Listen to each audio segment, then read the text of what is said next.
And starting broadcasting. Okay, everyone, we're on a very tight timetable today. Order, a very tight timetable, and we are going to run exactly how the agenda is in front of you.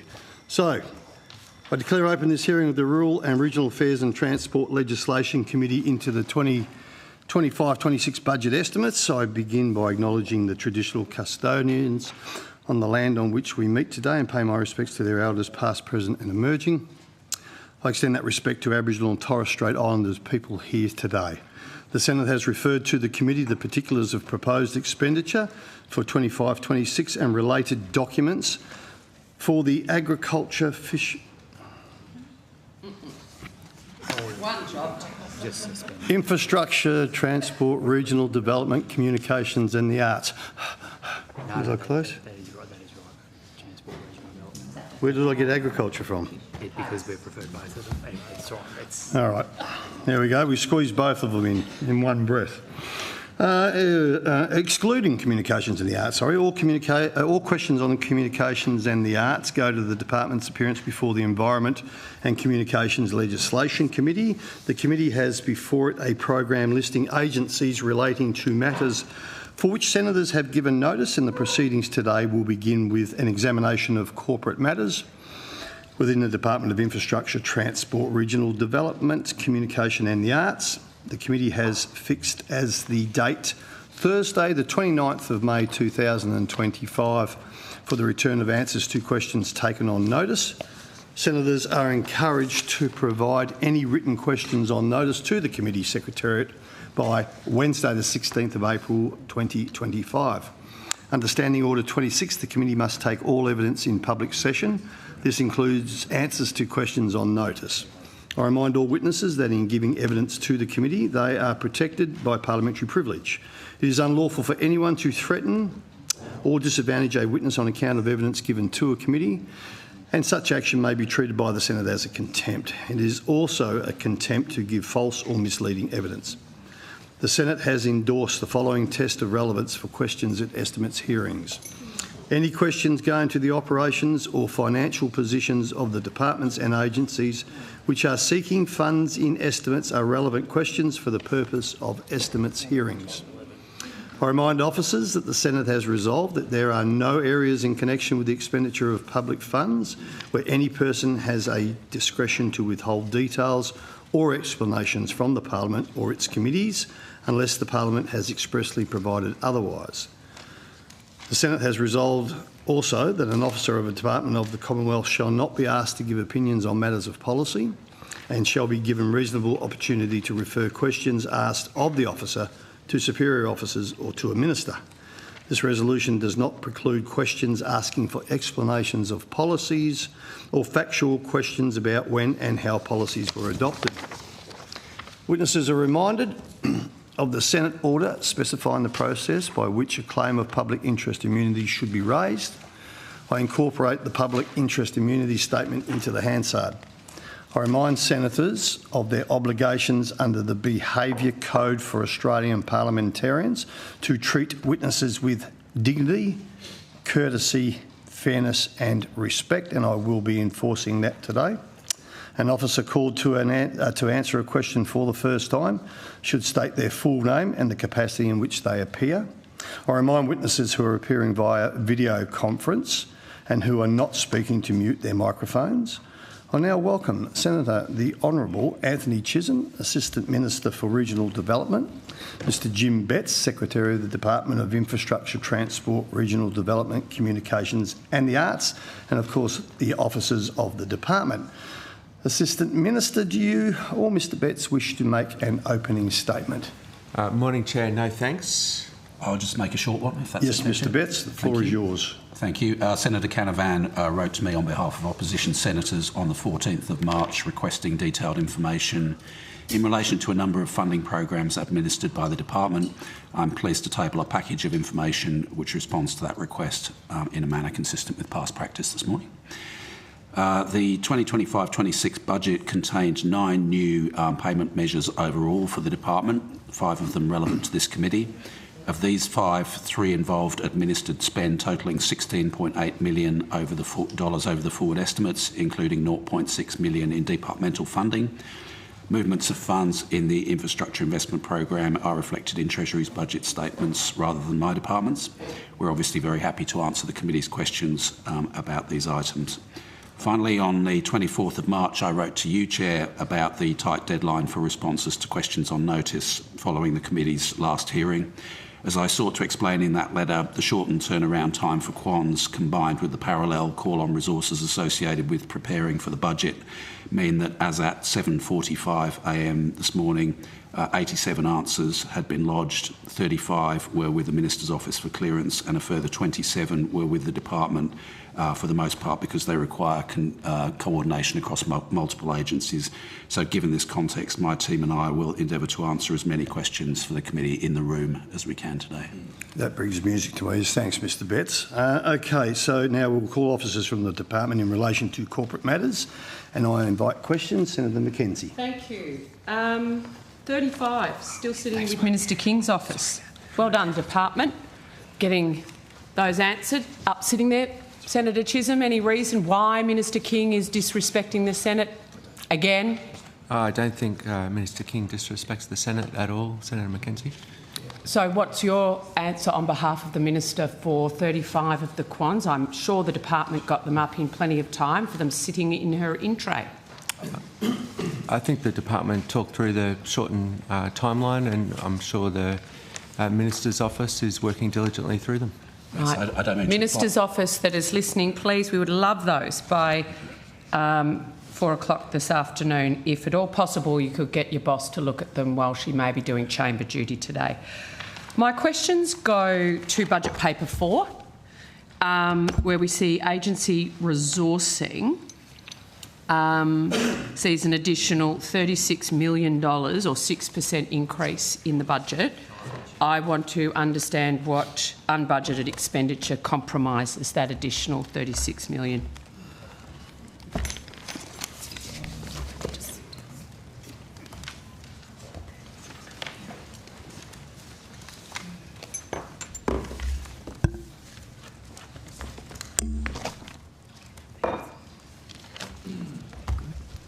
So the $36 million relates to the entirety of the department, including portfolios covered by the Environment and Communications Committee. So I'll say that by way of context. Thank you. That includes a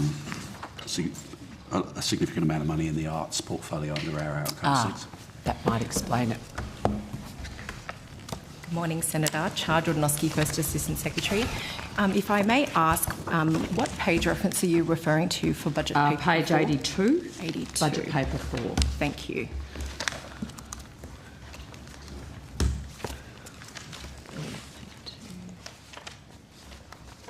And it's specifically outcome 2 and outcome 3 are what I'm looking at. But anyway, what's the unbudgeted expenditure for the additional $36 million in 25-26?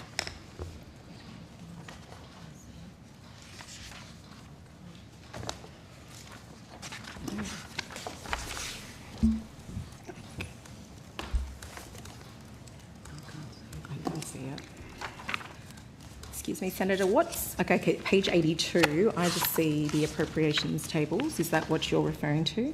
Yes. The agency resourcing, 25-26, estimated actual. In 24-25, the department appropriation under Approach Bill number 1 was $553.9 million. In 25-26, the budget papers recorded an estimated outcome of 590.1. Are you with me? Yeah. Right. Yeah. So the 36 million, 6% increase, I want to understand what that unbudgeted expenditure comprised of. So, Senator, with regards to that question, I can speak to the amount of funding that we've received in this year's budget. But in terms of that additional expenditure, I know that without me going in giving you the wrong information, can I just take that one on notice? I apologise. Well, Chair, given taking on notice, we've only got 45 minutes for corporate, and I'm asking it's a 6% increase in expenditure, and I'm wanting to understand the details of that unbudgeted expenditure. And I'm happy to take it on notice if I get the answer back, because I've only got 45 minutes with corporate. Yeah, no, I can speak to, because I think to sort of unpack that number, I can speak to the amount of appropriation we received this year, which is actually a reduction in a departmental appropriation. So I'm happy for you to come back with the detail on what that was. I want to understand if the department obtained approval from the Finance Minister to increase, or your increase expenditure by 36, but you're saying your appropriation was actually decreased. Yeah, our appropriation did decrease, Senator. So in relation to our appropriation at the pays, we had a departmental appropriation of $567 million. Our departmental appropriation at the budget, and this is on page 27 of our PBS, is $511. So that is a reduction of $56 million for this financial year, or the upcoming financial year, 25-26. How much of the unbudgeted expenditure, the $36 million, is in response to new decisions of government? So in the opening, I was just reflecting. I know I probably won't answer it that way because I could be wrong, because I know we did receive additional administered funding for our new measures, and that was around the $36 million mark over the forward estimate. So that could possibly be the answer, but let me take that on notice, Senator, and I'll get that breakdown. So you had a blowout last year and a cut this year. Is that the summary? So each year, like as part of this year's budget, our appropriations are reviewed as part of the government decision-making process, and for this year there was a reduction of $56 million in our departmental appropriation, and that related to one-off measures, that also related to terminating measures and measures where there were reductions in funding in the forward estimates. What were the terminating measures specifically? I don't have that exact breakdown, Senator. I apologise. It would relate to things like grants programs, which are coming to an end. So, for instance, time-limited program like the Housing Support Fund, which we've talked about previously. Obviously, we've been given additional funding for the management of the REC's voluntary administration that will either come to an end or need to be refreshed at some point in the next financial year. So, as Ms Jordanowski has explained, there are a number of time-limited programs. And those I understand what a terminating measure is, Secretary. I was hoping I could get a list of them instead of a general definition. Okay, well, I've given you a couple of examples there. Thank you. Yeah, we'll get that to you, Senator. Thank you. So in terms of the cut for outcome 2, the $38 million cut, what specifically comprises that?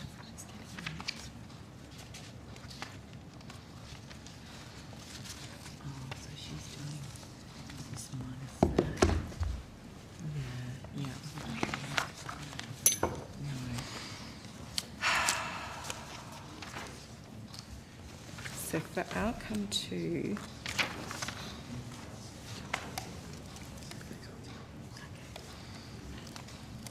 okay.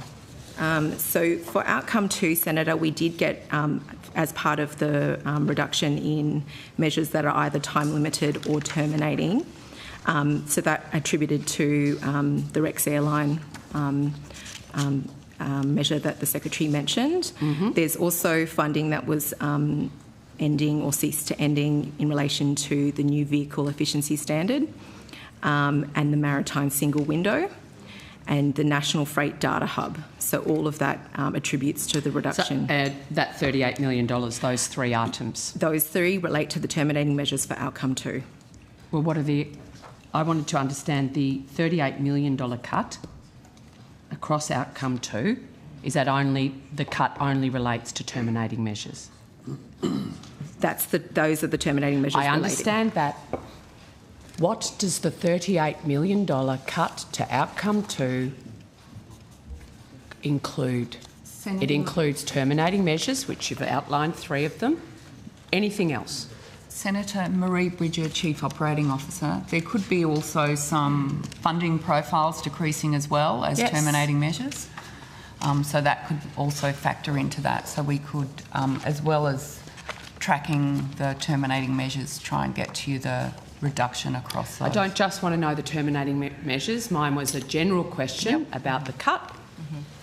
When you say the cut, it's the terminating measures by definition apply to activities the $38 million, the $38 million will be cut an to outcome 2 in the departmental appropriation. That's what I understand. What makes up that $38 million? Okay, but you will know that there are multiple measures in play at any given time, which fluctuate over time. So it may be it will be the net figure of things tapering, things ramping up.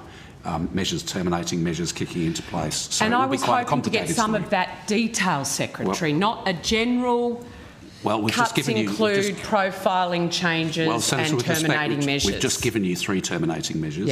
We will try and get you the additional information, but it may not be in a format which is readily presentable, but we'll do our best. Well then, given unable to answer about outcome 2, what about the $21 million cut to departmental appropriation for outcome 3?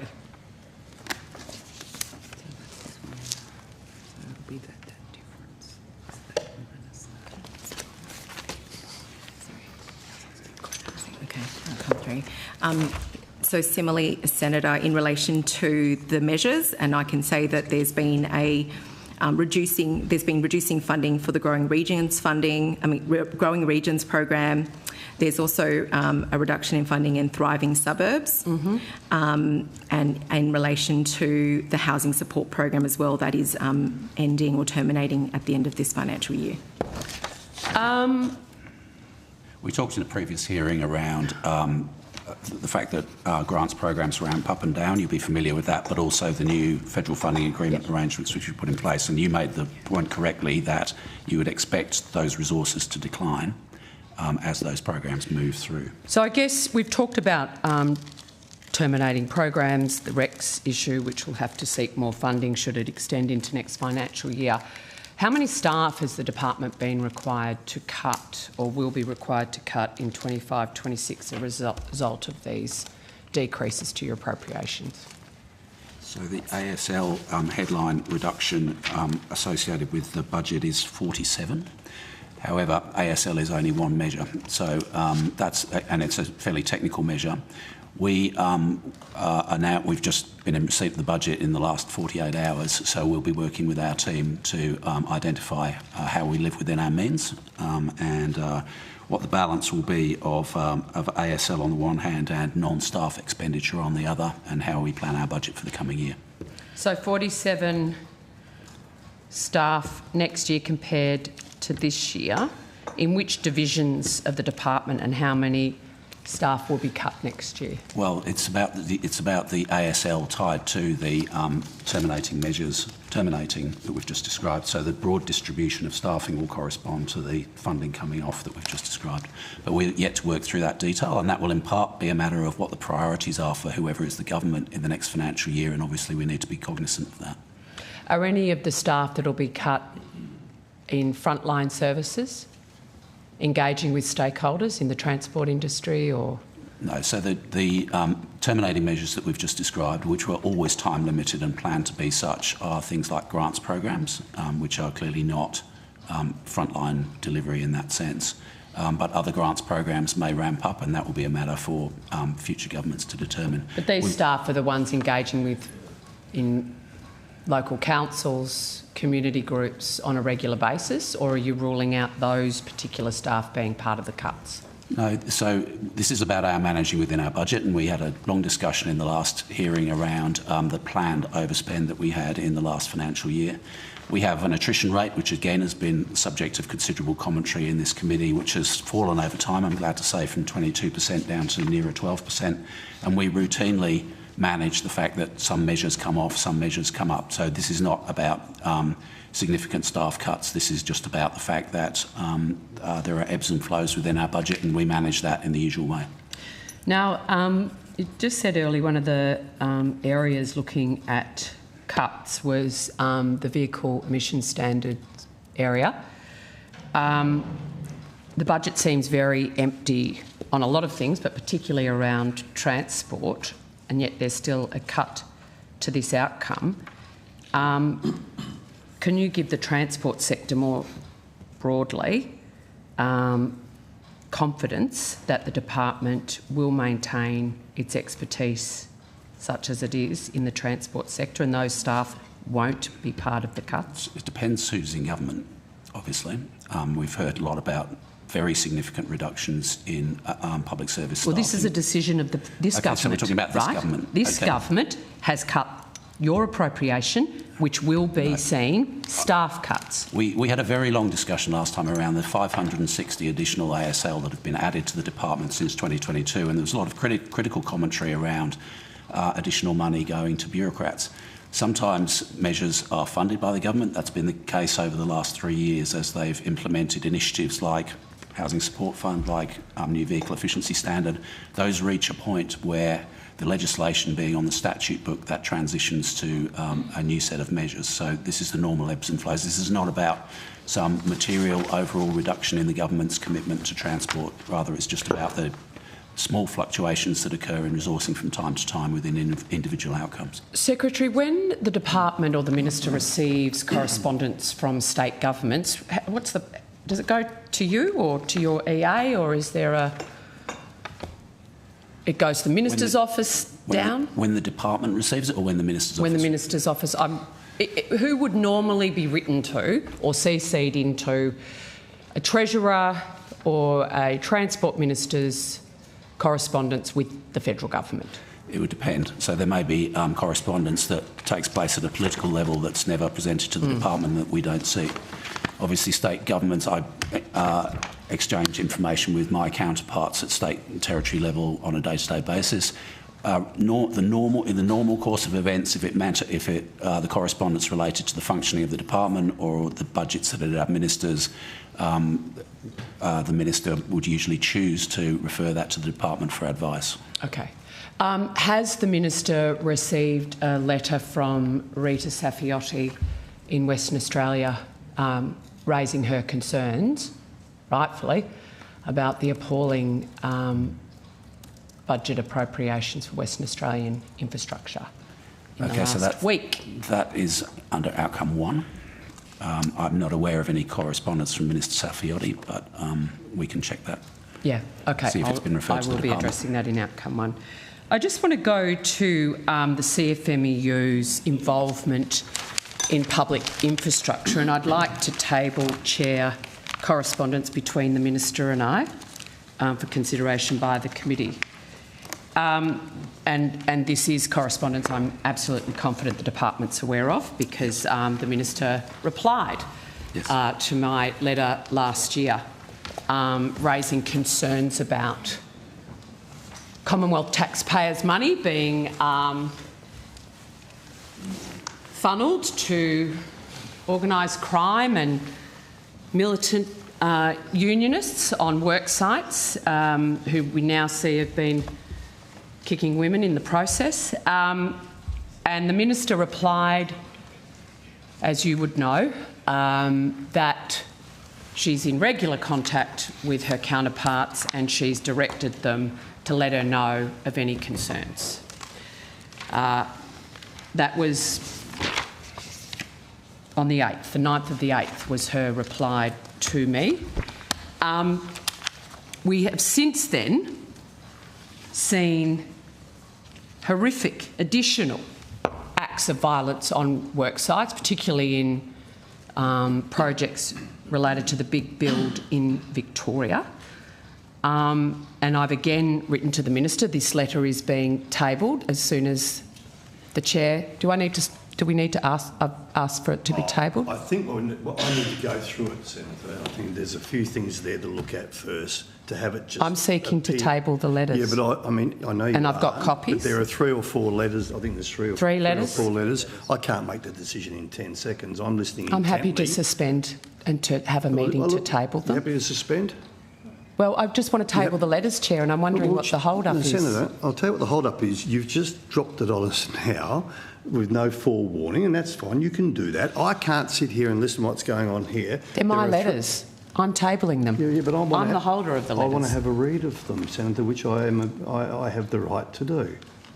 Well, how can I ask the questions I need to ask of the department on the letter they've drafted for the minister? Well, that's fine. If you want to suspend while I read it, it'll As take long as 5 we can minutes. continue questioning in the time frame. We've got 20 minutes left. You've got 20 minutes left, that's So correct. I would like to table the letters. Okay, but I'm going to have a read of them first, so you can continue on while I have a read. This is my only line of questioning. Okay. These are in order of... Okay. I think you can ask the question while he reads the letter. No, he said he can't. No, I can't do two things at once, listen and read, see? So I have to do one or the other. And that's not a revelation for those who know me.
Dogs.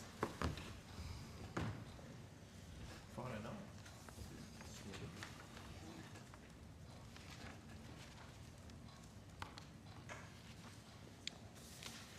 This one and this one. This one.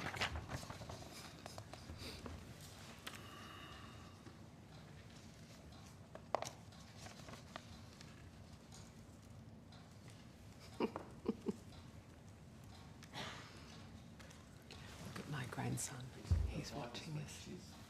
Sorry? You'll eye this week. Beat up.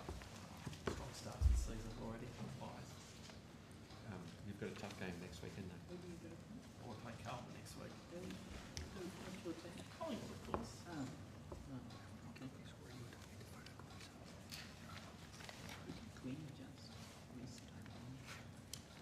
A win's a win.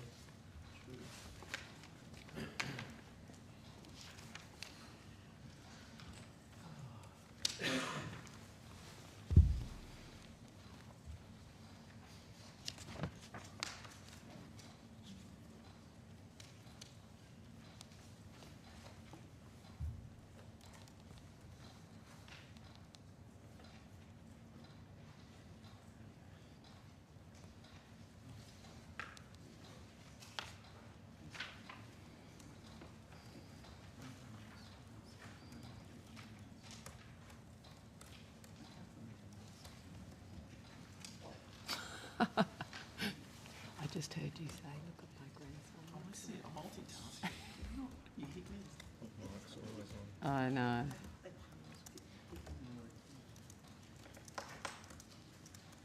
I'm all ears, Carol. All yours, mate.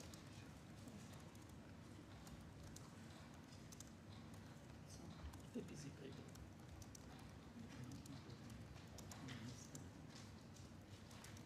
They're sitting today. I don't know. They say that about us too. You know? Yeah, exactly. That was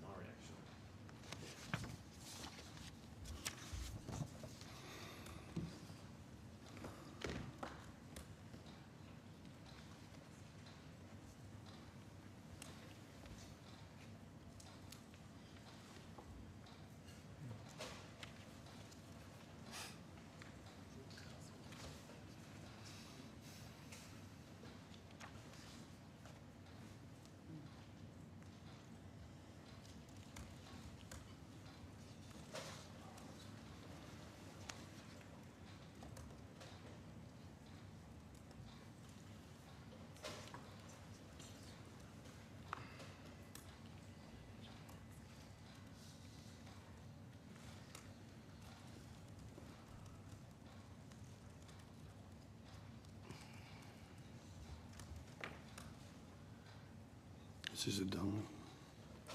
That's a double up. Oh, yeah, that's right. Yeah, that's right. Okay, good to go.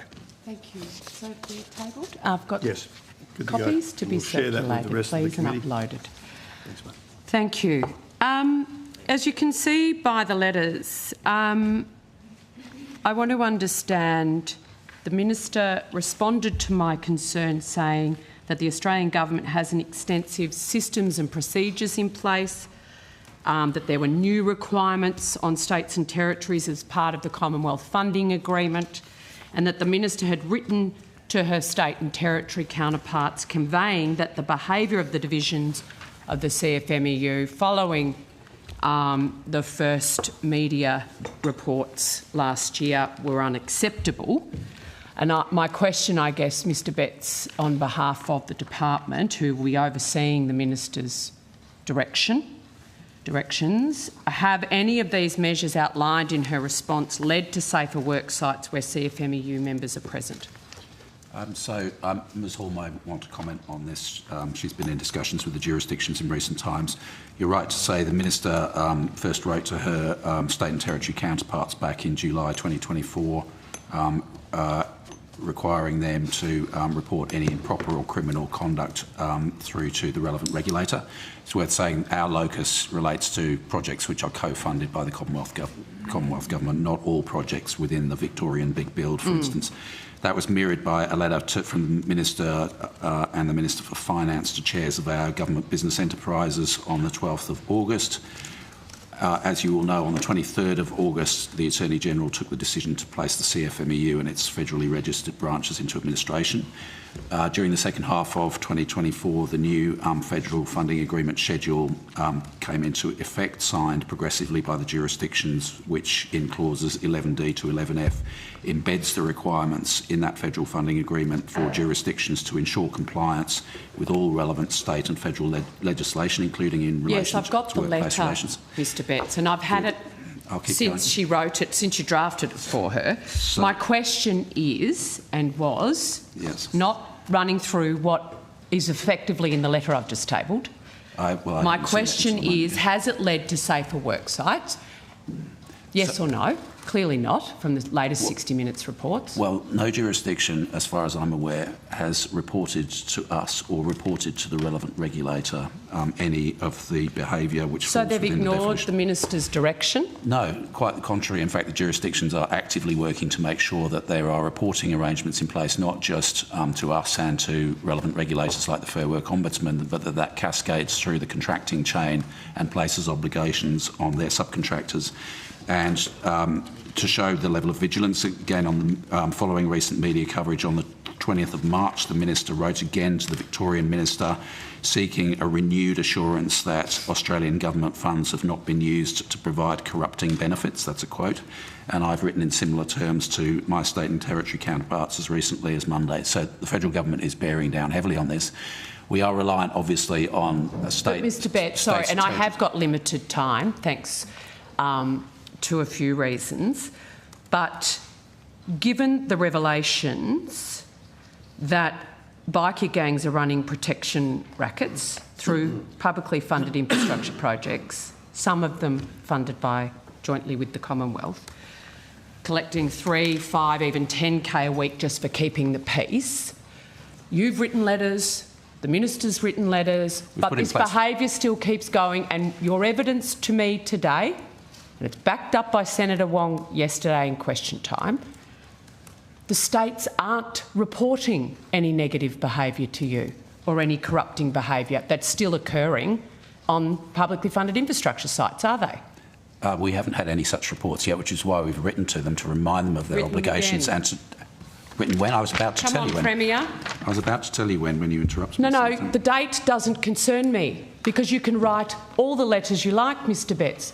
Minister King can, speak to Jacinta Allen at some future caucus meeting.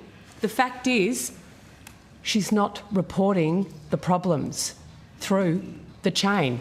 Your minister is saying, tell me what's going on, give me assurance and guarantee, which is and a prudent thing she's to do. Not getting a response back. Now, writing more letters is not going to solve the problem, Mr Betts, is it? Jessica Hall, Deputy Secretary. We've been advised by the Victorian Government that the Victorian Premier has announced that the Victorian Police has expanded its dedicated task force to investigate the allegations. Yes, that was very embarrassing for the Premier. The Victorian Infrastructure Delivery Authority, VIDA, will support the Victoria Police and Operation Hawk to help crack down on any criminal and illegal behaviour. And if the union administrator uncovers evidence of criminal or corrupt behaviour, it has been referred to the Ms Hall, Victorian Police as well. I'm not going to filibustering from the department. Order, Senator, just resume your seat.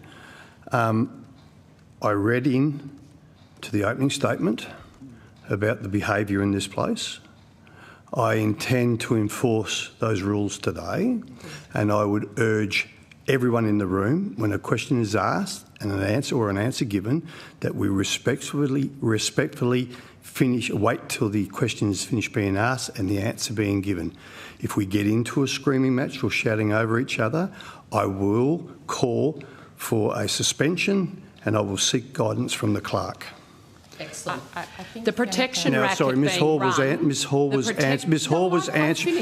was answering your question. No, Ms Hall, you Chair, will finish. how? Ms Hall, you will finish. You cut her off. Push When me. does filibustering become filibustering? Push me, and I will not tolerate any more. No, Ms Hall, I've been on the receiving end of your intolerance for many years. You want to have a private hearing? We will now suspend the hearing, and we will call the clerk up. Wow, that's a big protection racket for the CFMEU. You don't want the question.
Dud and Broad questioning. And to the officers and to everyone in this room, and we are limited on time, and if questions are asked, we would appreciate if answers could be directed and pointed. Thank you. Senator Mackenzie. Thank you. Mr Betts, succinctly please, and don't read the letter back to me. What action has the Minister taken other than writing to her Victorian counterpart to satisfy herself that there have been no improper actions on Commonwealth-funded projects? She's written to her counterparts. The procurements are managed at state government level. Yes. The work sites are... No, what has she done? I've already gone through the steps and amended the federal funding agreement schedule to make it a requirement. Yes, we've got that in the letter. Has the Minister picked up the phone to her Victorian counterpart? That would be a question for the Minister. Have you picked up the phone to your Victorian counterpart? I speak regularly to my Victorian counterpart. On this topic? As I explained, Senator, I have written to my Victorian counterpart as recently as Monday. On this topic, on CFMEU and corruption and bikie gangs on Commonwealth-funded projects, have you picked up the phone, other than writing? Yes, repeatedly. Okay, on this particular topic? On the topic of CFMEU, allegations of CFMEU misbehaviour, I've spoken to my Victorian counterpart, my New South Wales counterpart, all my counterparts across the country on a regular basis. They haven't reported to you... Correct. Anything? Correct. Out of the unusual? Well, that's an indictment. Well, it may be that they have nothing to report. I don't know. What does the department estimate the additional cost of construction is, the corruption on work sites because of the CFMEU? What additional monies is the Commonwealth taxpayer having to spend in order to get the same amount of road and rail projects built? Well, obviously you would require legal convictions for corrupt activity in order to even begin to quantify that, and as far as I'm aware, there haven't been any, so that's not a figure we would ever hold. I'd say last question, or that we could ever compute. Senator Mackenzie. So it's your evidence that without a conviction in a court of law, that there is no impact on the federal monies being handed over to states, bearing in mind the billions of dollars in cost blowouts that had to go to Victoria for not an additional kilometre of road or rail project. That is not related, in your view, to the involvement of the CFMEU and bikie gangs on construction work sites in the public pipeline. The point I was making was that you're not guilty of corruption until you're guilty of corruption. That's why we have courts of law. My question was about funding.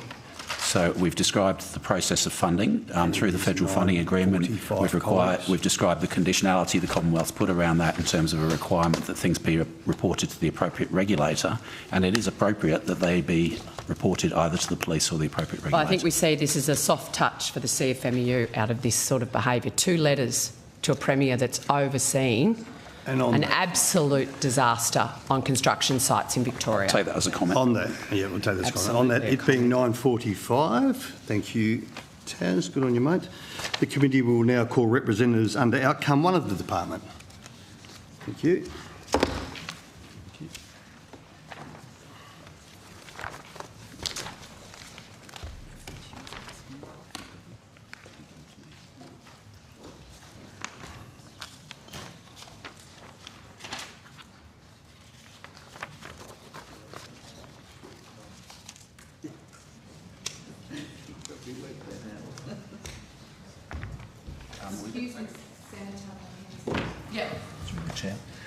Through the chair, if that's possible. Sure. Senator, if you don't mind, I'd love to go back to page 82 in budget paper number 4. Are we still on corporate? We're not. I'll be in your hands if you... We're trying to close out We're just trying to clarify the 36 million that you were asking about, and I'm just wanting to ask a clarifying question about the calculation to make sure that we're looking at the correct numbers. So back on page 82. Mm-hmm. So I just want to clarify, were you for outcome 2 looking at the difference between, in column 1, the 227,599 and the 189,818? Excellent. All right, thank you. That's what we're working on. That was my... That's helpful. Thank you. That is fine. It's very Maths. helpful. We're just working through that for Bearing you. in mind we've had a day to look at it all. Thank you. Likewise. Thank you.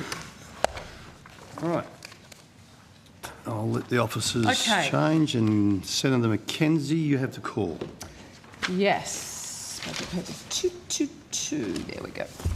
Of the $17.1 billion over 10 years from 24-25 for road and rail infrastructure priorities in budget paper 2, what I'm interested in the funding profile over the 10 years, because as I see it, 90% of that money is beyond the forwards, and only 1% of that money looks like it's being spent next financial year. So let's get our laptops out, and we're going to be doing profiling for everyone. Can go make a cup of tea if you're watching at home. This is the really boring bit.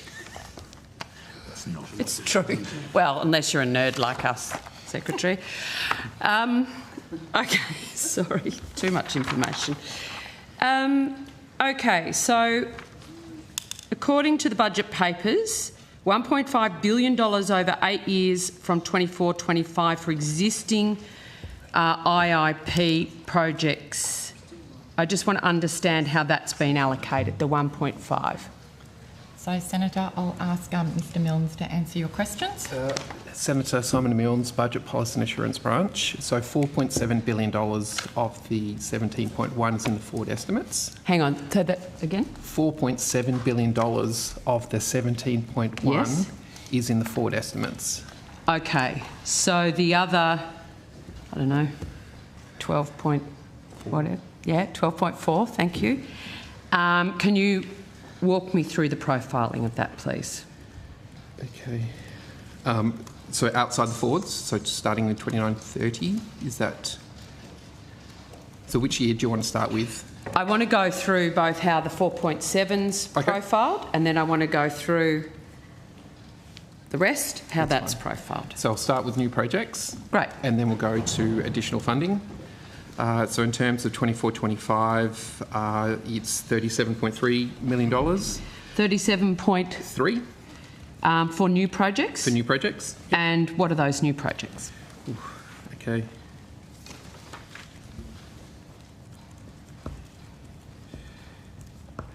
So in Queensland, Brisbane Metro expansion business case, 8.5. Mm-hmm. Bruce Highway targeted safety package, 8 million. Mm-hmm. Additional funding for the Bruce Highway, 12 million. Mm-hmm. Going to Victoria, Goulburn Valley Link Freight Precinct, 4.3. Oh, good. In Victoria, Melbourne Western Suburbs Rail Upgrades Planning, 2.5. Mm-hmm. Melbourne Northern Suburbs Rail Upgrades Planning, 2.1. Mm-hmm. That's it in 24-25. For Victoria? No, that's it in terms That's of... all the projects for... In 24-25. New projects for 20... Right, got it. Okay, 24-25. Should Yep. we move to 25-26? Yes, please. New South Wales Western Sydney Heavy Vehicle Rest Area, 20 million. Mm-hmm. Terrigal Drive Upgrade, 5 million. Yep. Queensland Brisbane Metro Expansion Business Case, 8 million. Yep. Bruce Highway Targeted Safety Package, 157 million. Mm-hmm. Additional funding for the Bruce Highway, 40.5 million. Mm-hmm. Kennedy Highway Barron River Bridge, 6 million. South Australia Curtis Road Level Crossing Removal, 6 million. Mm-hmm. Main South Road Upgrade Maiponga to Yankalilla, 1.6 million. Mm-hmm. Tasmania Southern Outlet Transit Lane Extension, 1 million. Arthur Yep. Highway Upgrades, 3 million. Victoria Goulburn Valley Link Freight Precinct, 4.3. Melbourne Western Suburbs Rail Upgrades Planning, 14 million. Melbourne Northern Suburbs Rail Upgrades Planning, 5 million. And Princes Freeway and Werribee Main Road Interchange Upgrade, 4.2. Ballon Road Intersection Upgrade Wyndham Vale, 9.7. Thompson's Road Intersection Upgrade Clyde North, 9.7. Road Blitz, 40 million. So total in 25-26, 334.9. Do you want to, WA? WA, nothing in 25-26. 25-26, no new projects in WA. We've done Victoria, Queensland, New South Wales? We've done New South Wales. NT?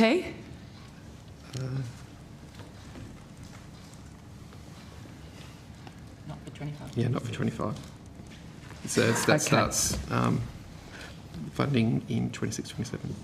All right, so 26-27, new projects? So ACT Monaro Highway Upgrade Stage 2 Planning, 10 million. Yep. New South Wales Wagga Wagga Freight Bypass Planning, 10 million. Yep. Liverpool to Airport Transit Corridor, 15th Avenue, 15 million. Hawkesbury Nepean Valley Flood Resilience and Housing Growth Package, Townsend Road and Burdekin Road Upgrade, 8 million. Hawkesbury Nepean Valley Flood Resilience and Housing Growth Package, Garfield Road West Upgrade, 8.5. Empire Bay Drive Intersection Strategy Planning, 7.5. Western Sydney Heavy Vehicle Rest Area, 20 million. Cessnock Bypass Northern Alternative Route Planning, 5 million. M1 Pacific Motorway, Tweed Heads and Byron Bay Network Improvements, 7.5. Mm-hmm. Mona Vale Road West, Mona Vale Road Upgrade, 10 million. Devonshire Link Road and Bradfield Metro Link Road Planning, 6 million. Cumberland South and Inner West Rail Upgrades and Housing Enablement Planning, 10 million. Dapto Ramps, 5 million. Terrigal Road Upgrade, 10 million. Northern Territory, duplication of Stewart Highway, Darwin to Katherine, 5 million. Mm-hmm. Story Bridge Renewal Business Case, 1 million. Bridges for Brisbane, Toowong, St Lucia to West End Bridge Business Case, 0.3 million. Outback Way, Kennedy Development Road, Winton to Ballia, 10 million. Mm-hmm. Brisbane Metro Expansion Business Case, 0.2 million. Bruce Highway Targeted Safety Package, 75 million. Kennedy Highway Barron River Bridge, 15 million. South Australia Curtis Road Level Crossing Removal, 35 million. High Productivity Vehicle Network, Stage 1, 8 million. Yep. Main South Road Upgrade, Maiponga to Yankalilla, 3 million. Tasmania Brooker Highway Safety and Efficiency Improvements Planning, 2.5 million. New Tamar Crossing Planning and Design, 2 million. Yep. Esk Main Road at St Mary's Pass Upgrade, 5 million. Ridgely Highway, 1 million. Southern Outlet Transit Lane Extension, 2 million. Arthur Highway Upgrades, 5 million. In Victoria, Western Highway Corridor Bridge Upgrades, 6.1 million. Princes Highway Corridor Upgrades, 5.2 million. Yep. Melbourne Western Suburbs Rail Upgrades Planning, 4 million. Milton Line Upgrade, 23 million. Freight Productivity Business Case, 5 million. Princes Freeway and Werribee Main Road Interchange Upgrade, 16.8 million. Sunshine Station Upgrades, 100 million. Ballon Road Intersection Upgrade, Wyndham Vale, 16.1 million. Thompson's Road Intersection Upgrade, Clyde North, 16.1 million. Road Blitz, 40 million. WA, Westport, Kwinana Freeway Upgrades, that starts in 27-28. And that's 534.6 million in 26-27. Okay, great. Of the 17.1, can you just run me through the profiling for the next 10 years now? So how much of the 17.1, understanding that 4.7 of it is for new projects, but of the 17.1, how much will be spent in 24-25? So in aggregate. In aggregate, can I provide the new project profile, new project number, and then the additional funding number, and then we'll add them together? Is that okay? That's how it's... Sure, as long as we can do that quickly. So 24-25, it's 37.3 million for new projects, and additional funding is 0.7 million. So in 25-26, new projects is 334.9 million, and additional funding is 72.1 million. 407. So 407, thanks. In 26-27, new projects is 534.6 million, and additional funding in 26-27 is 82.1 million, 616.7 million. 27-28, new projects are 1,465 million. Yep. And additional funding is 67 million, with a total of 1,480 million. Yep. 28-29. 28-29.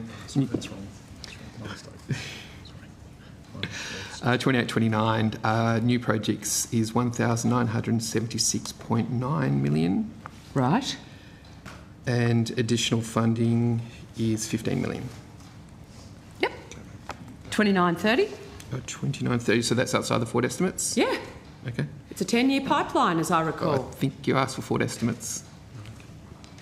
No, I want to know that I know the last question will be 20, 34, 35. Okay, fine. Okay, new projects, 3,758.4 million. Yep.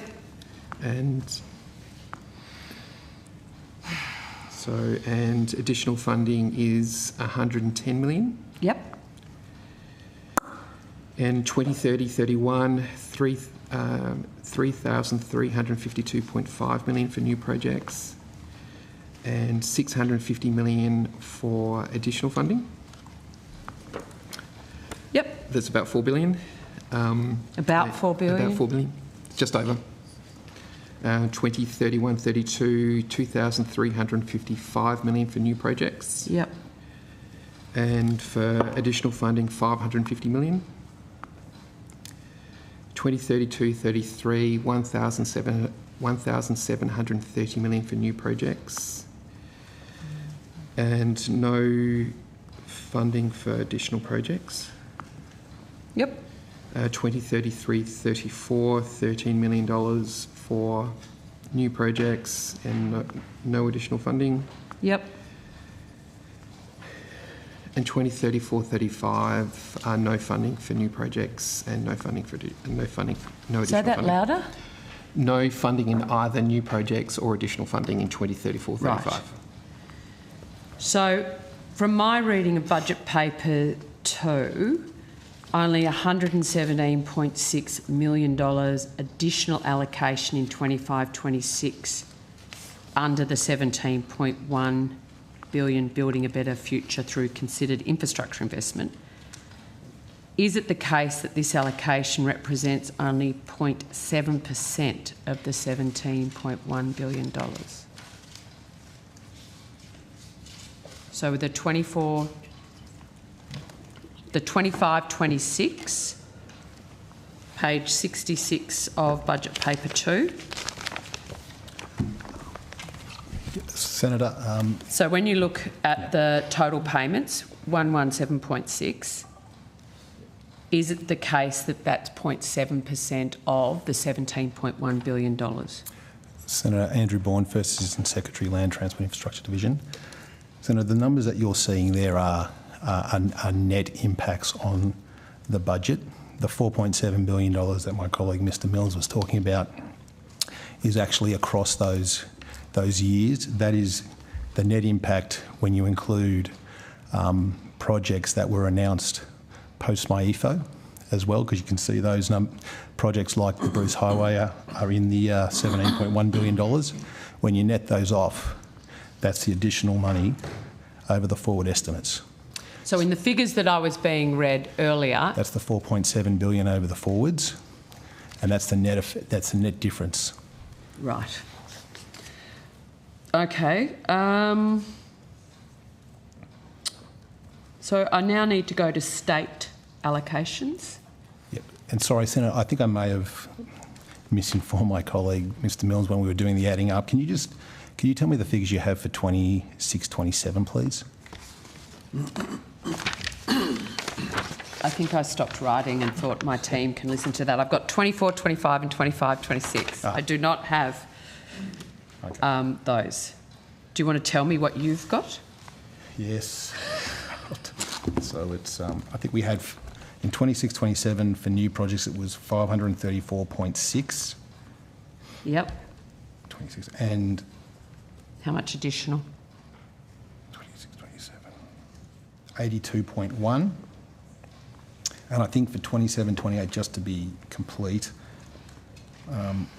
27, 28, we had 1.465 billion and 67 million in additional in 27, 28. I think that's right. That might be the one I got wrong. So this has been very confusing. This isn't the budget that was meant to be delivered, so I can imagine it's caused quite a lot of consternation back at the ranch, as much as it has in my office, trying to decipher a flurry of MyEFO announcements over summer, we had a big argument in January about whether the money was in MyEFO or not. We eventually settled the matter that it was the Bruce Highway money. Can you confirm now, given we've only seen each other a few weeks ago, was the $7.2 billion provisioned in the budget on Tuesday? How much was in the Tuesday budget and how much was provisioned in MyEFO?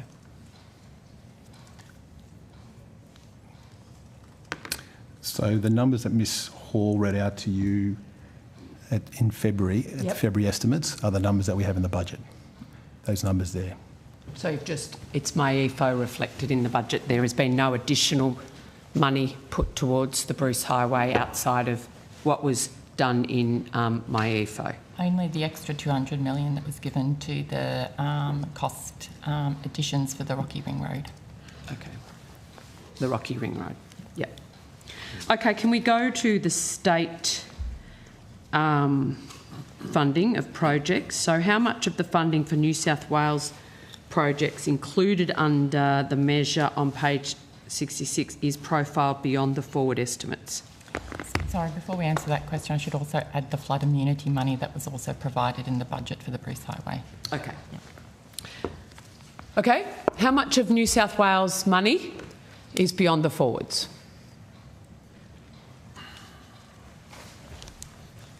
I don't need it by project, I just need the amount.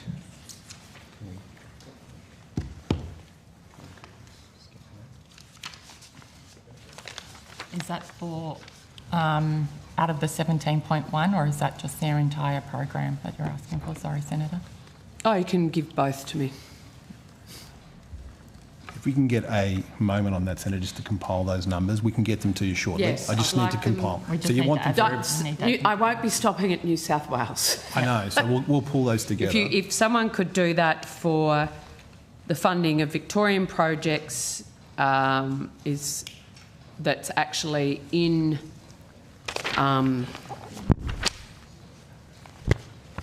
budget paper 2, is profiled beyond the forward estimates. I'd like that for each and every jurisdiction, Yep. please, as soon as possible.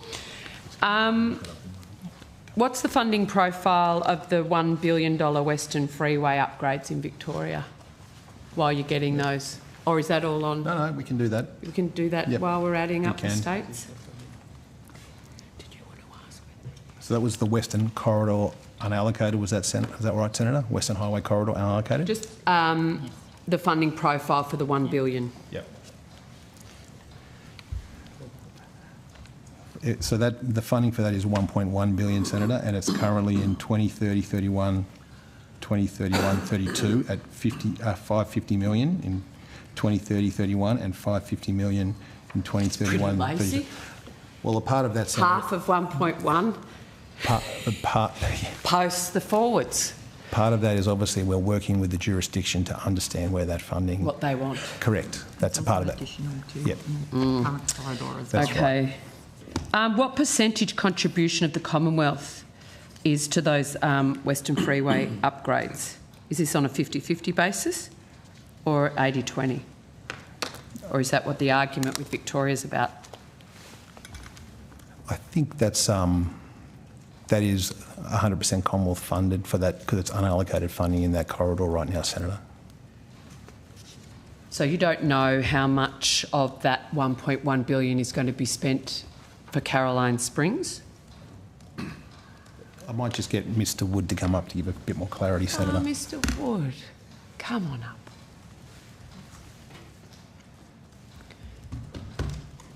I only want to know if we know, if you know, how much or if any of the $1.1 billion for the Western Highways going to Caroline Springs. Sure. Thanks, Senator. Lachlan Wood, Assistant Secretary. At the moment, that money is all in the unallocated. We are working it through with Victoria to allocate that money to specific projects as they progress with their planning. Okay, thank you. Has the Minister requested and received a copy of the planning work for the upgrades to the Western Freeway?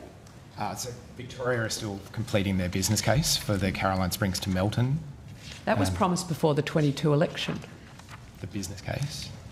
So I'm not aware. I'm expecting it imminently. Imminently? Yes. That old adjective, excellent. So there's been no specific upgrade projects on the Western Freeway agreed as yet with Victoria?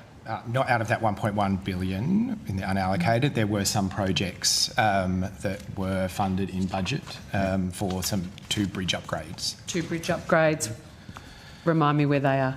Just bear with me a moment, Senator.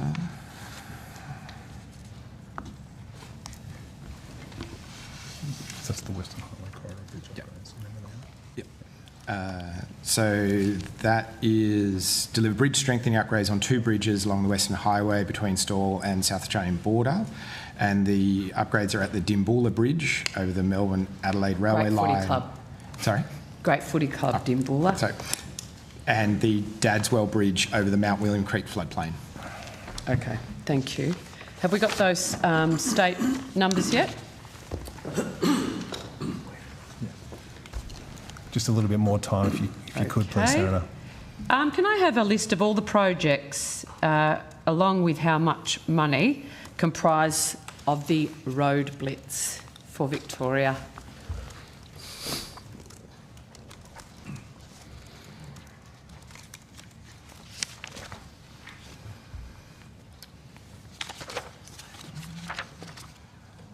Sure, Senator. So that's, there are... No, I'm happy. 8 projects in the road blitz at this point in time. Would you like me to read them out? What do you mean at this point in time?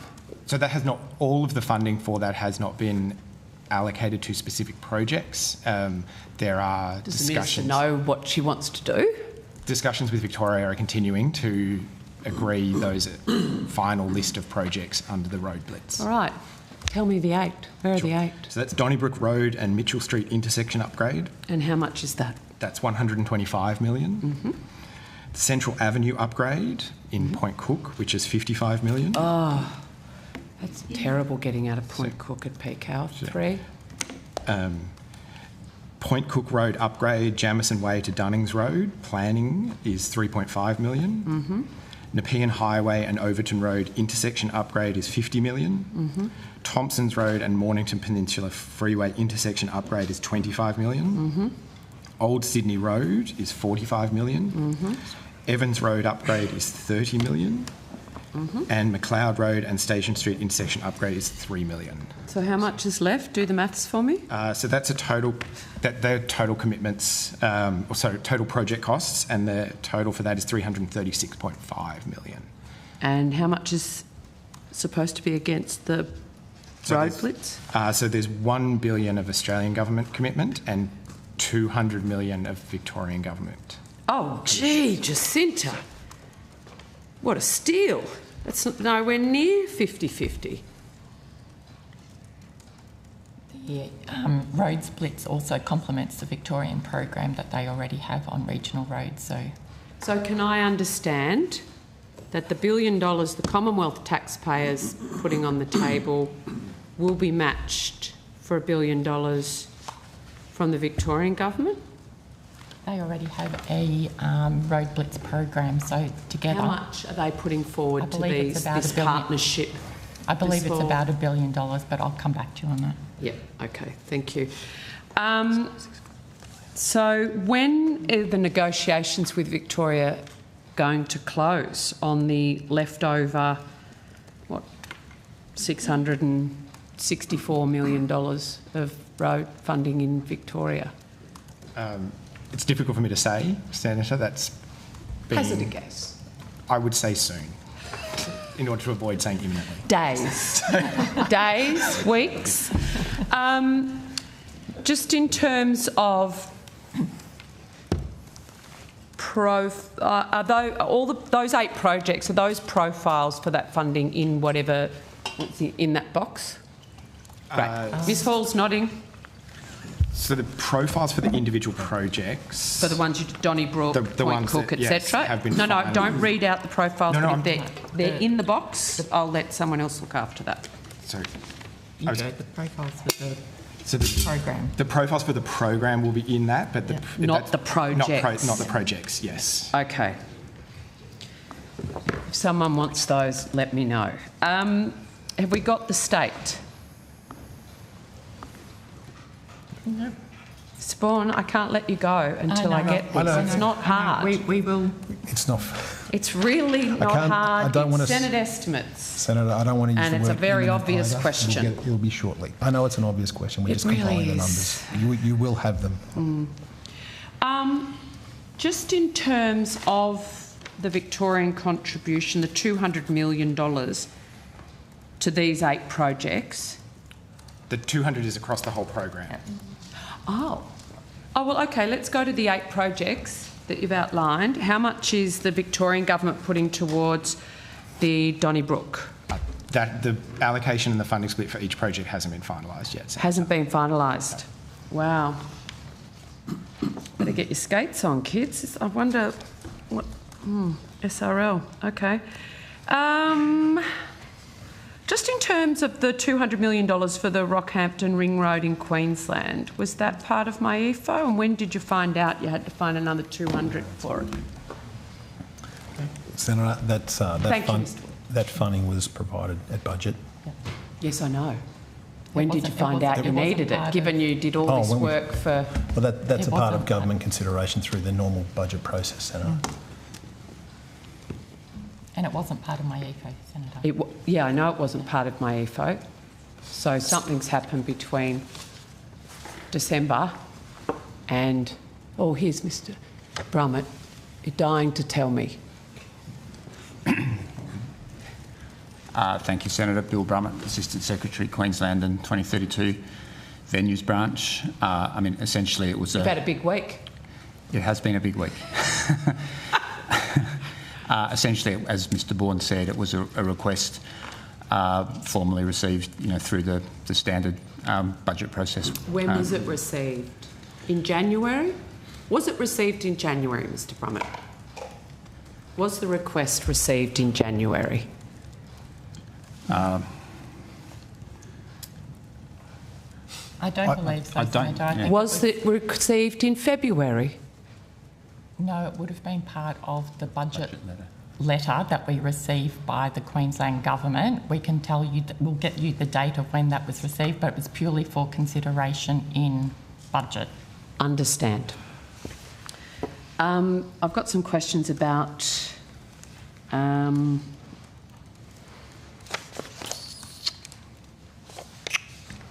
Monero Highway upgrade in the ACT. Sorry, Mr Brummett. I know I could talk Olympic venues with you all day.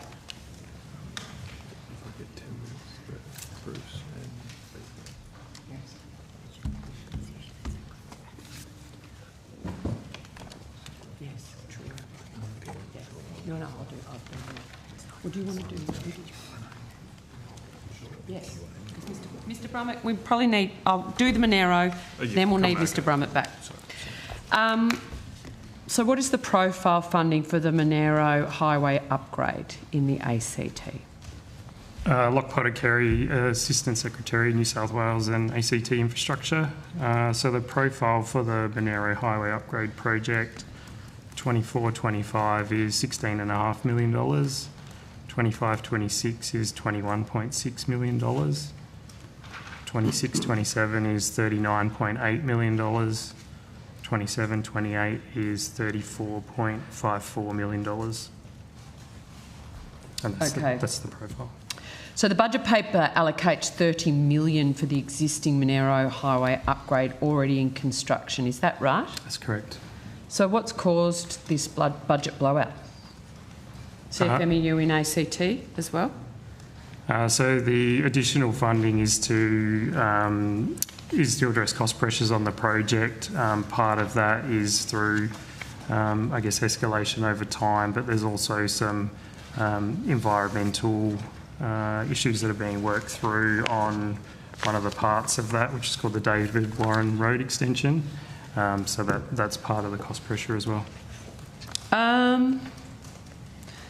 The budget also lists $20 million for the new Monero Highway upgrades relating to Stage 2. What is Stage 2? Well, Stage 2 will look at the next tranche of upgrades along the Monero Highway. So we just talked about the Monero Highway upgrade program or project where there's upgrades underway now.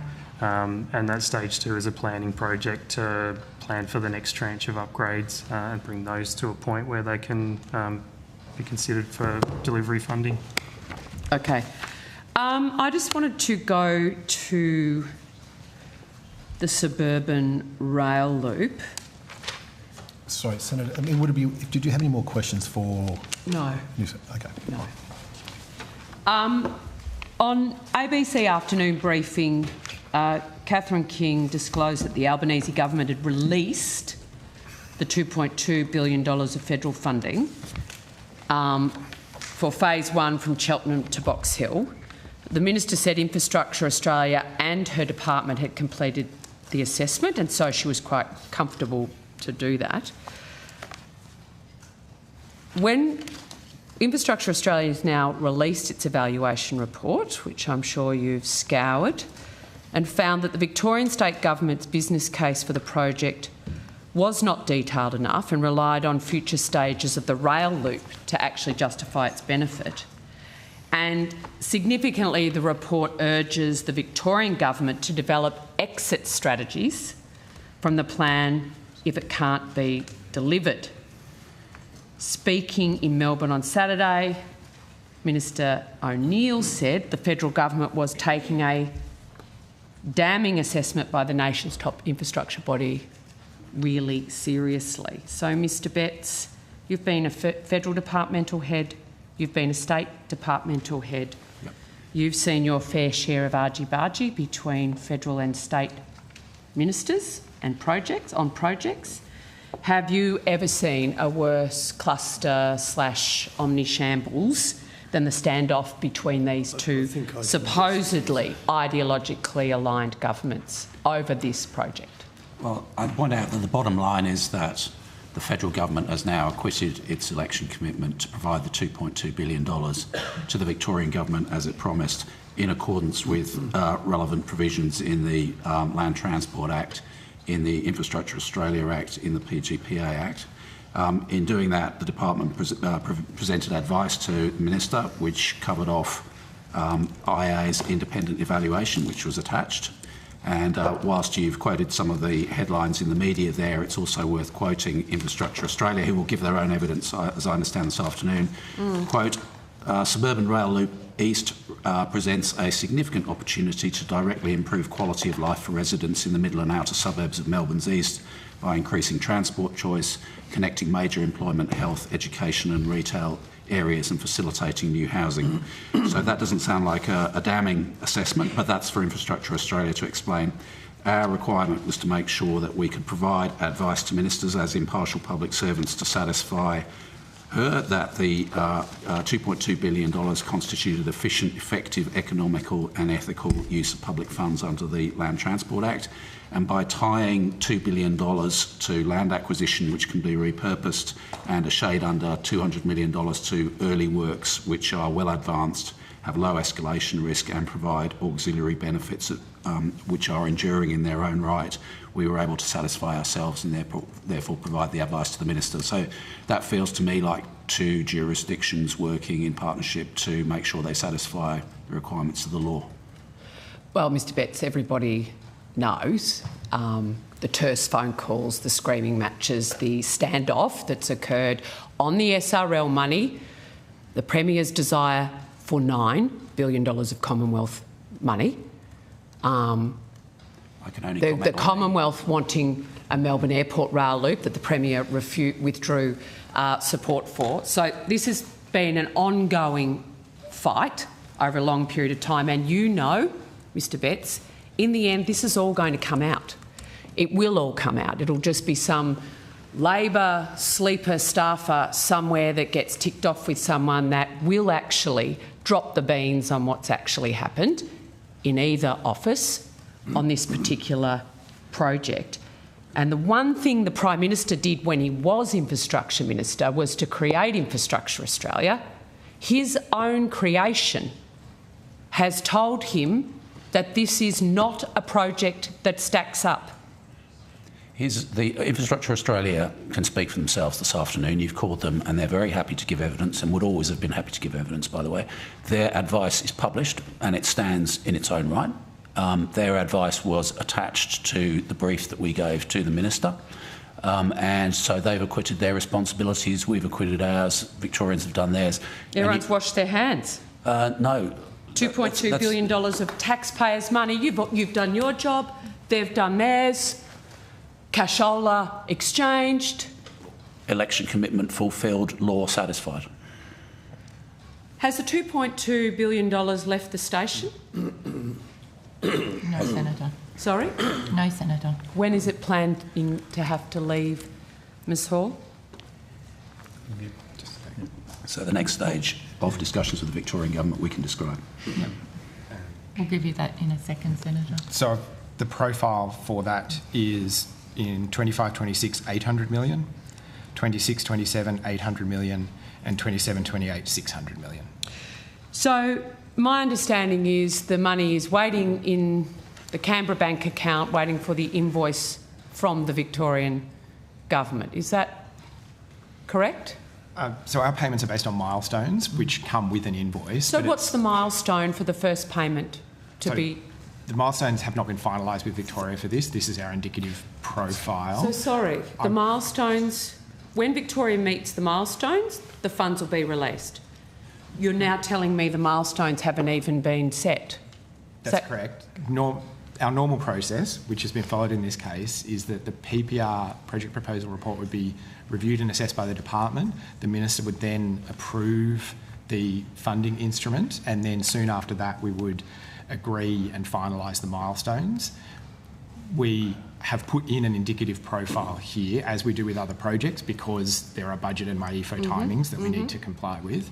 And then we'll work with Victoria to finalise those milestones. They will then submit the claims when those milestones are met, and then we'll make those payments. Absolutely standard practice under the Land Transport Act. So this won't be done in the next 6 weeks, will it, Mr Wood? Not $1 will go to the Victorian Government for the suburban rail loop before the election. There is no money profiled in this financial year. Sorry? There is no money profiled to be spent in this financial year from the Australian. And there's no expectation that they'll get their skates on and get their paperwork in? We've already answered that question. What would it take to actually stop the $2.2 billion? For the Minister to decide she had different priorities? Sure, mate. Mr Betts? So any future minister who went down that pathway would need to renegotiate the federal funding agreement with the the relevant schedule with the Victorian Government. But that's an option available to Minister King post-election or any future minister? Any future minister, yeah. It always is. Does it come with penalties? It will depend, yes. It can come with penalties. There is the clauses in the FFAS that talk about how projects can be cancelled and the cost that's actually associated with them. So yes, absolutely, it can come with penalties. any costs that have already been endured by the jurisdiction, and the funding is to remain within the jurisdiction as well. So, Ms Hall, what costs is the Commonwealth aware that the jurisdictions Victoria has had to bear as a result of the $2.2 billion commitment? Senator, we'd have to work that through with the jurisdiction. I mean... So you don't know? No, we don't have a figure on that. So we don't know the milestones? Senator, that's right. We don't know them. We don't know. Senator, as the Secretary highlighted previously, this is normal process for all projects that has been going on for 10 years. This is the way we are sticking with our requirements. Nothing is different here.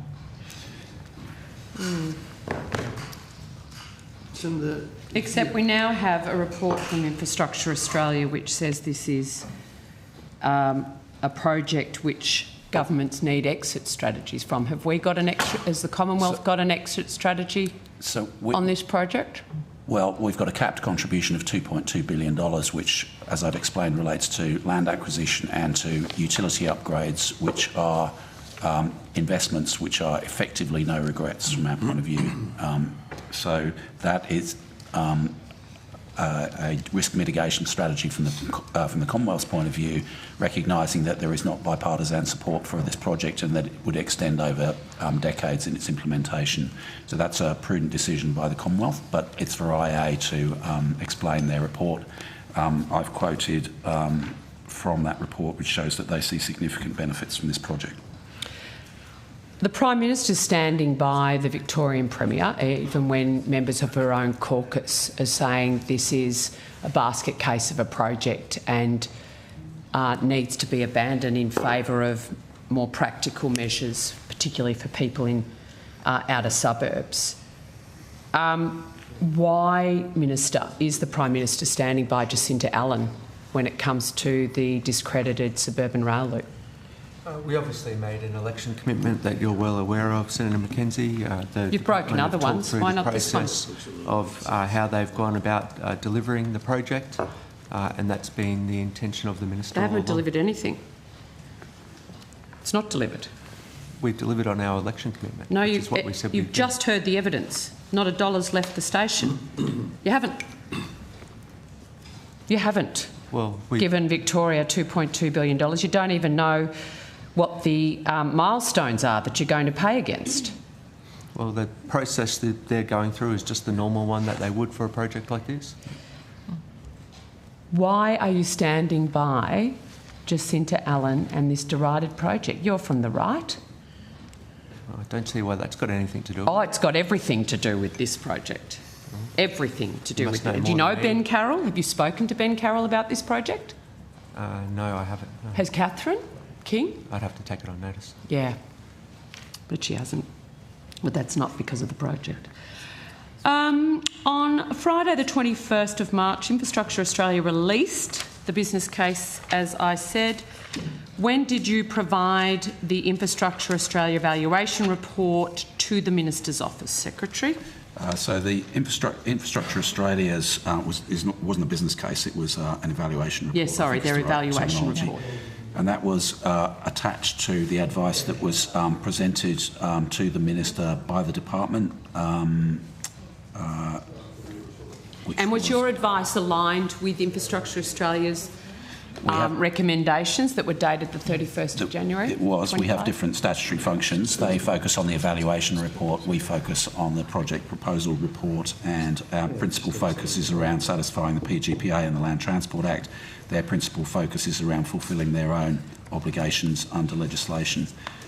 So the brief went to the Minister, I believe, on the 31st of January and was signed by her on the 3rd of February. Right. And were there face-to-face briefings prior to her signing off on that brief? Well, we would have periodically briefed the Minister on progress with the suburban rail loop, as would Infrastructure Australia, no doubt. When did the Department raise concerns with the Minister regarding the IA report and its findings? Why would we have raised concerns with it? You had no concerns We were satisfied that Infrastructure Australia was doing a professional job in accordance with its statutory obligations, and it's independent of us. So the evaluation summary stated, while some new additional information has been provided to support the evaluation of SRL East, the BIC does not provide disaggregated information to understand the specific benefits of SRL East and its contribution to the overall SRL program.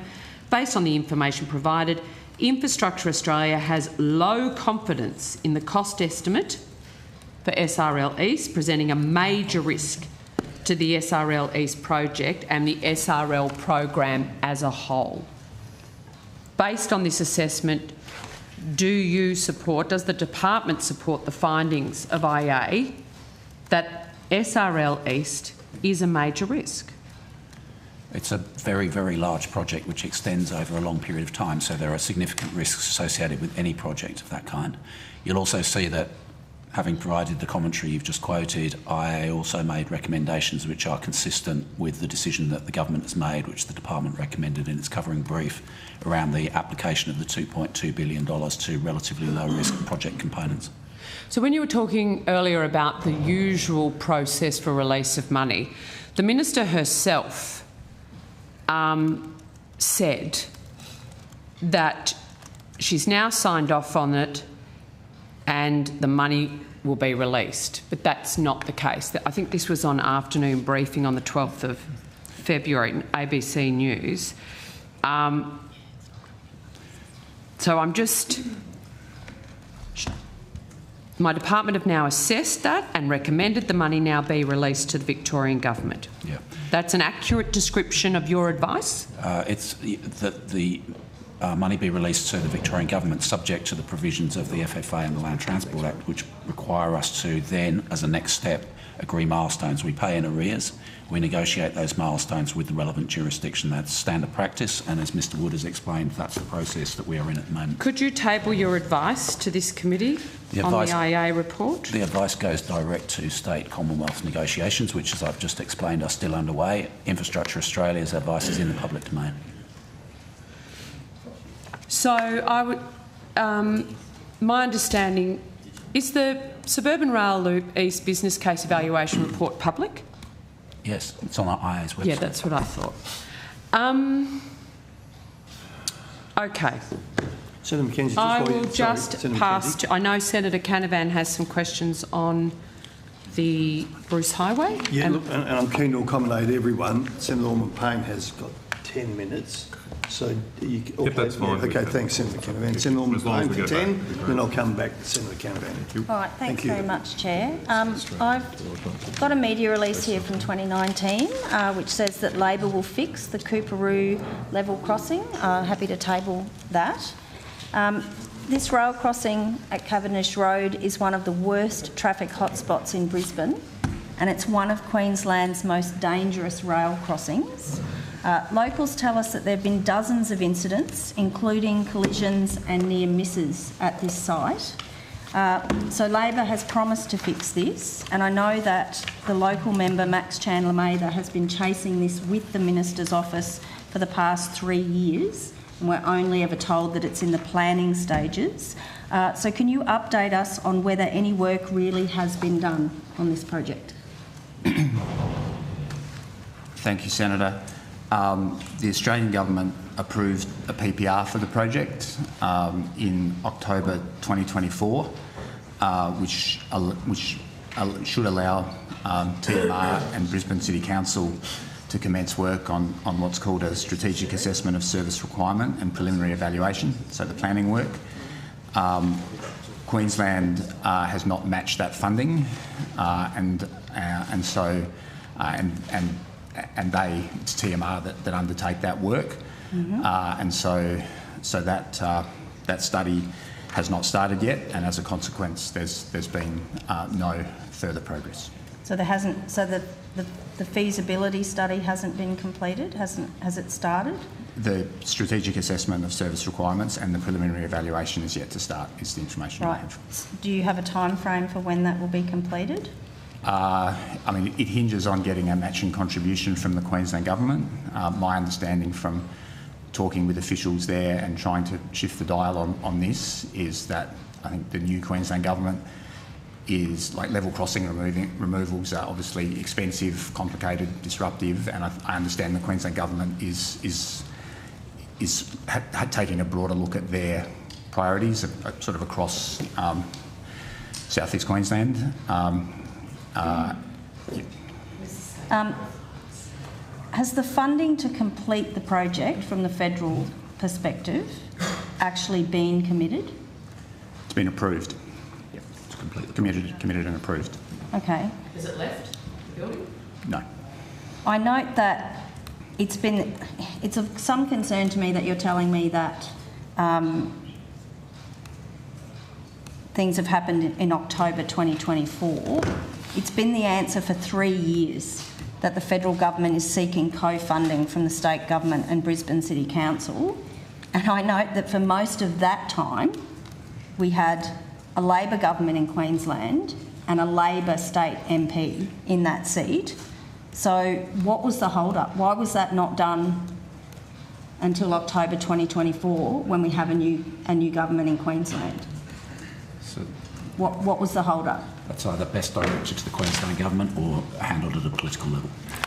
Minister, what was the hold-up for the time that you actually had a Labor Queensland government and a state MP and you committed to this back in 2019? Well, I don't answer for the previous Queensland government, but I do know the local state MP there, Joe Kelly, is a fantastic local member, a very hard worker with a great track record of delivery that Labor for committed his to community. 6 years ago. We've talked through the federal government commitment to this project. The fact of the matter is that it's only a Labor government that will deliver this at the federal level. But you had a Labor state government and a Labor MP all he wants, didn't do anything. but he actually cannot deliver one single thing for his electorate is the reality, and the people of Griffith have worked that out. Well, again, you had a Labor state government for 2 years and you're telling me that in October, when the government changed, you finally moved. But that aside, has the government reached out to the new Queensland Transport Minister to advance the project? Who's reached out to them and when? I think just the other point that I would make is that there are actually 3 parties involved. There's also Brisbane City Council as well. So, who's reached out to the state minister, relevant minister, and the relevant person in the council, and when did that happen, and on how many occasions? I have certainly raised it with my counterparts in TMR. I can't speak as to any conversations the minister may have. Can I have on notice, please, communications between the minister or the department and the relevant people in the state government and the Brisbane City Council for this term of government on this project? On notice, please. We've also engaged regularly with Brisbane City Council at officials level. Well, that's what I'm asking for. So if I could have on notice, please. We'll get that for you, Senator. Yep, great. Thank you. Is the Coorparoo Level Crossing project a priority for the federal government? Well, I think the department have talked through the commitment that we've made to it, and obviously we'd love to get on and finish the job, and we'll work constructively as best we can with the state and council to get these projects done. Okay. If something has been in the planning stages for 3 years, normally you would expect the first stage of a plan is having a timeline and some idea of when it might be delivered. Does that exist yet? Queensland are responsible for delivering these projects in Brisbane City Council. That's a matter you'd have to take up with them. So is there a timeline at this point in time? That's a question for them. I'm not aware of a specific timeline. So the federal government doesn't have a timeline? The first stage in the process is producing that strategic assessment of service requirement. Okay, I'm going to take that as there is no timeline. Well, it's a state government responsibility. It's a federal and state government responsibility, but I'll move on. They undertake these projects. What is the total funding envelope that you're looking at for this project? The total Australian government commitment is $100 million, with a $40 million commitment from Brisbane City Council. Okay. And 1.5 from the state government. Okay, so at the 2019 election, Labor promised that they would fix that crossing, but now you're saying you're only going to fix it if the state and the council pay for the majority of it? Is that the case? Is that where we're at? No, I think that's what we said. That's not what I said. So what is the total envelope then? The Feds are putting up 100 million. What's the total cost of the project? The total project cost sitting on our books at the present is 141.5 million. There's a $100 million funding commitment from the Australian government, $40 million funding commitment from Brisbane City Council, and $1.5 million funding commitment from the Queensland State Government. So what's the hold-up? Is it going to cost more than that? We can't answer that. That's the purpose. Well, but that's a legitimate question. What money still needs to be committed? No, Senator, the way that our processes actually work is that when a commitment is made to a project, the first thing we do is we write and we get the jurisdictions to agree whether they're going to deliver that project or not, because we require all jurisdictions to deliver on our behalf. The state has now provided, as Mr Brummett said, that they provided a PPR. We have actually approved that PPR for the work to commence on the planning. Once we've actually got that information, and we are working as best we can with the jurisdictions, there has been a change of government in Queensland. Queensland has indicated to us that the Queensland government is re-looking at all of its priorities. Once we've actually been able to sit down and get that planning, we will then have a better understanding of what the cost of that project actually is. As we have said in this committee on numerous occasions, we often don't know what the true cost of the project is until we actually go out to market. So we can't answer your question at the moment. We have put there's about 150 million on the table across the parties at the moment. We will then need, if we think it's going to be more, we will then actually have to work out whether we're going to deliver it within scope or whether we're going to actually find additional funding from the state government, from the local council or from the Commonwealth to be able to deliver that project. Is there a timeline for this planning that's being done? Well, we're working that through with the Queensland Government at the moment, noting that they have actually indicated that they're reviewing all of their priorities. And have they given you a timeline for how long they think that will take? No, they haven't done that. Okay, it's my last question. Thank you. Look, I understand your answer, that the Queensland Government and the Council are responsible for implementation, but locals are telling us that they are fed up with the buck passing. We've been hearing for over a decade that it's a priority. It was Prime Minister Albanese who stood at that rail crossing in 2019 as the infrastructure minister, saying that Labor... He was the shadow minister. That Labor said they would fix it. You've had a period of time where we've had Labor at federal and state level. How much longer are the people in that community going to have to wait? Well, you had a number of incorrect assertions in there, Senator Ullman-Payne, but I know that this is a project that the Prime Minister... I'm happy for you to expand on what is incorrect. What in that statement is incorrect? Prime Minister who understands this area very well. Do you want me to answer? Yes, but I want you to tell me what's incorrect. A Prime Minister who understands this area very well is committed to this project. We've only been in government for 3 years. We've put our money on the table, and I'd urge the state government to come on board and deliver this project, and I'd urge the people of Griffith to actually elect an effective member of Parliament who can get projects like this done, and not an inconsequential ring who can't actually deliver anything for his electorate. And on that, time has expired. It was 2024 that you went to the government. What did you do in the prior 2 years? Time has expired. We have only got 15 unless... Thank you. I've got lots of questions, and so could somebody... I'll get that after I've... Right. South Australia, whoever's looking after South Australia. I just want to be able to understand, because I couldn't find in the budget papers the $525 million for the high productivity vehicle network, or the $40 million for the main South Road upgrade. If you could point me to that, that would be wonderful.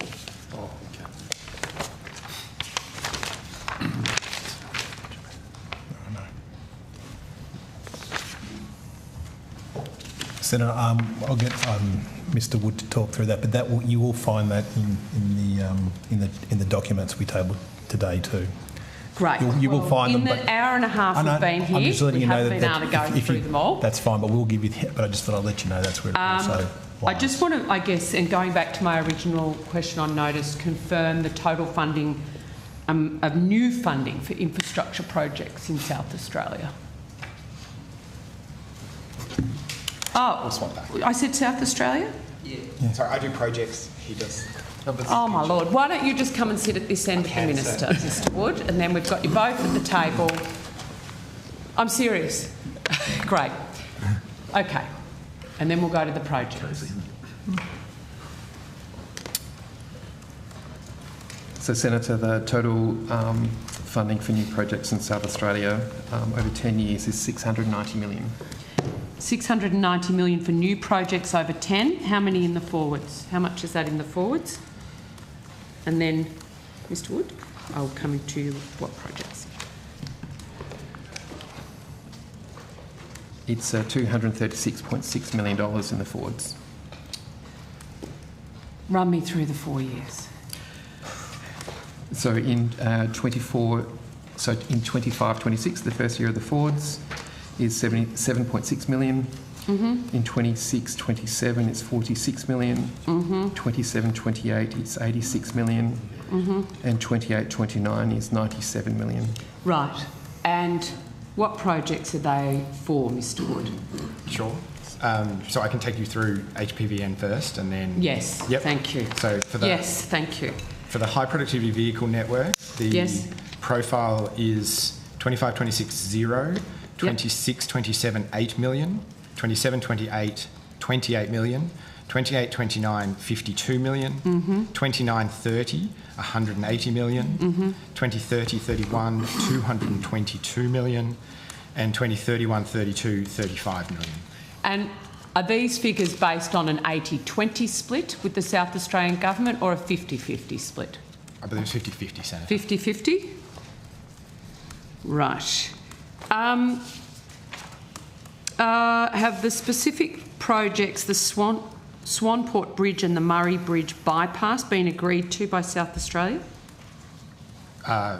So they are part of the Yes. high productivity vehicle network. The business case for that is being assessed at the moment. So by the funding that you've spoken about doesn't include those two projects at yes, because you're still doing the...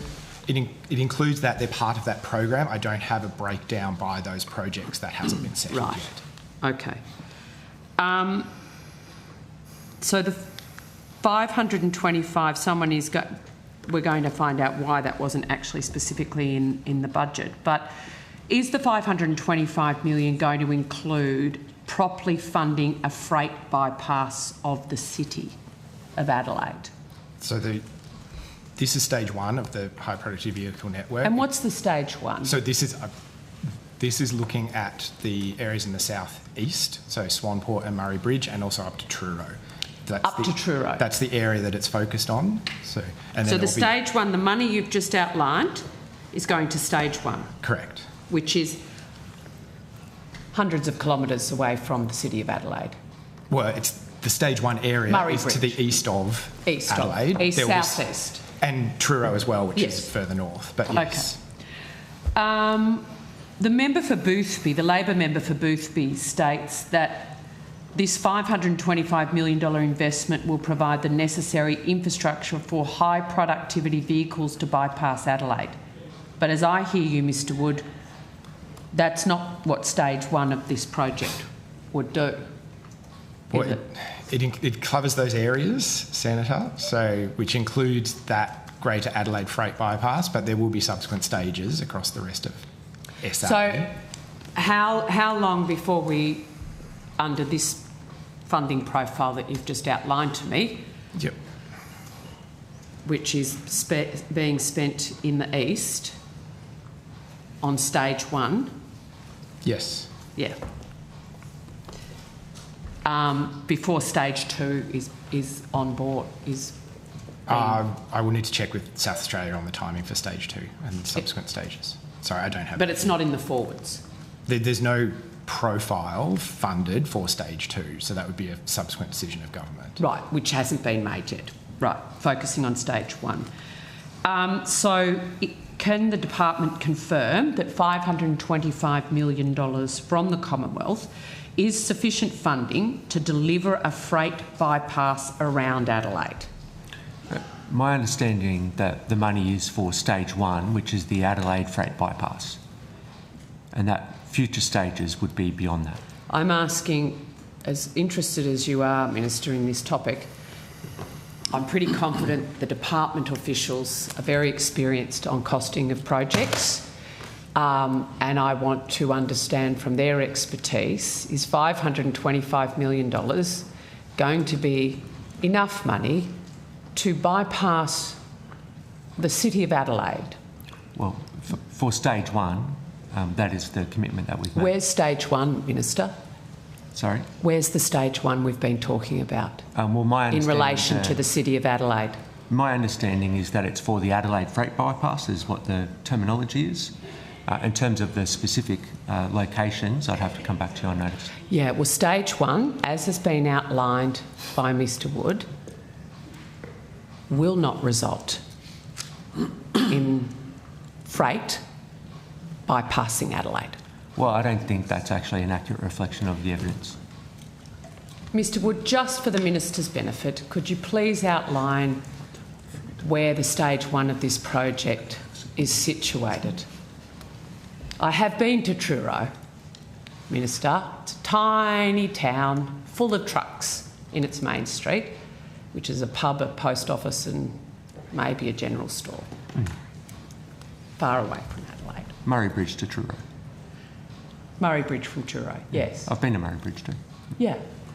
So are you confident that $525 million, Mr Bourne, you might be able to help me, Ms Hall, Secretary, is $525 million enough to bypass Adelaide with freight? So, Senator, it's actually $1 billion because it's 525 plus 525. In partnership with the state government? Yeah. So... you don't get a lot for $1.1 billion. We barely get the Western Highway done.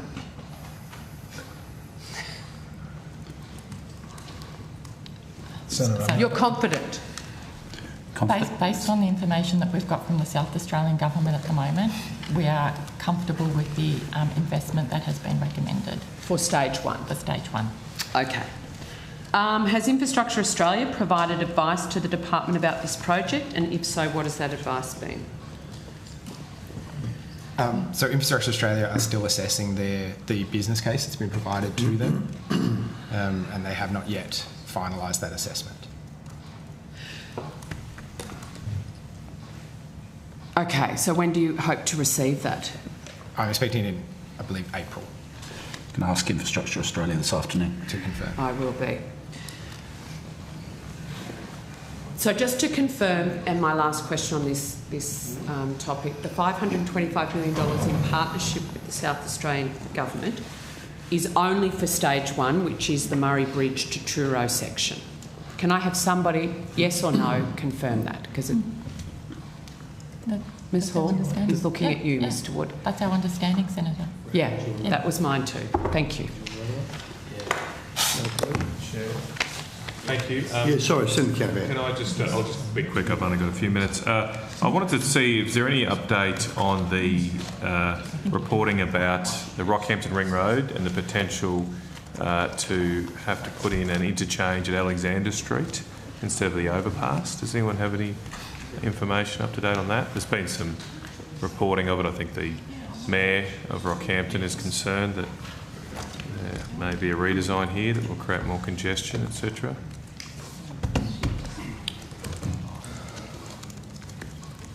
Sorry, I might have to ask you to be very brief and quick if you can, Mr Brummett. Thank you, Senator. The $200 million cost pressure that was provided at budget will allow the full scope of the project to be delivered. Fantastic. So that will not need an interchange at Alexander Street. That's fantastic. Wasn't quite clear in the reporting, but that's really good news. I just wanted to quickly ask too about the $38 million announced for the beef roads. What roads are those going to be? So that's the early works package.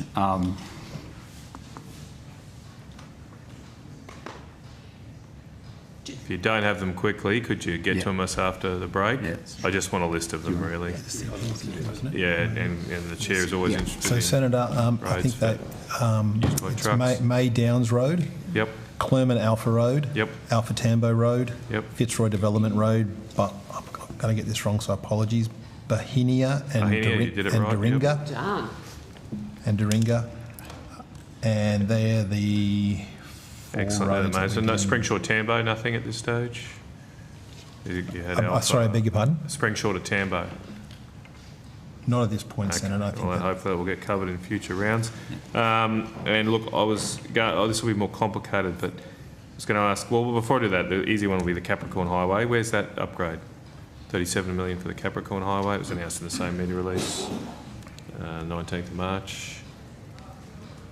It's a long road, that's all. Just while you find it, I've got a quick question for Mr Wood. Does stage 1 include the Truro bypass itself, or only the Murray Bridge to Truro? It includes the Truro bypass. Okay, thank you. You done? Yep. Still haven't got the press release. Yeah, just asking exactly where on the Capricorn Highway are those upgrades. You just bear with It's a fairly long road. Which one's Capricorn?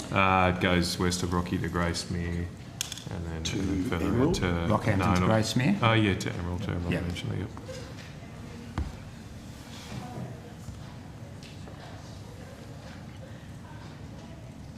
We might grab those state totals as well when you've got time. Ms Hall? All right. Well, maybe you could come back to some of Senator, that. are you, Yep. I mean, the project I'm looking at here is the Capricorn Highway, Rockhampton, Doringa, Rockhampton to Gracemere duplication. Yeah, Is that'd be it. that's- Although we've already done the Yeah, the that's right. duplication's done. That was so that's- completed. So what I'm referring to is the media release of 19th of March, a joint media release with the state government. It does include the 38 million for Beef Road, some money for Bruce Highway, and it says a dot point 37 million to get started on upgrading sections of the Capricorn Highway. I don't think there was much more detail around that. I'm asking for. We'll come back to you. Can I come back to you on that? Sorry, Senator. Would you like us to read out the... Yep. Thank you. We just get And just Mr. say Mills colleagues, back we've up got a to... minute left. Yeah, this is a con Yep. Okay. Yeah. All right. that we've been waiting. I'll leave it there if we can try and get that information. Yeah, we'll later. get that Thank you. information to you, Senator. Right. Senator, so for outside the forward estimates, so from 29-30 through to 2034-35, for state totals. For Yep. New South Wales, it's 846 million. Yep. Northern Territory, 155 million. Yep. Queensland, 6.9 billion. South Australia, 453.4 million. Yep. Tasmania, 226.2 million.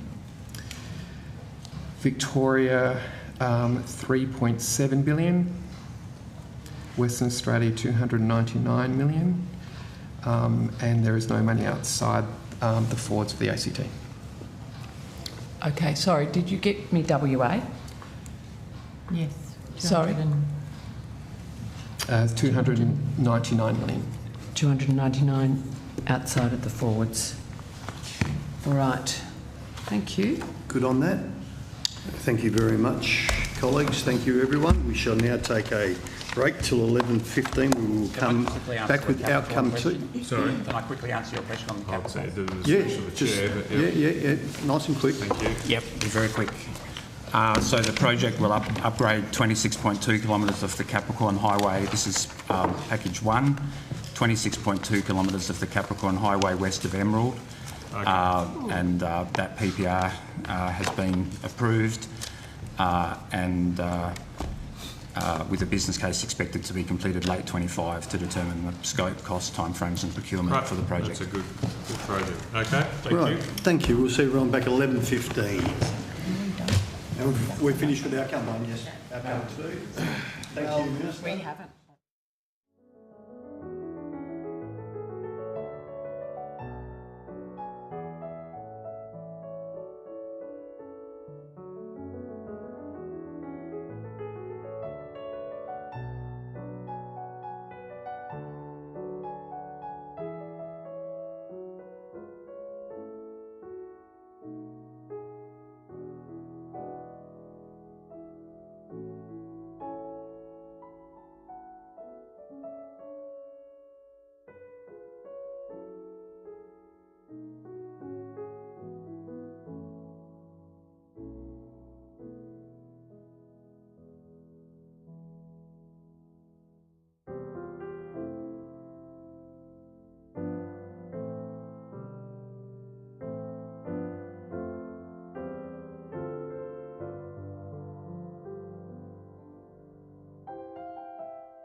Everyone, and can I take this opportunity to welcome Senator Malandiri McCarthy, Senator for Indigenous Affairs, all-round good girl and great mate of mine. Sorry to get on the record.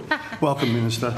We're now going to outcome 2, and we'll give Senator Canavan. Give me a second to look forward to those questions.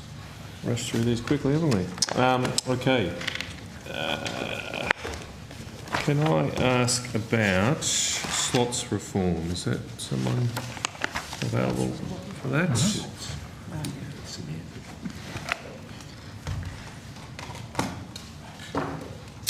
Okay, so we've got the legislation go through.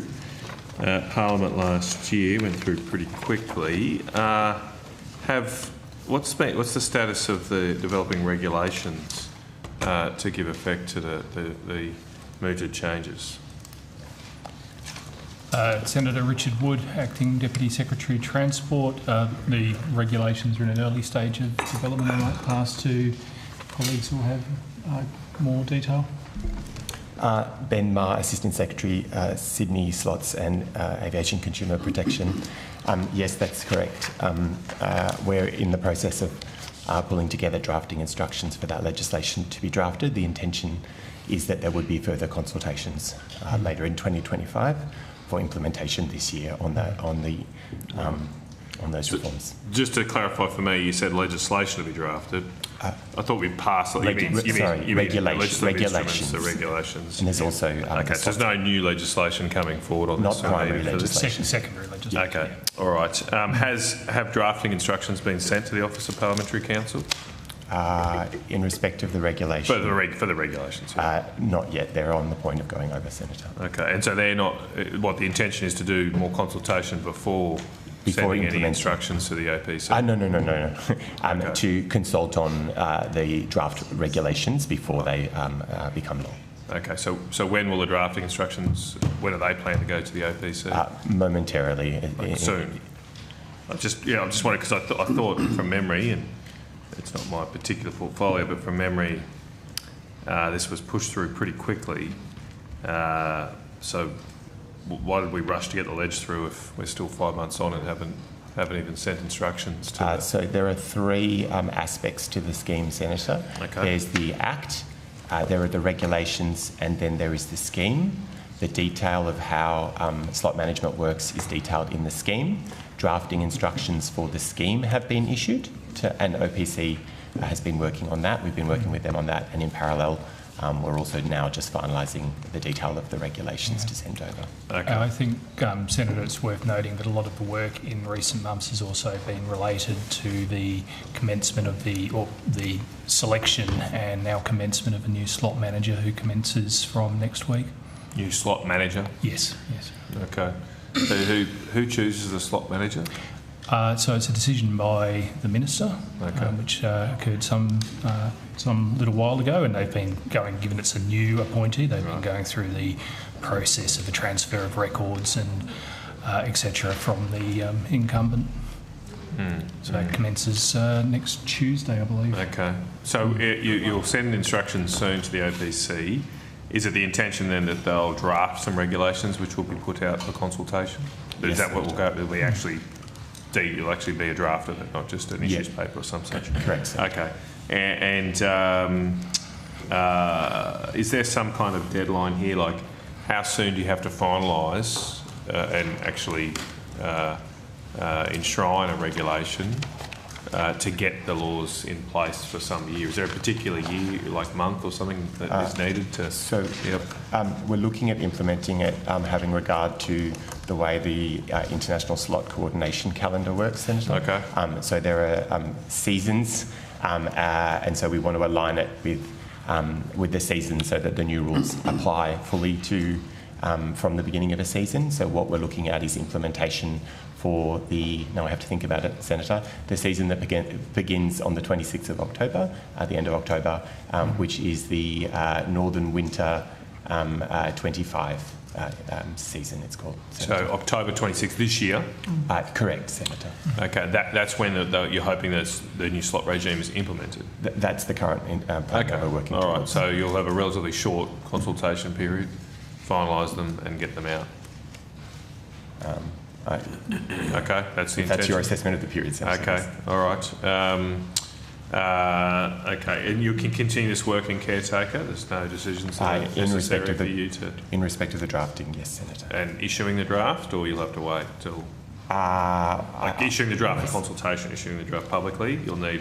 I would expect that would be a decision for government, Senator, but that doesn't prevent us from continuing to work on the development. Yes, yep, okay. Okay, all right. I just wonder, I mean, have you briefed the Minister about this? It seems like the timeline's very tight now, particularly given the election, and there's a bit of uncertainty about how long we might take to get a new government all sworn in and everything. Has there been any advice to the Minister that perhaps this is something that should have been done before we go into caretaker? No, Senator. Okay. All right. Okay. Well, hopefully that gets done. I think that's very, very important. Can I just ask some questions now about the level crossing fund?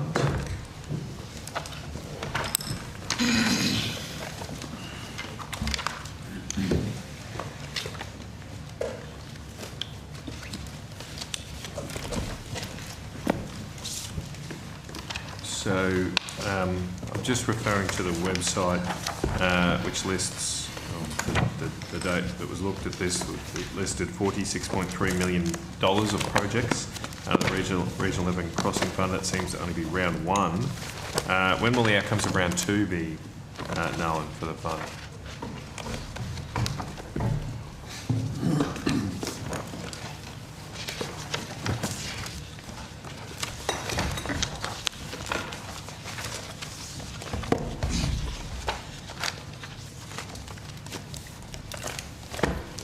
Hi, Senator. Melanie Chidle, Assistant Secretary, Targeted Infrastructure Programs.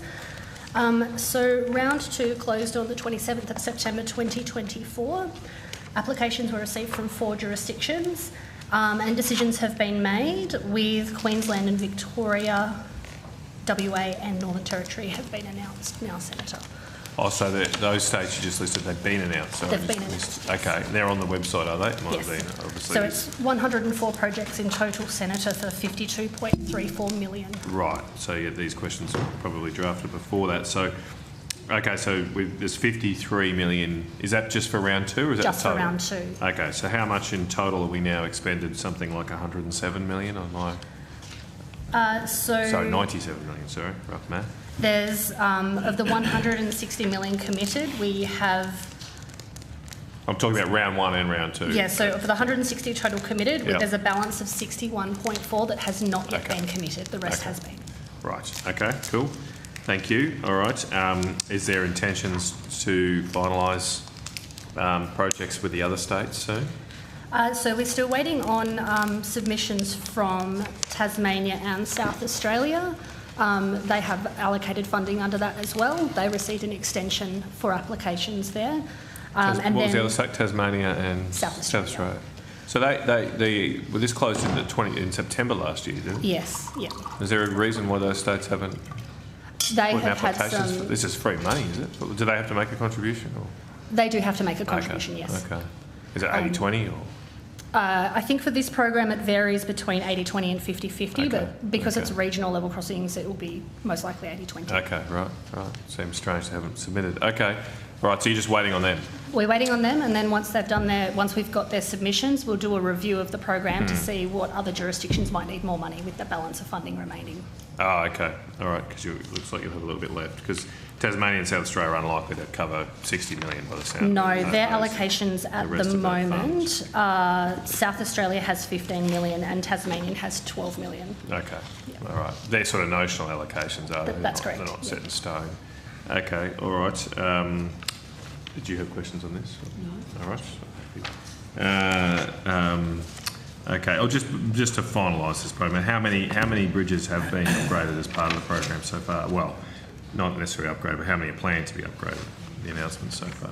For the level crossings, or yeah, for level crossings. Sorry, confused with renewable bridges. Yep. Sorry, Senator. So of the projects, we have for round one projects there were 48 projects approved. 48 level crossings. They're level crossing projects, yes. Yeah.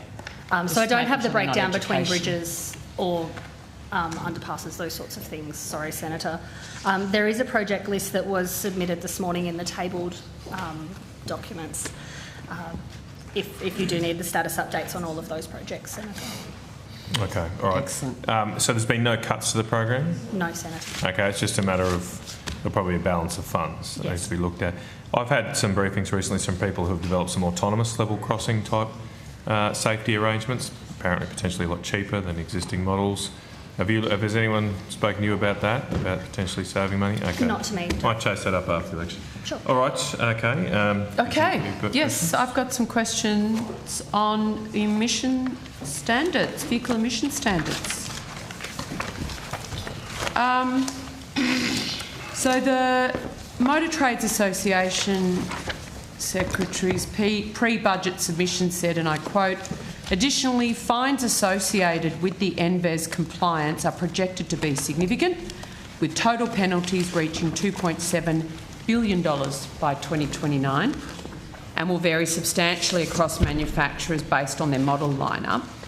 On the 11th of February 2025, the AFR reported on that submission, stating car makers are struggling to adapt to tough new vehicle emission standards, which could impose an extra $2.7 billion in costs on manufacturers, and that the Motor Traders Association forecasts the penalty per vehicle by 2029 ranges from an extra $4,574 per car for an Isuzu to $4,348 for a Mazda, or $2,855 extra for a Toyota. Given that in estimates this year, officials gave evidence that the NVES was not expected to increase the cost of cars, on the 20th of March in 2025, carsales.com.au reported that vehicle brand GWM Australia had confirmed a $1,500 impost on the cost of the popular Jolyon petrol SUV in 2026, triggered by the standard. GWM Australia also said it would exploit its pricing advantage over rival brands to keep orthodox ICE in its lineup as long as possible. It's convinced it has to keep selling lower-priced, higher-emitting ICE models for as long as commercially possible to hit its ambitious 70,000 sales targets. Has the department engaged with GWM Australia to seek more information following this public report? Thank you for the question, Senator. Tristan Cathidge, Assistant Secretary, Reducing Surface Transport Emissions Branch. I can't say that we've engaged with GWM directly, although there has been extensive engagement with the industry over quite a long period, Senator. I think 40... Does it remain your view, the department's view, that the NVES is not and will not cause car makers to increase the prices of popular vehicles for sale here in Australia? That's correct, Senator. That is still your evidence, despite... That's correct. Despite the Australian Financial Review disagreeing with you based on evidence? Senator, we've set out a range of reasons why we think that's the case. The first thing probably to say is that the NVES operates over a fleet of vehicles, not on a particular vehicle. The car makers themselves have said Isuzu will cost an extra $4,574 per car, and Mazda $4,348 and Toyota $2,855. That is from publicly released, reported on data. Are you saying they're wrong? Well, I mean, Senator, I'd say it's a matter for vehicle suppliers how they price their vehicles. They are saying we operate in a competitive market. That it is increasing the cost, though. That the car vehicle the car industry is saying it's increasing the cost per car. Thanks, Senator. Paula I don't want to be arguing black is white here. But you should give our witnesses time to respond to your questions. Yes, of course, Secretary. Paula Stagg, First Assistant Secretary, Surface Transport Emissions and Policy Division. So the source of that data you were quoting, the MTAA work, I think we talked about this last time, that their penalty assumptions for 2029 assume you applied the standard to a 2025 fleet, which we don't think is realistic. So those sorts of penalties and numbers that are being quoted assume that there is no advancement in any form of technology in the vehicles and that in 2029 we continue to sell today's models, which we don't agree with that assumption. And so that drives those numbers and those sorts of penalties that were reported on, because it's essentially applying a standard from 5 years in the future to a vehicle today, which is not how the scheme operates. And so others who are making these claims of the increased cost on cars are prepared to release their modelling. You're not, are you? That was a decision for government, so government has a public interest immunity claim over that. Minister, why, and you're from the Territory. Yeah, we all love our four-wheel drives to get out and about in the Territory. Love your Prado, I love mine. I love my car too, Senator. Why is the government not prepared to back its claim that your emission standards won't drive up the price of cars for everyday Australians, which industry is now saying, now that they've done the work, that it will. So that's public. But your government refuses, isn't prepared to say, we don't agree with that, and here's the modelling to show you why. Instead, we've got department officials here, every estimate saying, well, the assumptions, release the modelling, and then the Australian public would know that you base your policy decisions on evidence, not on ideology. Well, Senator, we're also a government that supports people having a choice across Australia, and it is important. You and I like our vehicles. I like my four-wheel drives. I'm not going to stop someone who wants to drive a different kind of car and a different style of car, and that's what we're about as a government. We're certainly not about closing down opportunities for Australians, and this is an incredibly important opportunity. You know, unlike you guys, when you even shut down the manufacturing of local cars in Australia. This is what you want to offer us.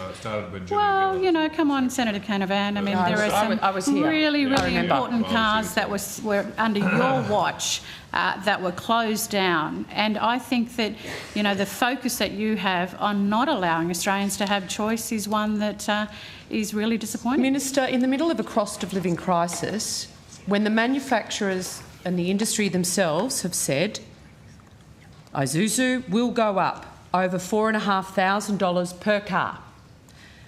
Mazdas will go up over $4,300 for a car and over $2,800 for a Toyota per car. That is what Australians are going to have to pay more as a result of your government's policy. I accept it's your decision to make. Why not release the modelling so the Australian public can actually see why you made the decision you did, instead of what we think has happened is it's just about fudging a number for Chris Bowen's emission trajectory? Well, I reject the assertions in your question there, sort of question, and I will hand over to the department in a moment, but I will say this before I do. If we're talking about the cost of living of Australians in this country, the fact that you won't support tax cuts in this country, 70 cents a day in 15 months' time, actually no over $2,000. If you look at the first lot of tax sets that we put through Parliament, as well as late last night, we know that you want to get rid of all of it. So when we talk about cost of living, Senator, let's see the votes that took place in the Senate. You voted down against cost of living relief, energy relief, housing Minister, support. Sorry, Minister, there is a point of order, Senator on Mackenzie. Relevance to matters before the committee. Well, cost of living, Chair, was being raised. Minister, I'm talking to the Chair. All right, what we might do, colleagues, and I understand that it's very early in the day, but let's all get back on track and let's focus with our questions that are short and sweet and our answers that can be the same, and we are on a very tight time schedule. Thank you, Chair.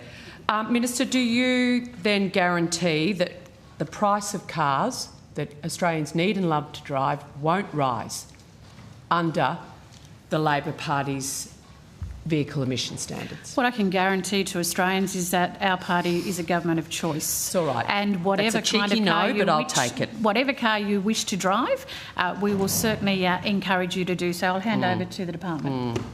No, it's all right. I've got the department's evidence. On the 21st of March, the Australian newspaper reported that the CEO of Mitsubishi Motors Australia said that Australian car yards were brimming with electric vehicles that people did not want to buy, not a situation unique to Australia, and warned that the price of petrol cars could rise unless Labor overhauls its vehicle emission standards.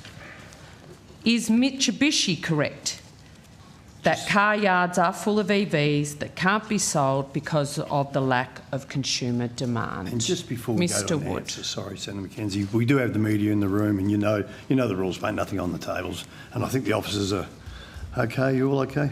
Good. Okay, go for it, mate.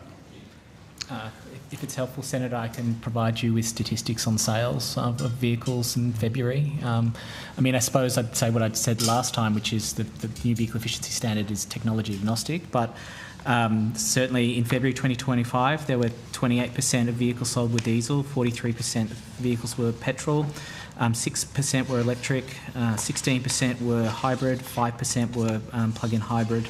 I guess the thing I'd say is like the total number of electrified vehicles, so including hybrid and PHEV and BEV, has actually gone up to 27% in February.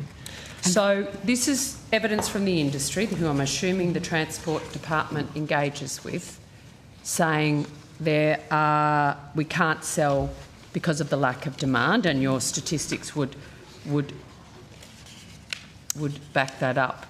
Have you sought, given the Mitsubishi, in contrast to your continuing evidence since the government brought this in, is disagreeing with your evidence, have you sought to engage with Mitsubishi directly? Oh, Senator, we have regular engagements with the industry, including Mitsubishi. With Mitsubishi.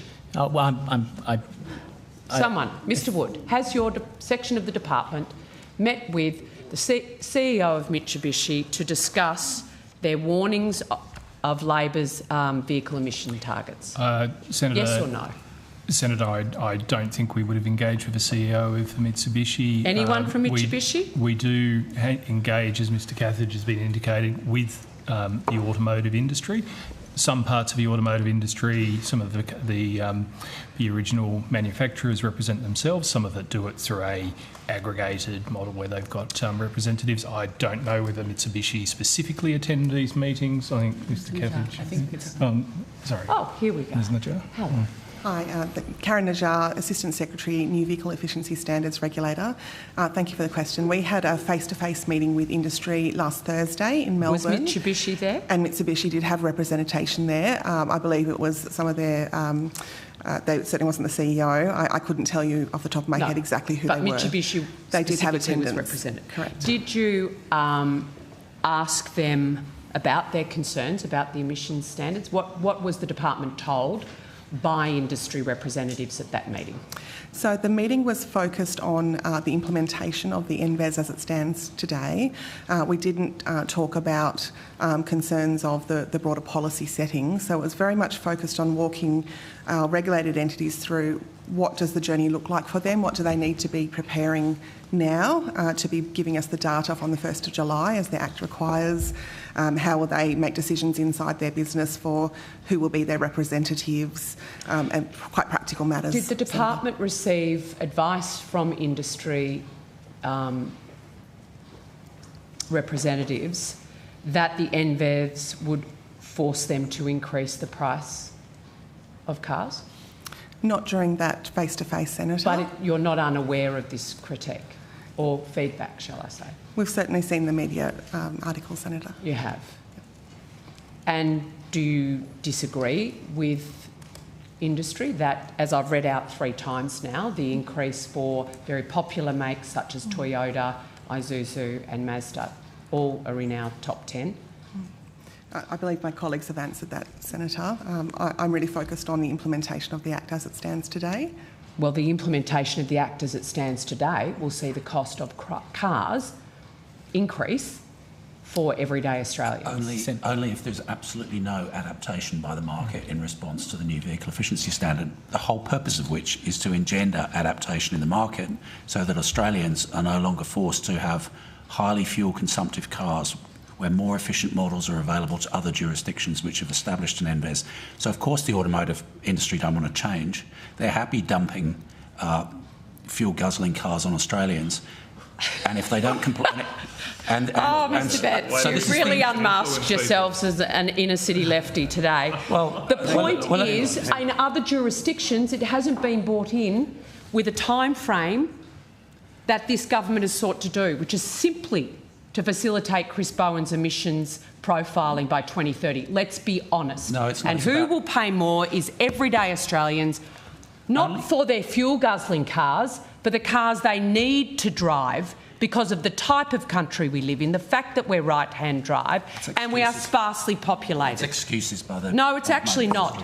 I know the difference between a Hilux and an F-150. Maybe just respect the consumer. Honestly, excuse me, assuming that same consumer wants both of those is ridiculous. Yes, Senator McKenzie needs to enable the Secretary to complete an answer to her question without hassling him. So there isn't... Thank you, Minister. I was trying to get that out, but no one was listening. But thank you. So, look, Mr Betts, if you'd like to answer. So the reason why fuel efficiency standards have been implemented in every OECD country apart from Russia without an impact on headline average car prices is because it's consumer capitalism, and automotive manufacturers are very good at adapting to regulation, and they operate in a highly competitive market, and that will keep prices down, enable Australians to save money at the bowser and reduce emissions. Oh, but that's not the case when you're only 2% of the global market. Anyway, you're not going to release the modelling to actually justify the government's position,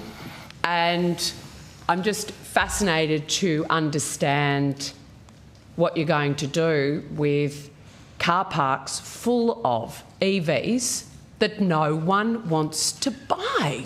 I don't think that's backed up by the statistics. That's actually the evidence, the public evidence. So everybody that's actually engaging genuinely with industry knows that. Anyone that reads the motoring sections of our major newspaper knows that. Anyone that talks to Australian motor dealers knows that. This isn't an academic argument anymore.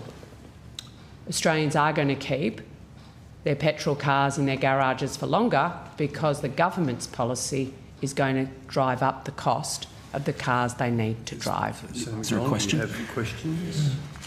I'll take that as a comment. Senator Canavan has some other questions. Senator Canavan. Thank you, Chair. I just want to take a step back and understand how the scheme works. As 12 o'clock. Again, it's just been a little while since I've delved into it. My understanding of the complaint of Mitsubishi here is that they're just not selling the cars, right? No. So constantly hear, and we have heard many times from the department that, well, that's all fine. Manufacturers will just have to sell, or will sell more low emission vehicles. It seems quite naive, that approach to me, because in any market you also need a buyer. Like, it's one thing to have a seller, but you need a buyer, and the manufacturers can't create that out of whole cloth. So the complaint of Mitsubishi is people aren't buying the low emission vehicles. So I want to understand what happens. Say Mitsubishi, and I'm just using them, doesn't matter who, say Mitsubishi end up, in a year, they end up selling cars at a rate above the emissions target. So they're above the cap, so to speak. What do they do to get into compliance with the scheme? So, Senator, if you're asking, I mean, there's a whole range of different things that vehicle suppliers can do to meet the scheme. I mean, as we sort of said previously, I mean, it's for vehicle suppliers to develop compelling cars for consumers to buy.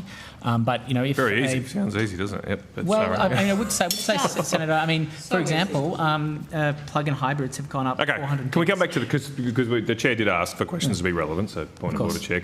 I asked what happens. So... I'm trying to understand whoever's implementing this scheme, and under the legislation we passed, clearly, and the scheme I believe allows for this, that if if a manufacturer ends up selling their fleet of cars above the emission target, what do they do to come into compliance with the scheme? So, for example, if a vehicle supplier has an interim emissions value that's more than zero in a particular year, in the next year they can sell vehicles that are below the target to bring them back into line. The other thing they can do is purchase units from other vehicle suppliers. So what was the last one? They can purchase units from other vehicle suppliers. They can purchase units. They can purchase units, right? Yeah. Okay. How are the units created? So units are generated based on a vehicle supplier's interim emissions value. So what would that value have to be for the units to be created? So, well, it's a negative number. So, as per the terms of legislation, Senator, when an interim emissions value is generated at the end of a year, so the 1st of February 2026, the 2025 interim emissions value is generated. If that number is a negative number, then units are awarded to that vehicle supplier. What is the negative number?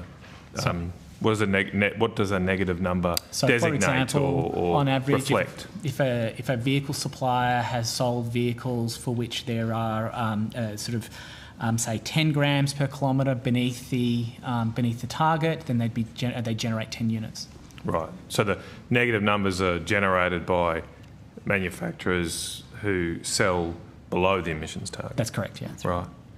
And Now, then we take it at a fleet-wide level, so it's not vehicle by vehicle, it's the total number of overs and unders generates their interim emissions value. but obviously, like a Tesla will generate lots of, because they only sell low emission vehicles, they'd be pretty much always under the target.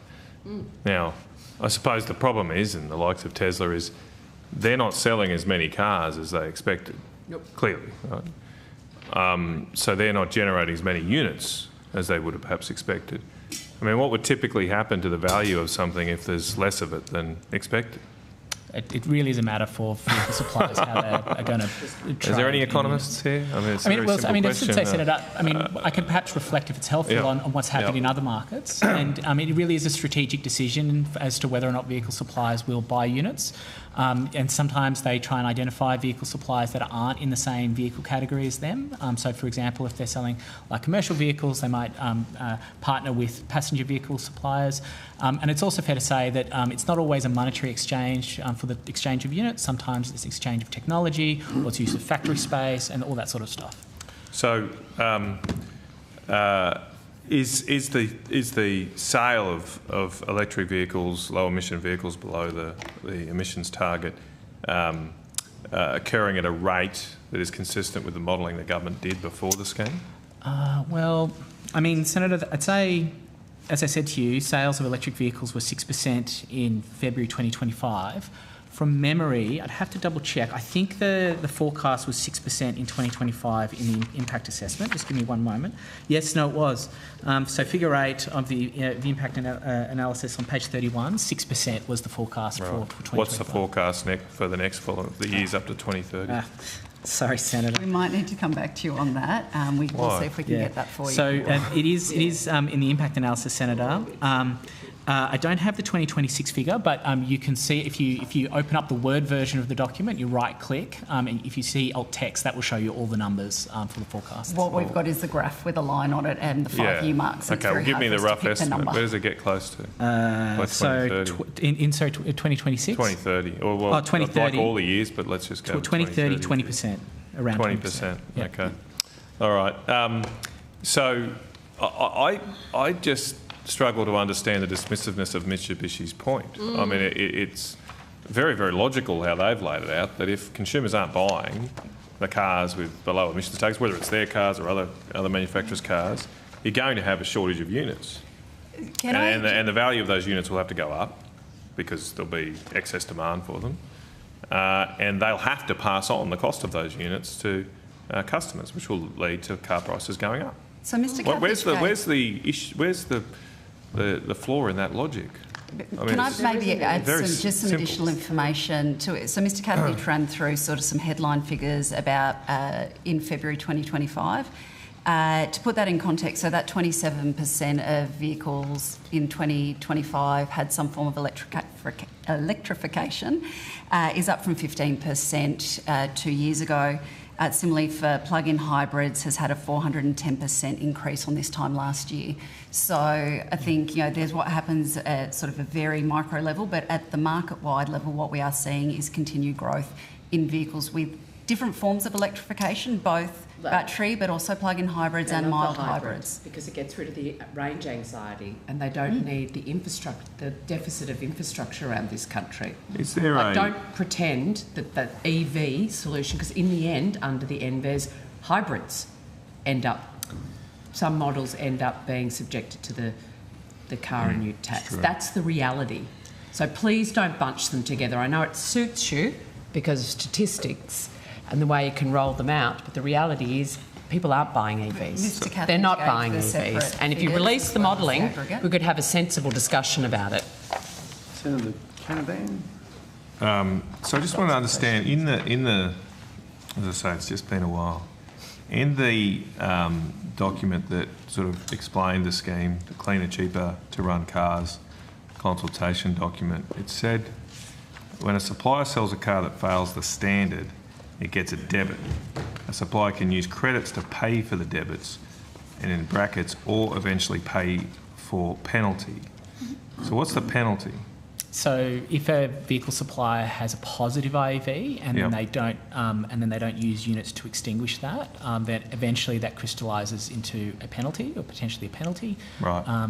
So that's where the What's the value of the penalty? So it's $100 per gram per kilometre. There's a mechanism within the legislation to issue infringement notices, which are at 50% of that maximum. Sorry, I missed that last bit. What the mechanism? Like many pieces of legislation, there's a mechanism in the legislation for the regulator to issue infringement notices. Right. And that's at 50% of the total maximum penalty, so $50 per gram per kilometre. Right, so a manufacturer could just fail it and halve the cost of their penalty.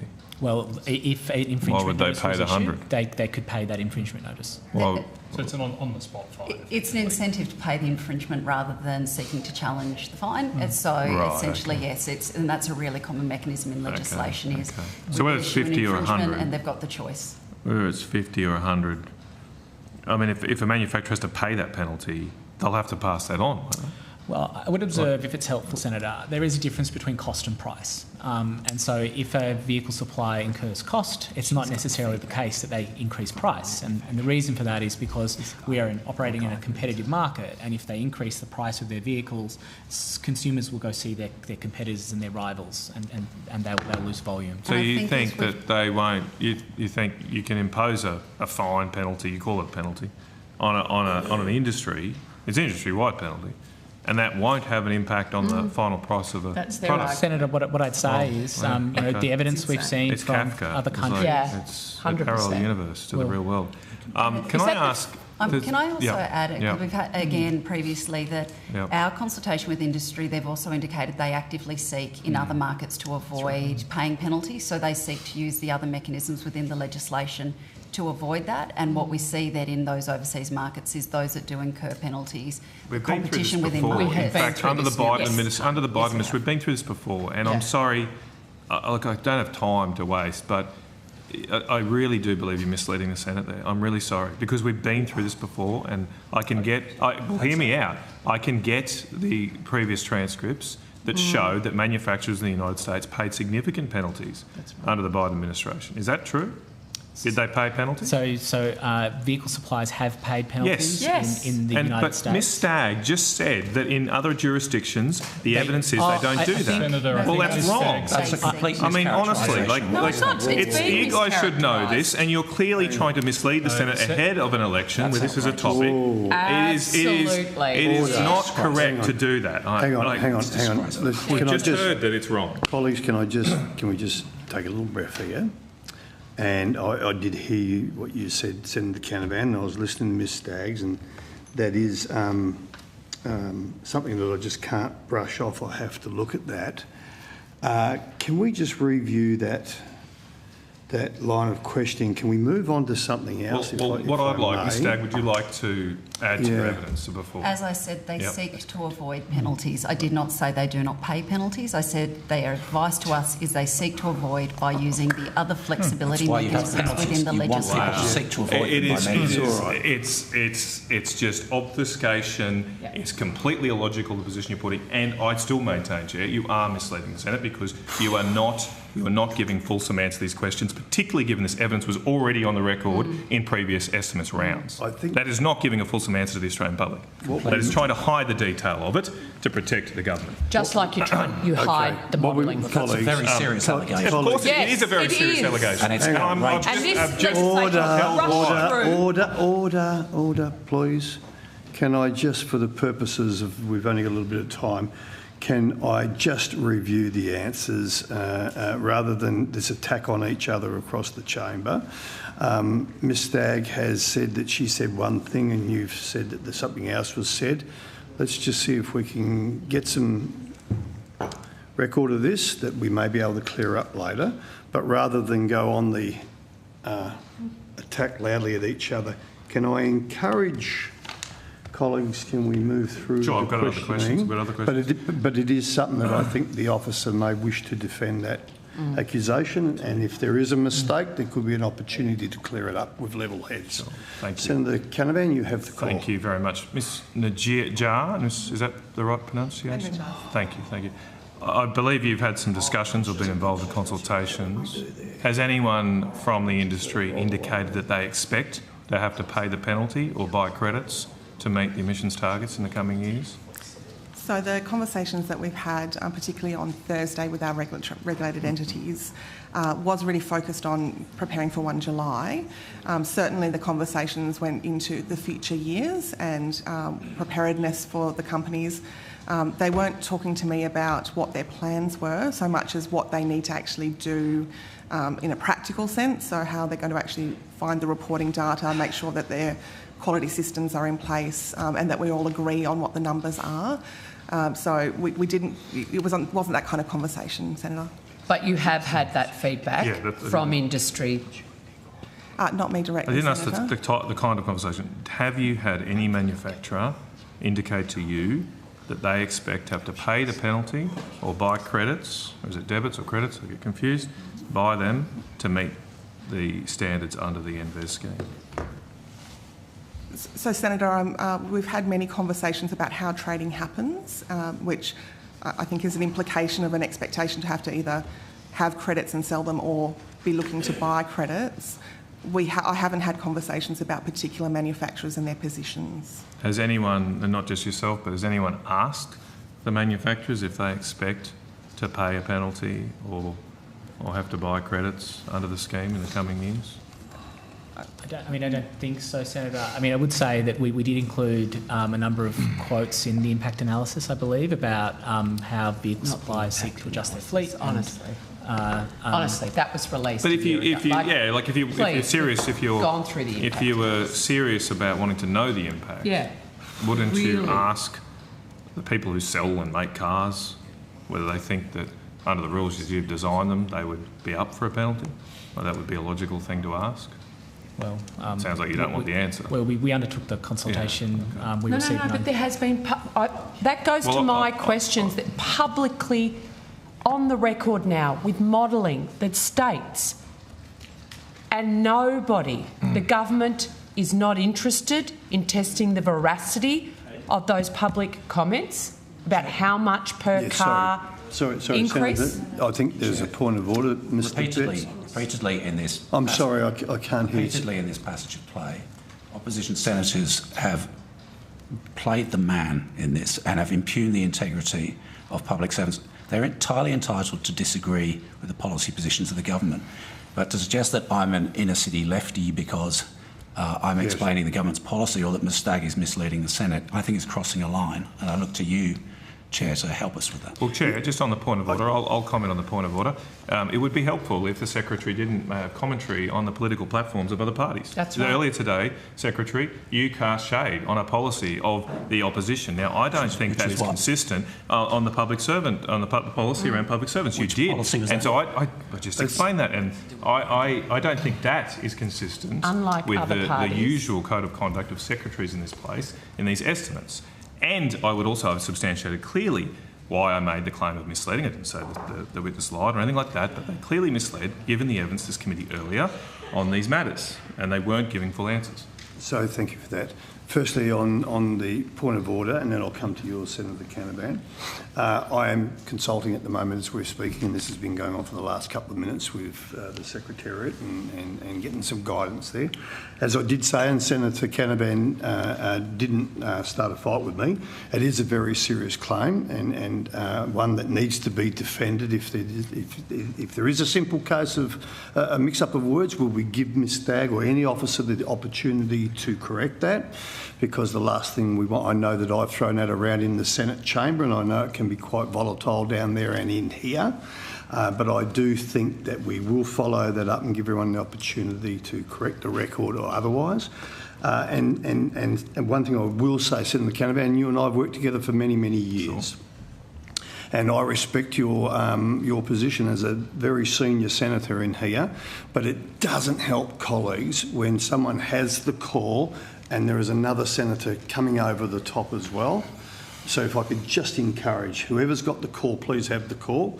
And if we can just treat each other with a little bit of respect, I'm giving the opportunity for us to move along now. We will come back to you. Ms Stagg, you will be given an opportunity should the opportunity arise to, if there is something we need to clear up or rectify, but I don't want someone leaving here with clouds all over them. In terms of comments about other governments, yeah, well, that's been going on for years. I get that sort of stuff. We do get carried away. No, it's been going on for years. I do get that, but I would encourage colleagues. We can be robust here, but we can be respectful. The way we treat each other in the chamber in the last 10 or 15 years has surely slipped. It's come from all sides. But in here, can we just follow the respect at work? Let's keep it above the bottom rung and the ladder and try and treat each other with respect. And I will come back to this. Questions, short and succinct. Answers, please, short and succinct. When there is commentary going on, I will just say I'll take it as a comment, and we are running out of time. Thank you. Now, Senator Canavan, you did have the call. I just have a couple more. Right. Just going to this question of have you had this feedback about penalties or credits having to be bought? Did you get any feedback during the impact analysis? Did any manufacturers tell you that they expect that they would have to pay a penalty? I mean, we received 9,000 submissions, I think, Senator. I'm sure some of them, made claims that they would need to, adjust their fleet strongly, or that there may be penalties that they need to pay. But I couldn't give you a statistical answer to that at this point. Okay. Since we last spoke, only a few weeks ago, I believe there's been further developments in the United States. Are you keeping an eye on those in terms of the EV mandate and what's happened there? We are keeping an eye on that. As I understand it, there is review being undertaken by the current administration on their national fuel efficiency standard. There's also a whole range of other things that sort of play into that mix, including state EV mandates as well as the state-based fuel efficiency standards. I suppose I'm particularly referring to the announcement that was reported in the media on the 12th of March about the EPA beginning a process to repeal the existing electric vehicle mandate. Are you aware of that? Yes, Senator. Okay, so that's the news since we last met. So what's happening there then, and how long is that expected to take? Well, we don't have any additional information above what's available publicly, Senator. Have you reached out to officials in the US? I don't believe we have actually on that. No. Sorry, you haven't? I don't believe we have. Right, okay. Okay, all right. Thank you, Chair. Sorry, Senator Kenzie, may I go to Senator Tyrrell? You've got about 10 minutes and then come back to you guys because you've had an hour so far. Thank you. Senator Tyrrell. Thank you, Chair. Hi. Can I ask questions about the Tasmanian Freight Equalisation Scheme, please? You might want to just Speak up. Speak a bit louder. Speak up. All right. Sorry. Apologies. Carol. So my first question is probably to the Minister up front. It's like we've had a commitment from the Coalition in regards to freight equalisation scheme. Does the current government have any plans to make an announcement or do any general review on the freight equalisation scheme? Thank you, Senator. Look, our government certainly is committed to ensuring that Tasmanian businesses and communities are not disadvantaged when it comes to the movement of goods between the mainland and Tasmania. And we know that Tasmanians are concerned about the rising costs of shipping, and we want to make sure that the TFES continues to provide the support it was intended to provide. Is there going to be a formal response from the government anytime soon? Look, I'm advised that we note that the report published by the committee and acknowledging the ongoing work of Senator Anne Urquhart in advocating on behalf of communities across Tas, we are considering the recommendations of the Senate's report and will respond in due course, Senator. In due course, thank you. Has there been any direction to the department to make changes or consider changes to the TFAS since the Senate Select Committee? The report was released in December last year. Senator Megan Scott, Assistant Secretary, Maritime and Shipping Branch.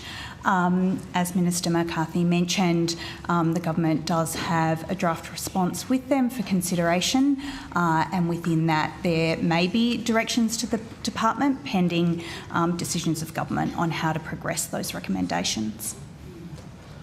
How will that be impacted if an election's announced this weekend then? That would, that would become a matter for government. Okay. Also, has the department had any contact with King Island and Flinders Island in regards to this scheme since October 24? The department has not, but I understand that Services Australia have undertaken a visit in that time period, as we discussed at the committee hearing that we had in November in Tasmania. Do you have date that they went? I don't have those particular dates on me, no, but we can come back to you with that. That would be perfect, because there was meant to be a visit previously which the Mayor's dispute happened, and I understand Senator Brown said it had happened, so I just want to make sure that they have been communicated with appropriately. Yeah, Services Australia did confirm it with me the other week. I just don't have the exact date. Thank you. Times have changed since TFS began with air freight now, an established way for getting high value and time sensitive produce to customers. Have you ever looked at including air freight in TFS? We have not considered that through the department, but I do note that there is a recommendation in the Senate Select Committee's report for that to be considered, and as the government considers that report, it may come up. Is the reason it has been considered because it's never been raised in other reviews through Social Security, etc.? I couldn't describe why it hasn't come up. I think we'd be speculating. It would be speculation as to why it might not have come up. I don't know, you can't speculate, I understand. Do you agree, though, that it might be a more efficient way of getting produce onto the islands versus the risks that they have with the barges, etc., getting to the island?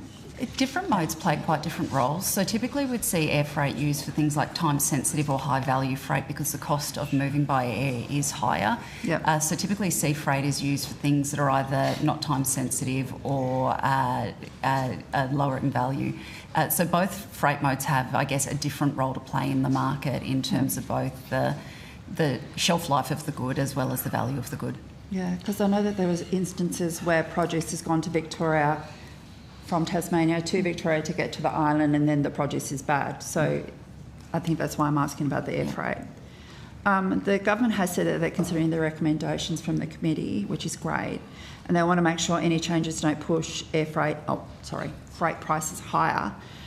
Surely including air freight in TFAS would actually improve the functionality of the scheme with the intent to ensure equal access to the Australian mainland? That would be a matter that would be explored through the review process. Okay. I've also heard from so many businesses that the payment system is clunky and complex. Has the department ever looked at changing the way rebates are paid? That would actually be a matter for Services Australia, so they administer the payments side of the scheme and run all those sort of systems and operations. So it'd be probably best to raise with Services Australia in their hearings those sorts of concerns. Okay. Has the department investigated any new technologies that could be used to reduce the cost of administering the scheme, or is that a Services Australia? Right. Okay. Thank you. Appreciate that. Thank you. Can I also ask some questions about Macquarie Point? It's under outcome 3. Outcome 3? I love it when I'm in the wrong spot. Come back. Oh, you're evil. Evil. Thank you so much. I do appreciate your time. Thank you, Senator Tyrrell. We'll see you in outcome 3. Senator Mackenzie. Sorry. I have a T-first follow-up.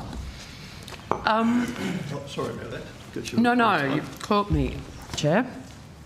Just wondering if you could give me the funding profile for TFARES in the budget over the forwards.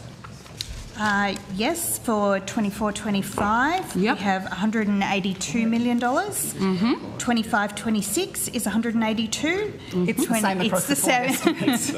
Oh, over the forwards. Over the forwards. Yeah, it's the same amount annually. All right. Yep.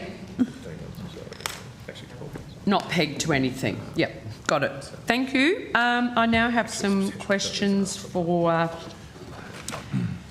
Sci Quantum at Brisbane Airport on behalf of Senator Chandler. We'll just bring the relevant people to the table, Senator, but if you'd like to start, you can... Now, these are on... has the department received a planning application from Brisbane Airport? I'm assuming to update the master plan.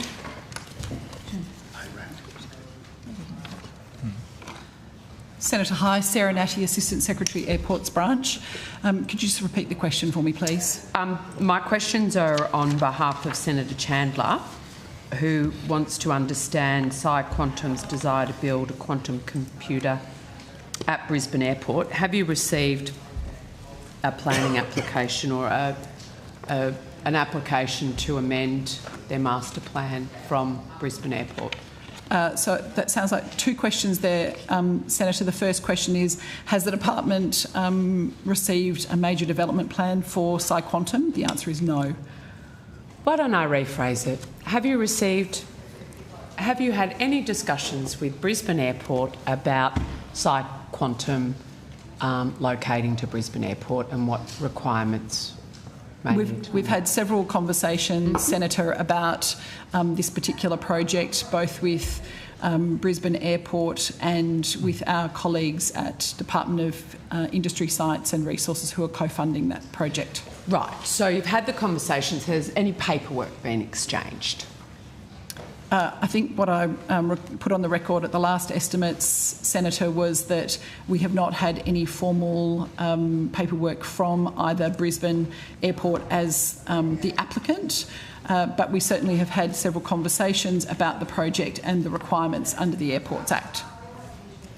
Okay.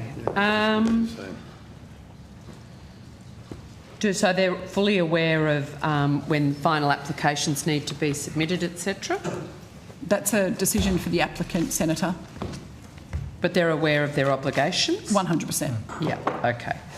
Just around some noise mitigation for Western Sydney Airport. Can the department confirm that there have been no changes to the draft noise mitigation policy from the draft ES?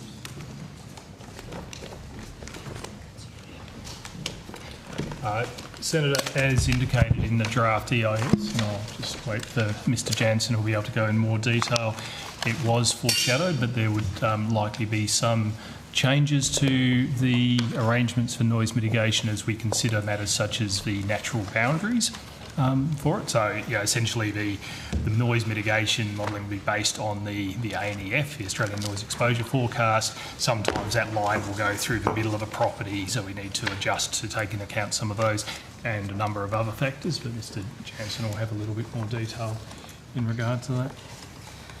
Thank you, Senator. David Jansen, Acting First Assistant Secretary of the International Aviation Technology and Services Division. So as Mr Wood has outlined, there in fact have been some policy changes detailed in the final EIS. around the noise insulation and property acquisition program. As Mr Wood has identified, one of those is around the requirement to do what we call the natural boundaries adjustment, which is around the eligibility area for the airport to qualify for that noise insulation treatment. Other changes that have been identified in the final EIS go to land planning issues. So, for example, the EIS notes that buildings that have not received land planning approval by the relevant local government authority would not be eligible, so they're essentially unauthorised buildings, and buildings that have already been subjected to noise insulation obligations through other projects. So there's a lot of, as you'd appreciate, a lot of infrastructure investment in that area, and some others have those programs as well. How many residents will be obtaining noise mitigation treatments for their home? What's the number? I might pass to my colleague, Mr Namgill, but before I do, I would note that obviously depends on the number of applicants who apply to the program. Of course. So we can give you some basic data around the numbers that were set out in the final EIS, but then ultimately it's a matter for those people to apply into the program. Okay, but you haven't... I thought we'd done a bit of assessment on what that might look like. We have done, Senator, including a lot of engagement directly on the ground with the most affected people, neighbours, etc. How many residents? Thank you, Senator. Danny Namgill, Acting Assistant Secretary for the Western Sydney Airport Regulatory Policy Branch. In terms of the particular contour that the program is based on, there's an estimate of approximately 220 properties that could be eligible. Thank you. Why has the department not made changes to provide noise treatments to other residences that are outside the ANEC 20 zone, but could potentially have the same amount of noise from aircraft affect them, when more than half of the submissions received by the department related to aircraft noise impact? I think Senator and Mr Jansen will have more granularity on this. I mean, the concept we have designed is based on the Australian Noise Exposure Forecast. That's an objective measure on which we can make these assessments. You have to have a line and some boundaries at some point, and this is an objective way of doing so. While we've used slightly different noise exposure forecasts, we've been slightly more generous in this program than the previous schemes in Sydney and Adelaide. Essentially the conceptual approach to this is very similar to those that have been put in place for previous noise insulation programs. Mr Jansen? I'll just add to what Mr Wood has said by noting that, by definition of how the ANEC 20s are calculated, those outside that boundary would not receive the same amount of noise as those inside the boundary, because that's how the boundary is in fact determined through that process. I will just add to that, though, that one of the things we have said in the final EIS is that while we have included the ANEC 20 as the base eligibility contour for properties to receive treatment, the department will go through another process of adjusting those boundaries where it is logical to do so, to follow green spaces, for example, both sides of the street. And some of those properties are actually quite large out there, so where particular contours pass through properties, to make sure that where they do, those houses that are on that property but might be outside the boundary would be included as well, and that process is ongoing. Okay, and thank you. If I could add to that, Senator, I think we're using the Australian Noise Exposure Forecast. It's not the maximum noise from any one individual flight that is sort of determinant here. It is on the modelling based on the ANEF. And the other thing I think it's really important to recognise, as I know senators are aware, the decisions by successive governments to put in place planning restrictions around the Western Sydney Airport means that there's actually a very limited number of properties in those most exposed areas. There is not much development within several kilometres of Western Sydney Airport compared to Sydney and Adelaide, where you've got stuff within a few hundred metres of the runway. Got it. I just want to move to the MOU announcement at Melbourne Airport. Got the right people. In relation to the airport rail link? Well, I want to talk about the airport specifically, around the process of the MOU. So that's under infrastructure, but I can have a go at answering your But question. the aviation component of it. So the MOU, as the Minister announced, would decide the process by which we're going to reach an agreement to get Melbourne Airport Rail done. What is the process that's been decided? So it's a high-level MOU which brings together three parties: the Victorian Government, the Australian Government and APAM, the owners of the airport, through a steering committee which will oversee a high-level work program which is described in the MOU, which, among other things, involves jointly determining the project scope, a construction methodology and approach to managing disruption, a project schedule, obviously, and settling long-term land tenure arrangements. So it's a pretty high-level MOU by design to set the frameworks within which we can take decisions together in the years ahead. It doesn't really touch upon anything aviation-related, which is really the core business of APAM as the airport owner. Okay, so in terms of the role of the Commonwealth as the land owner, is that where you're scoping the work?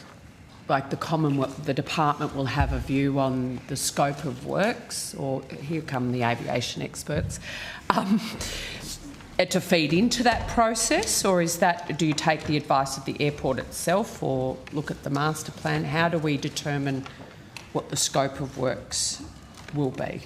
We need to work through that, but the principal focus will be around the design of surface access through the rail link into the airport. And the role of the Commonwealth will be partly as lessor of the airport, partly as regulator, but principally as co-funder of the Melbourne Airport Rail Link project. My colleagues might want to add to that or not. Did you want to add to that? Only to say, Senator, that the MAL project is reflected in the current master plan that we have with Melbourne Airport. And then we'll continue to have those discussions about the necessity for a major development plan once that alignment has been settled.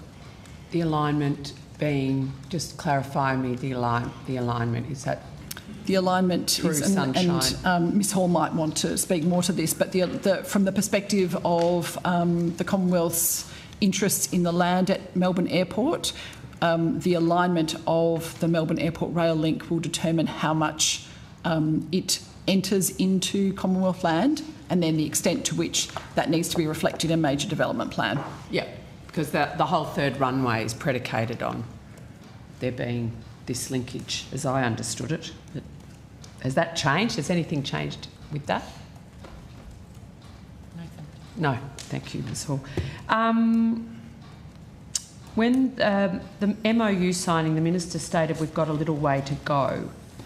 Is that 2 years or 10 years? How long do we envisage this part of the process undertaking? That's one of the schedule for the delivery of the project is one of the things that we'll need to work out jointly between the partners. We want to balance, on the one hand, the speedy delivery of the Melbourne Airport Rail Link, recognising that there's a $10 billion shared commitment to that from the two governments, not including the $2 billion of additional enabling works, which the Commonwealth Government is part funding at Sunshine, but arriving at a scope and then a construction methodology which balances the need for timely delivery against the need for the airport to be able to reasonably continue its operations and not be excessively disrupted.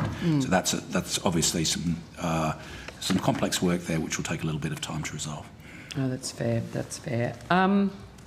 Is the MOU a public document? Not at the moment, Senator. Is it planned to be? I think that's a conversation we're still having with the parties. Okay. So can I just have the funding profile as it stands, given the complexity you've just outlined of the MAL? I might have to come back to you on that. I do have it in my information, Senator, but without my loyal, trusty people who we've sent away. Checking, we're looking, scanning. Anybody? So I'll come back to you. I'll send home. No, sorry. No, you don't have that. It will sit with me. I will have it, Senator. I'll come back to you. Ms Hall. Thank you. Give me some time. So is the government currently considering a request from the Victorian Government for additional funding for MAL? No, Senator. Is Infrastructure Australia considering any request from the Victorian Government that you know of? No, Senator. Around this project, and nor is the department. Is it the view of the department that the project can be delivered for the $10 billion the Secretary outlined? I think we've answered that question last time we were at Senate estimates. Well, a lot's changed in the last 2 weeks. So in regards to the $10 billion that we currently have on the table for Melbourne Airport Rail Link, we've also put an extra $2 billion on there for the Sunshine. So that brings up the commitment to $12 billion, plus any additional funding for Sunshine from Victoria as well, which will bring it up a little bit more. So I think there is still probably a shortfall, but we haven't worked that out until we actually go through the work that we're doing with under the MOU. Got it. So what is the most recent total cost that we've got for this project? I think that was what you read out last time. Yeah. Yep. So that's the... 13. I haven't got that in front of me. I think it was the 13 Is it the 2016 or 2018? I think it was the 13 billion that you 13 mentioned. billion. Yeah. Righto. And that's the most recent cost for the project that we're working on. Did that include the Sunshine Station? That It 13 billion? it included parts of the Sunshine Station, yes. But not to the scope that's been announced. Subsequently announced. Yes, That's it correct. needs to be pulled Thank back you. together and brought up to date, and that's the purpose of the MOU in part. Okay. Yeah. Sorry. I was just going to read out what I believe is the profile for Melbourne Airport Rail Link for you, Senator. Thank you. So 25-26 is 364 million, 26-27 is 631.24 million, 27-28 is 700 million, 28-29 is 705.24 million, 29-30 is 800 million, 20-30-31 is 900 million, 31-32 is 812.8 million, 20-32 to 33 is 16.36 million, and that's the last year it's been profiled at the moment. Okay. Thank you. And for the 25-26 financial year, what are the works that will be scheduled against that money? I think we currently have a PPR from Victoria. A lot of that will go to some of the early works for the Sunshine. For that part of the project. Okay, so, right. So the MARL business case includes funding for the Sunshine Rail project? Part of it, yes, that's as exactly a subset? right. As a subset, that's exactly right.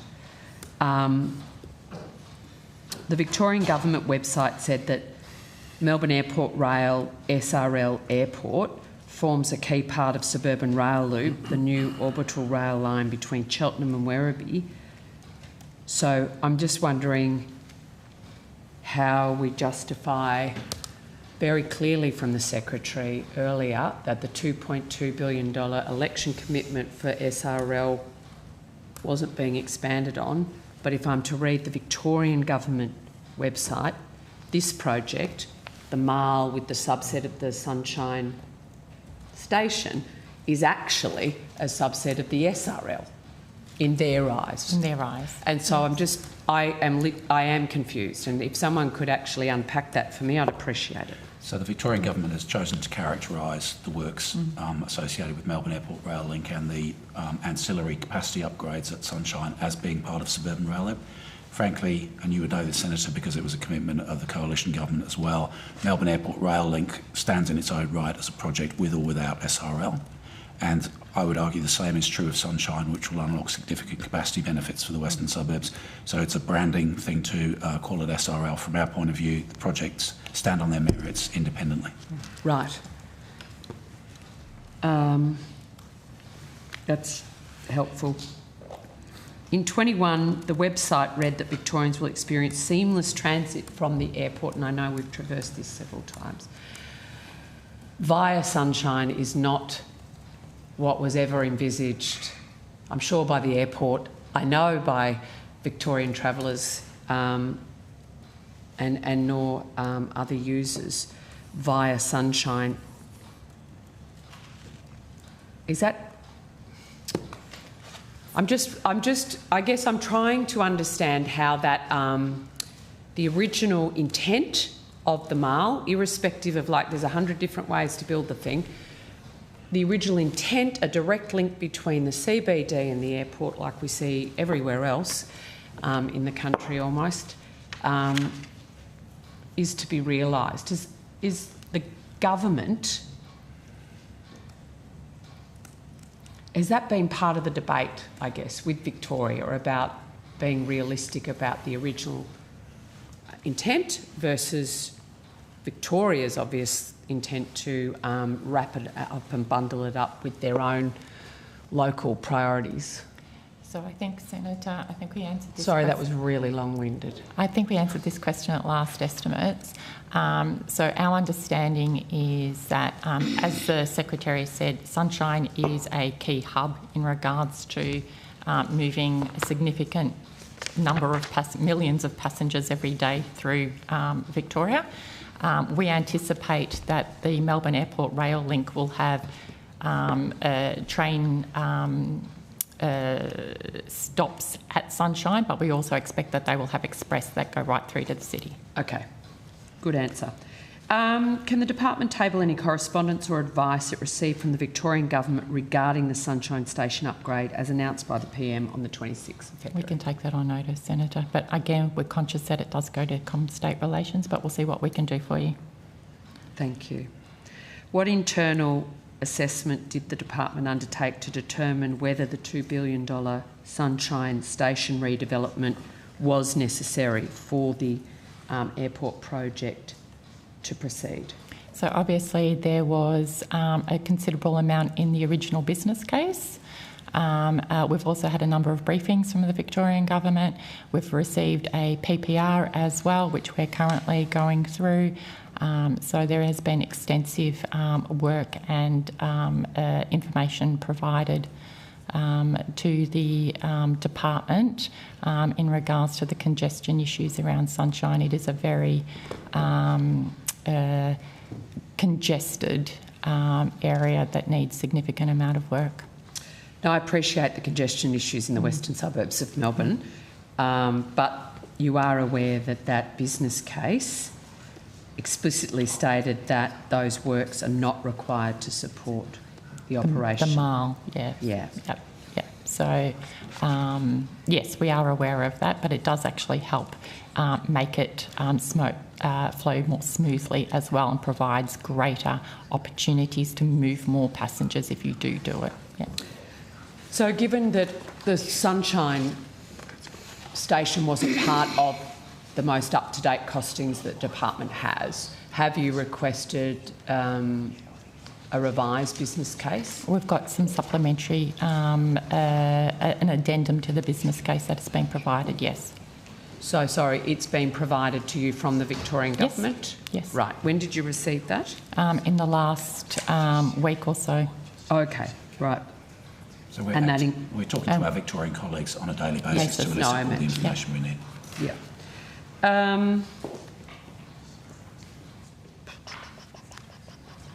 As the Sunshine Station upgrade, and I guess it goes to my profiling question previously, the inclusion of the expanded Sunshine Station as part of this project meant that we've deferred funding or planning of other packages of work between the airport and the CBD?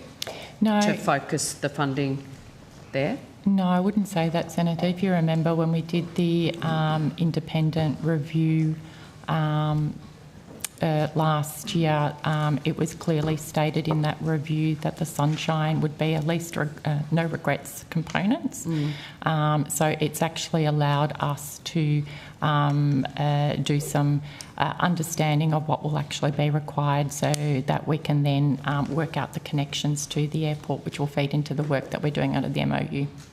So paperwork's in from Victoria for the addendum. Yep. The $4 billion hasn't been assessed by Infrastructure Australia, just clarifying. Part of it has been assessed by Infrastructure Australia. What we're doing is looking at what the additional scope is, and that will be assessed. So the Sunshine Yeah. Station upgrade, the $2 billion extra. Anything that is extra is still to be assessed by IA, that's right. So the Prime Minister announced this without it being examined by Infrastructure Australia? Well, part of it has been assessed by Infrastructure The Australia. $2 billion bit hasn't? We're still working through how we, which parts have and which parts haven't been assessed, and we're working with IA and that. Can you, yes, you have done that, sorry, just going through. Just remind me, commencement of the project and completion. Of Sunshine or Marl? Marl. The funding is allocated from 25-26. Yep. And completion has it around 2033. 2033. We will be catching the train to the airport. I'm conscious that we still have to finalise this through the MOU. Yep, but that's what you're going into that discussion. That's right. Hoping for. That's right. The end point. Yes, and it will definitely start in the next term of Parliament. That's up to the government for the day. Up to 2 governments by the sound of it. Oh yeah, and the airport and operator. The airport. Yep. And when did you become aware that the Sunshine Station redevelopment would delay the core delivery of the airport rail link? I wouldn't say it has delayed the core delivery. I think it's actually a key component of it. Well, it is now. It is now. It is. So when did you become aware that it is now a core component of? Well, it was already, as I said, it was already in the original business case. No, one platform was. Yeah. So an expanded concept of the redevelopment of Sunshine Station. I recall receiving presentations on that over a year ago from Victorian officials when it was at an early stage of planning, and they've subsequently developed that and shown the broader enabling benefits, not just for Marl but for the rail network in the western suburbs that flow from that project. Okay.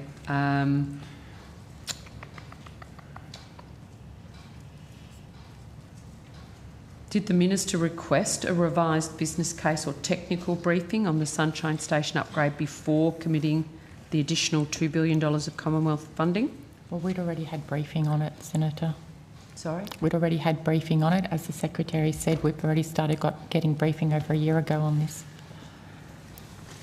I think that does that for me. When will you be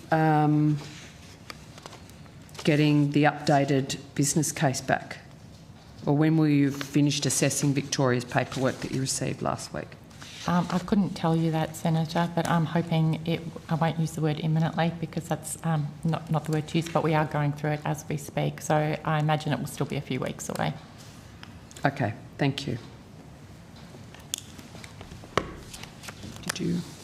Senator Canavan, there's Senator Kinsey. On. Can I just got some questions on road crashes? People are the safety people around. Yeah, thanks.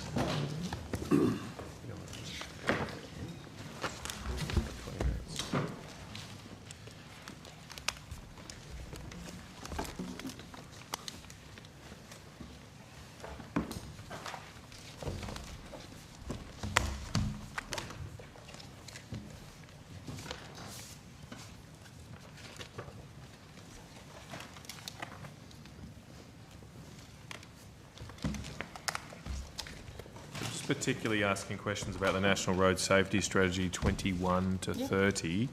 There are references in that document to safe system investigation. Just wondering what is meant by that? What sort of investigations are we talking about?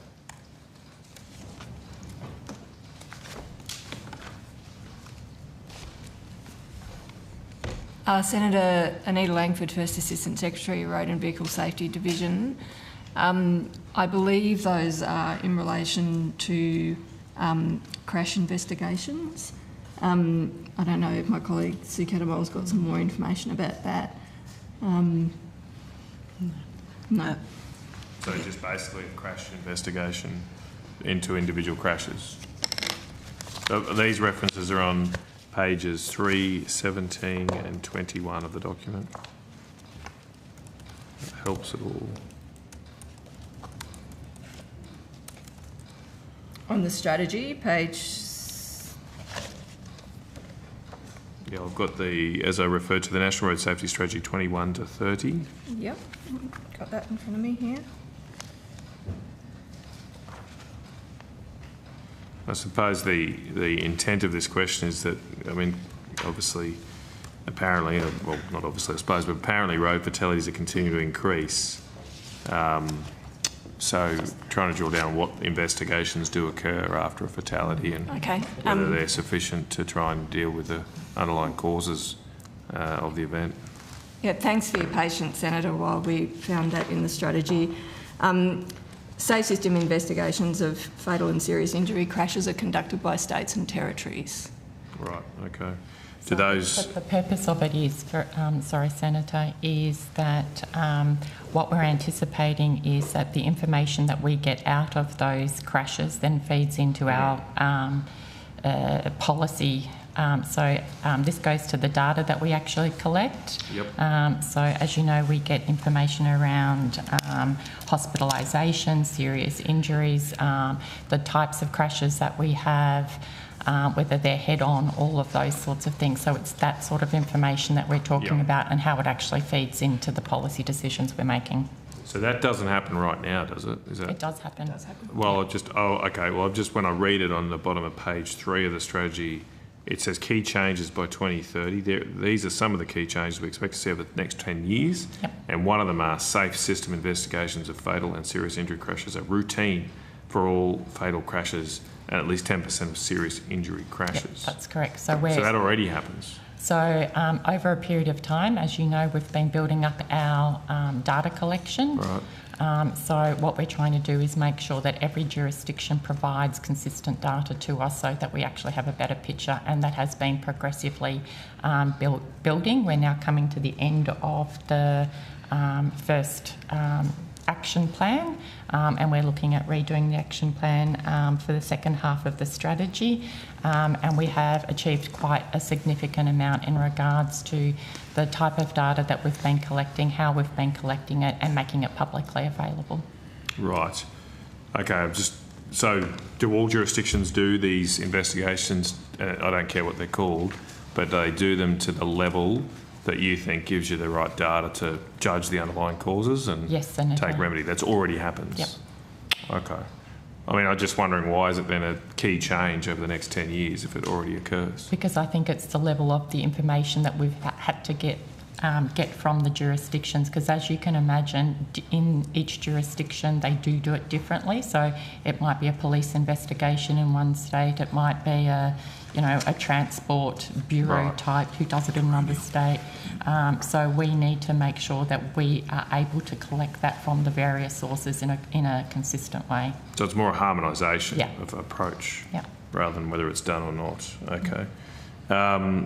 Are there any particular, given you've got presumably got access to these investigations and given that increase in road fatalities, is there anything in particular that's popping out of the data to indicate why fatalities are increasing? So what we've found over the last little while, and I think at the last Senate estimates I read out for Senator Mackenzie the fact that I think over the last 10 years we've kind of hovered around 1,200, 1,300 deaths over that period of time. But what we are finding is that and there are more deaths now happening because of driver behaviour. And so we are seeing increases in people not wearing seatbelts. We are seeing increases in people speeding at much higher levels. We are seeing increases in drunk and drug driving. They seem to be contributing far more. We're getting information on the types of crashes that they're actually having, so whether it's actually head-on. So, for example, on the Bruce Highway, we know that a lot of crashes in certain areas are head-on crashes rather than running off the road crashes, and that allows us to work out what sort of treatments we might want to roll out. So some of the treatments that we're looking at are wire barriers on the side of the roads, or the wide centre lines, for example, or the overpassing lanes. So that helps us determine those sorts of treatments. Okay, all right. One thing I've been interested in is any analysis of the safety of divided roads, especially highways, divided highways, compared to two-way, one lane, two-way sort of roads. Is there anything in particular you can point me to which looks at that? I might just see if our data analysis... I mean, I suppose I'm particularly thinking, has there been an analysis done of, say, after we've upgraded the Pacific Highway, even the Hume Highway wasn't that long ago, is there an analysis done of what were fatalities before you got the divided road fully through, and what happened before after that? We have done some of that analysis. Right. So we have done some of that analysis in regards to the rollout of the road safety program that we've done in Western Australia, and we are doing that for and have done some of that for the Bruce Highway upgrades we've already done. Right, okay. I probably don't have that information here, but I can find it and well, make if you it could available take this one, to I don't know what we're doing with questions on notice, but it's not urgent, so we can. Okay, so it can come back after we're all back. But I suppose it'd be nice just to have some summary, something in summary about, okay, if you take a road that's two-way, 100 kilometres an hour, and divide it into presumably 4 lanes, but at least divide it, have a dividing barrier between the oncoming traffic, how much the fatalities drop by roughly? We can see what we can do in providing the advice on different treatments. Good to help argue for more stuff for you guys to do. I think it's very important. Now, I just wanted to check before Senator Chandler has some questions, Chair. But yes, I did just want to ask on this topic. The budget includes $3.9 million for the Australian Transport Safety Bureau. Just checking what that's for. We've got the gentleman at the back coming forward.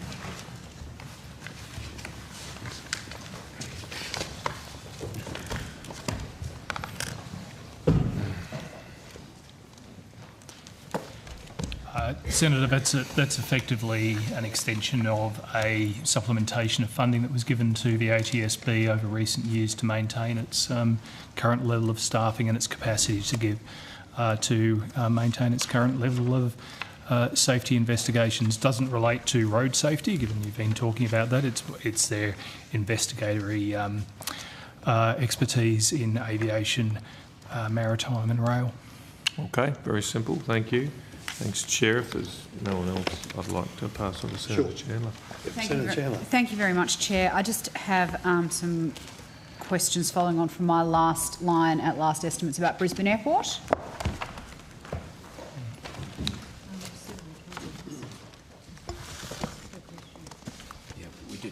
Senator Mackenzie did ask some questions earlier on your behalf about this, but we're happy to. Yes, I saw that briefly, but we'll just dive in, and apologies if we're going over old ground, but I'll try and be as efficient as possible. No problem, Senator. Thank you.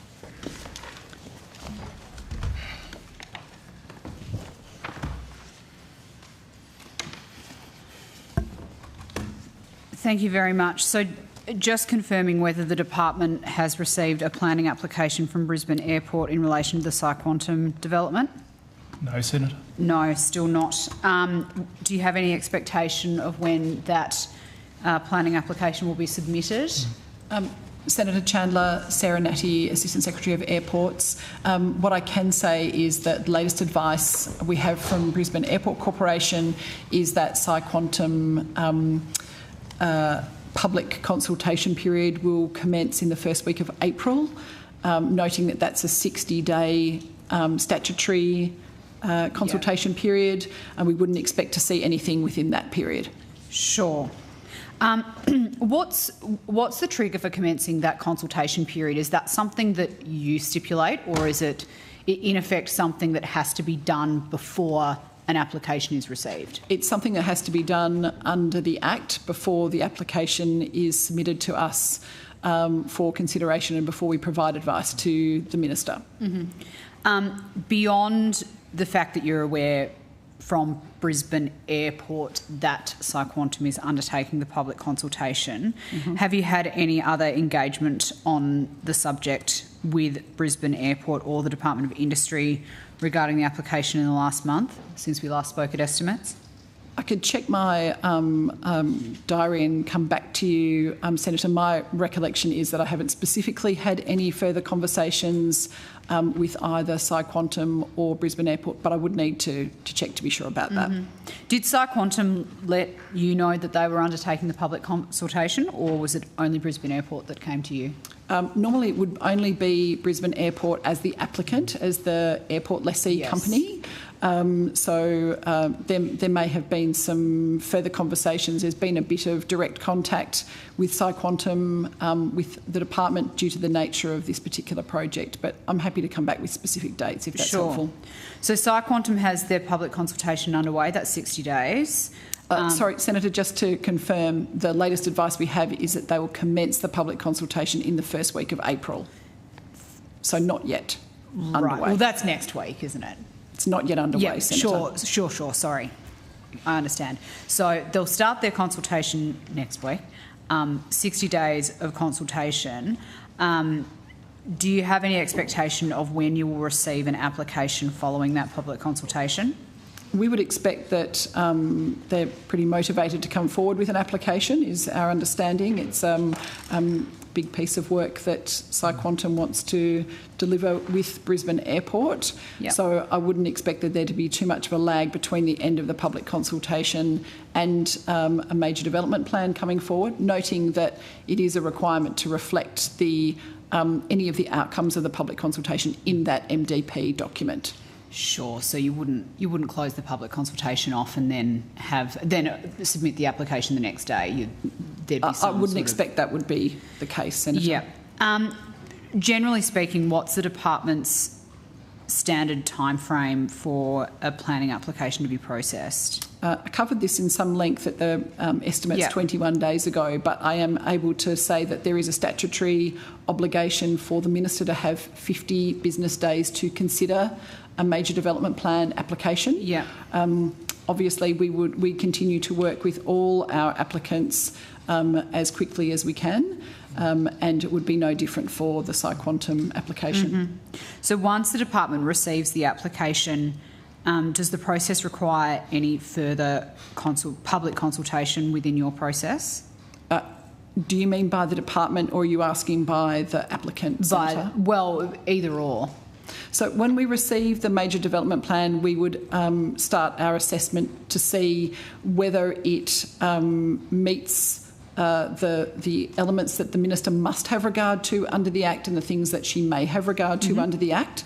If there are any questions raised that the department feels there is insufficient information to be able to provide a properly informed advice to the Minister, we may go back to the applicant as Brisbane Airport Corporation through a request for information, at which time we stop the clock. And BAC would have an opportunity to work with PsyQuantum to respond to those questions. So although there is a 50-day statutory period under the Act, we can't say until we see the application whether we will have all of the information available in order to properly brief the Minister on it. Our expectation would be, having had quite a bit of back and forward over what we, the department, need to see in order to be able to provide an informed piece of advice to the Minister, that hopefully PsyQuantum is able to provide that to BAC and then BAC to us. How much back and forth have you had with Brisbane Airport about what needs to be in the application to make it successful? I can't give you an exact number of conversations and meetings and so on, but certainly we have regular meetings with Brisbane Airport, and it's been on the agenda for the last few months. Yeah. When you say regular meetings, how often approximately? I would talk to them probably every two to 3 weeks. Sure. Yep.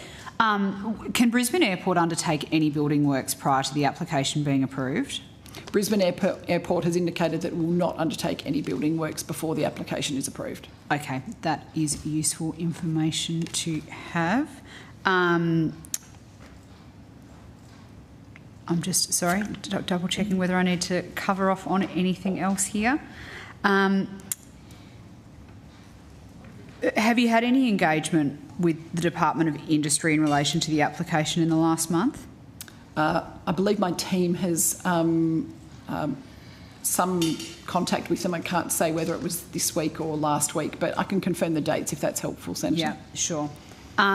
And so, just so I'm very clear on what the process is from here, next week, the public consultation process will start. That will be 60 days. Then we would expect there to be, at the airport's end, a period of time where they're sort of marinating over what has come out through that public consultation. Yes. And finessing what their application ends up looking like, and then that comes to you. Yes. And that is when the 50 days start. Yes.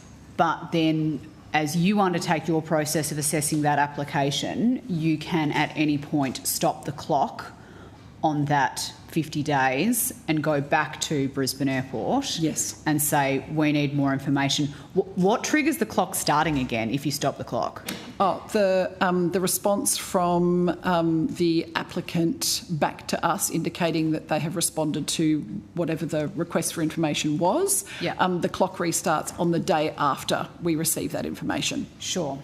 But theoretically speaking, particularly given the amount of consultation that you've had with Brisbane Airport, the amount of work that they've been doing with Psyquantum, if there were no issues, then the application could effectively be approved in 110-ish days, depending on how long it actually takes them to pull the Brisbane Airport to pull the paperwork together to send to you. That's taking into account the full statutory deadline. So the public consultation is for the 60 days. Mm-hmm. The Minister's consideration is for 50 business days. 50 business days, okay, yep. Yes, if we are able to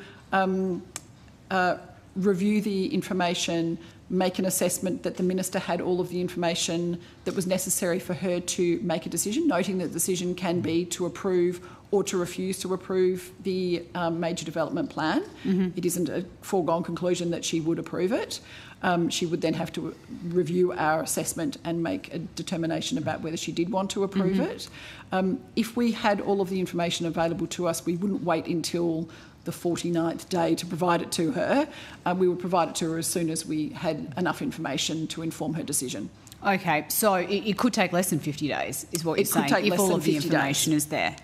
At last estimates, when we were talking about this process, the 9-month time period was sort of thrown around as, generally speaking, how long these processes take to go through. So I've sort of just stepped through the best case scenario of, 60 days plus a few days plus 50 business days. But are you saying that ordinarily the best case scenario that I've just outlined to you is very unlikely, and that it would take many months to do that back and forth piece with the proponent to get all of the information the Minister needs to make a decision? Did you want to talk to that, or would you like me to? I think Senator and Ms Natty might have more, but I think that 9 months was, and it was highly indicative, as was discussed last time. But I think that's the whole process, including the development of the MDP. I mean, it really depends a lot on the quality of the development plan that is brought to the department for assessment. Brisbane Airport are obviously very experienced in working through the Airports Act and major development plans, so know the types of information that we would be expecting to see. So it would then really depend on are there deficiencies in that could add to the time. But I'm not sure if there's much more to add. But I think the point is that Ms Natty was making it an up to 50-day period. It's not 50 days. Yep, sure. Do you need to refer to any other department for an environmental assessment over the project? It would be in the normal course of events. If there is a major development plan on an airport, we would certainly consider whether we needed to refer to our colleagues over at the Department of Climate Change, Environment, Energy and Water. And there have been already ongoing discussions with DQ, the aforementioned department, on this particular project. Yeah. So do you think you will have to undertake an environmental assessment, or do you think they will have to? I think it is at least likely that there will need to be a referral to DQ for this project. Yep. Back to our 50 days, does that happen within that 50-day period? It stops the clock as well, Senator. Sure, okay. And is the department required to undertake a public consultation once you receive the application? The department doesn't undertake a public consultation. That's the role of the applicant before bringing it forward. Sure. I think that is all from me. Thank you very much, Chair. Thanks, Senator Chandler. Thank you, Chair. I just wanted to go to the security breach at the Avalon Airport in March. Yes, Senator, we'll endeavour to assist you with that, but it's not something that we really have responsibility for. Okay, all right, we'll see how we go.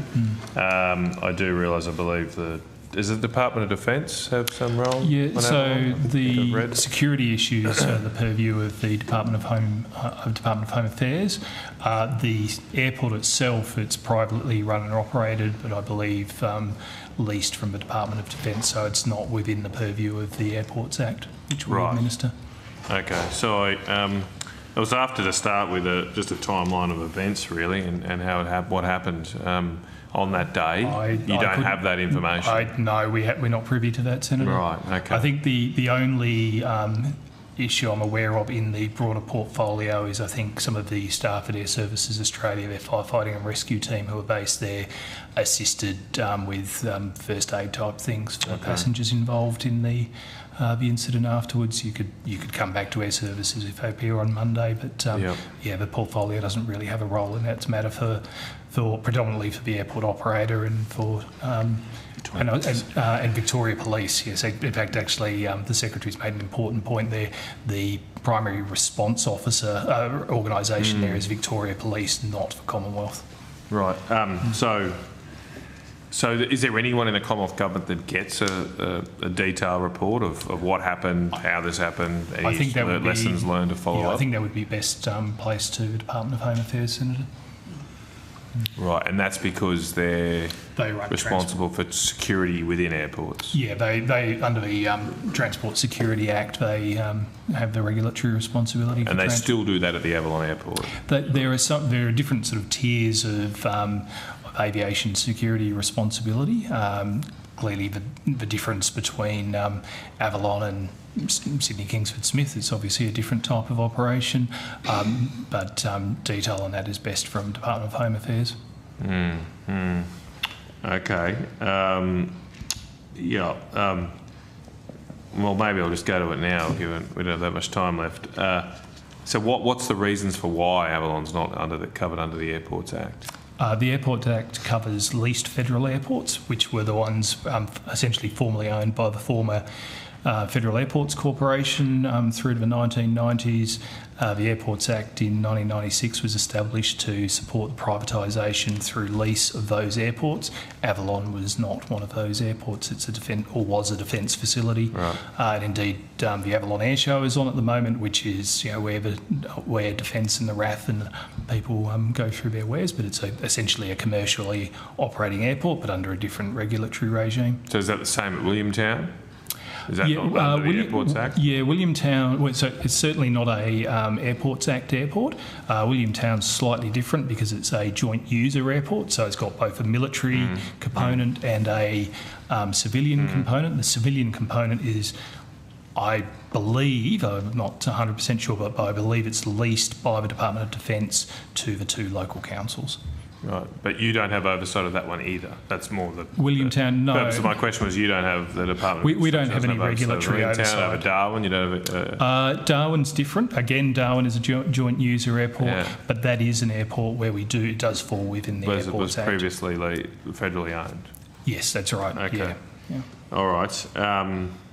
I mean, look, this is obviously kind of a policy question, but is there any issues that having this different type of oversight of different airports in terms of security matters and keeping consistency? In terms of security matters, I really couldn't comment. Yeah, okay. All right.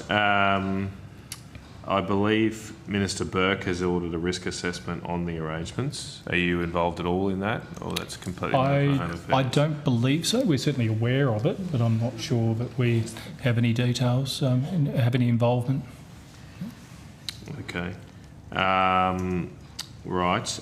Does the Avalon Airport report to you from a data perspective, like in flights and I would need to confirm with colleagues from the Bureau of Infrastructure, Transport, Resource Economics. I suspect that there is certainly some data we collect in terms of number of flights, those sorts of issues. I think someone might have some information. Yeah, I think, yeah. Mm-hmm. Mm-hmm. And of course, Avalon is also, there is a Air Services Australia run the air traffic control and firefighting and rescue services, so they have data for their purposes, but my colleague will have more on any data that we collect.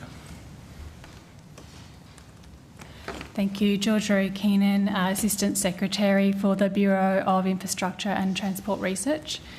So yes, Avalon, along with all the airports, do feed into our statistics that we publish on our website. Okay. So do you have any oversight of the lease the Department of Defence has? No, you don't cover that at all. I mean, my understanding of the Airports Act is it does cover matters like foreign interference, obviously environmental regulation, etc. Are there similar obligations then on these other airports that aren't covered by that Act? I don't know the details of that. I'm not sure if colleagues do. I think it'd have to go to Department of Defence. When the white paper that was just recently concluded, did this issue of different acts for different airports get looked at all? I don't believe so in detail. I can't recall that, Senator, being part of the scope. Yeah. I think Defence, and I want to be careful not to speak for them. You need to go to them for more detail. I think some of their approaches have sought to model aspects of the Airports Act.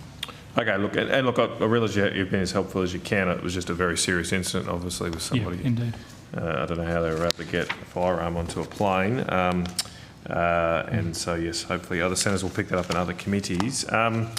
Now, I wanted to just have a couple more questions, so I should have time. Rex Airlines was the next one. I just want to know how much has been spent so far. That was the first question. I'm just trying to find...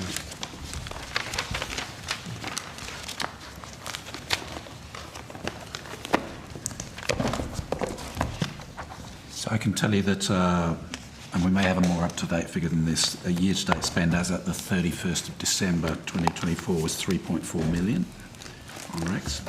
But we may have That's from the department, is it? Yeah. Okay, thank you. My question, I wasn't specific enough. I wanted to understand how much of the loan that was given to administrators, how much of that has been drawn down so far? Senator Marisa Purvis-Smith, Deputy Secretary, Aviation Response Task Force. I can say that of the loan that has been provided to the administrators, $35 million has been drawn down. Okay, and that loan's to the end of June, isn't it? The loan agreement is to the end of June, 30 June. So you're not expecting any issues with that they'll have enough funds then to get through the next few months? We're not expecting any issues in relation to being outside the funding envelope that we've provided. Okay. How long has that 35 million, over what period has that been drawn down? Since the Commonwealth has offered the loan, which was on the 12th, agreements were executed on the 12th of November. Okay, so we're well more than halfway through the loan period and less than half has been drawn down. Okay. Now, my next question was on departmental resources. So the department spent $3.5 million, is that what I heard? I can take you through that, Senator. And I think I went through departmental resources at the last estimates. At the last estimates as well. I've got some numbers that are as at 28 February, if that would be helpful. In terms of staffing levels in the task force, year to date, as at 28 February, we've spent $1.28 million. 1.28. Okay. And how many staff, sorry? I think I said last time there were 19 FTE. Yep. There's still around 19 FTE. Okay. And what about consultants? I think there was about $9 million spent as well. And again, I took you through at my last estimates as at an earlier period. I can take you through the same as at 28 February. This is contract value expensed by contract. So for McGrath Nickel, as at 28 February, it was $1.57 million. For Norton Rose Fulbright, as at 28 February, it was $2.74 million. For Lazard Australia, as at 28 February, it was $1.07 million. As at 28 February, for Proximity Advisory Services, it was $0.024 million. There were two that I mentioned last time, just for clarity and completeness, that haven't changed because those contracts have ended.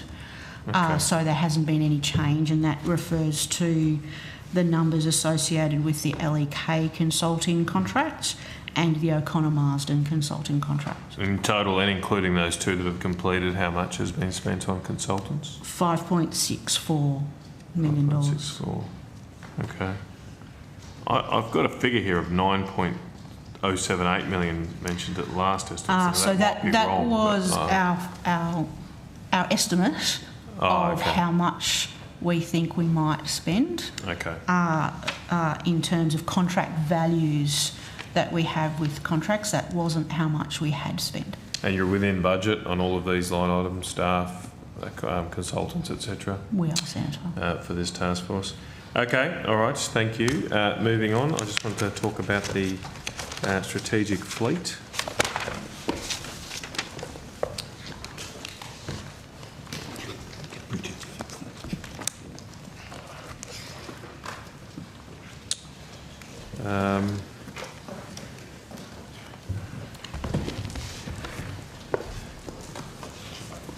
So, I believe a few years ago a promise was made to deliver 12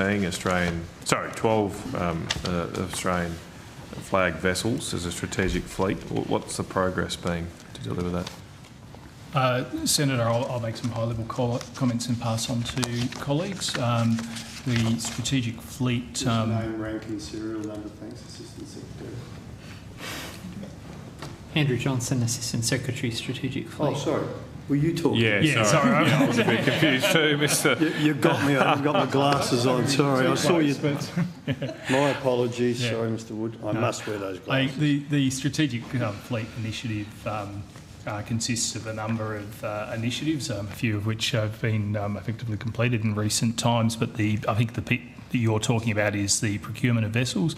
Procurement of the pilot process is underway currently. As we indicated at the last estimates, we're really constrained in what we can talk about in what is a live procurement.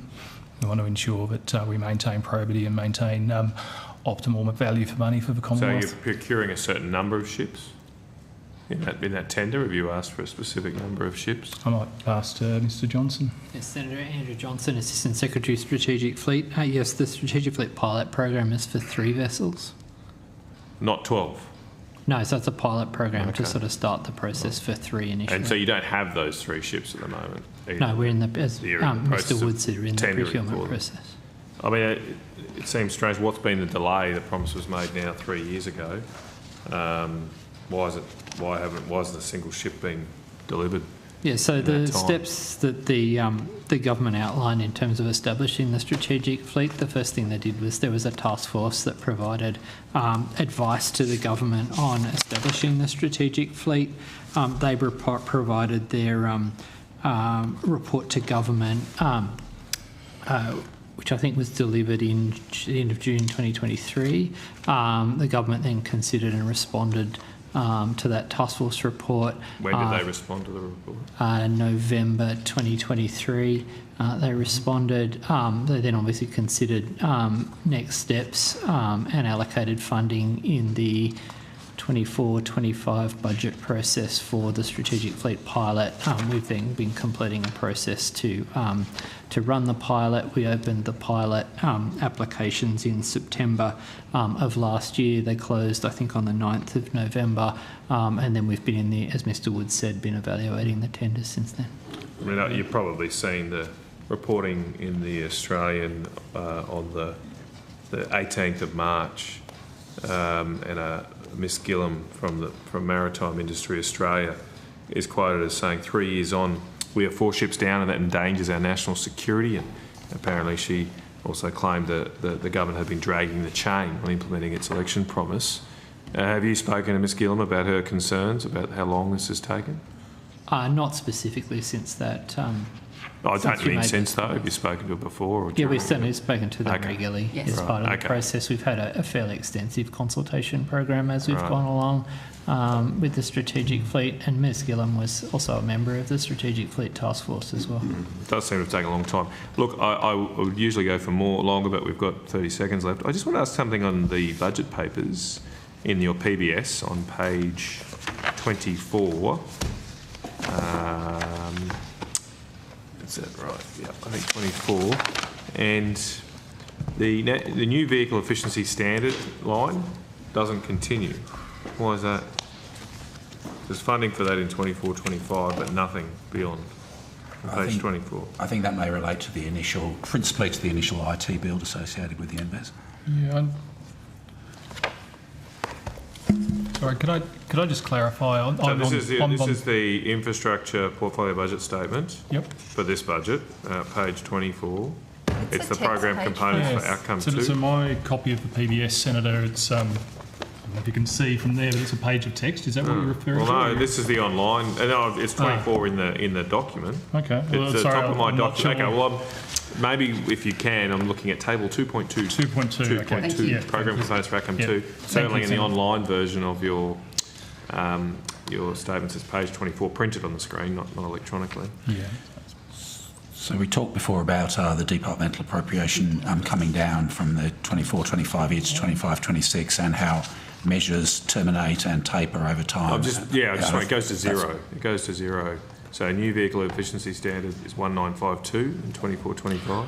I think Senator and Mr Caffage might be able to add more, but I suspect that that reflects an administered amount. And I think it might have been a measure in the, not last year's budget, but the budget before that. If it's okay, Senator, we might take that on notice. It's not super urgent. Okay. But we It's just can quick. I confirm just there have is one other quick continued one. funding. One quick one, yeah. Quick one. AMSA goes up by 16 million in 25-26, then drops back. What's happening there? Similar to your questioning about the ATSB, this is maintaining some supplementation of funding which they had in previous years to maintain their capability, particularly while the government makes decisions in relation to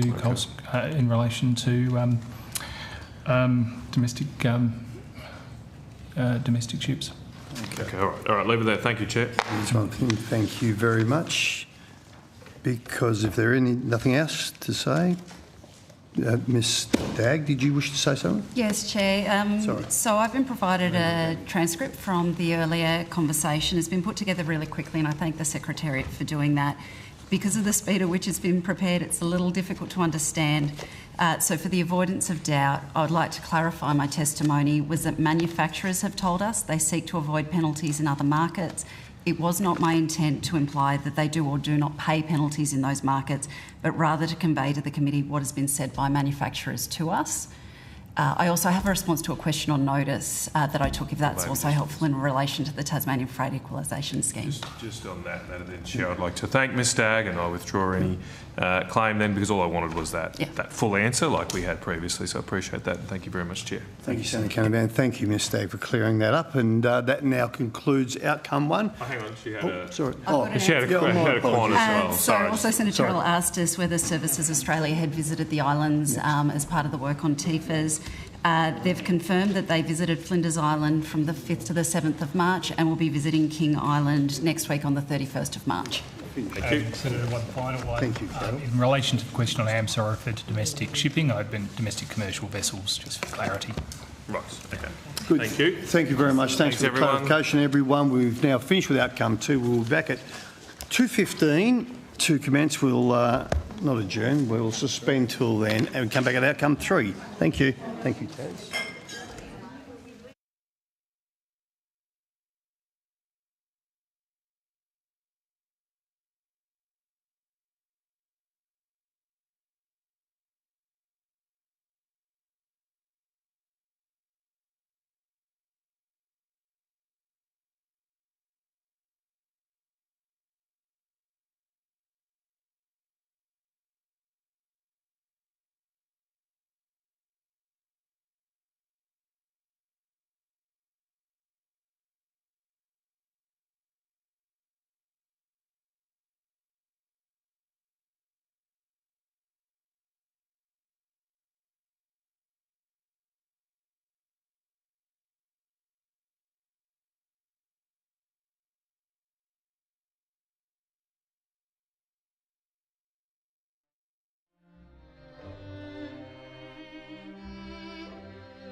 Back, everyone. Thank you. We'll now go into questions for outcome 3. I'd like to welcome Minister McAllister. Good to have you here.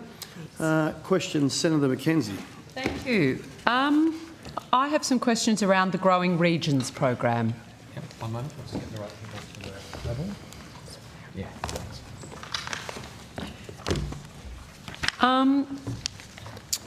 Have all the Round 1 Growing Region projects had their contract signed?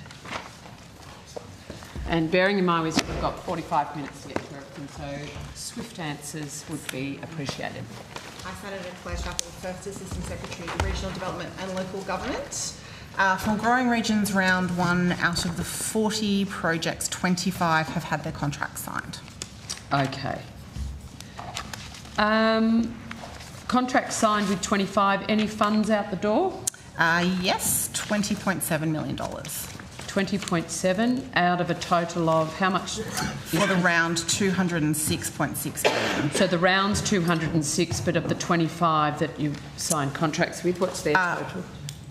So the total, as in how much are they worth? Yeah. We'd probably have to add that up pretty quickly. So the 20 is a proportion of, is it the entire amount for the 25? 20.7 is the amount of milestone payments that have been made for those projects, not the total value of those projects. Yes, I want you want the value. I want how much they apply for, how much I'll get in the end. We can add that up for you. If someone could add that up, that would be amazing.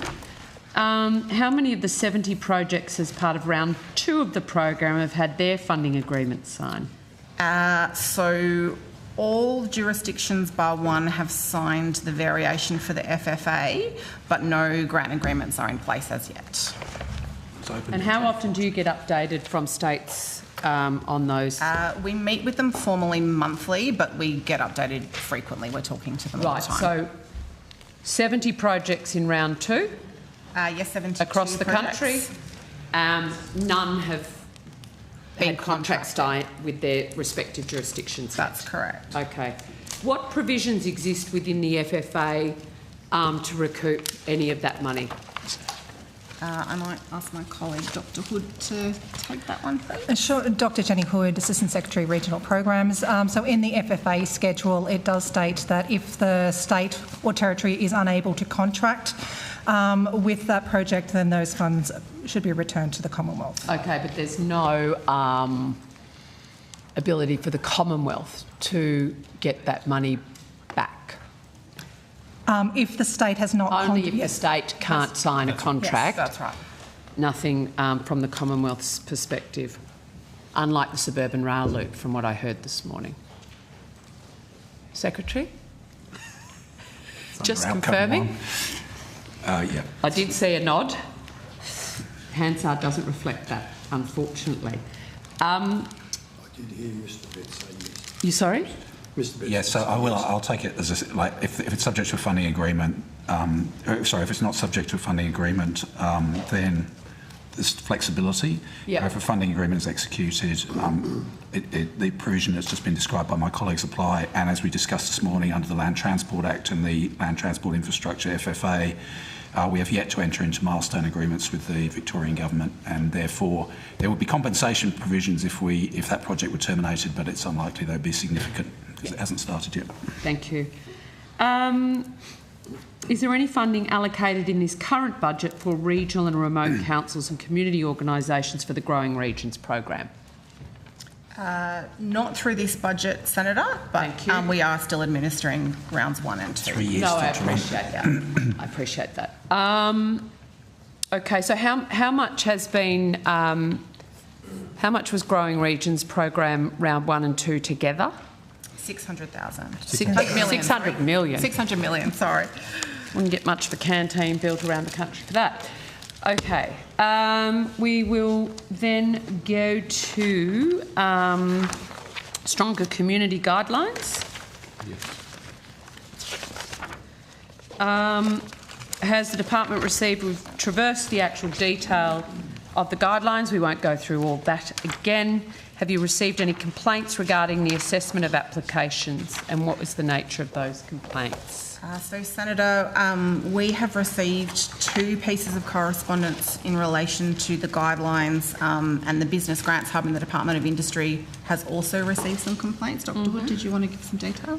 Yes, so the Business Grants Hub in the Department of Industry, Science and Resources has received feedback on 7 occasions. This is specifically from members of Parliament officers. The feedback that was received captured the following issues in regards to shortened time frame. Thank you for assistance provided by the BGH, clarity of guidelines, application portal usability, technical issues, multi-factor identification, and insufficient eligible applications received by an MP to expend funds. Okay, thank you. Are you confident there are enough staff allocated to the process of assessing the applications? Senator, I think that would be a question for the Department of Industry. We are certainly working very closely with them, and the assessment is progressing in a way that we would expect for a program of this nature. Well, no one's going to take you to task if you say, we wish they had more people. She can. It's a decision. You can. It's a decision. You can say, come on, Fredo, get more people into the Grants Hub so we can get some money out the door. A different department. Fredo wouldn't be very Industry. Industry. Oh, sorry, industry. Yeah. Sorry, but we do war. Very closely with our colleagues in industry, including with my Deputy Secretary counterparts, to build and maintain really strong links between the program team and the hub. But the resourcing of the hub is a question for TISA. Yes, no, I know it is, but I want to know your experience, given you all have to go through it. We work very closely with the hub. Is there a feedback form for department secretaries or deputy secretaries to... Don't need a form to provide feedback to each other. It is, I hope it is robust and fulsome. Delays in processing applications for regional precincts and partnership program. How many applications has the Regional Precincts and Partnership Program received? Thank you. We'll just get the right people ladies to the table, Senator. Senator Lisa Rowder, First Assistant Secretary, Partnerships and Projects Division. We've received 340 applications. Sorry, ma'am. 340 applications. 340. Across all jurisdictions? Yes. Sorry, noting that the ACT is not eligible for the Regional Precincts and Partnerships Program. They get so much already. Sorry, Erin Cassie, Assistant Secretary. It is just one precinct here, isn't it, really? How long does it take for a submission to be assessed, a decision made and a response back to applicants? Senator, it would depend on the batch and when the application was received. So batch 1... Why would that matter? Because it depends on the volume of applications that we get in to form a batch that's big enough to warrant putting it through our independent assessment panel. So we could talk to you about the timelines from recommendations being received from the panel. Is this the parliamentary panel? No, this is an independent expert panel for the precincts program, Senator. But as Ms Rowder is explaining, we provide applications to the panel in batches. There are a few factors that we and the Business Grants Hub consider about the batching. The number of applications that we've got, the cost of convening the panel. Do you have average figures? Well, what I can walk you through is for the first batch. Why don't we do it in batches? So the first batch was applications received between the 21st of August 2023 and the 31st of October 2023. That was a batch of 19, of which 18 were eligible, and they were announced by Minister King on the 16th of May 2024.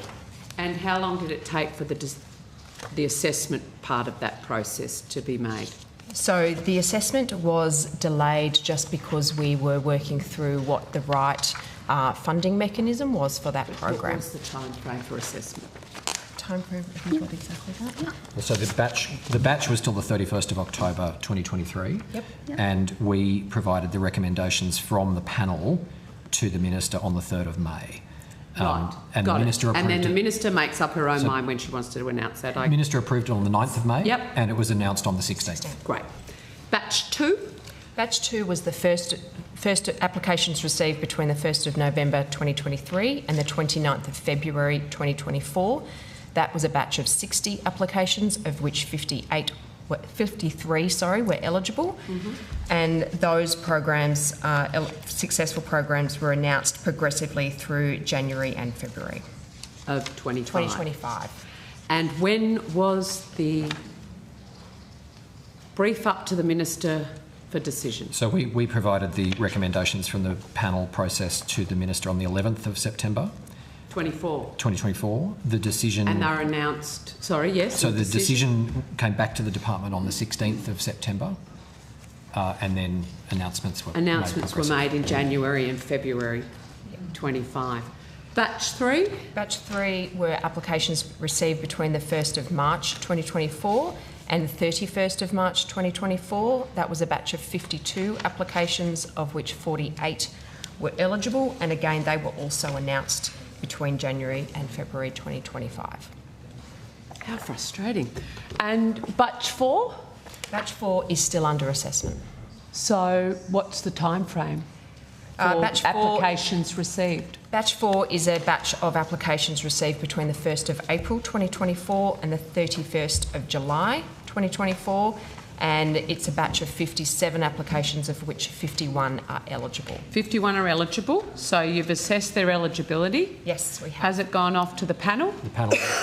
panel recommendations up with the Minister? The panel met last week, from my last understanding. week? No, earlier than that. Earlier the week before last, the 13th. Week before last. So recommendations haven't yet gone to the Minister. But you've had them for like 8 months? Yes. That's right. Okay. So when do you imagine, given PM&C's texting, when do you imagine that you'll be sending that brief up to the Minister? Better be quick about it, Mr McKay. We will obviously... As I recall, there'll be a truck driving up tonight. Don't go home, Catherine. Before caretaker or after caretaker? Yes. Oh, you don't know?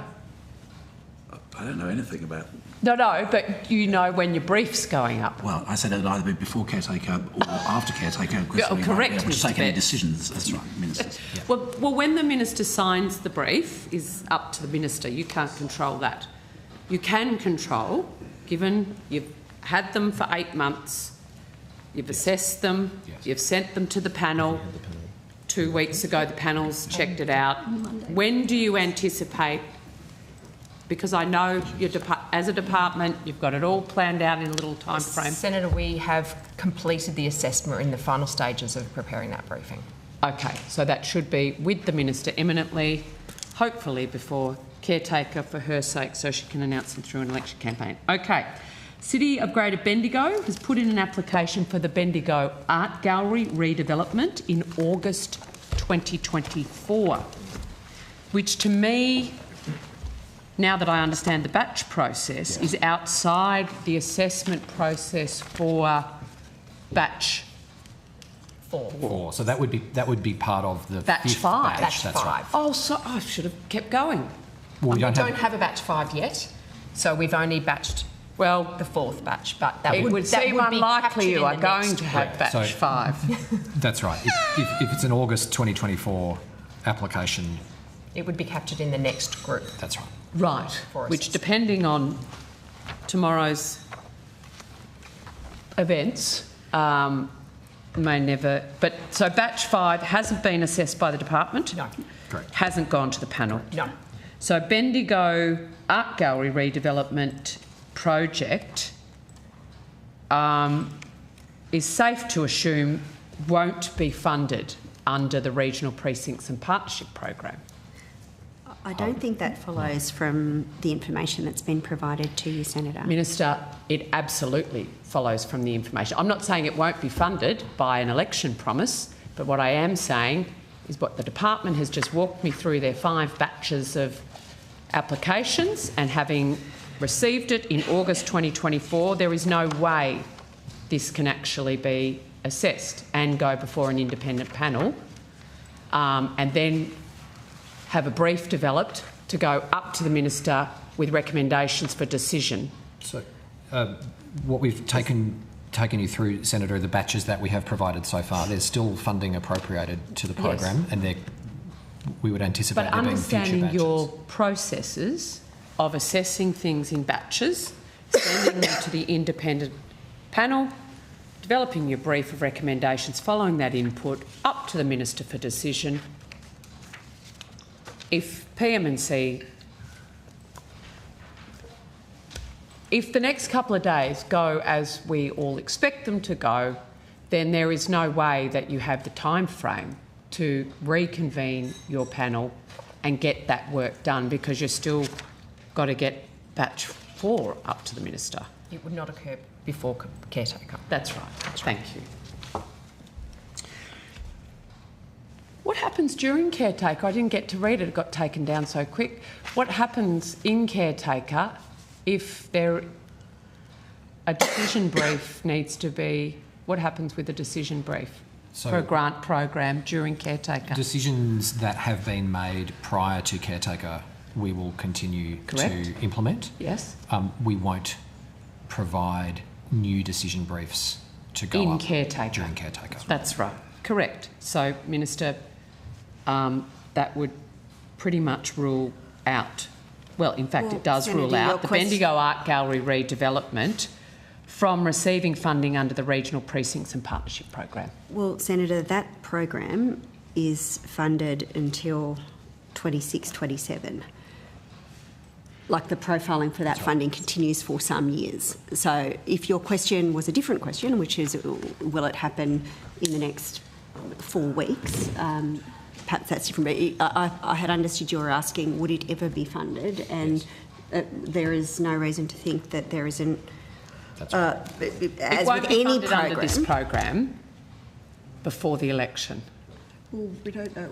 Officials aren't really in a position to speculate about election timing, Okay, Senator. Minister. I've been walked through the process. I'm very confident with the claim I'm making, and maybe reflecting on Hansard, you'll feel the same.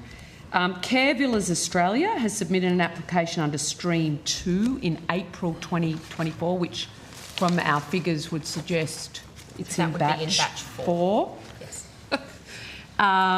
That's in the rural town of Maribyrnong in the federal electorate of Mallee. After 10 months, when will the applicant receive information about this submission? That would depend on the timing of decision by the Minister on batch 4. Yeah, but she's waiting for your brief. Correct. Quick sticks. Okay, the program guidelines have recently changed. Is that correct? Yes, that's right. When were they changed?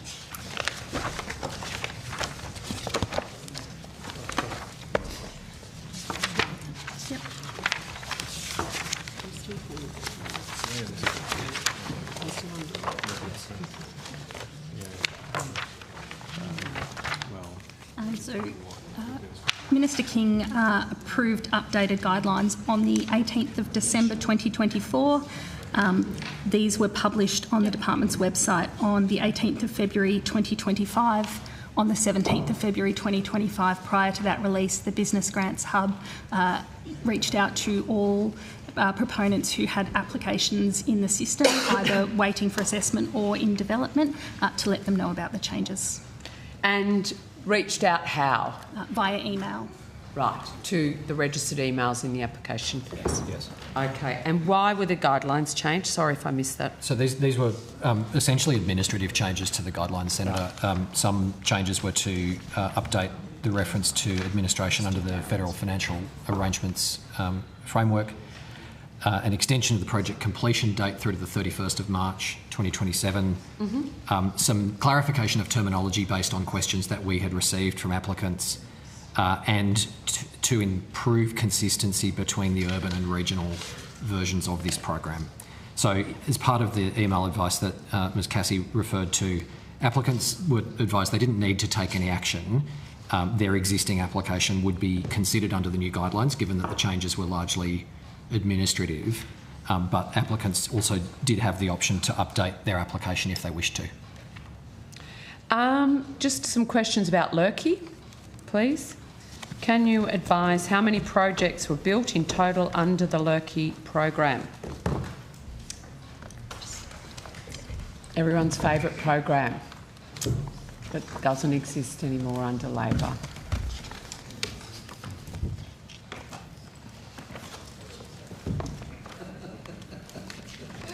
What? What? In-house joke? Laughing about local governments losing money? Okay. We've actually... Don't start, Carol. I'm on the... You got to start it now. Really? Lurky. Let's talk about local roads and community infrastructure program that Alga loves that you cut. So the total number of projects? Yes, please. So the total number across the 4 phases is 12,597 projects. 12,000? 597, yes. And that's built? That's how many have been approved. I can tell you a breakdown across across the of phases. Your latest data? The latest data was at the 25th of March, so current. Yep. So from phase 1, we had 3,022 projects, of which 99% of those are complete. Phase 2 was 3,360. They are all complete. Phase 3 is 3,168. They are 97% complete. And phase 4 is 3,047, and they are 48% complete. Yes. Excellent, excellent, excellent, excellent. Very popular program. So I just want to confirm that the 25-26 budget provided no further rounds. Correct. Correct. Do you know what feedback that was based on? No, Senator, that would be just a decision of government. But decision of government. Minister, why, given how successful this program is, given the rate of completion, like this is the standout program, local councils love it, communities love it, it delivers on their priorities, why has the Labor government provided no further funding rounds for the local roads and community infrastructure program in this budget? Well, Senator, I think what you can see in the funding that is allocated is that for the first time there is a very wide range of programs that support community infrastructure, and those include some of the ones we've already discussed this morning, which is the Growing the Regions program, the Thriving Suburbs program, the Regional Precincts and Partnerships program, and the Urban Precincts and Partnerships program. And what that constellation of programs means is that across different communities around the country, all of them are able to access a community infrastructure grant program, and it, I will say, is a return to transparency and integrity in the way that we are administering grant programs. So you still haven't answered why that program's been cut. So can I just, other than it's a decision of government, so I see we've got $600 million.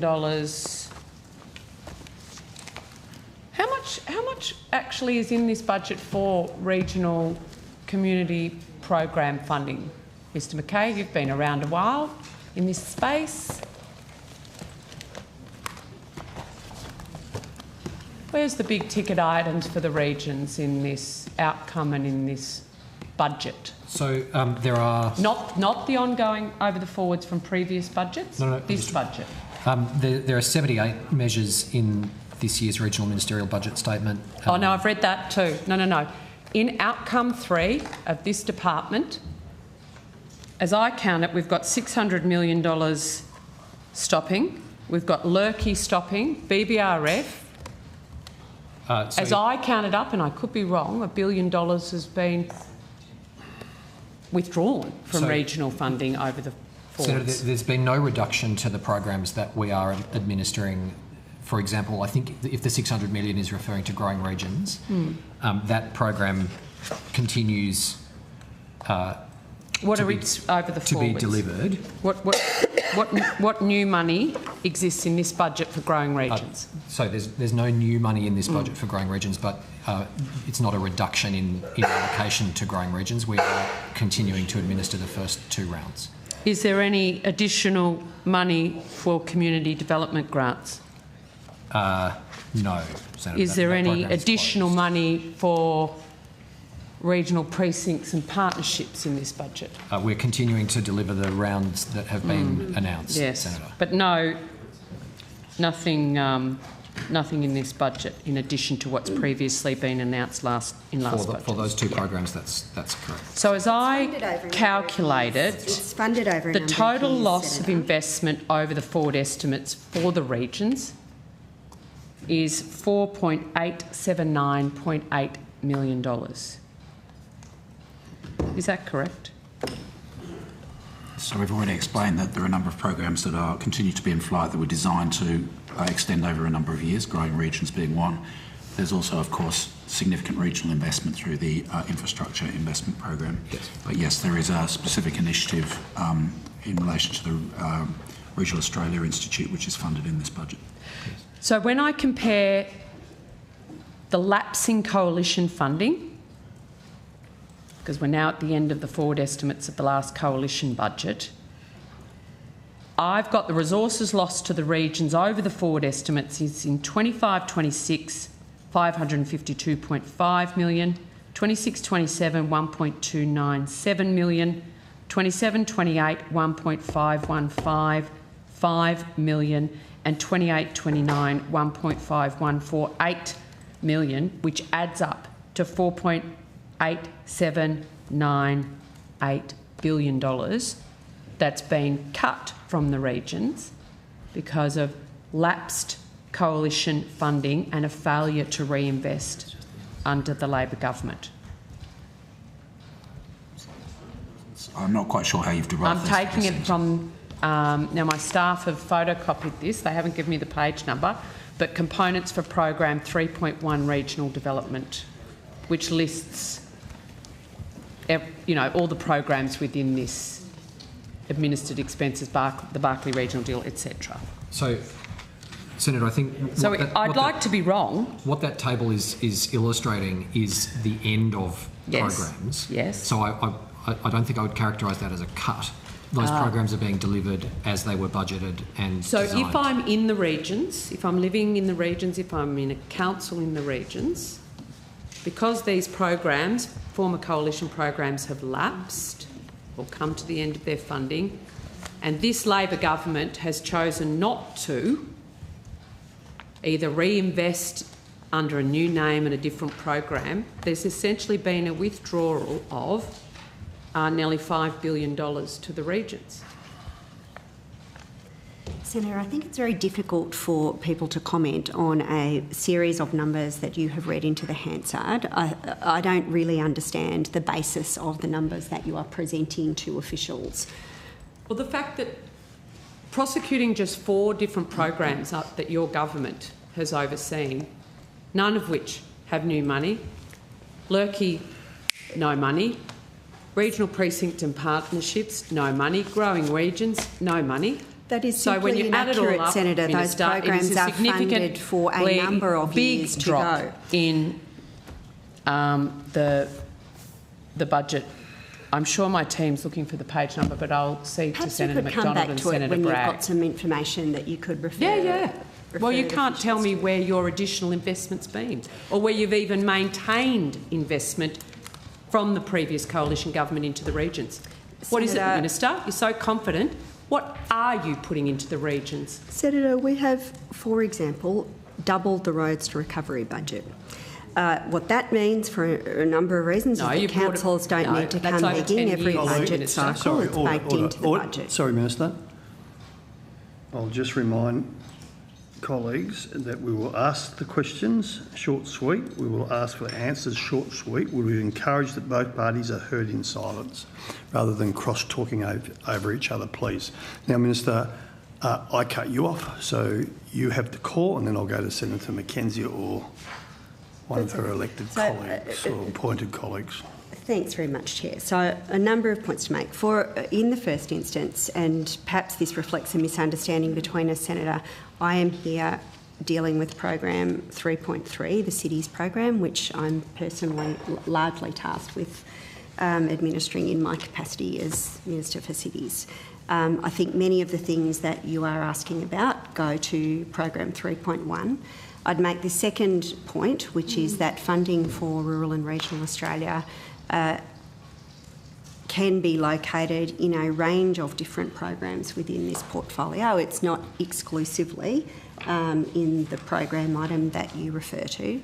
And the third point I'd make is that I ran you through the series of community infrastructure grant programs which are available, and it's a really important reform, Senator, and one of the features of that reform is that these programs are funded over a number of years, and so it's quite normal, and it occurred under your government and under this one, for a program to be funded for more than 12 months at a time. And so naturally, while that program is ongoing, we don't see a new measure in this budget. We see the continuation, for example, of the Regional Precincts and Partnerships program, which I have already indicated to you, runs for a number of years. Okay. And I'll cede to my colleagues who've been waiting so patiently. I'm talking about the table on page 53, table 2.32.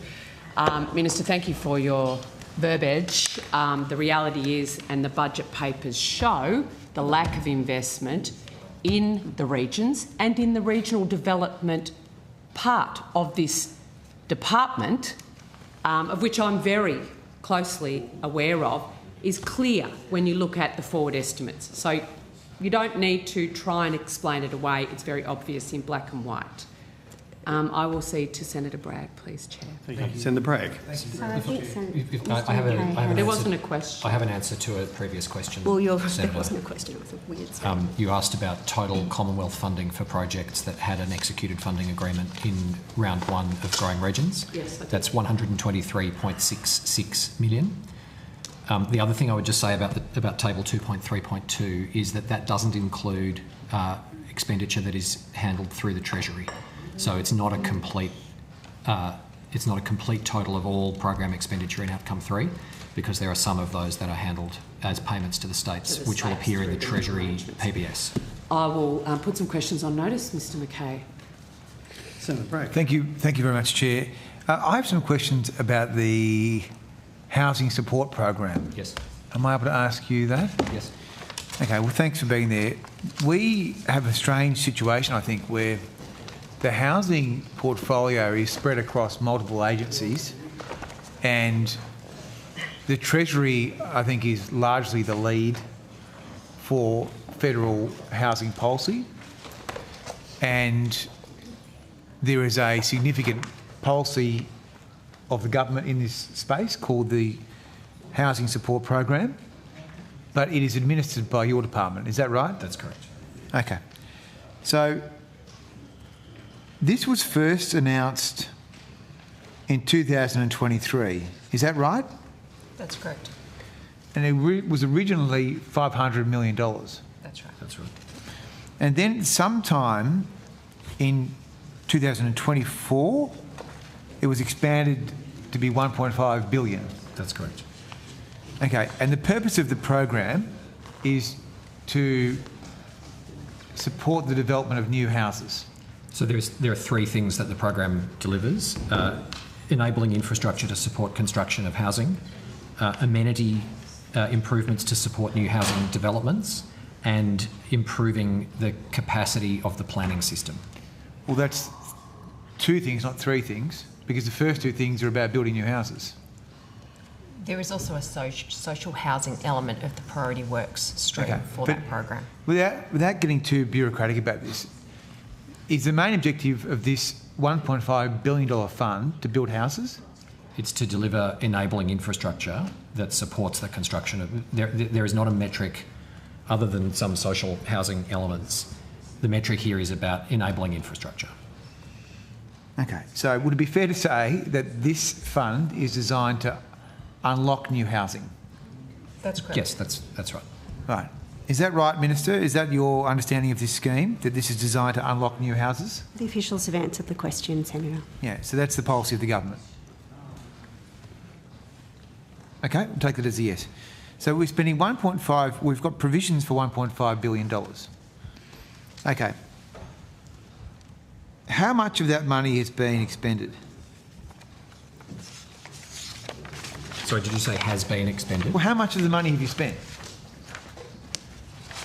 So you've got $1.5 billion. How much is spent? How much is left? The full... So there are three elements to the program. The first is the planning capacity element. The second is the community enabling infrastructure stream. And the third is the priority works stream. Each of them focuses on slightly different activity. And I'll ask Ms Rowder to take you through the financials. So for the first stream... But sorry, the overall objective is to unlock new housing supply, is it not? Yes. So all I want to know is how much has been spent and how much has not been spent. So this is budget estimates. Yep. So of the 50 million which was for stream 1, we spent 49, or we committed 49.9 million. Of the 450 million which was for stream 2, which was the enabling infrastructure, we committed 426.9 million. And of the 1 billion that was committed for priority works, we committed the whole amount. So you've spent almost 1.5 billion? Correct. Okay, and how many houses have you built so far? So we have not built houses, we've enabled the infrastructure that allows housing development. What the states have told us through their proposals to us is that they could build, this will enable, we've estimated around 345,000 houses, noting that we have discounted a number of those projections by the states by a fair amount for the planning stream, because the time horizon for that is very long term. So yeah, we've estimated 345,000 houses. So $1.5 billion has left the Commonwealth's account and has gone to councils, state governments, etc., right? It's all funded through a federation funding agreement, so the transaction is from the Commonwealth to the states. Okay. So the money has left the Commonwealth. Not all of the money has left the Commonwealth yet. It depends on the timing of signatures by each of the states. But okay, let me be precise then. Almost 1.5 has been committed. That's correct. Okay, and of the money that has been committed, how many houses has that money supported the construction of and the completion of as at today? So we won't receive in this program progress reporting that specifies a number of houses. You're kidding? No, Senator. Well, that's appalling. I mean, that's appalling governance. If I was running a program which was designed to unlock new houses, and I was giving away cheques to people, and I didn't come back and say how many houses did you build, and I was running a company, the company's directors would be sacked. So, Senator, the projects under this program are to deliver enabling infrastructure. We will receive reporting... Yeah, to build new houses. We will receive reporting that tells us the progress of those projects of the enabling infrastructure. Okay, but surely the Commonwealth Government needs to know how many houses it is getting from its investment. And that's the number that Ms Rowder has given to you. Okay, how many has it built as at today? None of them would have been built as at today. How many? I would suggest that no houses have actually been built today, given what we're working on is the enabling infrastructure, so the sewerage, the connections. Okay. Yeah. And the first round of this. So far we're on a duck. Well, it's a very recently announced program. It takes time to build infrastructure. And I think, Senator, if I may, the tone of your questions and the direction of your questions suggests a misunderstanding about how housing works. It is not something... So? Yes, indeed, I do think so, because you suggest that the period of time from deciding to make an investment and the time of completing projects is short beyond reason. That is not how housing works. And I would indicate that this is a problem that has been some decades in the making. This government is determined to actually resolve it. The government that you supported, the last Liberal government, didn't even have a housing minister for about half of its term, did not take this issue seriously, and was in no obvious way committed to actually doing anything about the problem whatsoever. We are taking it seriously. We are allocating resources to address it, and we accept that it will take some amount of time to remedy a very long-standing problem. Okay. Thanks for that, Minister. But I guess the point is, though, that this was announced back in 2023. So this is not a brand new thing. This has been funded for 18 months. No, and the evidence we just heard is it hasn't supported the development of a single house. So I would suggest That's not that a house correct, takes Senator. 9 months. That mischaracterises the house evidence takes that 9 has months been to build. provided to you. House takes 9 months. Anyway, I'm getting the wind up, so I just want to ask before I conclude. Is it right to say that the fund has supported or has financed in some way studies? Or is that not right? So the planning stream supports things like master planning for communities.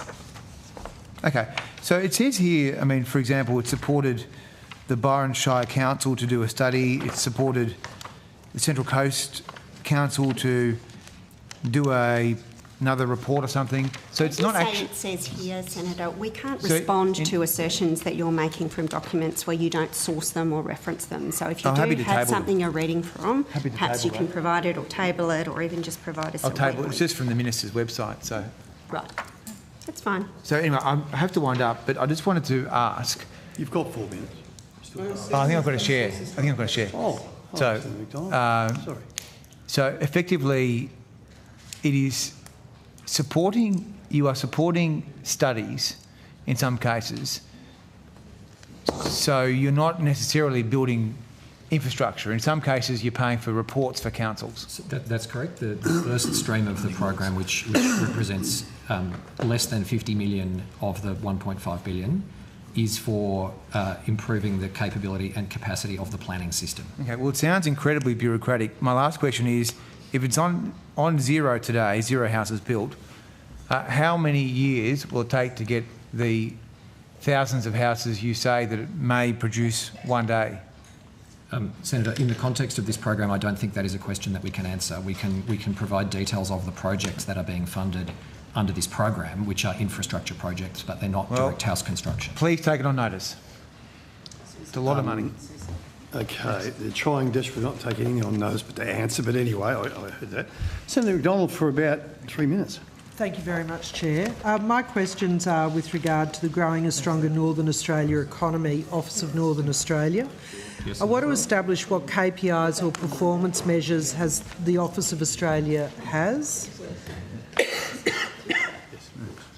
So the Office of Northern Australia has 4 primary roles. The first is a policy and coordination role across the Commonwealth on the Northern Australia policy agenda. The second is to lead coordination and reporting on the action plan that the government published. The third is to be the advocate within the government for Northern Australia matters, including to attempt to resolve complex issues in relation to the North. And the fourth is to support the Northern Australia Ministerial Forum and the Northern Australia Indigenous Reference Group. Where are they published? They are not published. So, Senator, in the portfolio budget statement, there's not a particular performance measure related to the ONA because it is a policy advocacy role and a policy coordination role. So, not published. I want to turn to, in the administered expenses for program 3.4, there is a 2024-25 estimated actual total of, actually, given the time constraints, I might just move to the average staffing level numbers on page 33 for the department. How many of the 422 in 2024-25 were for the Office of Northern Australia?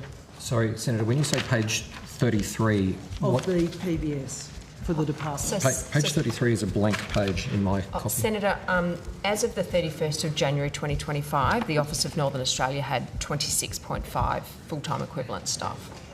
So it was table 2.3.1. Oh, thank you. Okay. So how many of the 412 of the average staffing levels in the 25-26 budget are for the Office of Northern Australia? In the 25-26 budget, the Office of Northern Australia is budgeted to have approximately 21 staff. There's no change in budgeted ASL from 23 from 24-25 to 25-26. Okay, I've just said two different things. Yep.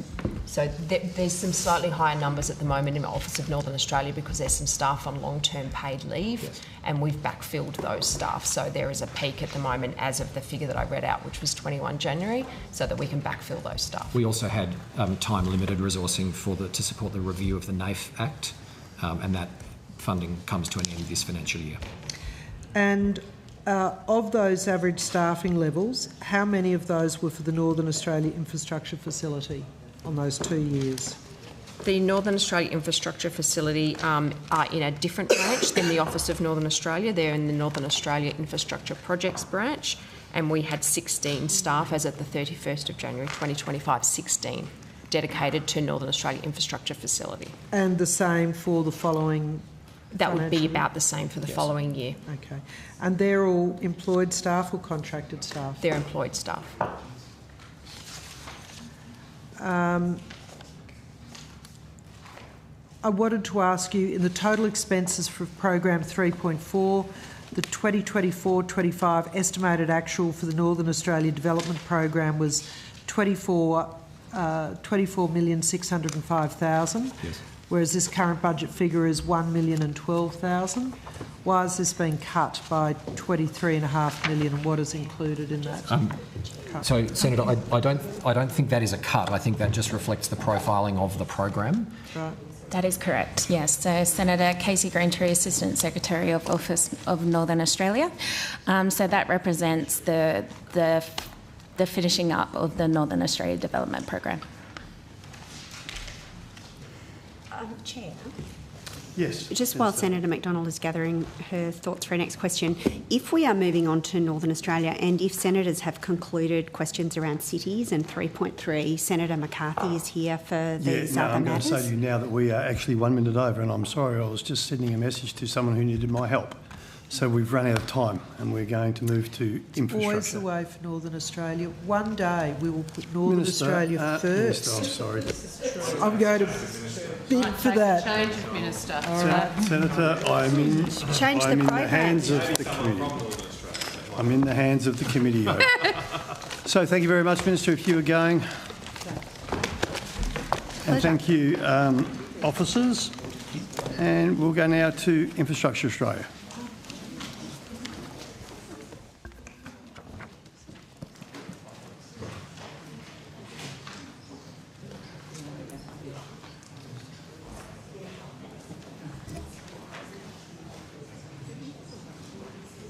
Yes, we do. 4 o'clock.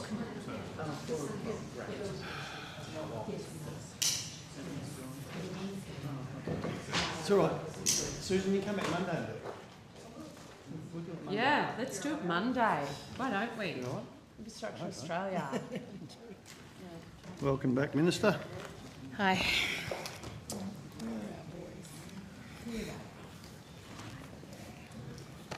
Imagine this, it's not 11 o'clock at night. I'm so pleased, Senator. I'd like to say get used to it, but I wouldn't be that bright. Okay, I welcome officers for Infrastructure Australia.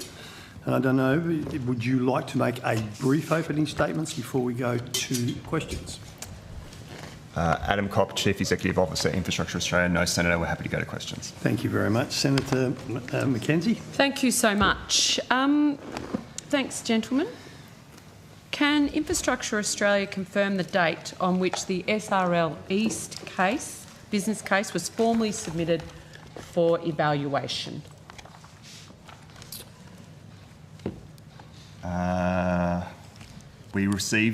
We accepted it for evaluation on 11th of December 2024.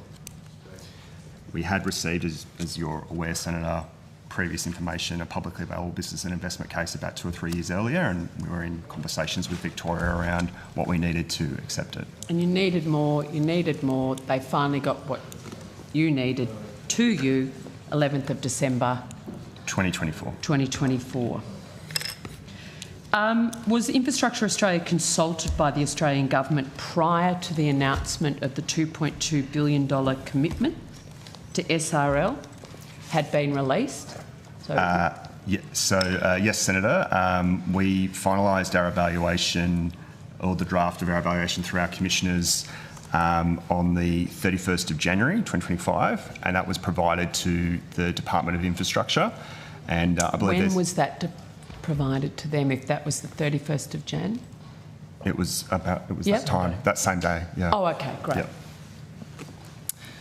So, and previous evidence from the department was that our evaluation, as it was at that time, was attached to the PPR that was provided to the minister.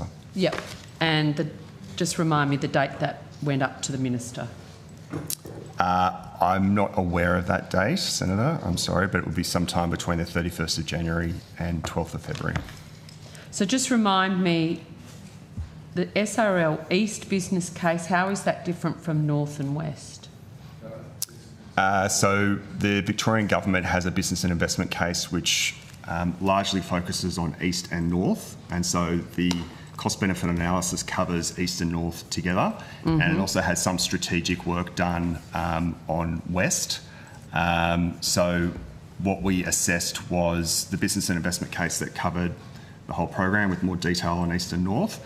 The Australian Government's investment was around East, so we targeted our advice on that particular component of the project. The $2.2 billion? Yes. When was that, that clarity around the $2.2 billion being focused on the East? Where was that? When was that public? Well, the government made an election promise around SRL East. Yes, 2.2, but I can't remember it being specific to SRL East. Our understanding, I don't have the direct information to hand, but it was always focused on SRL East, so that's what we targeted. So that's what the investment decision was in the Federal Financial Agreement.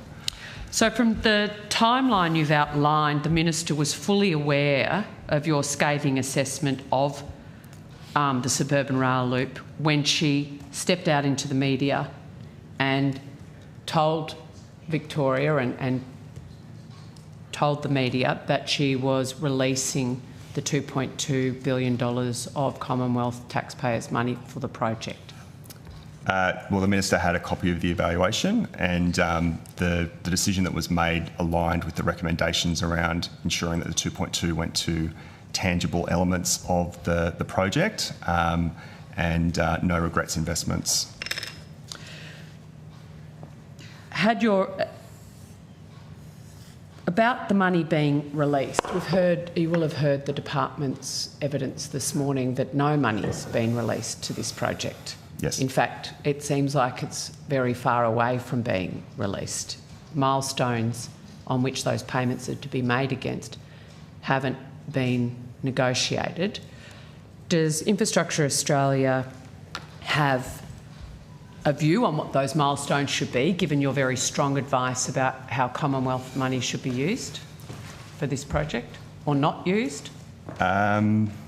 We haven't been asked our advice on milestones. No, my question was not had you been asked for advice, did you have a view? And as an independent agency, you do have a view of these things. So we had some recommendations in the publicly available evaluation. What were they? We said that the 2.2 should be focused on land acquisition and or land development that supports additional housing opportunities or road upgrades to improve efficiency and safety of traffic, public transport and active transport movements, and that before committing further funding, the Australian Government should receive and approve an updated and detailed cost estimate for SRL East, a comprehensive funding and financing strategy, and if any further Australian Government funding is to be committed, that the Australian Government should participate on the relevant governance body overseeing the development of the project, and that there's further development of exit strategies that are covered in the BIC, the BIC. Sorry, that last bit. That the exit strategies that are currently in the business and investment case, the BIC, is further developed. Does Infrastructure Australia have a view on what those exit strategies could be? The Victorian Government in the business and investment case has sort of three scenarios around if certain stages have gone through, what you might do if it's paused. So If main works funding or environmental effects isn't obtained, then you can take the land that you've gotten and upgrade it in some way and then sell it. If the main works don't proceed, ensuring that the focus of those works are on things like utility relocations that could benefit for future development activities. And if east is delivered but not north, they're talking through how you can still operate east by itself. So just ensuring as the project progresses that you're not left with a hole in the ground or anything like that. You've got an actual operational asset that you can move forward with. So when you said those exit strategies should be further developed, they're the ones that they've developed. Yeah. What should they or could they include in those exit strategies to develop them further? Just more detail about how exactly you would do that. So it's relatively high level in the business and investment case. It's just things that you could do, like controls for the risk. So just working through what a timeline might be, what you might need to, people you might need to hire, resources you need, all of that sort of stuff. A project plan, essentially. Okay, so there's, right. So one of the exit strategy development concepts is having a project plan for a project that's in excess of the exit strategy itself. Of the exit strategy itself. Yeah. Okay. And at the moment, those exit strategies don't really apply to the Commonwealth. There's Victoria government specific. What are the Commonwealth government's exit strategies? I'm not aware of an exit strategy for the Commonwealth government, but I believe there was evidence given earlier around your questions around when the money flows and whether you can get the money back and at what stage. Yeah, well, no money's flowed yet, so Yes. it seems we could get the money back should a government choose to. Is that your understanding? Based on the evidence today. Yeah. Okay.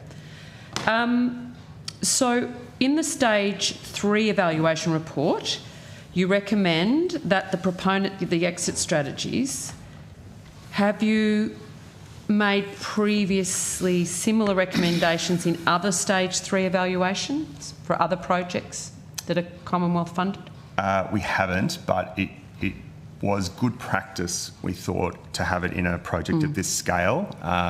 And it's a multi-decade program of work, and there'll be many decision makers over the coming years. So just we thought it was good practice and something to call out.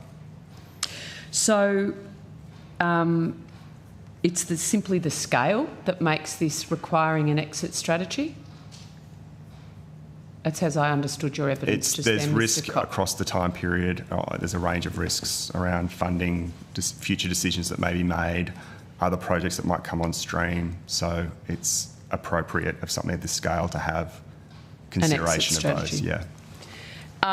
You mentioned stranded assets, holes in the ground, tunnels under Melbourne are part of this sort of plan. Is there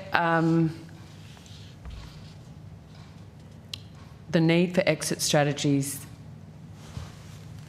I mean, is this, now that you said it's good practice, is this just something you're going to include in your advice or assessment in the going future? Forward, or is it only if it's over, $200 billion or I think if appropriate, yeah. Most of the projects that we would look at would be of a smaller scale, although very large, of a smaller scale than Suburban Rail Loop. So you say in your report that there's significant risk. That seems over and above timeframes changing governments. So we called out that we thought that there was a need for more information on the costs and the funding strategy, and in particular that was where we thought that there was risk. Is there a reason that this isn't on the statement of risk in the budget like other big government commitments? I'm not sure, Senator. We don't have a role in that statement of risk. No, I know that. But given the statement of risk, I mean, it's a question we ask regularly, given the scale of this project and its potential to impact future federal government budget decisions, wouldn't it be more appropriate to simply have it on the statement of risk? We're not in a position to make any sort of recommendation on that, Senator. Does Infrastructure Australia's assessment framework require economic appraisals to be presented at a different discount rate than regular assessments of projects of this scale? Our assessment framework requires a 7% discount rate and then a sensitivity test at 4 and 10%. So that was what was used, your 7%? For suburban railway? Yep. They used a 4% discount rate. They used a 4% discount rate. Why? There's quite a lot of debate around the discount rate in business case development, and there is a view that long-lived projects, particularly rail projects, it's more suitable to use 4%. Many jurisdictions have moved away from 7%. So New South Wales has gone to 5%. I'm not sure what Victoria is as the standard. There is work occurring in treasuries around thinking through what the discount rate should be going forward. I used to talk to Mr Kennedy about it. Yeah. Indeed, regional projects have often thought that the discount rate was too high and it undermined their ability to get their projects approved. So the view that they have taken in the business and investment case is that it's more suitable to use the 4% rate. We've got the 7% rate. It's not the final arbiter of our decision making around a project. We have if you would have seen the evaluation, we have a very holistic approach to how we evaluate projects. But is it the case that when you use the 7%, the benefits versus cost went down? Yes. So what's the impact of that on government decision making when so it would affect the BCR, but governments make decisions around projects. The BCR is an indicator. It's not a sort of stop-go decision making in government. What is the BCR for this project? It is listed as between 1.1 and 1.7 at 4%. Right. For the program. Okay. Have you been provided with any updated capital cost estimates since the 2020 cost estimate data? Yes, we did. Oh, capital cost? Sorry. Capital cost. David Tucker, I'm Chief of Project Advisory and Evaluation. We've received a breakdown of the cost estimate that was presented in the business and investment case. What was the BCR at 7%? Do you have that figure? No, we didn't calculate it at 7%. Were you directed not to? Or you decided not to? Or Victoria chose the 4%? We asked the proponent to do it because they will usually have access to the full model. They may not provide us with the full model. Okay. Was the submitted cost estimate reflective of the design changes that have occurred on the project since the 2020?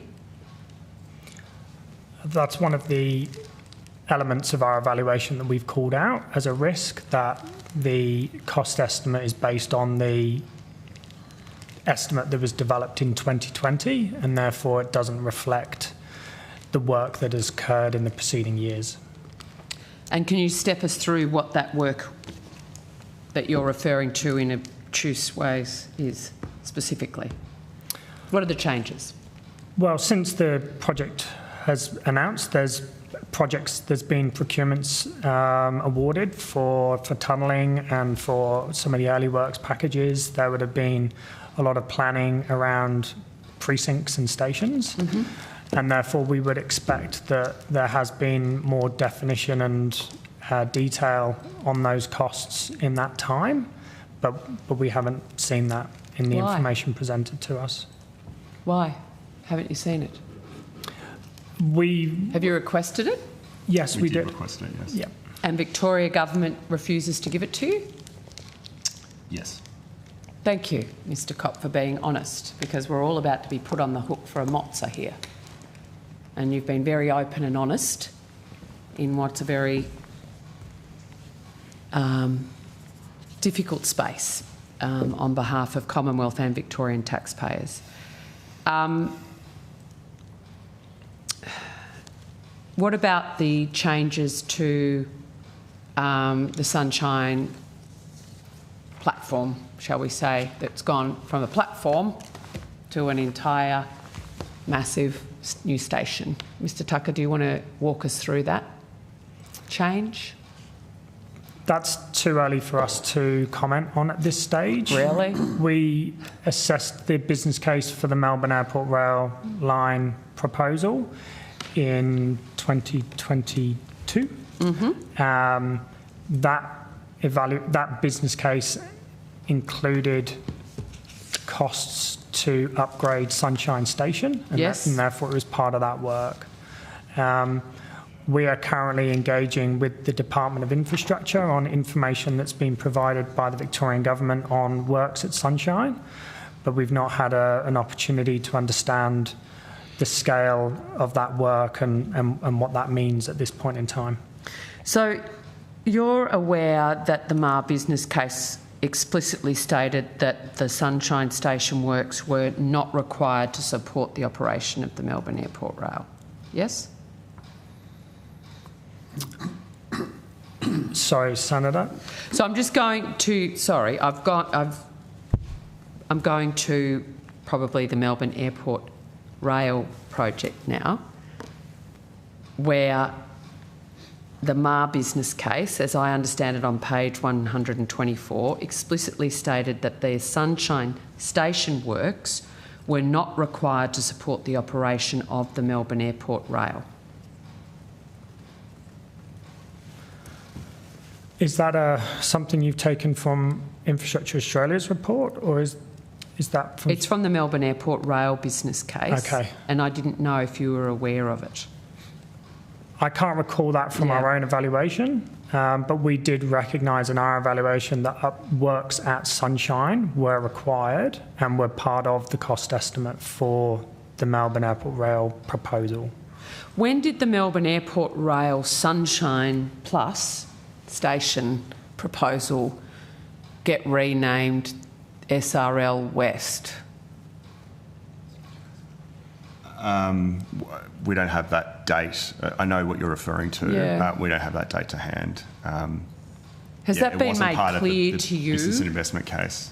That relate, like how that fits in with both what you're assessing as two separate projects, which now seem to be considered as one? I don't think we've had any conversation to that effect around how it connects at this stage. So we did the evaluation of Melbourne Airport Rail a couple of years ago, and I think soon after it was announced as being part of SRL, and we haven't had much more engagement on Melbourne Airport Rail since. Okay. All right, I'll go back. I'll come back to that if we've got time. I've got a few other questions. Just going back to the SRL, your report identifies that 1/3 of the project cost, just over $11.5 billion, is intended to be funded via value capture mechanisms. What information, if any, was provided to Infrastructure Australia regarding how this value capture would operate? We received a report on the funding and financing strategy. It was relatively high level, and so that's why we called it out. Does that mean lacked detail that you needed, Mr Copp, to make a decent assessment? Well, I mean, that's reflected in our evaluation as a risk. Yes, this is true. Sorry, I interrupted. You got a report that didn't have what you needed? We had a report that outlined the approach, and we, as we've said in our evaluation, thought that it would be good to have some more detail about exactly how that will work.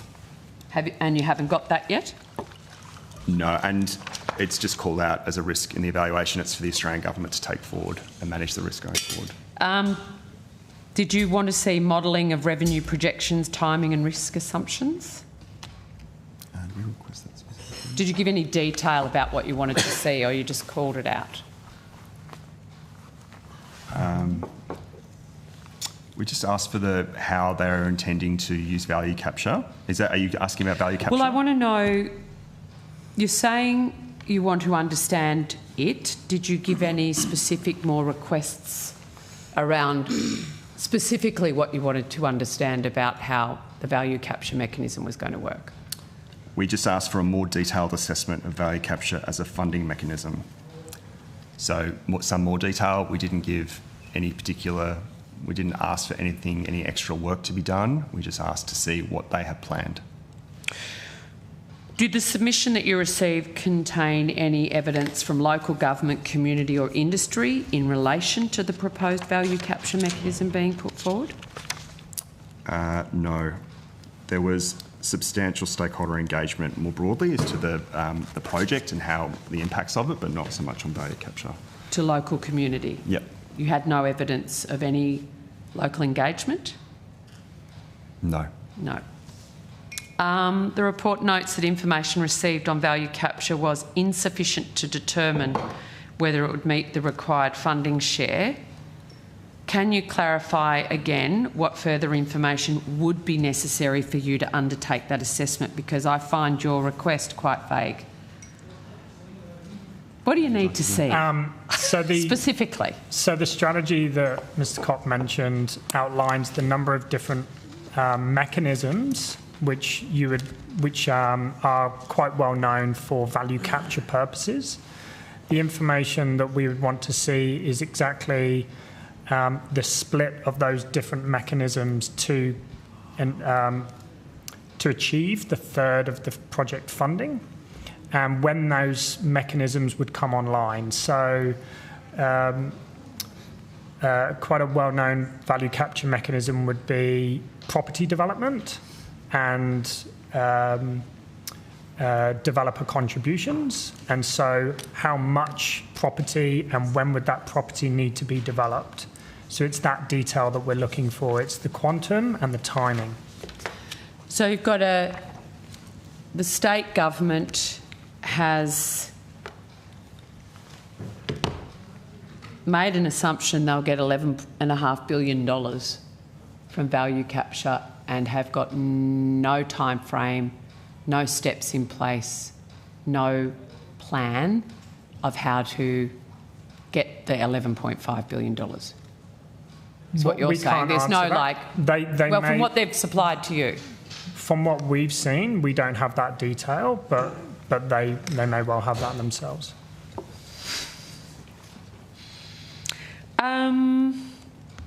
What about the sequencing options between east, north and west?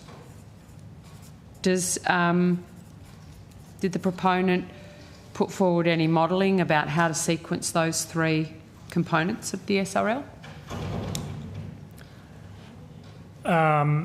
The working that was in the business investment case presented that SRL East was the highest priority section to go for first. Followed by north or west? North. North? And has anything changed? Nothing? You've received no data to suggest that priority has changed? No. Seems like there's a big black hole of funding. The report recommends the Australian Government participate on relevant governance body for SRL East. Do you have visibility of the Commonwealth's involvement in such governance arrangements? Or they're not involved at all at the moment? Oh, we don't have visibility of it. Do you know if they're involved? No. Or they're not involved?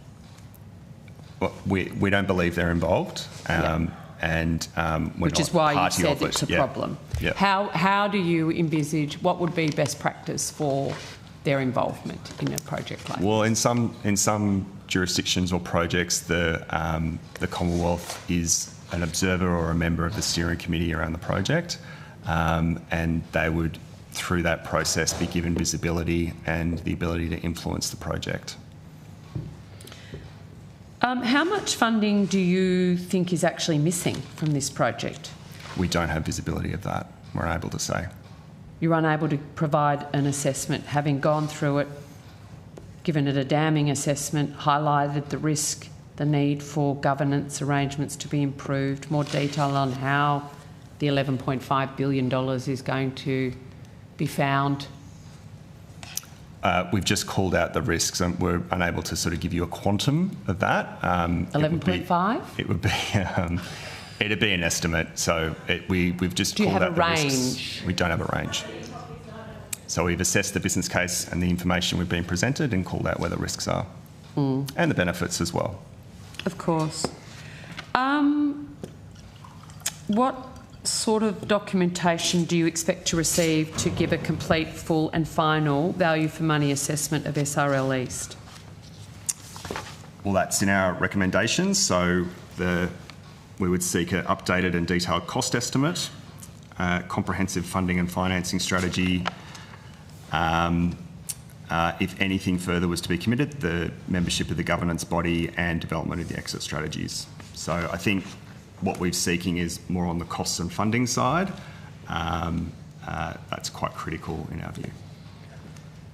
And in your opinion, as an independent agency, the $2.2 billion that's going to go to the SRL project, irrespective of you receiving this information or not, do you have a concern about that at all? Well, we provided advice that we thought that it should be directed at tangible investments that would be no regrets and would have a positive impact no matter what happened in terms of the funding going forward. So, and are you confident the government has heard your concerns and is acting appropriately within your advice? Well, the Minister has publicly said, and as has the Premier, what those investments will be focused on, and it is those tangible investments. So we think they've listened to the advice. Okay. I just want to have I've just got some questions about the some road projects in South Australia. Yep. Can you please clarify when Infrastructure Australia was provided with the business case from South Australia around the high productivity vehicle network? Yes, Senator.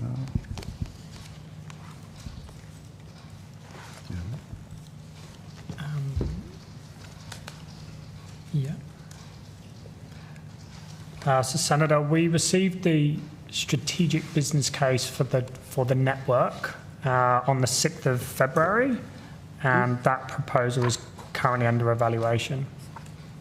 Right. And are you able to provide us with a copy of that business case? Not if the South Australian government is not comfortable with us doing so. So can you ask them for us? We can. Thank you. Have you provided the department with any advice or the Minister about the project on your preliminary examination? We've had conversations with the department. We usually do for all of our evaluations as they develop. So there's a South Australian team, and David's team will meet with them very, very regularly, and they'll discuss views around assessments as we're developing. What's your initial Well, it hasn't gone through our view? accountable authority yet, so it's not our view yet, the Infrastructure Australia view yet. Is it high risk? Well, to clarify, Senator, what we've received is, in our terminology, a stage 2 proposal. Yep. So that is a program level look at options to develop the optimum package of work to respond or to enable the HPV network. So it's not a submission for investment decision. It is an assessment to... Staging. No, yeah, so it's from our perspective, it's about assessing whether the preferred package of work is the best one of the range of packages that they've identified. So our evaluation of that essentially will be to say whether we agree with that package of options, and then the next step for the South Australian government will then be a business case for that preferred package. Right. So this morning we heard that stage 1 is, I think, Murray Bridge to Truro, including the Truro bypass. That's right. So the funding that's been committed in the budget is a component of the preferred package of work. Got it. Got it.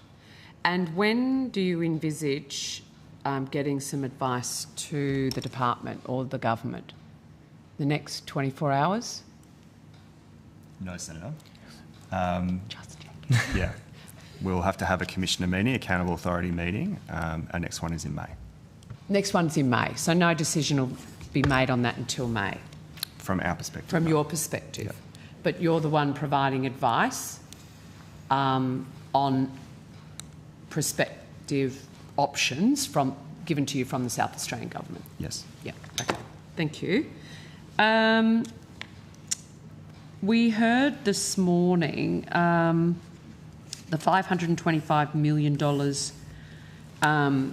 for stage one, $525 million, obviously at a 50-50 rate with the state. So I think it's what's that? A little over $1 billion. Some people are claiming it's a freight bypass around Adelaide, which I think would be a bargain at that price.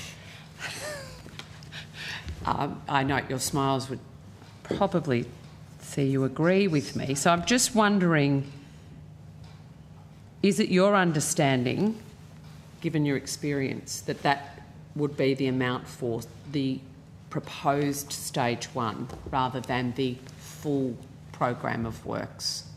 That you're not going to get that done with $525 million that would of be Commonwealth correct. funding? Yeah, the work for the preferred package for the whole network would be more. Yeah, significantly more, I imagine. Well, at this point in time, the South Australian Government's information that they've given us to us is that options analysis to identify the preferred package, and then through a business case stage, you would define those costs and get a more robust cost estimate. So it's too early to say what that total cost would be. Yeah, but is 525 or a little over $1 billion enough for the existing stage one? Well, we haven't evaluated a business case the for Murray that. Bridge to Truro. So we haven't had a specific role in looking at that particular component at this time. All right. I think I want to understand what exactly is the stage one of the high productivity vehicle network, just to make sure you and I are talking about the same thing. Because as I heard it this morning, it was Murray Bridge to Truro, including the Truro bypass, was the $525 million commitment from the Commonwealth. That's what we understand it to be as well. Yeah, okay. Yep. Good, thank you. So what other assessments are you currently working on? We have the Bruce Highway Corridor South program in Queensland, Picton Road upgrade in New South Wales, New Richmond... Sorry, New South Wales? In New South Wales. Picton Road upgrade. Ah, thank you. Yep. New Richmond Bridge and traffic improvement stage 2 in New South Wales. High speed rail from the Commonwealth. How far away is that one? I think it'll go to the May meeting. May meeting? Yeah. Are these all heading for May meeting? Yes. Yep. Okay. Great. Pacific Highway upgrade, Wyong Town Centre in New South Wales. Yep. Bruce Highway upgrade, Gorganga floodplain in Queensland. Kennedy Highway, Barron River Bridge upgrade in Queensland. These are all available on our website as well, Senator. Yes or no? Yes, I just okay. haven't had a chance to go there. No, recently. just for reference. And then we've got the high productivity vehicles as a stage 2, so that's options assessment. And we have a couple of early stage ones, Melbourne Growth Area roads upgrade in Victorian. What does that include, the Melbourne Growth Area roads upgrade? It's Which a range road? do you have the exact roads? No. It's quite early. But that's going to the May meeting? Likely. So at stage 1 in our nomenclature, it's early stage. So often it's identification of a problem. And then you move into options to solve that, stage 2, and then full business case. So there's less detail at the stage 1 process. And then finally, investigations into a new source of water for Northern Adelaide in South Australia. Just given we have time, I'd like to return to the Melbourne Airport Rail.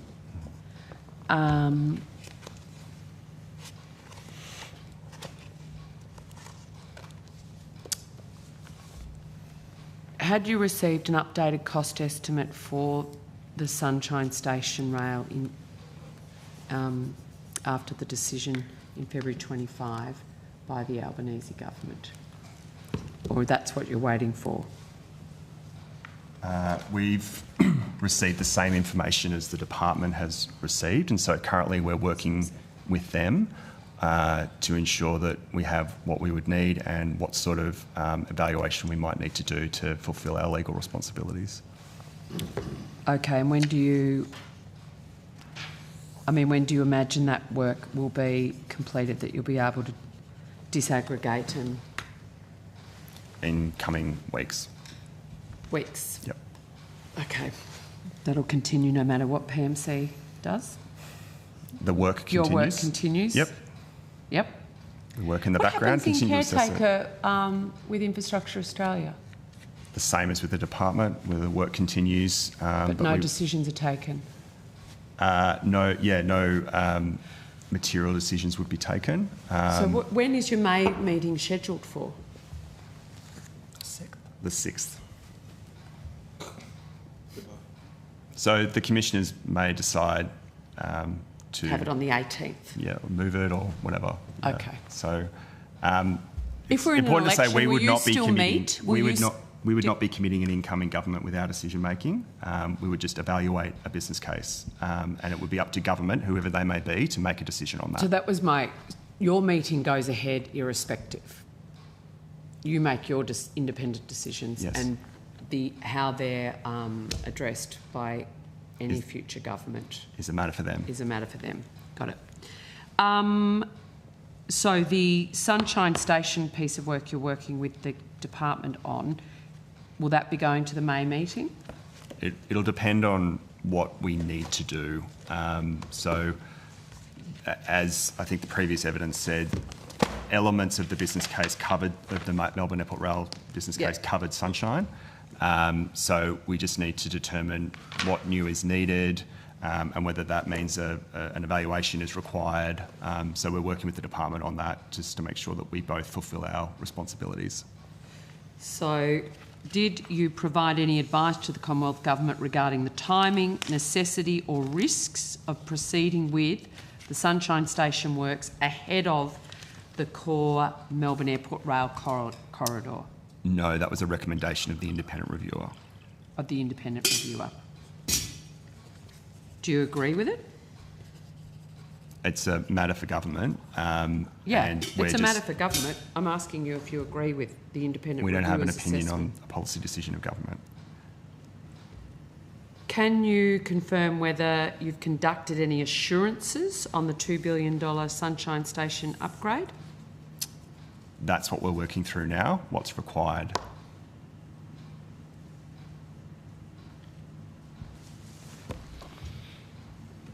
What steps are you taking to ensure that major cost escalations or changes to project scope, such as the Sunshine Station, do not proceed without independent assurance or a reassessment?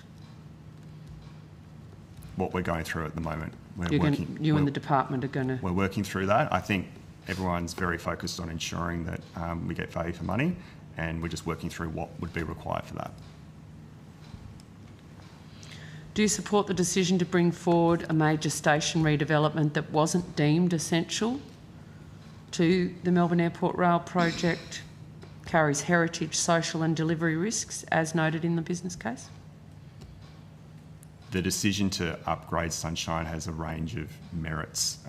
It's not just about the station itself, it's about the connecting lines. So the intention of it is to try and develop a new hub in Melbourne. Melbourne is quite monocentric, as we talked about in our suburban rail loop evaluation, so there's merit in trying to develop that station further. Have you been advised, either by the department or the Victorian government, that the Melbourne Airport Rail, as now proposed, is being repositioned to be the suburban rail loop west? Sorry, was your question, have we provided any advice on that? No, have you been provided advice from either the Commonwealth Department or the Victorian Government about the repositioning of the Melbourne Airport Rail project now that the Sunshine Station expansion has been added, that it's being repositioned to be, rather than a standalone project in and of its own right, as originally proposed, to be now a subset of the suburban rail loop project? No, we haven't really had a briefing from Victoria as to the reasoning behind that. What's your gut? Our gut? I mean, as we talk about in our evaluation for SRL East, there is a lot of merit in the concept, and strategically it's important that as our major capital cities grow, that there is mass transit available. And so we talk about that, and I think our evaluation is relatively balanced on the risks around the costs, but also what the potential benefits will be of that project. So like in Sydney, like in Perth, mass transit will be important for our cities as we grow. We see strategically the need for connecting the outer suburbs of Melbourne, and indeed that is on our priority list as a stage one. And it's just about the detail of how that's delivered in a cost-effective way for maximum benefits. But now we're seeing the Victorian government saying we need to get the Sunshine train station done instead of actually the Melbourne Airport Rail project. That becomes the first stage rather than as originally proposed. And I imagine when it was proposed as an airport rail link to the CBD, it's not the profiling, the staging of those components has now changed. That, in your opinion, does that change the way you view the project or not? For Melbourne Airport Rail or Sunshine itself? Well, because now the Victorian government's saying it's all got to be about the station rather than getting the airport rail link built. So our evaluation of Melbourne Airport Rail actually recommended that it should be delayed because there was issues around the costs, particularly of the station. You may remember there was the issue around the location of the station between Melbourne Airport and Victorian Government. Yes. We also felt that there was, based on the Victorian Government's modelling, there was capacity on the Tullamarine Freeway. So there was an opportunity to delay it to get a handle on what the costs were going to be. You know, there's been all sorts of negotiations between Melbourne Airport and Victorian Government. There's been the independent reviewer, and that was the recommendation of the independent reviewer. And we weren't part of that process. And so then a decision of government has been made around Sunshine. We recognise the merit in that, particularly to untangle some of those lines that come into Sunshine and creating a hub outside of the Melbourne CBD. But that has more to do with fixing the Victorian government's public transport problems than actually getting a Melbourne Airport to CBD train line built. Yep, it's a different focus, and it's an important step in developing Melbourne Airport Rail. All right. Give up? Yeah. I'm glad nothing's been handed over. That's all I can say. If I've got Yes, another Senator, broken promise. Look, I just wanted to ask, just looking at the priority list at the moment, so just have some questions on that on some projects. What's your involvement with the Bruce Highway? So you've got Bruce Highway upgrade there as one of the projects. We're assessing Bruce Highway upgrade, one of the southern sections. Sorry, is your question about the IPL? I'm just looking at the infrastructure priority list, and it's listed here, Bruce Highway upgrade, potential investment option stage 2. So that proposal recognises that there is work to do on the Bruce Highway. It is on there, obviously, as the Bruce Highway corridor in its entirety. Right. And over the last many years, we have then evaluated multiple projects on the Bruce Highway that go towards its upgrade. So these are mostly historical, are they? The government has announced $7 billion from themselves. I think a total of $9 billion. Are you looking at any of any spending of that money? So firstly, proposals remain on the priority list until they're fully funded or they're fully under delivery, and so Bruce Highway remains on the priority list because there is still work to do. As Mr. Cott mentioned, we're currently evaluating the business case for Bruce Highway Corridor South, which is in the area around the Gateway, and we've also got a business case for the Gorganga floodplain that's underway.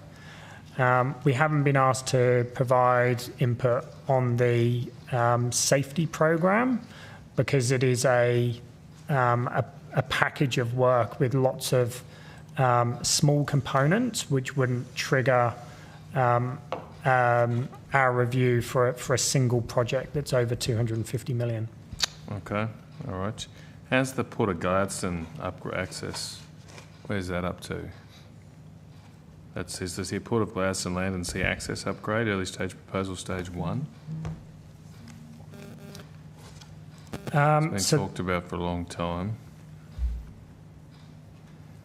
Yeah, so that's still on the list. I think we've looked at some components of that over the years of where investment has been applied to that, but there's still opportunities for further investment. All right. Okay, what about the Queensland Inland Road Network upgrade? What's that? That one's... I'm just reading off your website, by the way, too, so sure. Just going around the map. So it says Queensland Inland Road Network upgrade, early stage proposal, stage 1. Yeah. So, again, that proposal was added because we recognise that there are problems and opportunities to be resolved on that corridor. And so it's incumbent then on the Queensland Government to bring forward projects to seek funding which we would then evaluate. Right. Just trying to find, is there anything, maybe we go a different way. Is there anything recently you've been asked to look at in North Queensland? Everything we've been through seems to be you've done quite a while ago. I'm just sort of sitting there, but... So, yeah, as I mentioned, we're looking at the Gorganga floodplain proposal, right, okay. and we've also got the Barron River Bridge on the Kennedy Highway. Okay. They're the only two that are sort of active at the moment? Correct. In North Queensland. It's a big place. What about Northern Territory? Is there anything in the Northern Territory looking at the moment? Not at the moment. Nothing? No. Nothing in the Northern Territory? Well, Minister, do you have anything to say about that? Well, we're relying on the... You to come up and have a look. There'll be plenty to see. Well, maybe you could suggest some things to them. Yeah. Well, we're relying on the states and territories to bring forward business cases for us to evaluate. Yeah, they're independent. Well, I met with Infrastructure Australia regularly when I was Minister for Northern Australia, and this afternoon. So just a reminder. I was very active in making suggestions. So they lost their independence. Well, I mean, they're independent, but they can still be provided with advice, of course. Okay. What about in Northern West Australia? Anything you're looking at the moment in the Kununurra? We've got heaps going on up Pilbara? there. Heaps. Not at the moment. And again, just to make that clear, if the way the process works is if a state or territory would like to have Commonwealth funding, then and it's over $250 million, then it gets submitted to Infrastructure Australia. So it's really driven by the state. There's heaps going up there. They're getting rid of the single lane bridges, the Ord River development, Tikalara's gone, Frog Hollow's gone. I mean, let's not forget Brooking Channel. I mean, this has been huge in the North. I invite your senators, come up and have a look. Your priority list, you cut Queensland projects from 29 down to 7, as I recall. I think the Deputy Premier did media criticising your decision to slash those projects of your draft infrastructure priority list. Have you received any new Queensland Government priorities? So the priority list, the 29, the current priority list, yeah, well, whatever the number is in Queensland, that is still up on our website. We are going through a process of consultation on a new priority list, and we did consult with Queensland on some projects. They have asked for other priorities to be considered as well, and we've had a number of conversations with Queensland officials about the evidence that we'll need in order to consider that. So we can't just accept, say, the name of a project in a letter. We need some evidence behind it. So we're working with Queensland around that. And I just want to understand if you've got a first business case on the high-speed rail. Yes, we have a business case for high-speed rail. And how long have you had that for? We got it on the 23rd of January 2025. And is that going to May? On current timelines, yes. Wasn't in the list you gave me? It was, Senator. Was? Sorry. I stopped at Kennedy. Thank you. Sorry. Well, look, not much is happening, so... but what about the Brisbane Port? Have you done anything recently on that, the rail connection there? No, Senator. Are you reading from the IPL again? That's on the website? Yeah. So the priority list as it is right now, we've had sort of years of engagement with jurisdictions about what future priorities might be. So from memory, that is a stage one, so identification of a problem, and then it will be up to the jurisdiction to bring forward a business case to progress it and seek Commonwealth funding.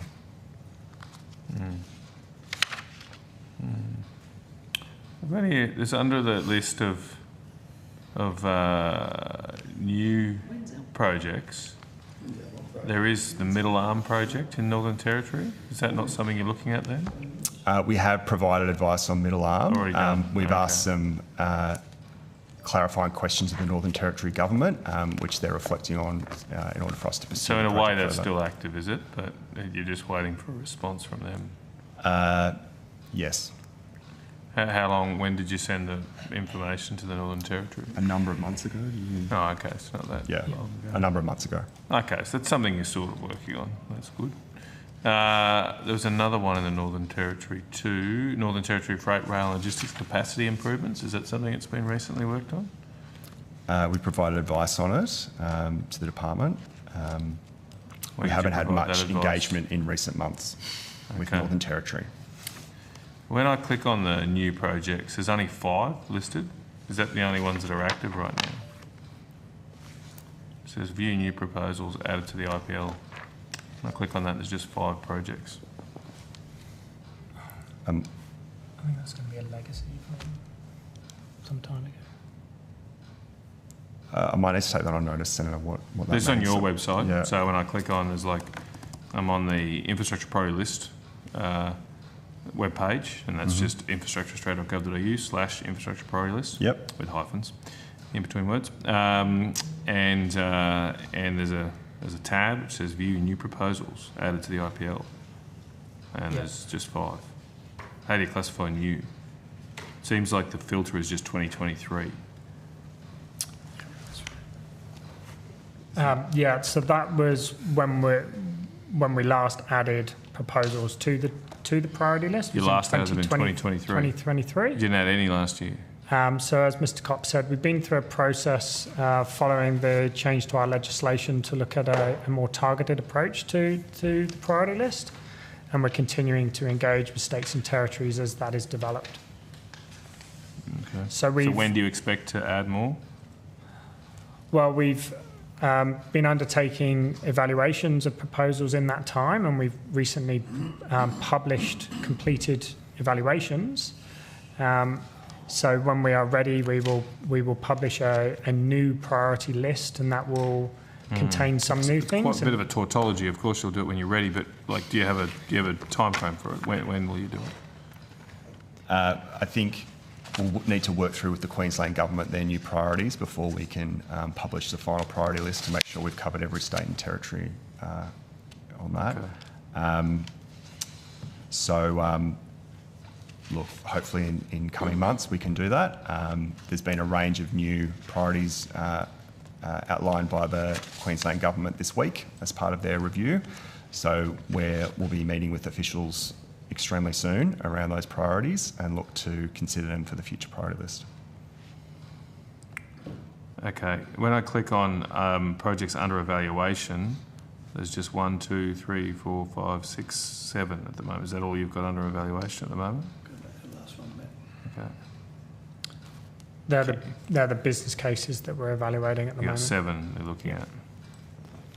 Okay. All right. Thank you, Chair. Thank you, Senator Canavan. Thank you, gentlemen. That is the end of the infrastructure transport portfolio budget estimates. So we will suspend and then we will come back in 15 minutes with the agriculture portfolio. Thank you.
Hansard and Broadcasting, all good to go. Thank you very much. I think I have to do another opening statement, don't I? I do have it. Sorry, it's here somewhere. I got the bottom bit of it. It'll be here.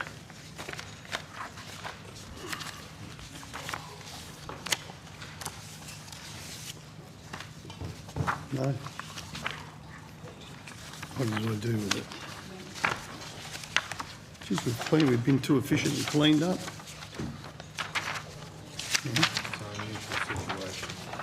Oh, yeah.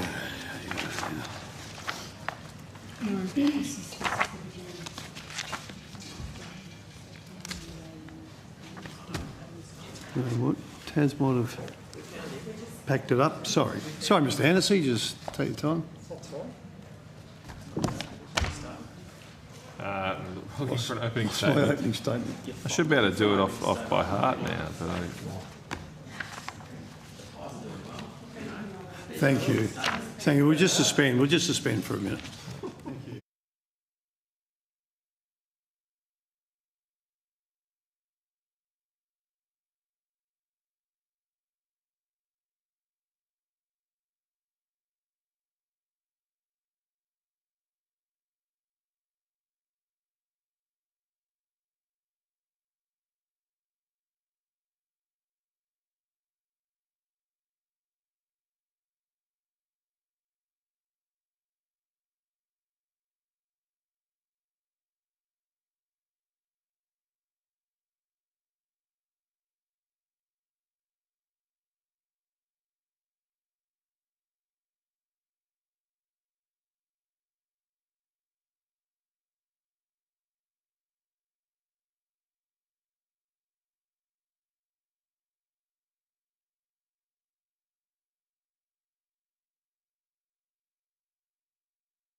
Two. Hansard Broadcasting, thank you very much. Welcome back, everyone. I declare open this hearing of the Rural and Regional Affairs and Transport Legislation Committee into the 2025-26 budget estimates. You don't want to do all that again? Oh, that's great. Why don't I just go straight to welcoming the Minister? Let's do that. So I once again welcome Senator the Honourable Anthony Chisholm, Assistant Minister for Agriculture, Fisheries and Forestry, and Mr Adam Fennessy, PSM, Secretary of the Department of Agriculture, Fisheries and Forestry, and of course all the officers of the department. Now, Assistant Minister, do you or Mr Fennessy wish to make an opening statement? Good afternoon, Chair. No, I don't believe so. Thank you, Minister. No, thank you, Mr Fennessy. Well, let's get straight into questions. Senator Canavan. thank you, Chair. I might just start with the portfolio budget statement for this budget. I'm just looking at page 17. That's the sort of overall table. It would appear that for next financial year, total... Hang on, sorry. Page 16. Page 16. Total departmental resourcing at the bottom there is going down, roughly $20-odd million. Is that correct? And what's the reduction because of? Thanks, Senator. I'll ask our Chief Finance Officer to respond to your question. Senator Matthew Gosson, Chief Finance Officer at Department of Agriculture. You are correct, the total departmental resourcing in the PBS does show a reduction in funding. That reduction is primarily due to the phasing of funding for our STEPS project, our Simplified Trade Enhanced Processing project. So that funding was provided as a measure, and that declines over the forwards as that project. Okay. What was, just remind me again, what did STEPS do? It's in general terms, it's a trade-related measure, so we can talk about it in more detail at outcome one, but it simplifies the trade interface for import-export processes. So it's a one-off thing, right? You've simplified it, it's done, it's really easy to use now. Yep. Okay, so that's it. That was about $20 million that accounts for most of it, does it? Yep.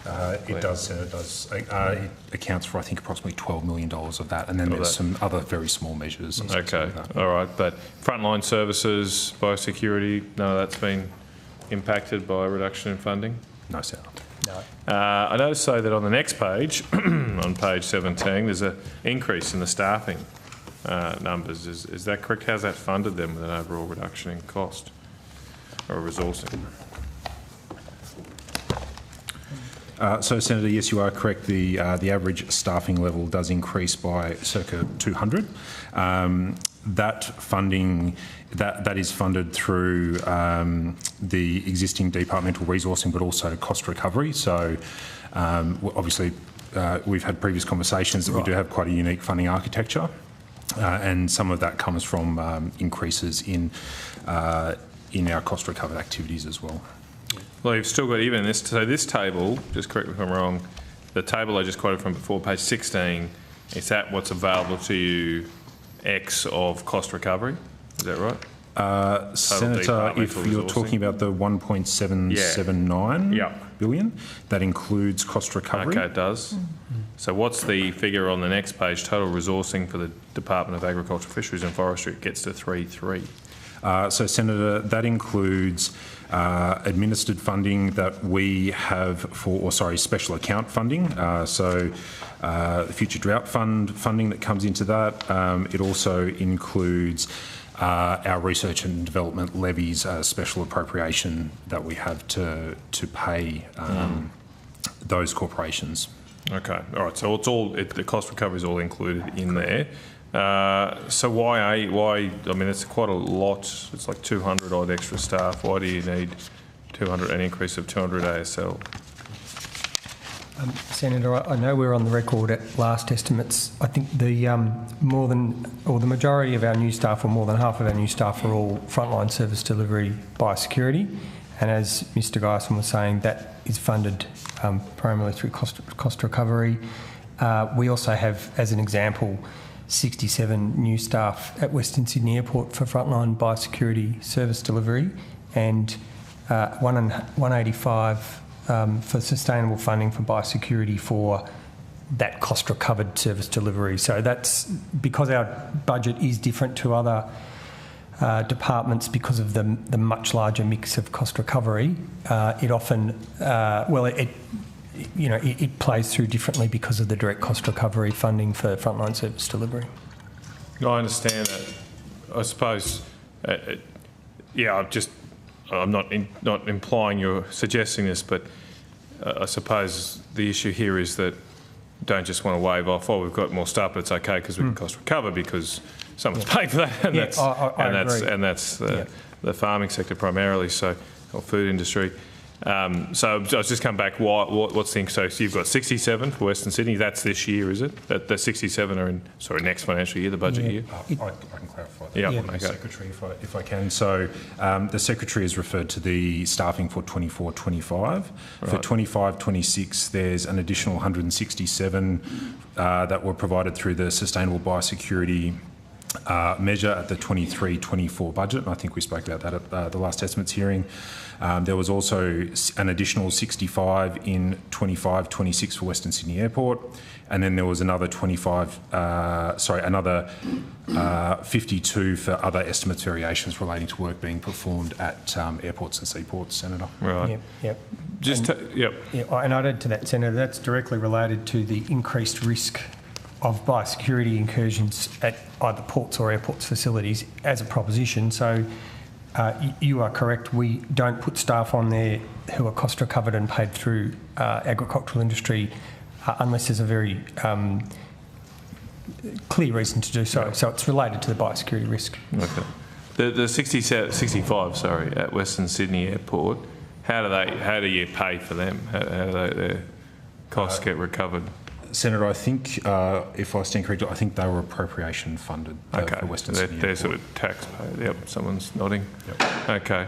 The other stuff, the 160 odd, are they go into the cost base, so to speak, to calculate it'll be a mix. charges? It'll be a mix, Senator, because it was part of that original 23-24 sustainable budget decision. Okay, some would be departmental funded.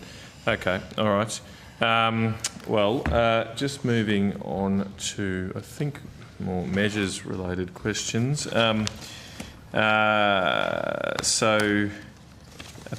is 45.2 million over 3 years to support priorities in the portfolio. Apparently spent from savings and existing resourcing. So how much of that is new resources and how much is from savings?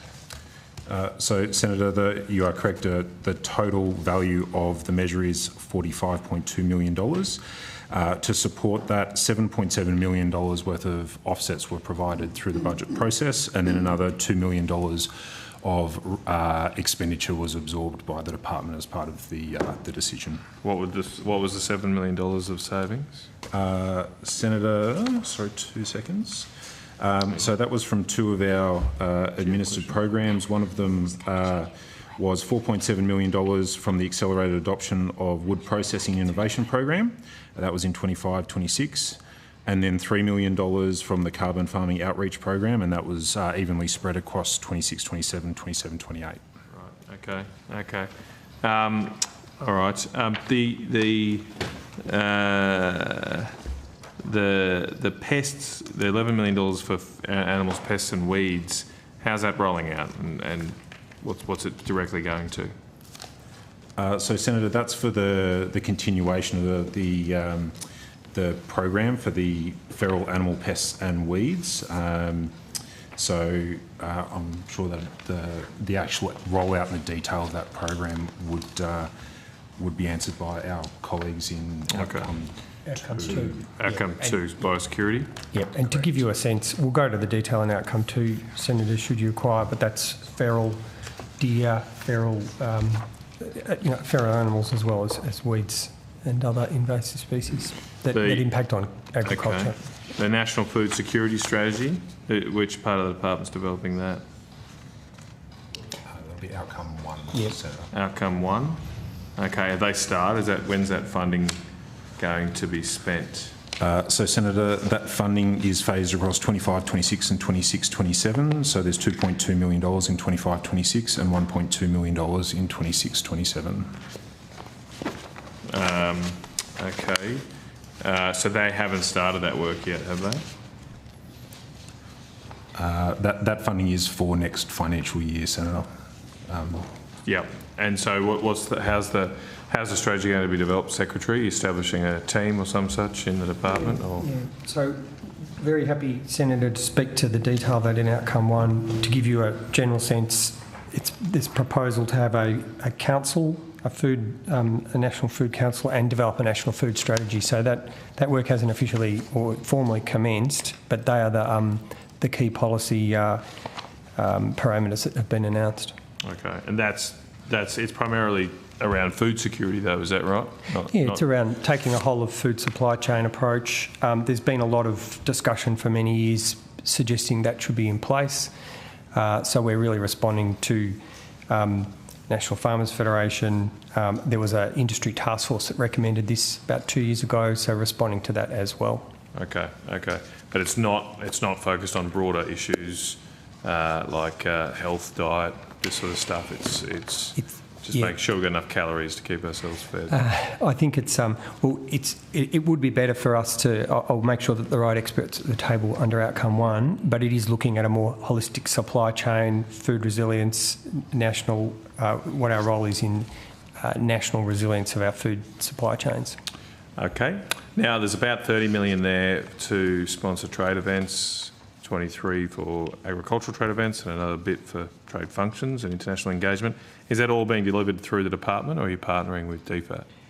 That is that's administered through the department.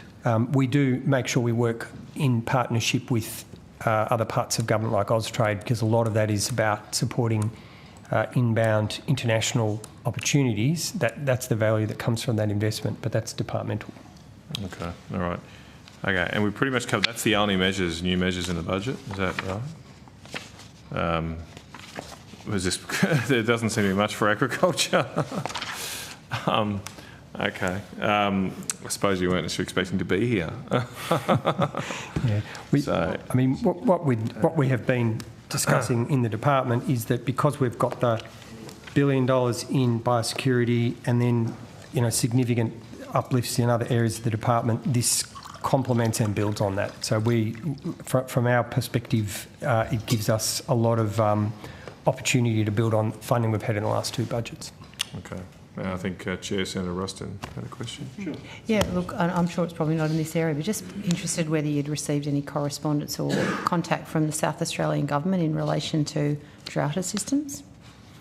Yeah, so with drought assistance, because this is the corporate section, we might, I don't know if we've got any new measures to talk about, but Senator, depending on, we certainly are happy to talk about that under our Outcome 1, and we are working closely with South Australian Government, Victorian Government, given the dry seasonal conditions in South Australia and Southwest Victoria. Okay, so you have had contact with them? We've been working very closely with the South Australian Government at the departmental level, yes. Okay.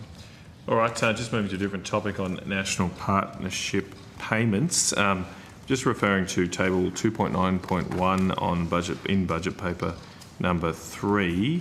I'm just interested to know why the national partnership payments for a number of areas, I've got a number here, but there's things like bolstering Australia's biosecurity system.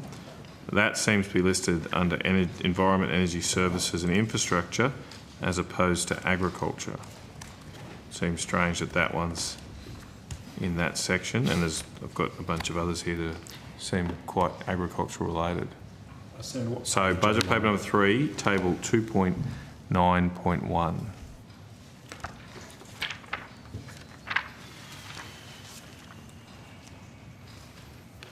I've got that on page 84. I'll look it up.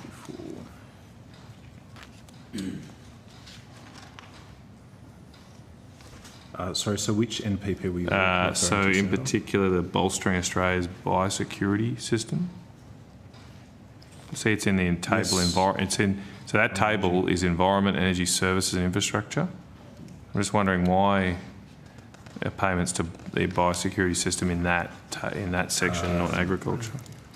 I would need to double check, Senator. Okay, and then you might see, as you look down there, you've got boosting biosecurity, HPAI, biosecurity response capability, building resilience to manage fruit fly, bushfire community recovery and resilience program, all in the environment and energy section. Now, there's some others there that are very clearly environment and energy, like capacity investment scheme, solar banks, stuff like that. Do you see what I'm saying? Like, it seems strange. One thing, Senator, and we could go into more detail on outcome 2, with the response, the preparedness response for H5, HPAI, high pathogenicity avian influenza, the main vector for that coming to Australia is wildlife. So some of the funding that's been allocated in previous budgets goes to the Environment Department for wildlife risk management. Yeah, sure, but then you've even got implementation of the live sheep exports by sea phase out is in the environment and energy services section. It's all on that same page. I think we'll seems to be a mistake. Now I know this is not. So who puts this? Would be Treasury puts budget paper 3 together, don't they? And so this is in a section titled Environment, Energy and Water, and it's got a bunch of your measures in it now. Yeah, it's not your document. Yeah, we'll have to find out what's going on there. Okay. Yep. All right. Okay, that'd be great. There's a few others there that I'm sure you can, soil action, things that are clearly not environment and energy. All right. That is about it for corporate for me. Thank you, Senator Canavan. Move on. There's nothing from us. So I'd say, Mr Hennessy, to the corporate officials, thank you very much. And we shall now move into outcome 1. So we might just suspend for a couple of minutes while they're just moving around, or are they all here in the back? I think they're next door. All right, let's just suspend for a minute while they make. A minute or two.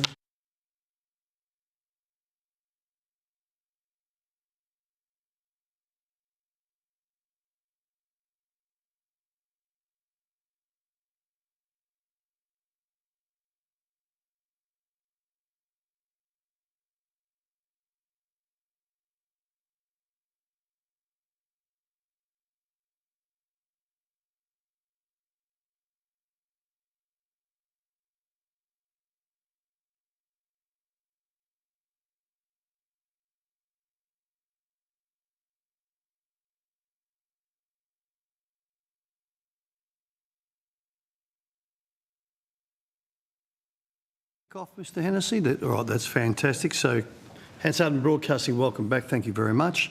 I now welcome officers from Outcome 1 and questions. Senator Canavan.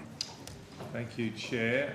Well, I might continue where I left off, that same table that I was just referring to in budget paper number 3, notwithstanding it seems to be wrongly categorised. There is a line there, implementation of the live sheep exports by sea phase out as a national partnership payment. Just checking, has the national partnership agreement been signed with the Western Australian Government? We'll just get the relevant officials sure. to the table, Senator Canavan and, sorry, Matt Lowe, Deputy Secretary Dave. The short answer is yes, Senator. Sorry, Nick Lowe, Sustainable Climate Division. It was signed in December last year. Okay, all right. Can everyone hear all right, or is it just me? Yeah, could we just... We'll just lean forward. Yeah, if you could, please, or even if we just do a little bit of both. Thank you. Okay, all right. Sorry, Senator Canavan. Thank you. December 2024. Thank you. Okay. All right. So what does the National Partnership Agreement cover with WA cover in terms of the overall assistance you're providing? How much is covered by that agreement? Senator, it covers the Processing Capacity Program and the Community Wellbeing Program. The first one's $40 million. The second one is $1.5 million over 5 years. And there's also $2 million for administrative payments for WA. The last bit, sorry. $2 million for administrative payments for WA government. Oh, so for them to so manage. It's 43.5 in total. So the $2 million, is that coming out of the overall bucket? Yes, it is, Senator. So $2 million is going to that's just departmental expenses, right? It's not the farmers. When you say administrative expenses, that's just to pay public servants in the WA public service to administer these programs. That's correct. Okay. So it says in that table I referred to that $1 million was spent in 24-25. What was that spent for? Sorry, just repeat. Has it been spent? I suppose we're still in 24-25. Can I just check? I just got to come to the table. Which table you might? Oh, sorry. And you were, I think, out of the room when I first brought this up. This is table 2.9.1 on page 84 of the budget paper 3. Covers national partnership agreements. Senator, so I haven't got that budget paper in front of me. Well, I think your colleagues, I'm pretty sure your colleagues do. I'm sure someone has budget paper 3. From memory, Senator, it would be the lion's share of the community wellbeing component of that. Or maybe someone could just check, and I'm sure someone has budget paper 3 somewhere, or I can table an extract if we really need to. No one has budget paper Senator, 3? I've got other numbers which I can sort of reverse engineer, and right. so as part of the program, so the agreement with WA, there's a $750,000 payment for the community wellbeing program this year, and $260,000 in administrative costs. So combined, you get $1 million. So that $750,000, has that reached people and gone out in the ground this year?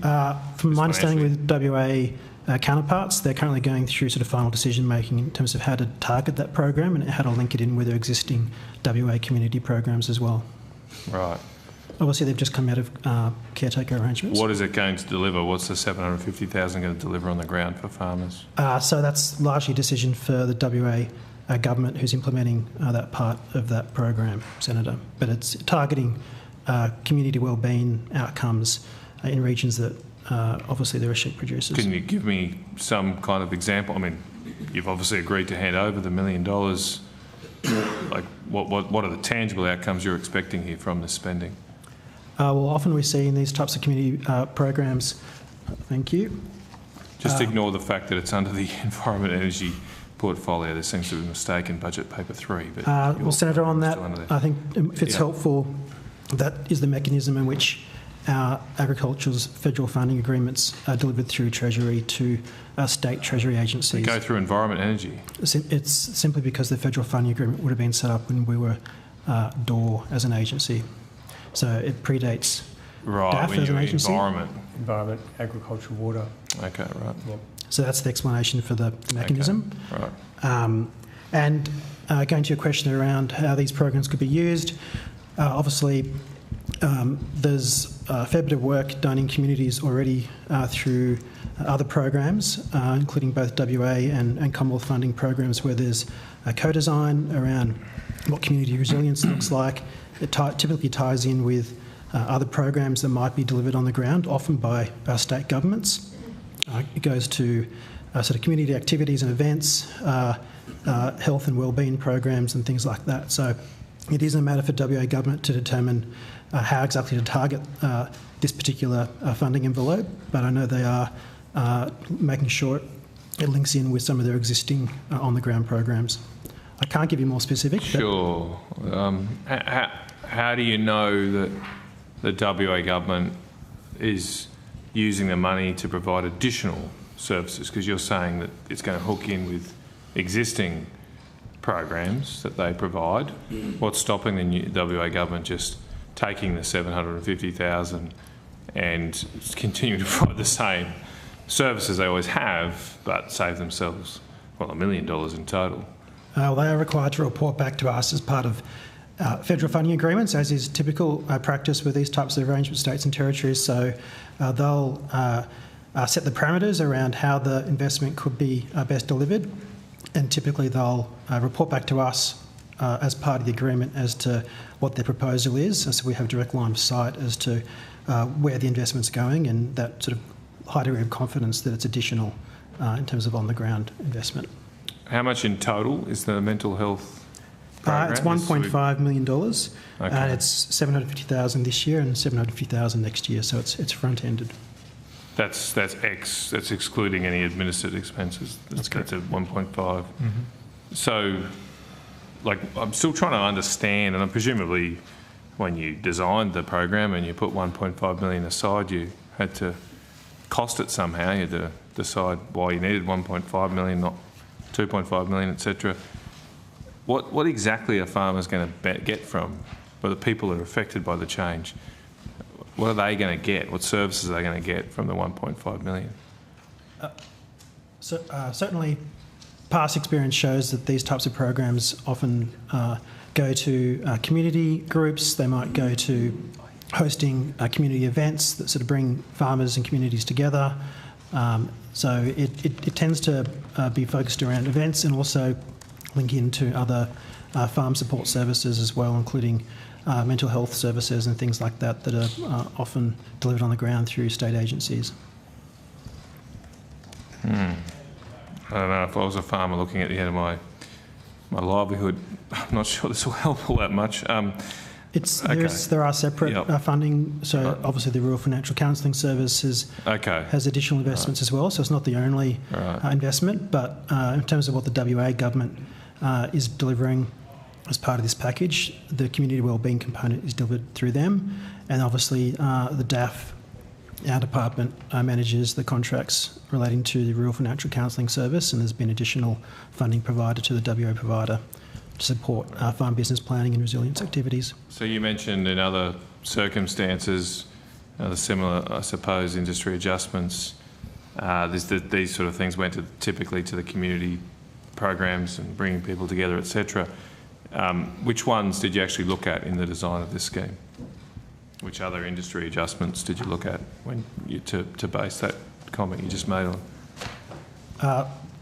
So going back to, I guess, before the WA funding agreement was settled, there were a number of discussions with WA counterparts last year in terms of the split of funding and how it should be targeted, and that the decision around the split you refer to is an outcome of those discussions with the WA government. Right. So did you look at any other particular industry examples or adjustment? Yeah, other industries that have had to transition away from a particular line of business or be completely ended by a government decision like this one? Did you look at anything like that? I'd have to take on notice if there are specific programs that may have been drawn on, but certainly there are parts of our department that do a lot of work through rural financial counselling services, and also obviously the drought resilience hubs that are funded through the Future Drought Fund, including with the Southwest WA Group in WA, Grower Group alliances and things like that are quite active and have high participation rates in WA as well.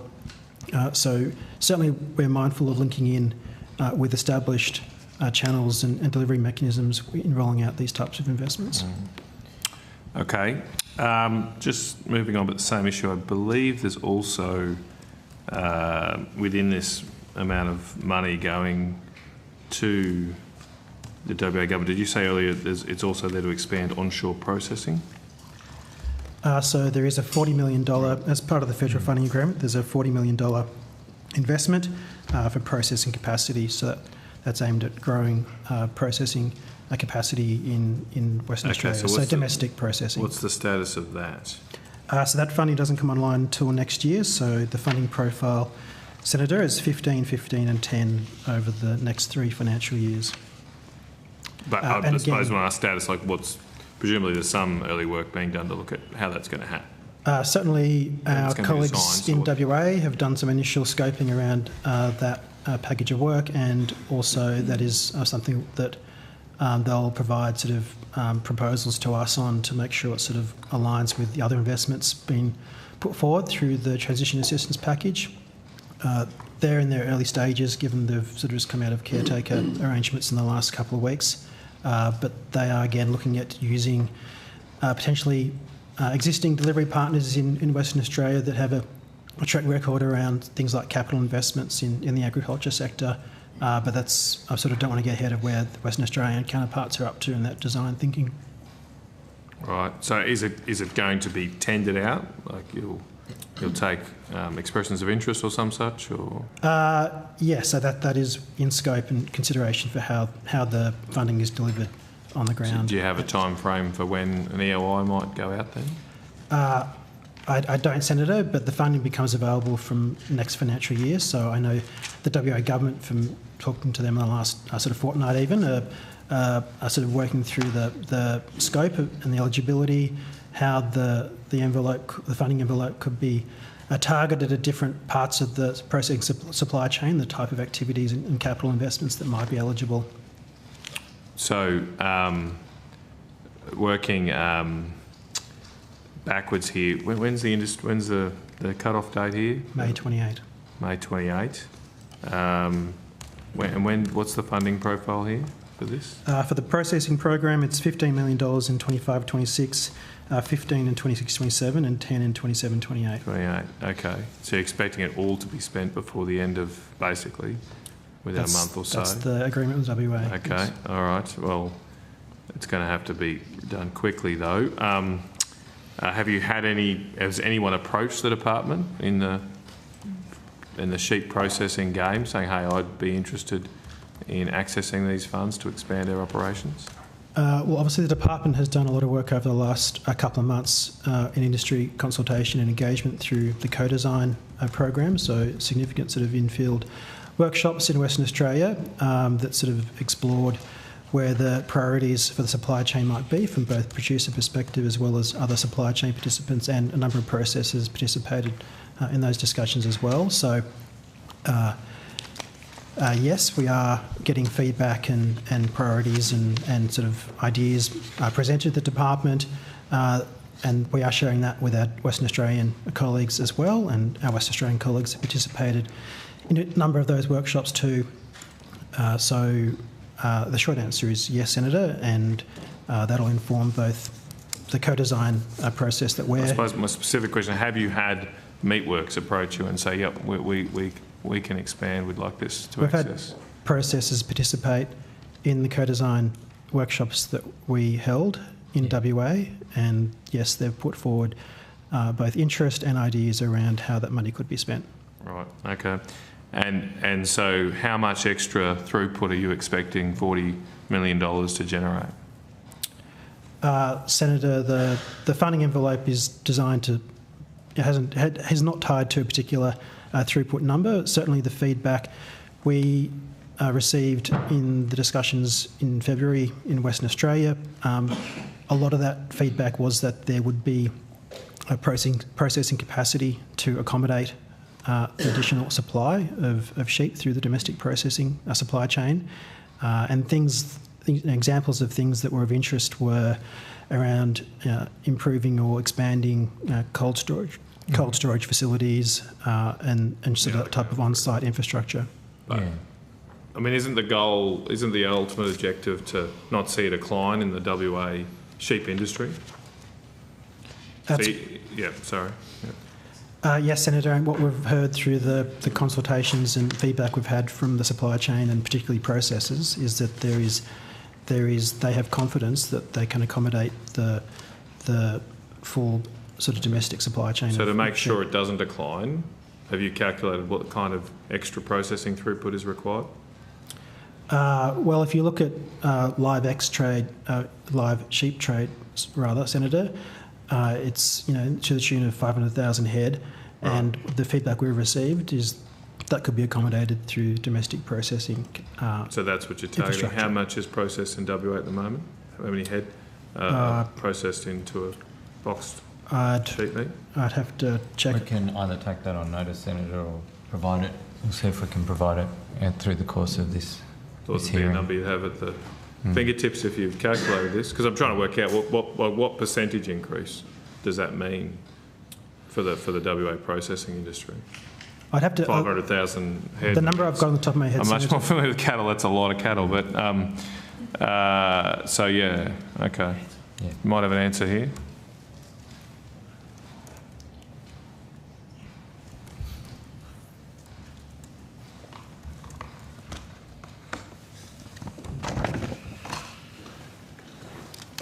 Hi, Senator. Tom Black, First Assistant Secretary, Exports and Veterinary Services Division. I can give you some numbers just in terms of the processing sector in Western Australia through through this financial year in terms of volume. So the sector has been processing around 657,000 sheep and lambs per week, around 84,000 head. That's the Australian sector, and that's around 84,000 head per week being processed in Western Australia. 84,000 per week. Yep. How much does that work out annually then? I can calculate it. 4.3 million. If I've got the Western Australian figures for you. For ovine slaughter for 24-25, we've seen 2,454,097 head. So far this financial year. For the financial year 23-24, we saw 4,739,667. We had 4 million head. Yep. So we're after a sort of a 10 to 12% increase in throughput. I mean, 40 million just doesn't seem like enough money to me. That's not a lot. I mean, how have you based, like, what's the rigour behind the calculation to decide that 40 million is enough to generate a 10% uplift in processing numbers? So Senator, perhaps if I could add to colleagues' comments. The $40 million is both for processing capacity and for the things that enhance that capacity, so things like feedlotting, cold storage, logistics. That's intended to be additive to private sector investments as well, and we understand that processors would be looking in many cases to be co-funding, and we would be looking to leverage co-funding through the WA government with that program. And then it would be remiss of me not to mention the $45.5 million that is subject to the co-design process that is also looking as part of the discussions through the co-design process at enhancing capacity as well, and looking at also complementary investments to support that. I'm just trying to come back to, though, like, how did you calculate that figure? Was it a whiteboard or a dartboard? Or, I mean, how did you get to 40 million? Well, ultimately, the parameters of the package were informed by the independent panel and were subject to government decision-making. Did the independent panel suggest to you 40 million? They suggested investment in that area. Right, that's what I thought. So who came up with the 40 million and how? That's what I'm asking. Like, what's the basis of it? It was subject to government decision-making, Senator. But, yeah, I mean, you're just not giving me, or I presume the industry listening, much confidence that this is based on... Is it based on any analysis? He says government decision, so they just say, oh, yeah, we can afford 40, let's go with 40. It's a nice round number, we think it's enough to get us by. Is that the basis, or is it we actually have a model and you know, we've calculated what we think it needs to invest in this sort of capex to generate this outcome? Which one is it? Was there any analysis done on exactly how much is needed to generate a 10 to 12% increase in slaughter rates in WA? So I think in the broadest terms, Senator, the package design was informed by the independent panel and its recommendations, and then it was subject to government decision-making. So look, I mean, unless you can tell me otherwise, what I'm taking for that is the answer is no. There was no analysis done. There was no model built, financial model or otherwise built, to assess how much might be needed to generate this outcome. Even a rough rule of thumb, by the look of it, there's nothing. It's just someone chose 40 million. I mean, that's my conclusion, but happy for you to change my mind. Well, I think you're asking the department to comment on matters that were subject to cabinet processes and government. I'm not asking for any of the details. I'm just asking for whether it was done. It doesn't seem like it. Okay. Senator, I mean, I've been involved in these processes. Often it's just, yep, I'll pick that number. Earlier, it's a very serious issue. In earlier estimates hearings, we certainly gave evidence that the work of the independent panel, there was extensive consultation, 800 written submissions, a wide range of existing data and commissioned analysis. So there was certainly a lot of input. And then, as Mr Lowe suggested, that formed part of the cabinet or government deliberations. Okay. All right. Same topic, but different issue. Just turning to your portfolio budget statement. Don't have a page number here, I think, but it's a table under Program 1.9, Meat and Livestock Industry. There's an administered expense for the under the Ordinary Annual Services Appropriations Bill 1 and Supply Bill 1. A line item which says phase out of live sheep exports by sea transition support. And the numbers listed are $1.5 million for 24-25, $2.5 million for 25-26, then $2.5 million, then $900,000. I'm just trying to ask, what's this particular line item for? Senator, these administered programs relate to a grant to Meat and Livestock Australia to support market development, and also a grant program that's currently underway in relation to enhancing market demand. So the initial program, is $1 million a year over the next 3 years, which has been awarded to Meat and Livestock Australia. Right, that's what I thought. And then there's a grant program totalling, I believe, for just slightly over $4.4 million over 4 years, and that grant program's currently open. So the grant program's open? Are you administering the grant program? It is my trade colleagues in the department are administering that program, but the program is open at the moment. Okay. Well, I don't know what you're calling them, proposals, when a proposal's due by?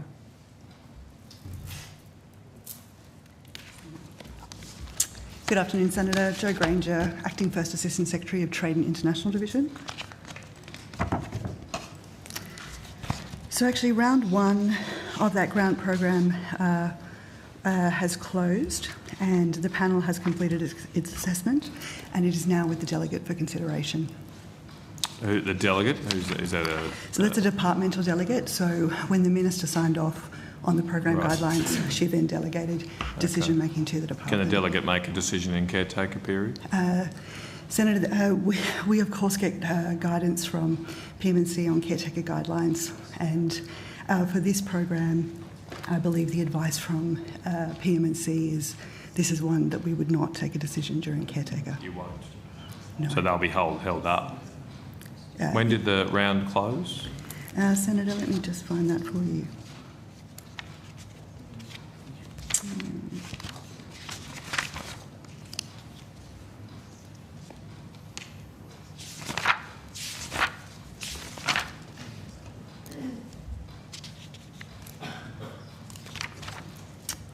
I know I have it in my folder, Senator.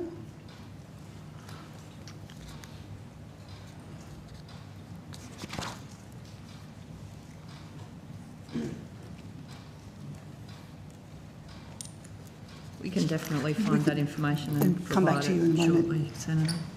Okay, yeah, it shouldn't be. Well, have you got in front of you, so after when the round closed, you said then a panel? What was the panel? The panel? Assessment panel. Senator. Assessment panel, who was that?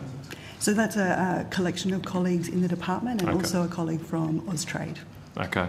And so they assessed it. When did they provide the recommendations to the delegate? I'll get that information for you, Senator. Okay, that'd be great. All right. I suppose, when's the next round due to start? Senator, round 2 would be later on this year. Okay. Yes. It's a shame it's not done before caretaker. I mean, who knows how things will go, and I know you can't necessarily make decisions based on predictions, but we could be a while away if there isn't a clear result, etc.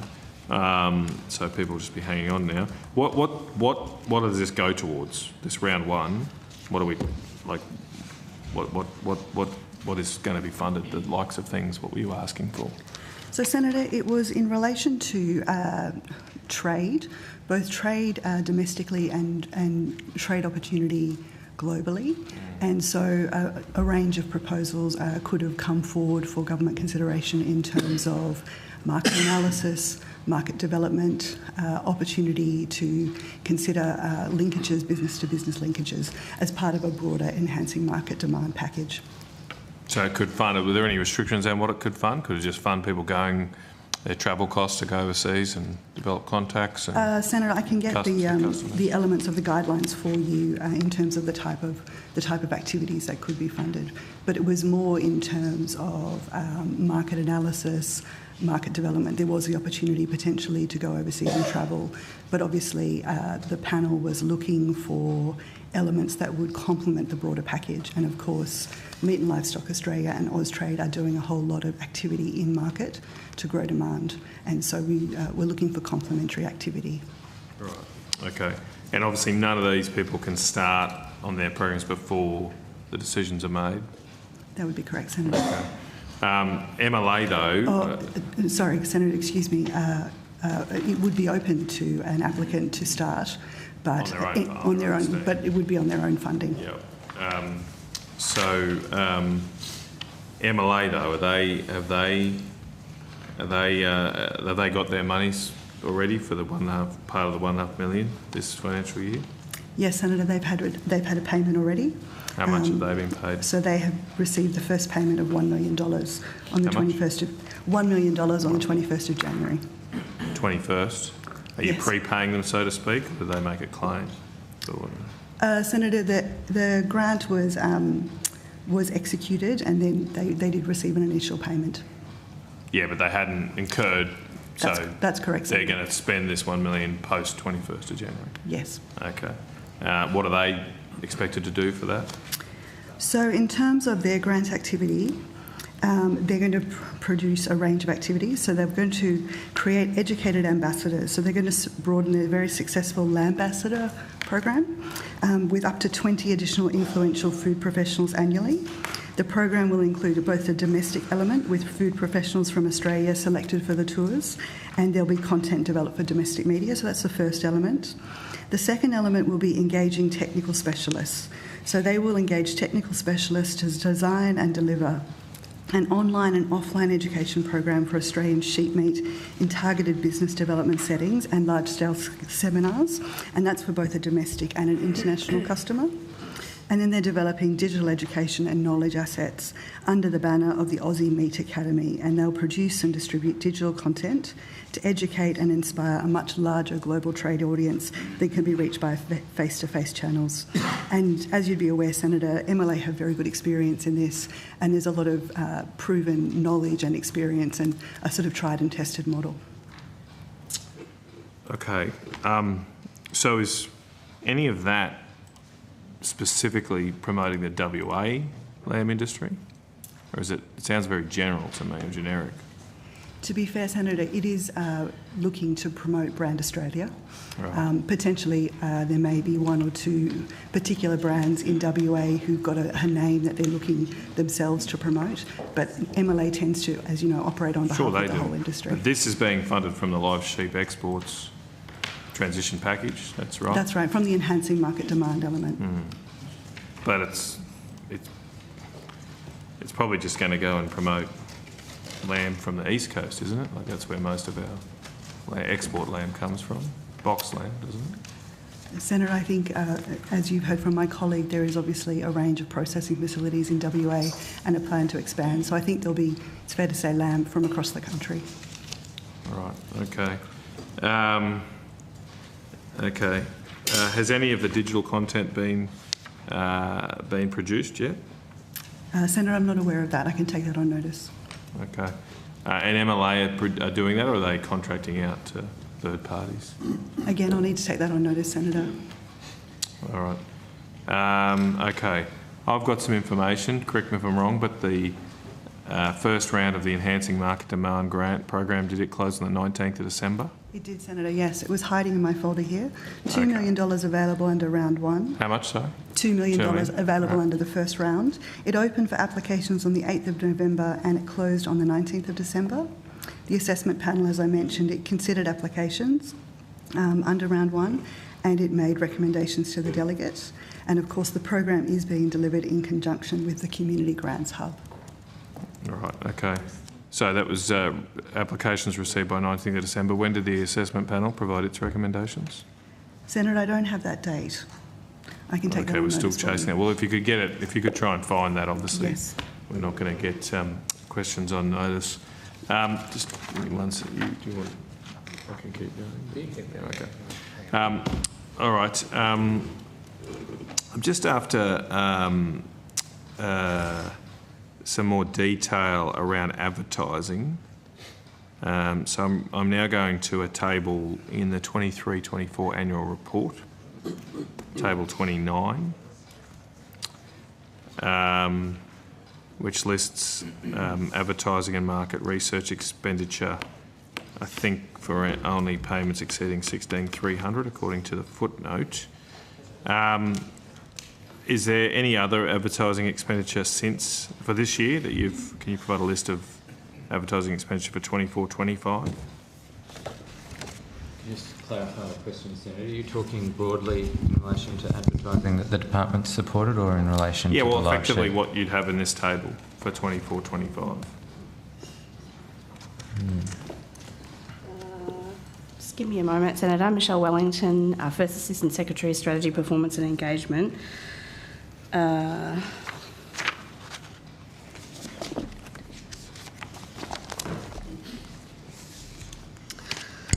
So, Senator, the expenditure on advertising for the Department of Agriculture, Fisheries and Forestry for 24-25 year to date is $2,654,000.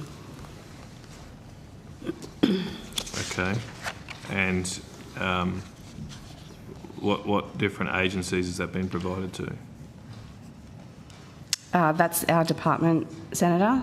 Oh, right. Agencies, do you mean in terms of media placement? Well, yeah, it says in this table it's like you've got it going to Where To Research, Universal McCann, etc.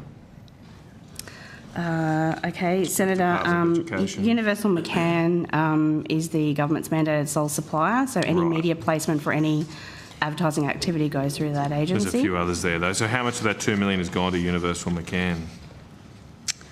I don't have the exact breakdown Senator, but I could get that for you. Okay. It seems like compared to 23-24, there's quite an increase in the advertising budget. Is that correct? That's correct, Senator. In general, the Department of Agriculture doesn't generally have a lot of advertising campaigns. Generally, it's in the biosecurity space, particularly around biosecurity traveller programs, awareness around biosecurity measures. This year, there has been advertising around preparedness for HPAI H5 awareness, and also the live sheep by sea exports. Okay. How much of the $2 million's gone to live sheep advertising? Expenditure for live sheep exports, as we mentioned in the last session, Senator, was the budget was $2.3 million. Of that, $2,094,000 has been spent. That's the whole budget. Is that the whole budget's gone to live sheep this year? Didn't you say you've spent a total of $2 million on advertising? 2.09. No.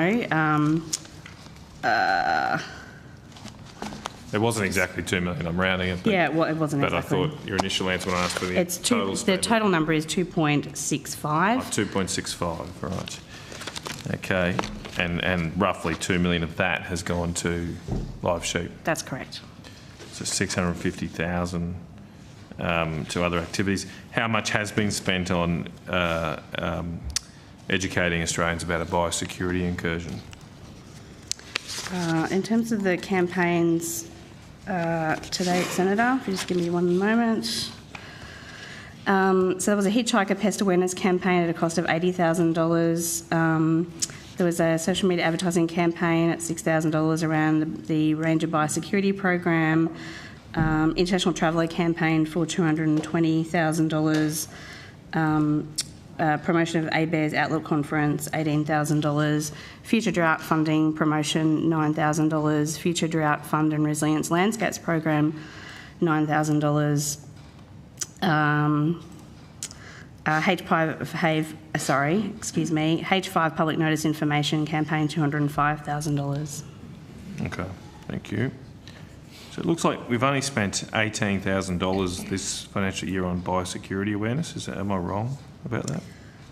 No, biosecurity contains the H5 campaign, the International Traveller campaign. There is a small component. How much was the H5 campaign again? $205,000. Okay, so that's that. And then the other one, the other two, the International Traveller, that was only 9 and 9. $220,000. Oh, okay. Hitchhiker pest awareness campaign, $80,000.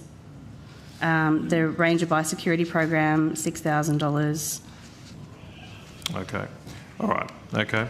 But assistance to drought, how much was spent on advertising assistance to drought? That might have been the 18. I was trying to write down my labels and got it wrong. That's correct, Senator. So $18,000 spent on drought. That's correct. Okay. All right. And that was to promote specific programs. Right. Doesn't seem like a lot, particularly given my South Australian colleagues are pretty worried about drought. Where was that money spent? Was it geographically targeted? I don't have that detailed information in front of me, Senator, but I could find out. Do you know what it was spent on? Was it socials, newspaper? Potentially to come to the table who administer the Future Drought Fund, Senator. Okay. But broadly, to answer your question, it's in relation to 2 particular Future Drought Fund programs, and it's promoting that those programs are open and available. Okay.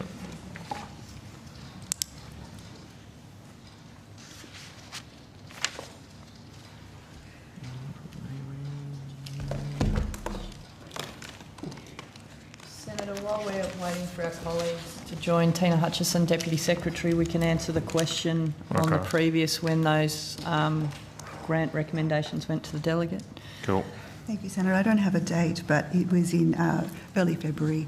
The panel was conducting its assessment in January and concluded in early February and provided that to the delegate. So that's nearly 2 months ago now. Has there been a reason why there hasn't been a chance to sign off on them? And Senator, the delegate is conducting due diligence and considering the decision. But the delegate seems to be taking longer than the assessment panel did, because the assessment panel seemed to take a month and a half or so. Seems strange. Who is the delegate? The delegate is a decision maker in the department, Senator. No, I understand it, but who is the delegate? Like, it's got to be a particular. Is it you, Mr. Fennessy, or who's the delegate? The delegate will be in... Yeah, the delegate is me, Senator. It's you. It's delegated. It's delegated. Talking in the third person. Okay. It's delegated to the First Assistant Secretary position. Okay. All right. Well, I'll rephrase my question, Ms. Granger. Why haven't you made the decision in 2 months? Senator, as you would expect, I'm conducting a range of due diligence on the decision making and I'm considering the matter. Well, you've got 24 hours, or so, maybe less. Like, when does caretaker start officially? So is it till the writs are issued? What's the advice on that? Is it when the Prime Minister goes to Governor General? Does anyone know? Secretary, do you know, like, when do you actually enter caretaker? I think it's when the writs are issued, but... Okay, so you've still got a little bit of time. You might have a few days. Is there going to be any attempt to try and get these out in the next few days? I mean, people need this assistance. It's as I said earlier, I know you don't necessarily want to make decisions on forecast of election results, but there's a really strong chance it could be a couple of months or more. So we understand the importance of these grants, but equally we understand the importance of making sure we have sound decision making and the delegate has the opportunity to review the information before them and ask any questions relevant to that, and that process is underway. I don't understand. It's taking so long. How many proposals have you received? Well, yeah. How many proposals were made? I suppose is the Senator, I will take that on notice. I don't have it in my folder. There was obviously a range of proposals put forward, and then a smaller subset of those form part of the recommendation. I should also note, Senator, that there is still some decision making to go. So there is a decision, and then, as I noted, we work with the Community Grants Hub, and so information then goes to the Community Grants Hub, and they have a range of steps, which I understand is in the order of 5 to 10 days of activity as well. Oh, God damn it. Okay, so the process, you make a decision, you say, yep, okay, I'm happy as a delegate, and then it goes to Grants Hub? That's right, Senator. Yeah, we're going to get rid of this body, I reckon. It's just such a bureaucracy. So that's 5 to 10 days on top? That's my understanding, Senator. God. Okay. All right. While you're pausing for your next question, we can provide some further information on those two future drought fund programs, if you like. Mel Brown, First Assistant Secretary for Farm Resilience Division. So in terms of the programs that Ms Wellington referred to, so we had the FDF Innovation Challenges pilot. So we did some social media around that to advertise that we were undertaking that pilot. The FDF Resilient Farming Practices as well, the new program under the FDF, and our Resilient Landscapes program. So they were the programs that we used the money for. This is the 18,000. And just in response to your comments around the South Australian drought, so we are preparing to undertake some social media for drought in Victoria and South Australia to inform farmers of what programs are available for support. Okay. And you can do that in the caretaker period, presumably? There's no... Yes. You're just advertising a standard program. Easy. Okay. Fully support that. All right, just moving back to live sheep. Just wanted to clarify, how much was spent on the sheep co-design workshops? I'm not sure we've got a specific figure for you on how much was spent on the workshops. What we can talk to you about, Senator, is the amount of funding we provided to the advisor that we put in place, Think Place, who guided the co-design process. And off the top of my head, that was circa 500K. But I'll defer to my colleague for a specific number. They put on the workshops, did they? They did all the logistics and stuff? Yeah. Okay. Senator, the total value of the contract with Think Place is $595,615, including GST. Okay. And departmental resources were spent as well? There were yes, there would have been department costs incurred through staff travelling to those workshops participating. You don't have a figure for me on that? I don't. I can probably get you an estimate. They may not be fully acquitted yet, but we can get you an estimate. And all of those departmental costs come out of the overall live sheep transition package, whatever they are? I'd have to check, Senator. I'll come back to you on that, Senator. Okay. I think It'd be more likely departmental funding, Senator. Okay, all right. How many workshops were there? There were 16, Senator. Where were they? I've got the list. Run through them. We did run through them last estimate, Senator, but we're happy to run through them again. Oh, we've got plenty of time, I reckon, so go for it. All right. You've got them? Yep. So the week of 3rd of February, we held workshops in Perth, Esperance, Lake Grace, Narrogin, Darkin, Kojonup, Cranbrook and Albany. And the week of the 17th of February, we held workshops in Perth, Moore, Merredin, York, Boyanup, and we held 2 in Fremantle, one specifically focused on wool, and then a general co-design one as well. Okay. How many people attended? We had over 255 participants across those 2 weeks. Right. Okay. And I suppose just to cover off on this overall, I mean, how much of the transition package has been spent to date? Just bear with us while we go to the right place. Do you have that? As at the end of February, approximately $7.4 million has been expended, which includes Austrade related funding. Okay. Have you got a figure for how much has been spent in WA? No, I don't, Senator, no. How much of the 7.4 million are departmental expenses? $5.8 million is departmental and 1.6 is administered. So am I reading that right, that something like 70% or so has just been spent on your own costs so far? Well, Senator, some of those initial costs that have come online this year include, in addition to some of the grant programs that my colleagues have referred to earlier, agriculture counsellors, as well as a payment to the Rural Financial Counselling Service provider in Western Australia, which is part of the administered funding there, Senator, sorry. But it reflects the early work to build out this sort of program and do the co-design work, requires departmental resources and to allow the administered grant programs to come online in the following year. Okay. All right. Moving on to biosecurity in northern ports, particularly Darwin. If the right people at the table. But biosecurity is outcome that's 2. Outcome 2, yeah. Happy to come to that. Just making sure then, I've got some questions here in outcome 1, so I just want to make sure because of illusion.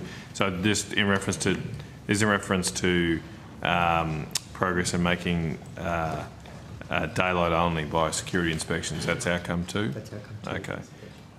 Senator Dunham, do you want to take over here? So we are on outcome 1, is that right? Correct. Yes. Okay. Could I ask about, and I hope I haven't missed it in corporate, but I think because Mr. Lowe, you were involved, you'll be able to answer them. The drafting of the legislation relating to the changes to the EPBC Act. Yes, Yes. So last time we caught up, you were going to commence arrangements to create this enduring partnership with industry. That has then resulted in legislation which passed the Parliament last night. When were you involved in the drafting instructions to OPC? No, Senator. So that was completely with DQ. I think you had evidence led by colleagues this morning. They instructed OCPC. They instructed OPC, did you say? I think that's what they said earlier today. But if I've got that wrong, I apologise. Yeah. Okay, so the DAF involvement was what? To coordinate the consultation? Is that sort of how you would characterise how the department was involved? I'd characterise it as we led the engagement with PM&C, with industry, so the 3 companies conducting operations in Macquarie Harbour. Okay. And how many meetings were there with the companies? So we met with Huon, Petuna and Tassal separately. initially, to understand their interests more broadly in the partnership, their interests in relation to the reconsideration decision, and their interests in relation to any legislative amendments. We also engaged with Salmon Tasmania. We subsequently spoke to industry altogether at a broader meeting. Okay, so there were 3 lots of meetings, so 3 individual meetings, then a Salmon Tas meeting, and then a group meeting. Yeah, I'd characterise the Salmon Tasmania engagement more as an ongoing engagement. Okay, all right. What date was the first of those 3 separate meetings with the companies? So the dates were, we met with Petuna on the 1st of March, we met with Hewen on the 3rd of March, and we met with Tassal on the 4th of March. Okay, and were they online or were they in person? Yeah, they were online. Okay, all right. And you met your first engagement with Salmon Tasmania on this issue, if it was an ongoing engagement. When did that commence? You're testing my memory, Senator. I might have to take that on notice, but it predated by some days the meetings we then subsequently had with the companies. Okay, all right. And the date of the group meeting where the 3 companies were together? Was on the 21st of March. And that was the only time you met with the companies as a group? And was that in person or online? That was online as well. Senator. Online, okay. And was that the meeting at which they were briefed about the contents of the draft legislation?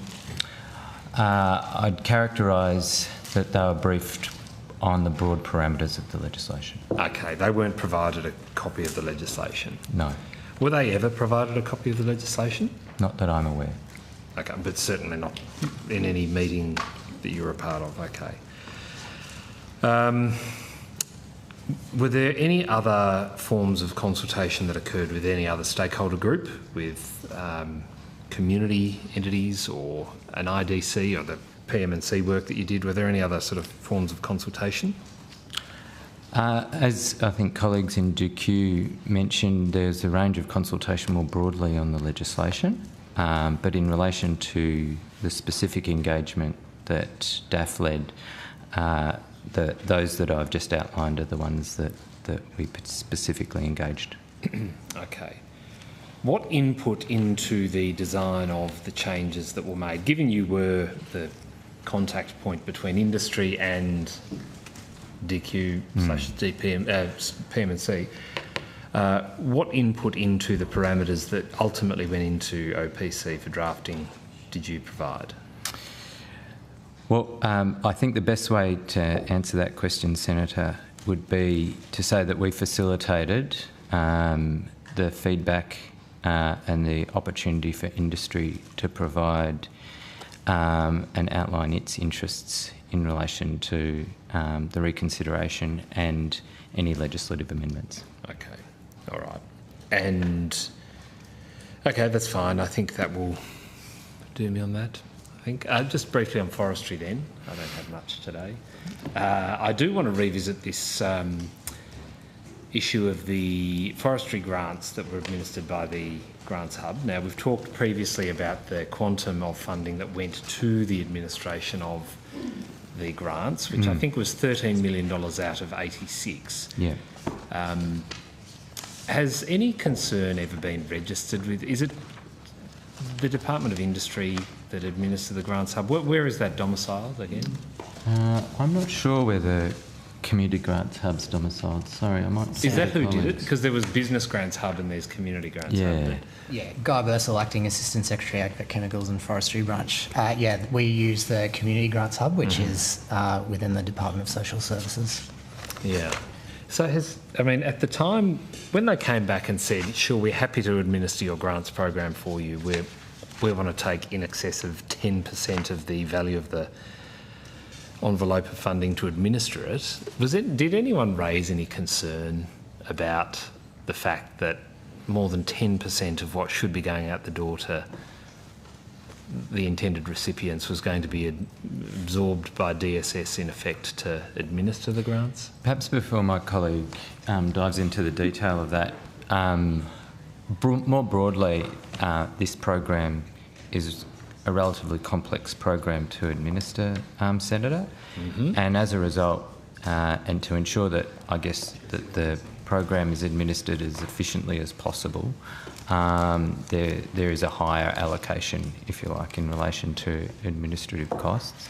But I'll then ask colleagues to add further to mine. Thanks, Mr. Lowe. I think, in fairness to the Community Grants Hub, the costs were developed as part of a standard government process for any new program, which for a grants program like this involves quotes from the Grants Hub, and the quotes are a function of the features of the program. So as Mr. Lowe was alluding to, the features of this program are potentially different to others, where we were anticipating and are running multiple rounds of a program and essentially seeking to keep the program available to potential grantees as often as possible, so as to facilitate ease for grantees, so that when they sort of secured land that might be able to be used for plantations, and when they secured what they needed to do to potentially access ACCU methods, they were able to apply and receive funding in a timely manner. So because the program was seeking potentially to run many, many rounds, and because we had to make estimations about the potential size of grants, the quote that came out of those parameters is what we saw in the budget papers, which is a departmental funding of, I think, around $12.4 million. 12.4. How many grants were awarded in total out of the remaining 73 or thereabouts? The total grants, at present, we have 46 grants that have been awarded, and I think the number of applications is in the order of 70. So the 70 includes the 46 that have been awarded, is that right? That's right. So when you say more complex, I mean, what was it about? I mean, is what your explanation that you provided, Mr. Bursell, what makes it more complex? The ongoing nature of it and the need to go back and forth? Yeah, the costs for the grant hub, I suppose, are a function of how many times they'll be opening and closing rounds, how many times they might need to make system adjustments, how many applications they might need to receive, how many contracts they might need to handle on our behalf and contact grantees. So with a program that runs lots of rounds and potentially has lots of grantees, those costs are more expensive. Higher, sorry. And is any of the data around the costs associated with administering various grant programs available? I mean, they obviously provided you a quote, although pretty small band or panel of people that could administer a grant program on behalf of the government. The quote, is that a publicly available document? Not to my knowledge, Senator. Is it something that you're willing to provide to the committee? It may have been part of a cabinet process, so I'd have to take on notice. Sure, okay. Because, I mean, at a rough calculation, $12.4 million divided by 70 is $177,142. Well, to be clear, Senator, the program hasn't ended, so there are more rounds to be run. There will be more applications received and more How much contracts money is issued. left to expend? That's a very good question. So we have currently 26.8, I think, though I'm searching through my folder for the actual number for support plantation establishment. Just bear with me a moment. So 28.52 million has been approved to be expended, and the total value of the program, or the total administered value of the program, is 73.76. So there's 50 million remaining? In the order of that, Senator, yes. Okay, and of the 40, so there were 70 applications, 46 grants have gone out the door. Are the balance of, 70 minus 46 unsuccessful? Or are they on their way unsuccessful, or I mean, broadly, yes. There's sort of some subcategories. They may have been ineligible for certain reasons, sure. but Understood. Yes. Okay, but 40. So there are no, in the number you've provided, 70. There are no live applications continuing to be assessed. That's right. Okay. So when is the next round of this? So round 3 is comprised of 6 batches. And we've made announcements about 2 of those batches, so there are another 4 batches to come. Okay, all right. Many batches. So though, if we are, a third the way through expenditure of the funding, 28 out of 73 million roughly, or a bit more, then that average figure would be divided by 3. So, you know, let's say it's 60,000 per application, because it's nearly 180,000 per application on my original numbers. That's still a lot, $60,000 per application if you average it across, you know, if you've got another 50 million thereabouts to spend. It seems very high to me. Is that in like other grant programs of a similar nature the department has administered, have been charged this sort of... Senator, I couldn't comment on how that sits with other programs that the Community Grants Hub administers or the department administers, but I suppose what I'd come back to is the grant was built based on a series of parameters about what we expected the program to be. Obviously, when we're developing a program, we can never be precise about the number of applications that, well, in a program like this, certainly, we can't be precise about the number of grant applications that we'll receive and the number of those that might be successful. So it's a quote based on estimations of how the program will run over the life of 4 or so years. And in return for the $12.4 million, and the life of the grant program is how long, sorry? I think 4 years. 4 years. How many FTE are allocated to this in the Grants Hub? Oh, I couldn't answer that, Senator. That would be a question for DSS. So it wasn't part of the quote or the agreement with the department? I don't, not to my knowledge, no. I don't think it specifies FTE. It's more about the structure of the program and yeah, sure, those sort of features. Okay. All right. There's still a lot of money, but I think I will leave my questions there. Thanks, Chair. Matt. Beautiful. Senator Canavan. Thank you. I just want to move on to drilling down on the funding in the budget to sponsor agricultural events. I believe that of the 23.8 million allocated there, that 12 million of that is for Beef Australia. Now, I just want to, I suppose, maybe, not sure if to declare an interest. I live at Yeppoon near Rockhampton. Love Beef Week. It's fantastic. It's great to see. I do note that's, I think, double the previous funding the last beef received. Is that correct? That's correct, Senator. Okay. What's the reasons for the increase and what's that going towards? I think it demonstrates government's commitment to the Australian beef industry and its economic importance, and supports a larger event. And I think, as you would know, Senator, the event has gone from strength to strength each time it's been held, and this recognises both the significant economic opportunities that come from the event and the scale of the growth of the event over the course of its lifetime as well. Well, is the increased funding going to make the event bigger or add features to it, or is it just a reflection of higher costs? I might ask my colleague, Ms Stanion, to add to mine. Joanna Stanion, First Assistant Secretary, Agricultural Policy Division.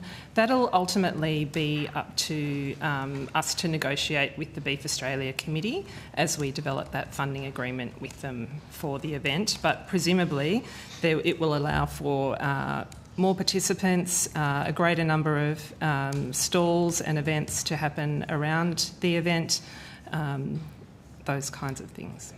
I think the other thing they were focused on also, having met with them, as I'm assuming you probably have too, Senator Canavan, the digital footprint that they've been building as well is something that they wanted to focus on.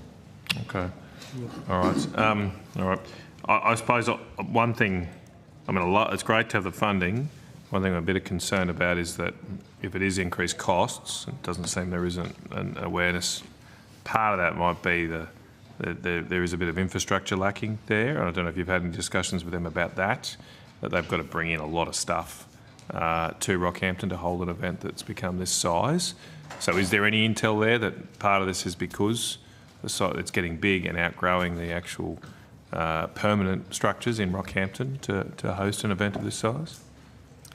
We haven't had detailed conversations with the committee at this stage, Senator. But Right. presumably that. I mean, what I'm getting at in particular is no convention centre in Rockhampton. They sort of repurpose a basketball stadium to do that for Beef Week. There had been, I know under the previous beef committees, there had been proposals to build a convention centre there, but that hasn't been discussed at all. Not to my knowledge, All right. Senator. And I'm just wondering if there could be economies here, if we can build capital that brings down operational costs. That might make some sense. Obviously, if you're going to build something like that, there need to be other events as well, but pretty much every coastal city in Queensland major city has a convention centre now except Rockhampton. Okay. What are the other 10 odd million? What has that been identified of where it's going at the moment? Not at this stage, Senator. Okay, all right. Why 23.8 million then? What was the base of that costing? Senator, we obviously that was a decision of government, but the previous program funded a number of events across different industries such as horticulture, ag tech, etc. We've had lots of, as you can imagine, lots of demand from industries to continue to sponsor their events as well, which are all growing. Okay. Senator, one thing I'd add, and this goes to your earlier question, that in some of the public comments around the new package, we talk particularly about economic and trade opportunities, and for a range of those events, as well as Beef Week, the economic opportunities are the inbound international delegations that those events support. And I know also for some other events, and Hort Connections is an example of how it was funded last time, some of that money goes to bringing in primary producers to a trade show who otherwise not, well, it's harder for them to leave their businesses, get into those shows. So I know for, depending on what the event is, some of the money goes to bringing primary producers in, which they get a lot of value out of, as well as bringing international trade delegations. Okay. But to add to the Secretary's comment, Senator, we obviously are administering a fund around regional trade events currently, and we've informed the design of this future package on the basis of experience of that current package. Okay, all right. All right, I might move on. Just going to the RIC, Regional Investment Corporation. Mm-hmm. Last estimates, I did ask about the fact that it's sunsetting end of next June, 1st July next year. Has there been any further consideration of extending that, consistent with the review? We don't have. Should be? I don't think we've got any additional information to provide to what we gave you last estimates, Senator. Obviously, there's not going to be a decision to do this before the election. There was nothing in the budget for the RIC. Senator, so in terms of the budget, there is operational funding available for the RIC of 19.9 million 26-27, 19.9 million 27-28 and 19.4 million in 28-29. Yeah, but there's no new... That's loan. the same, is it? Has that changed compared to MyEFO? It has changed a little, but not a lot. They changed slightly with indexation and that sort of thing goes in there, but a broad quantum is similar. Okay. But in terms of the loan funding, as Mr Lowe has outlined, there's nothing new to report in that. We have had discussions with the Minister's Office in relation to the loan funding for the RIC, and those discussions are continuing. So there's been a review done. That's right, isn't it? That's correct. I just can't find it in the extracts I have from last estimates, but when was that review completed? So it was completed mid last year. Mid last year? Yes. All right. And have you provided advice to the Minister on the recommendations? We've had discussions around the recommendations, and as I noted at last estimates, the RIC and the department are in the process of actually responding to some of those recommendations and getting on with it. Some of the others do require further consideration of government. I suppose I'm asking, have you provided a brief to the Minister on the recommendations that were made? No, we have not provided a briefing to the Minister. No written brief on the recommendations. No. Okay, just discussions. Yep. I mean, it looks like now it's going to be at least a year before something will be put in place, given decisions of the government this week that indicate they don't believe the Parliament will be back before the end, or there's a risk at least, it won't be back by the end of the financial year. Is there some contingencies put in place for the RIC? Because that will bring it into less than 12 months of its remaining life. Yeah, so Chris Toyne, Acting Assistant Secretary, Financial Policy and Business Support Branch. So as Ms Brown noted, the RIC is going to be there beyond 25-26, managing its existing loans portfolio. Indeed, managing the existing customer base rather than approving new loans is already the largest part of the RIC's day-to-day operations. Its organisational structure allows it to deploy staff across all functions of loan management. As such, we're reasonably comfortable it can scale operations up or down to respond to future funding decisions. Right.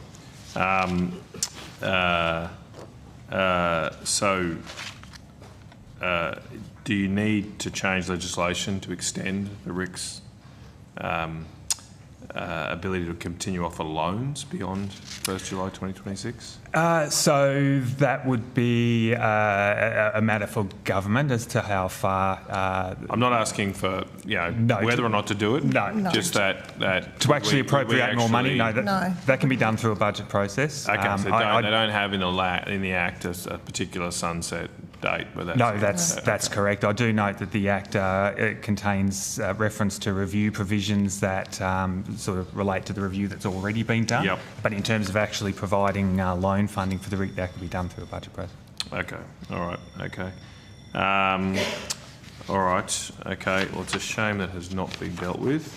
I know the budget was unexpected, but that would have been a nice thing to clean up.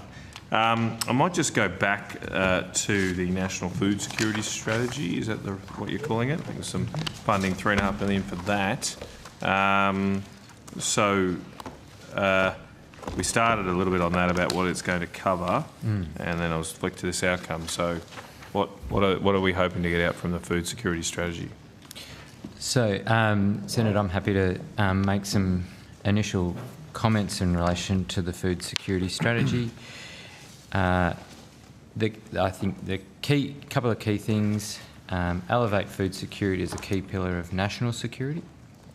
In terms of its focus, boost food security and supply chain resilience, minimise food price volatility through focusing on increasing agricultural productivity and improving resilience to supply chain shocks, and bring this together in one holistic coordinated strategy.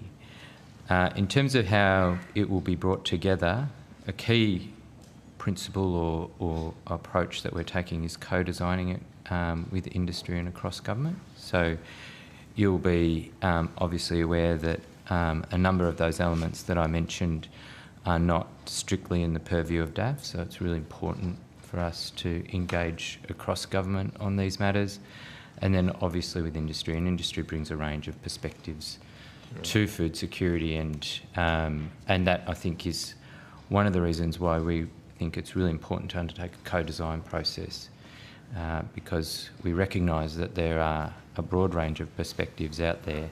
However, I think some of those elements that I articulated to you earlier are where a lot of the focus has been in terms of our conversations with industry, but also some of the work that we're aware has been happening within industry around bringing these matters together into some focus. Okay.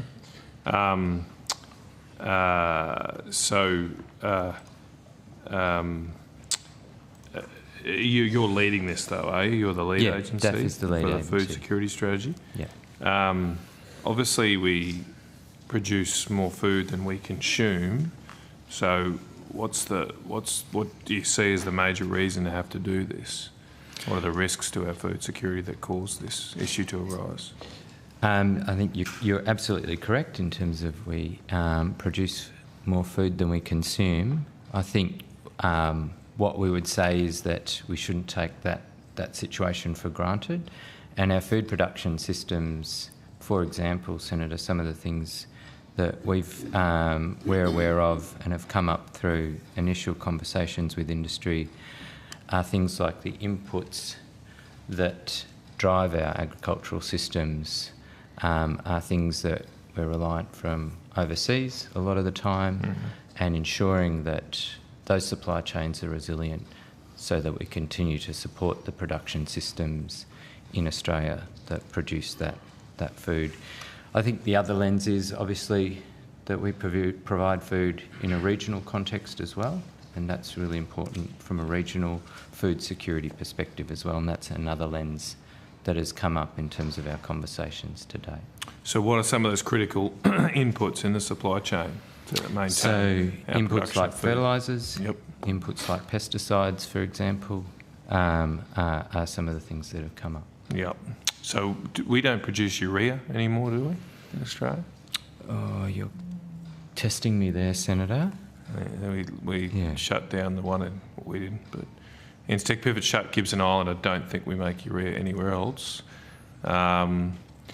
So are you involving your energy colleagues? Are they involved in the The this measure group? is yet to commence, Senator, so we Okay. haven't officially started work Okay. on it, but we will be working with colleagues across government on this. Well, encourage energy. I'm sure you're aware urea is made from natural gas. The reason we've lost Gibson Island primarily is because there's no longer any affordable or relatively cheap natural gas in eastern Australia.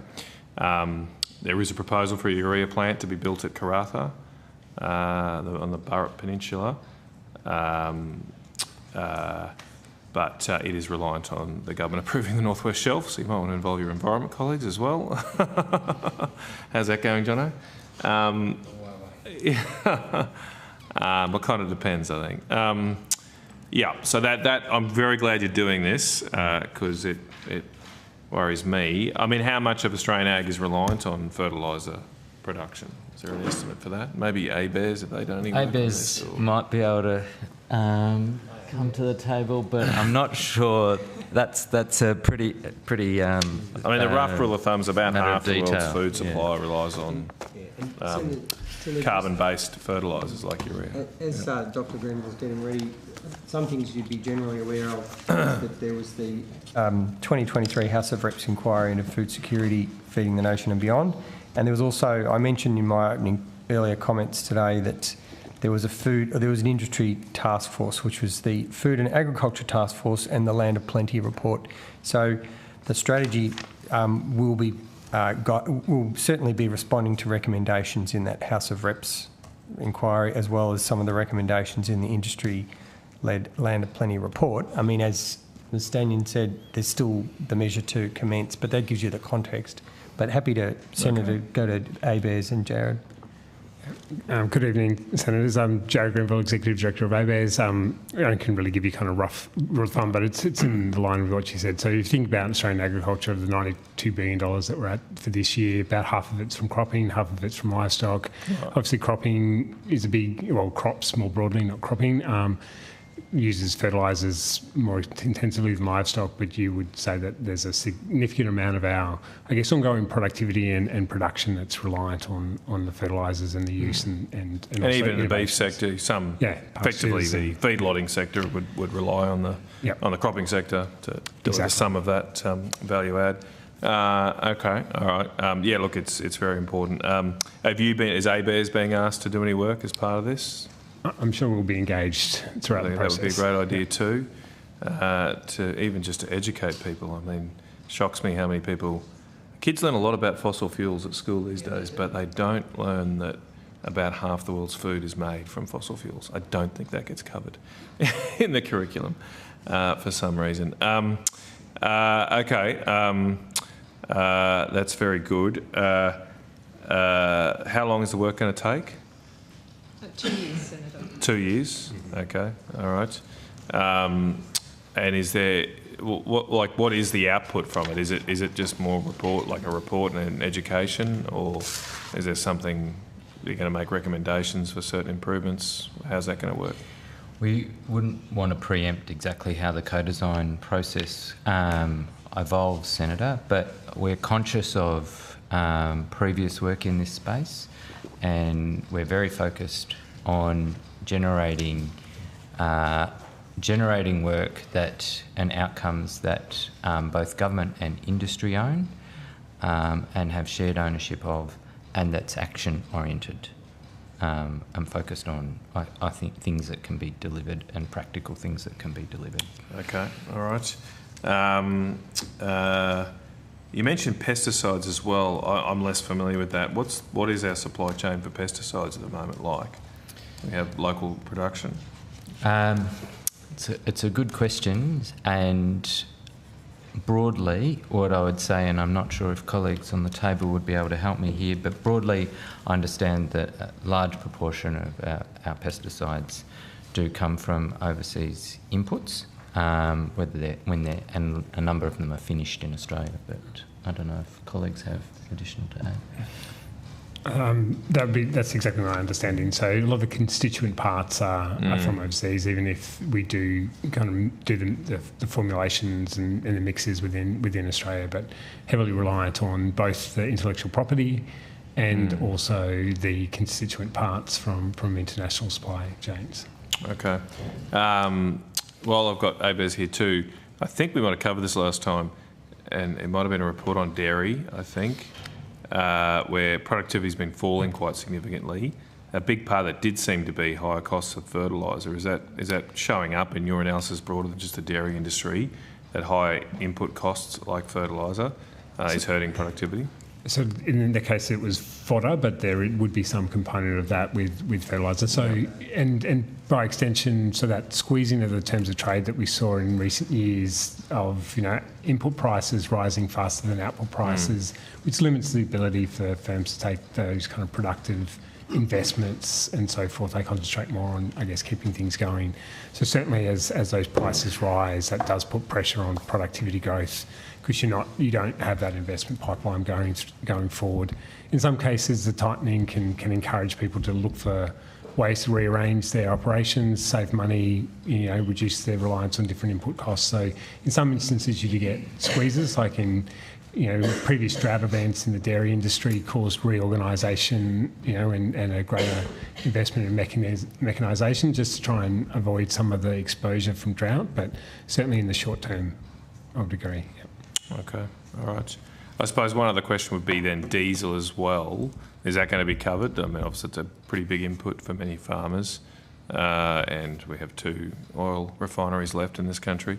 So is that going to be a factor, fuel security, as a subset of the food security question?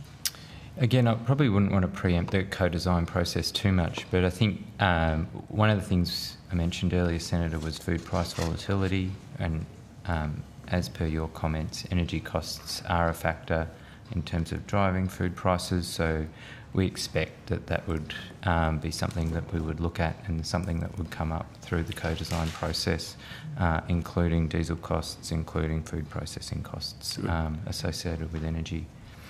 Well, look, and I applaud the fact you've been very pragmatic and practical so far, and I hope we don't use it as another vehicle to start to talk about things like hydrogen and all these other things that obviously some political parties have latched onto, but this is a serious issue. So, fine to look at alternative energy sources, but the clear problem is we do not have the ability to grow about half our food right now. And so there's a practical way to fix that. We could build a urea plant. There's a proposal right now. We could do it right now. And it's a technology off the shelf. It could be built very quickly, and we'd solve a big problem without chasing a bunch of hares down politically inspired paths, which has cost us in the hydrogen space dearly lately. Okay, all right, I'll move on to that, but congratulations on that, and the government too, that's very important. Okay, moving on to, I think there's another plan that's been... Who is that? All right, well, I don't know if we'll be here late enough for beers, but... so another plan, there's an agricultural land and sector plan that's, I think, being done by, is that, do you have any involvement in that? I think we do. We lead that. You do lead that as well? Work. Yep. That's part of the broader emissions reduction plan, that's is that right? That's part of the broader net zero plan I thought process. it might have been on the climate change department, but okay, you do lead that. Has that been allocated more funding in the budget?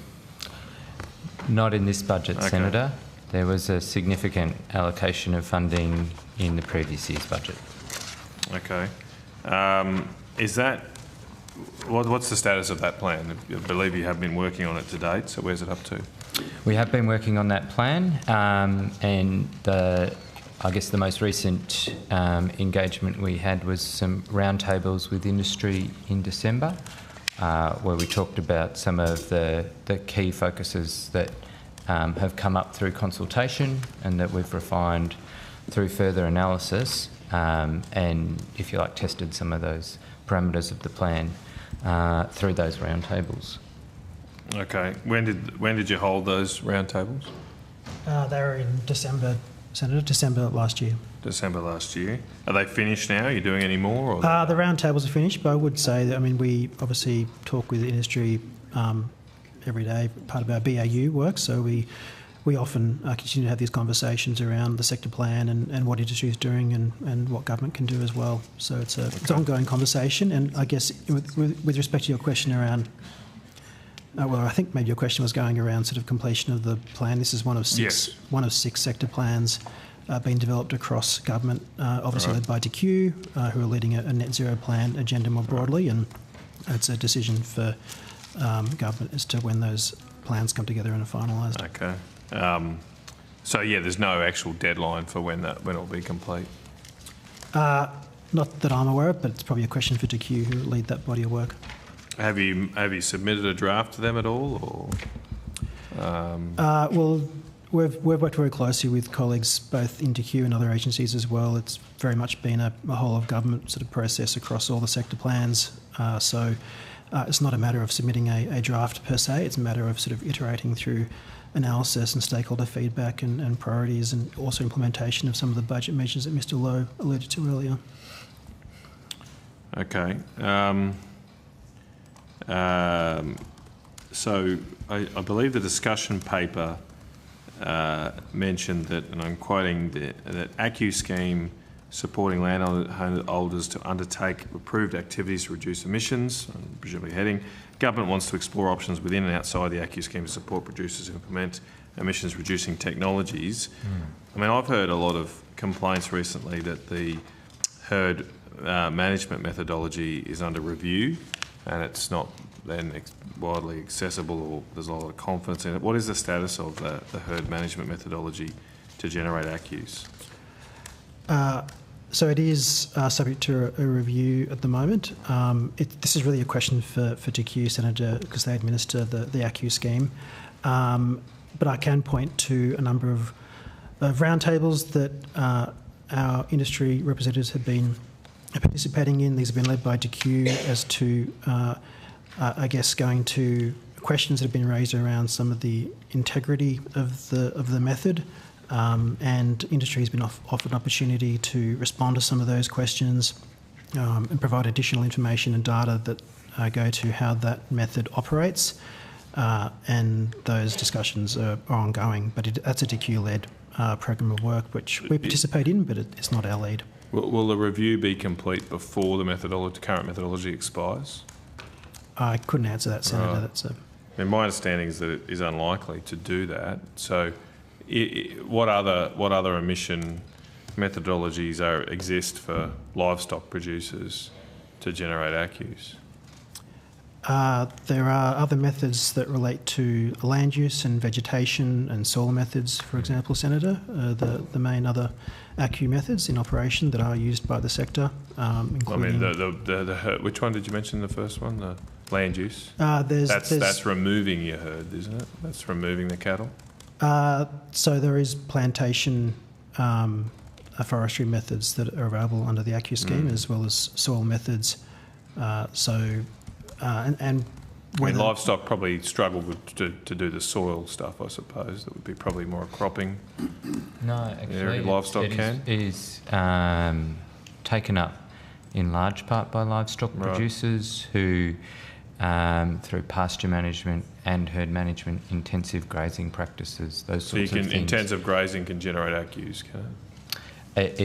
It's how you, I guess, put the farming system together. So it's a combination of how you manage your pastures and how you manage your livestock. Okay. That can generate I haven't soil heard carbon. of that one being used, but yeah, all right. Yeah, okay. Well, look, the whole thing is so absurd anyway. But all right, okay. Right. Done all that. Moving on. So I'm just going to the portfolio budget statement and table 2.1, and I'm looking at the program 1.1, page 25, I believe, and I'm looking at a line item, agriculture and land sectors, low emissions future. Is that the funding for the carbon outreach program? Page 25. Page 24. So, okay, if you found it, page 25, table 2.1. Yeah. Yes, it is. Okay, that's that. Okay, all right. Is that going to be transferred to the Department of Environment, or is that staying? So there are a number of components to that funding envelope, Senator, including the carbon farming outreach program, which you referred to directly, and there is a program, a sub-program of that, which we are currently, that DAF is currently administering around grants to RDCs to support sort of building carbon literacy. And there's also a component relating to improving on-farm emissions calculators and tools. And there's also a component relating to the newly established Zero Net Emissions Agriculture CRC, which DAF is a partner to. So there are three components that are reflected in that line item.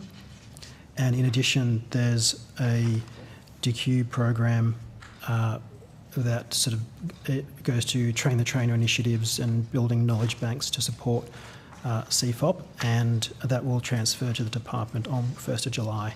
That funding is not related, it's not reflected in that line item. It won't until sort of the agreements with the transfer are finalised, and then it'll appear subsequently. Okay. All right. And just on that line item, $9 million was spent this financial year, is I suppose still going to be spent. What is that being spent on? So breaking that figure down, there's $7 million allocated to the RDC grant program, which I mentioned earlier. Yes. So that is currently going through a RDC grant process at the moment.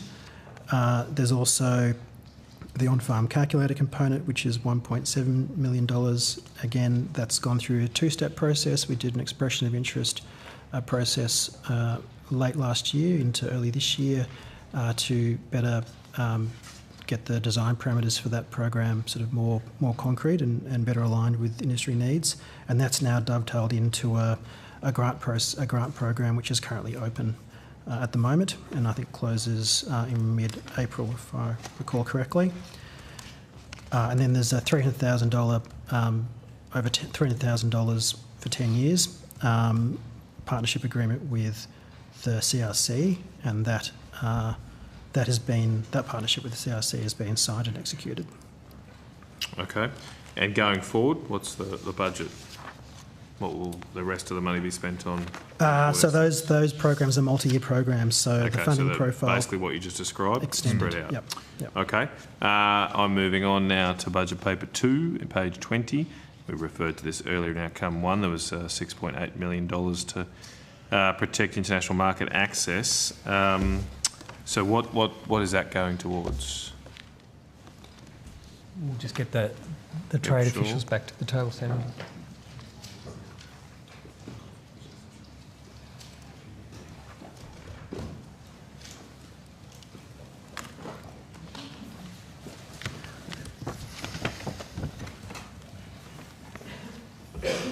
Hi, Senator.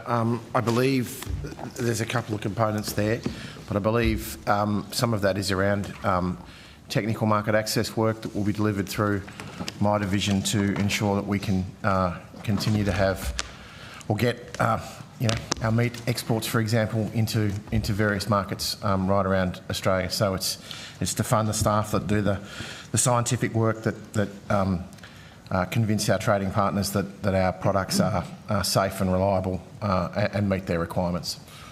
Okay. Yeah.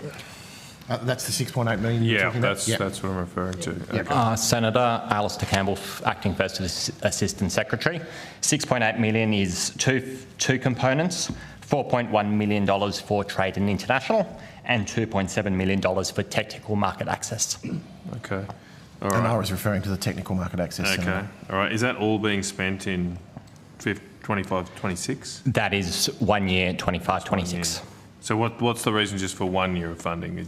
Presumably these issues will still be there in 2 years' time. What's the push now for that? Senator, we're developing a full trade strategy. This has gone back a number of years. We are in the process of developing that, and obviously the decision on that, the long-term future, is a matter for government. Okay, all right. Is it connected at all with the potential for the US to impose tariffs on the agricultural sector? This work commenced well before then, Senator. Okay, so it's not connected with it, just 1 year. So while I'm on the topic, what is being done in preparation / defence in relation to the threat of tariffs from the US? Senator Tina Hutchison, Deputy Secretary. So across government, obviously, we've been working with our colleagues in the Department of Foreign Affairs and Trade and with our own agricultural counsellors to ensure we understand what the potential implications are going to be and putting the case very strongly. We obviously have a long and very productive relationship with the United States. We have complementarity in the exports that we have to the United States, and we continue to make very strong representation in relation to that. But clearly our colleagues at the Department of Foreign Affairs and Trade are the lead on this, and we work very closely with them and provide them information about our agricultural position, the benefits that come from that strong agricultural trade with the United States. I suppose, I understand completely that from a negotiating viewpoint that would be led by DFAT. What about any potential fallout? Is there any modelling occurring that you're contributing to look at what would that look like, and particularly on this issue of trade access, trade opportunities elsewhere? Is there investigations occurring about what we could do to ameliorate the impact of any loss of market access or restricted market access to the US market? Absolutely. So as you would expect, and as our industries would expect, we're looking collectively with our colleagues at all of those implications. One important activity that this department undertakes, obviously, is making sure we've got open and diverse market access around the world to a whole lot of markets for our agricultural products, so that they are able to take advantage of those different opportunities if there's disruptions in some markets. But there definitely is work going on across government to understand what the implications might be, noting that no decision has currently been made that we've been made aware of. What are the agricultural sectors most at risk of any increase in tariffs from the US? So we have a very strong trade in red meat with the United States, and that if there is a disruption, that sector would be at risk. Yeah, that's what mostly I read. So think of this a little bit like what happened when China took action a few years ago. Does the US export red meat to other countries? And if so, where does that go currently? Has that been looked at? Yes, Senator. The US is a competitor of ours in a range of markets. So it exports into Japan and Korea. It has some export into the EU, and I'm not sure how high their level into the UK is. you may be aware from media reporting, Senator, that around 5,000 establishments for US red meat have not been relisted into China, so they will see their exports to China fall at the moment because they don't have access to that market necessarily. That's not necessarily their whole industry, but of course they are a major producer. That said, part of the reason our red meat has grown into the sector over there is because they've got an incredibly low herd at the moment. They've had drought. They're at historically low levels of their own domestic herd.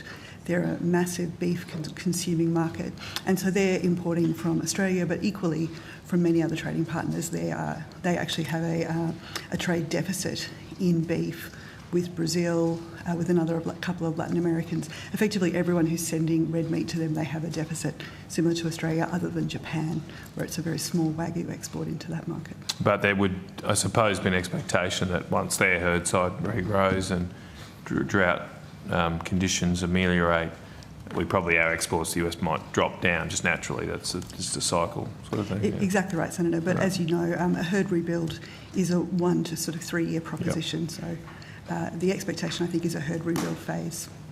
Going back to my other question, though, I suppose the issue here is that, notwithstanding any drought or temporary reduction in beef production in the US, what would I suppose happen is if trade barriers go up within the US, they'll tend to eat more of their own production, export less, and that means we'll open up opportunities where US beef was exported previously. Is that something that you're actively looking at as an opportunity to ameliorate the impact on us? Naturally, Senator, that's exactly what we're looking at. What sort of beef do we largely send to the US? Is it ground beef primarily, or it's a lot of lean trim that goes in, and it gets mixed with their fatty trim for burgers and tacos in particular. So that's the vast proportion. I mean, the good news on that for us is that's a relatively homogenous market, I would have thought, and so it's a bit easier to transfer to other markets. I think with that cut, the US's capacity to eat that much product is rare.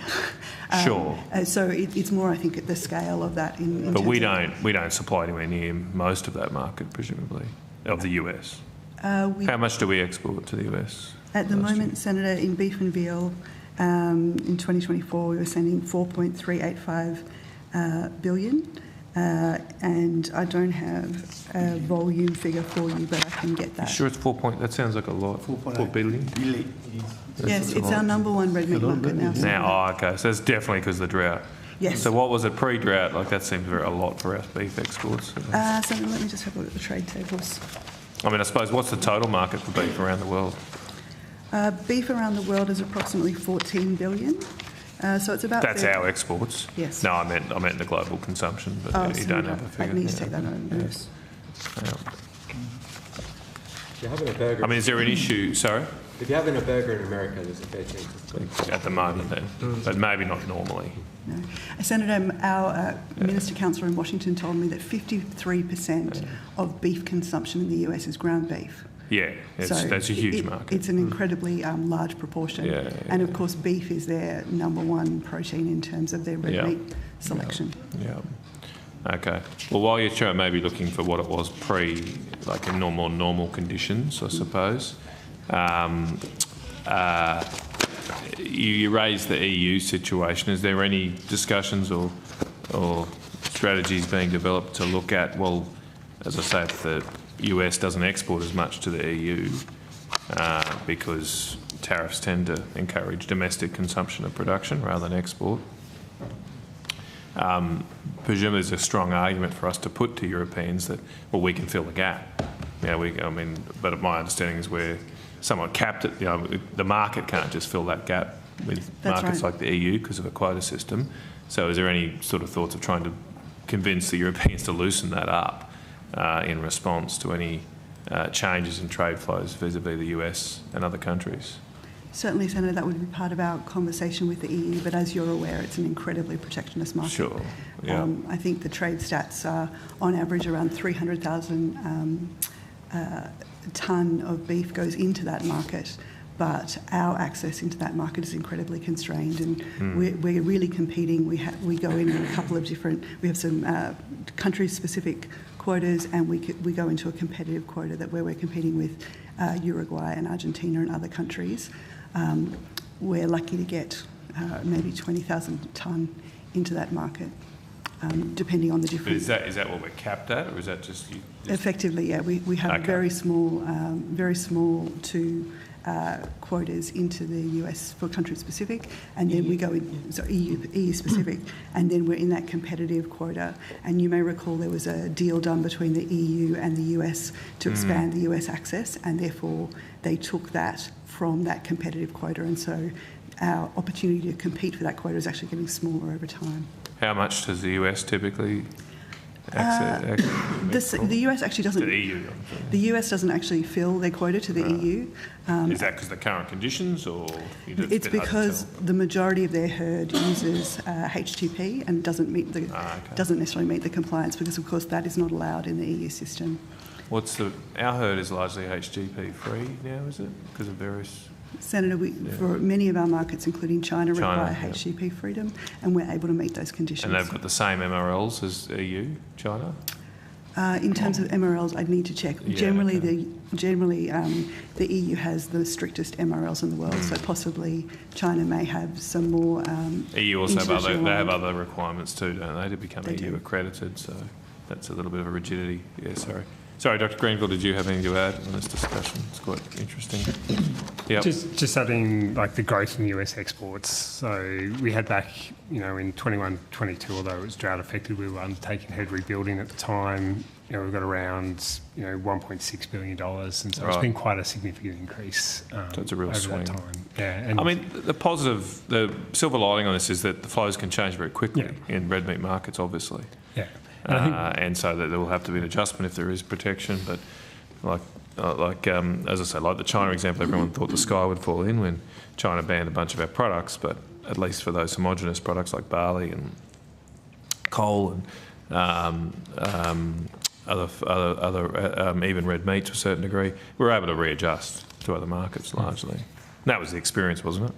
Yeah, that's right. So I think the more specialised and further processed the product, the more market specific you are, and the more market specific risk you wear in that export. Yeah. But coming back, as you say, barley was a good example. We saw barley shift from China quickly into other markets. We did obviously sell into those other markets at a lower price, because otherwise you'd be doing it anyway. That's right. So it's a price effect, not a volume effect. And so I think for beef, the issue with the trim at this point in time, as Ms Granger pointed out, that there's not a market that would take it at that capacity that exists, and so there's, I guess, a greater work that needs to be done to look at what are the alternatives, other markets and so forth as we go. But I suppose the EU would be a real attractive one, given its consumption habits, probably more similar to the US than Asian markets for burgers and things like this.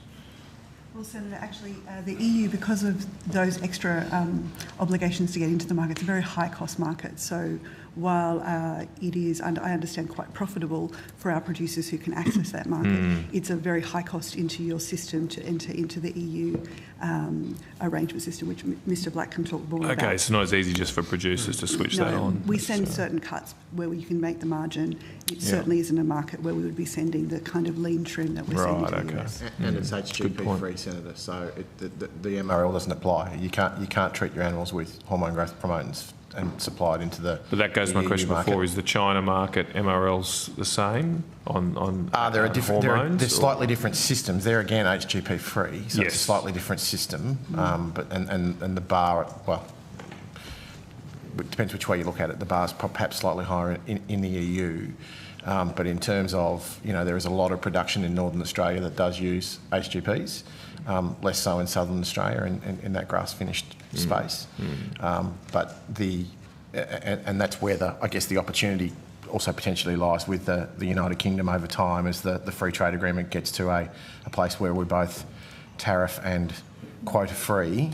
There's an opportunity there, but that's a time thing as the full impact of the agreement phases in. Okay, all right. All right, well, might move on from that, but thank you, and stick on the EU theme, and with my favourite topic of deforestation. Now, we did talk about this last time, I know, but may as well get an update. I believe there has actually been some kind of pilot study produced on the 18th of March, is that correct? Yes, Senator, that is correct. Tell me about that. So that pilot was the AgTrace pilot. So that was where we invited, AgTrace invited producers to voluntarily submit some data and participate in this pilot so that they could test moving the geolocation data, which, as you're aware, is the key element in the due diligence requirement, through the supply chain. And they were testing that with a range of producers, and also the skins and hides industry was particularly interested in that because, as we discussed last time, they really don't have that information via the supply chain unless they're utilising skins and hides from a vertically integrated provider. So I understand that has gone well, which is good. I think it's fair to say there continue to be challenges for the skins and hides industry in particular to meet the requirements. I'm also aware that ISC, the MLA wholly owned company that looks after the NLS, is also working with industry on a solution. So AgTrace is one potential solution that can be met. And of course, Senator, as you're aware, a number of our larger companies who have vertical integration have their own system within the business that they're working on. What's AgTrace? Sorry. So AgTrace is the pilot that we funded. Oh, with the okay, that's what you're calling it. So effectively, there's a range of ways. Some businesses are finding the way to do it in their own business. Some are working with ISC to utilise NLIS data, and then the AgTrace pilot was utilising NLIS data in a voluntary opt-in arrangement to test a model as well. Okay. Yeah, I was going to ask. So it's basically based on NLIS data and for most box beef, they'd have pretty good traceability in that sense, would they? Well, the NLS is very effective, as you know, but it tends to be one forward and one back, and there are one forward and one back in our traceability systems. What do you mean by that? Sorry, what does one? It means that if there was an issue, you need to be able to trace back to the first location it came from, and then forward to where you were going to send it on. And that's part of the NLS challenge, is that not every participant in the NLS necessarily has access to the full knowledge. So, for instance, an animal might be on 4 or 5 farms before it gets to the processor. So you don't have the... You don't necessarily have all 4 or 5, depending on who you are in the supply chain and your access, your level of access. Because it's only... But if you sold the animal, you'd get the change, wouldn't you? But if it's internal to a company and the animal gets transferred to different properties, the NLS doesn't get updated. So the company has that data, but it's not easily. They'd have to... Senator, I don't know enough about the NLS opportunity there. I think that actually as you move through different properties, you are meant to... But if you sell it at a sale yard or something, it will get done, right? It'll get registered as a change. That's right. But within the company, it won't. And many companies have multiple properties, and they'll transfer from backgrounding to fattening, etc. Okay. I have to say I'm not familiar enough with the way farmers do that. Yeah, it's so complicated. All right, and I suppose the other problem is what happens when you're looking at this pilot. You've got these forest maps, and presumably, especially in Northern Australia with big properties, there are some parts of the property that are notionally deforested and some parts that aren't. And so if the animal's on that property, is it immediately invalidated? Or can they try and prove, no, the animal only grazed on the non-deforested parts of this particular property? Well, Senator, I think that's one of the challenges of this. It's a very blunt tool. Yeah, okay. Yeah, they don't really get it. I presume in Europe they don't kind of have the size properties that we do in Australia.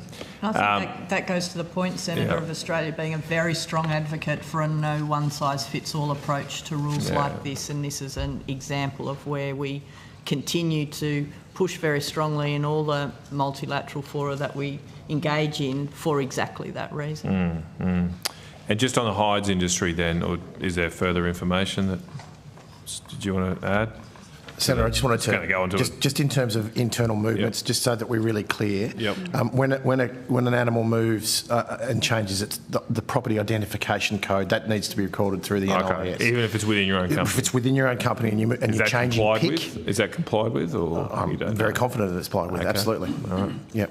So I mean, it's a requirement of the system. So if it's changing PIC, it needs to be recorded in the system. Okay. Thanks. So all that should be there. Yep. In theory. Okay, and just moving on to hides then. I mean, they presumably have a big problem because I don't believe when you take this, once you take the skin off, that it's sort of obviously the tag anymore. So they lose the end. How do they trace it back to where the hide came from?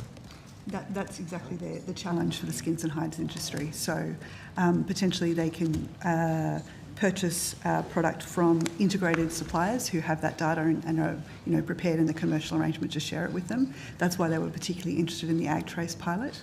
And they're also interested in other business models through ISC about the opportunity. But you're right, they are probably the most challenged because, of course, they're producing product right now that they could sell into the market as opposed to product that might be going to the abattoir or the establishment a lot closer to the date. So skins and hides, we're certainly aware they may actually have product right now that's prepared, that's in stock that they'd want to sell in the future that they don't have the relevant information for. Sure. But I presume this is also a problem for European tanneries as well. It certainly is, and I think that's why you saw such strong pushback from member states in the EU themselves in terms of the challenge for how they're going to comply. Okay. Does the European cattle sector have something like NLIS? They do have a range of traceability systems. I'm not familiar with them. You're not sure, okay. All right. Are there any developments in the EU on this? Is it all just the same as when we last met in terms of the timing? Well, the timing is the same. They're still working on their process for assigning risk to countries, and we're obviously actively advocating for the lowest risk category. There's also, Senator, you may be aware, there was a competition report done by Mario Draghi, and that is a discussion that EU, the Commission is considering, in particular the type of deregulation agenda, we would call it in Australia. And I know that a number of industry players are advocating that the EUDR could be a target for a deregulation agenda. But that, of course, is simply a political conversation that's happening in the EU right now. Did the report particularly single out the EUDR, or just? I think it looked at a broad range of Commission legislation, and I understand EUDR was one of many pieces of legislation that was considered. Red tape and okay, that's interesting. I had heard the reporting of that report, but not that detail. Okay, thank you. Anything else people want to add on deforestation? Great. Keep working hard. Don't let caretaker stop you. Okay. I'm now turning to, and I might just, sorry, we're moving so fast and my own here, but budget paper 2, page 26. There's a measure there in the Department of Climate Change for protecting our environment.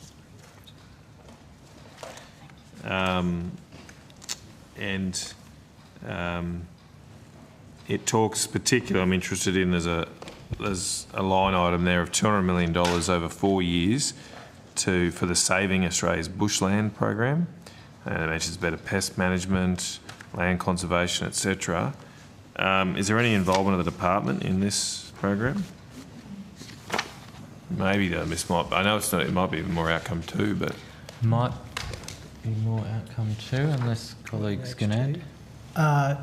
So my understanding is that this is a DQ measure, of course. I'm aware of that. I think it relates to Australia's commitment to reach a 30 by 30 target under one of the international agreements that Australia signed up to. Which target, sorry? It's a 30 by 30 target. So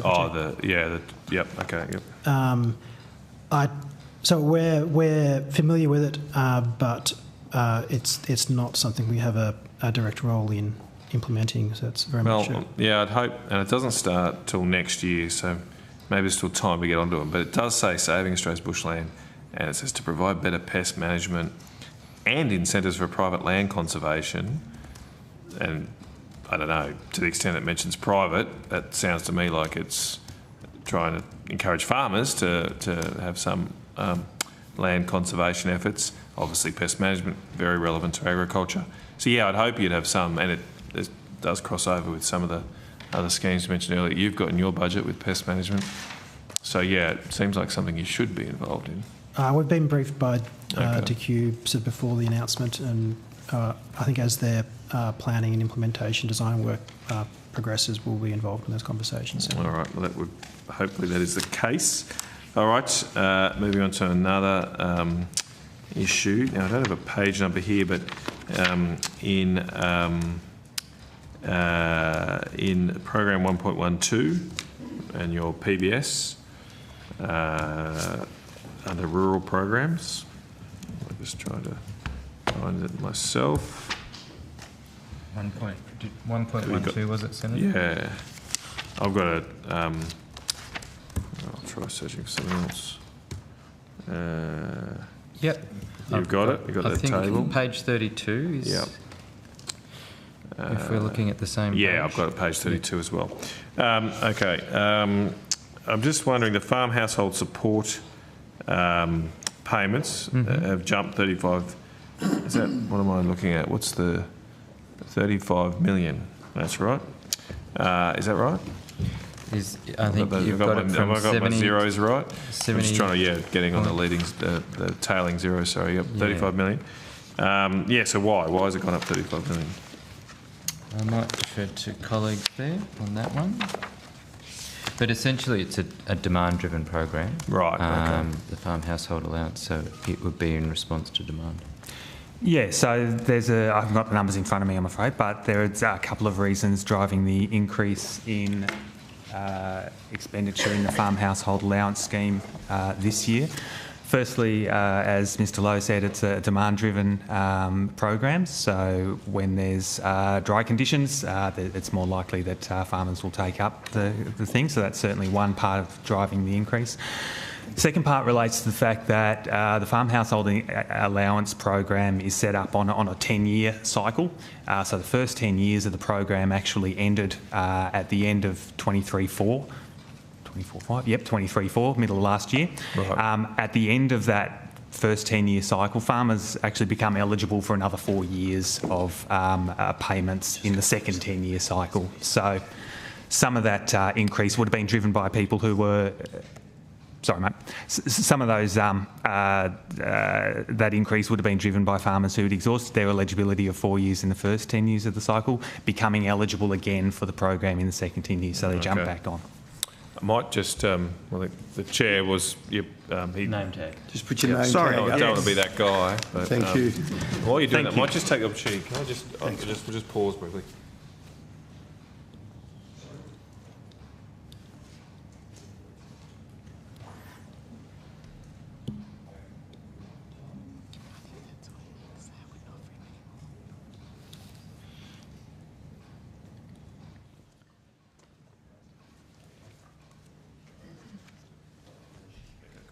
Sorry, guys. Yep, just with a few of us here need to deal with some admin. So, is part of the increase at all due to the drought in South Australia and Victoria that's happening at the moment, or it's those? Yeah, look, it's difficult to ascribe increases to particular causes. So, Senator, for FHA, as at 28 February 2025, there are currently 777 farmers that are receiving FHA benefits in South Australia.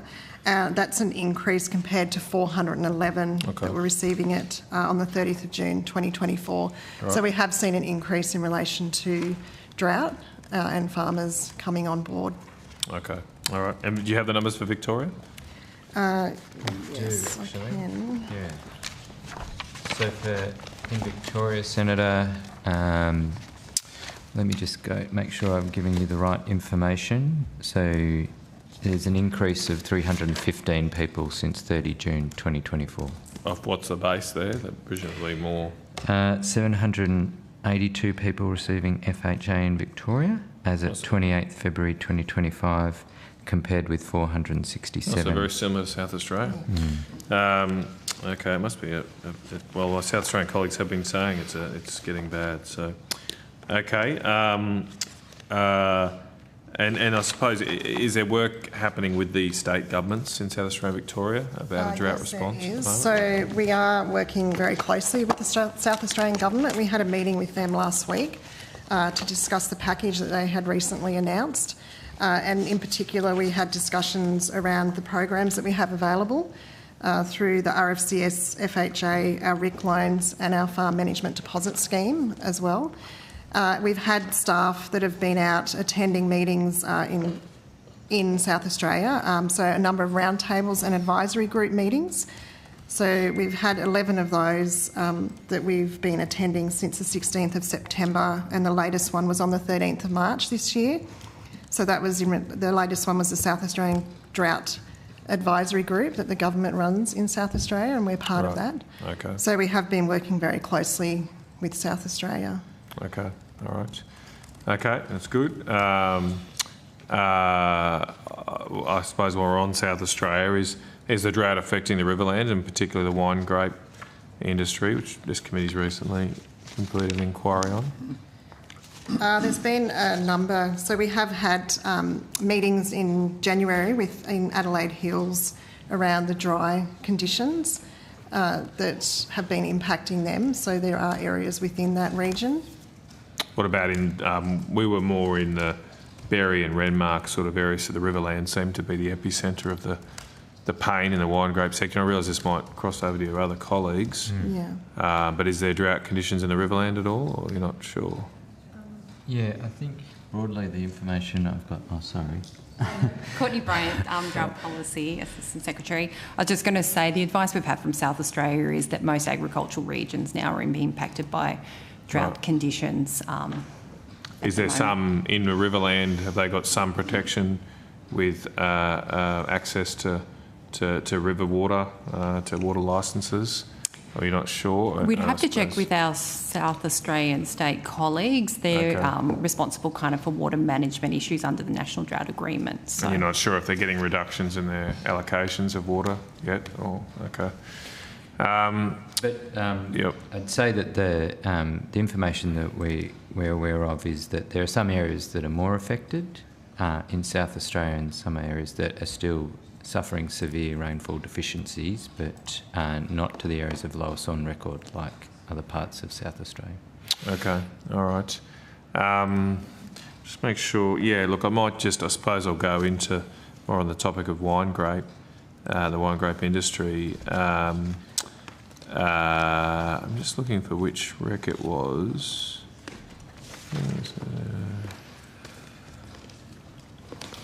Yeah, so we made a recommendation. Look, it was relatively vague, as they usually are, and giving you a lot of flexibility, but we did make a recommendation. I'm sure there's quite a discussion in the report. Recommendation 4, which asked the government to look at packages to help some in the industry transition out of grapes. That was a request of at least some in the industry.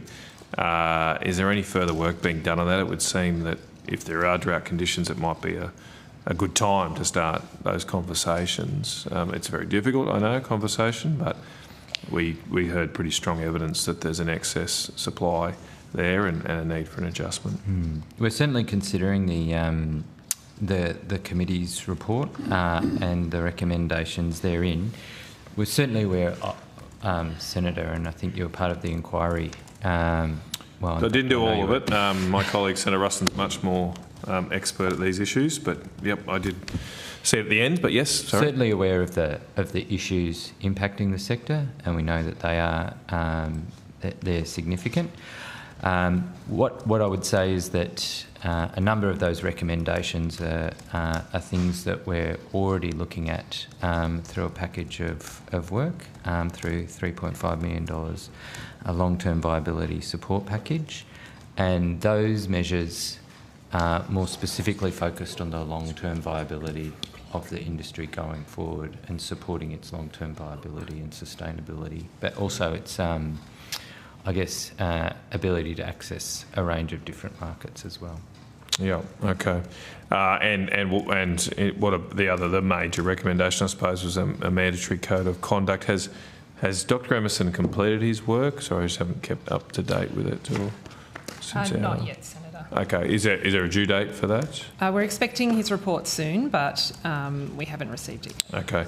And he is, a big part of his work is looking into the Code of Conduct, is that correct? Yeah. Yes. So he'll catch on this. I presume you're going to wait for his report before making any decision, or the government's going to wait for his report before making any decisions on that. Okay, all right. And is there any update on conditions for, apart from the climatic conditions and drought, the market situation for wine grape? Is that improving at all? Actually, I think ABARES here might have, it's more of an ABARES question. Broadly, in terms of the exports, and I guess the wine finding markets overseas, can we talk to those? I've got, but essentially the total wine export value is recovering. So worth almost 2.5 billion in 2024, and that's up from 1.9 billion in 2023, Senator. Total grape value was also up, worth almost 1 billion in 2024 vintage, up from 980 million in the 2023 vintage. So I can talk about it in the broad. I can add to that, Senator. So certainly on the trade sense, so the reopening of the Chinese market have seen about $1 billion worth of trade expected to go back into the Chinese market. So that's certainly helping. But overall, those kind of global patterns where we saw less alcohol consumption driving down global prices, and still really affecting the warm climate reds more than we've seen. We've seen a bit of a different market between the whites and the reds of recent time. The greater trade with China is picking up some of the more premium wines into there. So there has been some improvements, but it's still in the context. Still a glut in Australia to a certain degree. It still seems to be, I think, the stored stocks are very high. Stocks are still high. And so there's still that aspect. The kind of counterintuitive aspect is often when we have drier conditions, we get more output because you have less disease, pests, and all those aspects. Right. And so it might not help that. I was actually going to ask, I thought it would be the opposite. Okay. Yeah, and at the moment, coming back to like the wine producers in South Australia, for this water year, so for the 24-25, we're expecting about 100% of their allocations, so water availability is there. Okay, so my question before, they are getting, I would have thought water. And water price is around $200 a megalitre, which is around that kind of long-term average at this point. So it's not as cheap as it was going back a few years ago when we had very high water availability and carryover and so forth. But water availability, I'm tripping over my tongue, water availability is there for this production season. Okay. All right. Okay. Senator, one thing I'll add, because we were very involved last year, and you might recall government announced a $3.5 million package to specifically support Riverland and other inland areas where the glut was more prominent. And you and Dr. Greenfield both referred to different consumption patterns. So some of that is around lighter alcohol products, new market development into China, Japan, US, because the premium markets certainly come back on very strong in China, but it's also about the mid markets to address that grape glut. So that co-investment, it was closely developed, particularly with South Australia, Victoria and New South Wales, parts of the industry that were affected by the glut, has been, that work has been very much progressing since last year. Okay, all right. Are they developing zero alcohol wines? I mean, that seems to be a big thing in beer. Yeah. One of the programs was research into alternative alcohol products as well. Okay. Yeah. All right. Moving on then, I just had a question about trade with India. I believe the government has committed 20 million over 4 years to develop a new roadmap for Australia's economic engagement with India. Now, this, I think, is in presumably DFAT. Are you involved in that at all, in helping grab agricultural opportunities? Yeah, we can certainly speak to that. Okay. Yes, Senator. So you won't be surprised to hear that our colleagues who run the bilateral desk on India are talking regularly with their DFAT colleagues in terms of the opportunities for agriculture under that funding. Right. And so that's a conversation that's underway right now. Okay. Has there been any reduction in trade barriers for agricultural products in India under the... Yes, The joint ACTA. agreement or whatever. That's right, the Economic Cooperation Trade Economic Agreement. Cooperation Agreement, thank you. Yep, absolutely. So in terms of the India so the Australia-India Comprehensive Economic Cooperation Agreement, it was signed on the 2nd of April 2022 and entered into force on the 29th of December. Securing improved market access outcomes was obviously a key area that we were keen to do, and there have been some very good outcomes of that. In particular, there's obviously been growth in a range of agri-food products, Senator, but also in the fibre industry, because as you would be aware, India has a massive textile sector, and so that's been very useful. So obviously, cotton has, for both 2023 and 2024, it utilised the full 51,000 tonne tariff.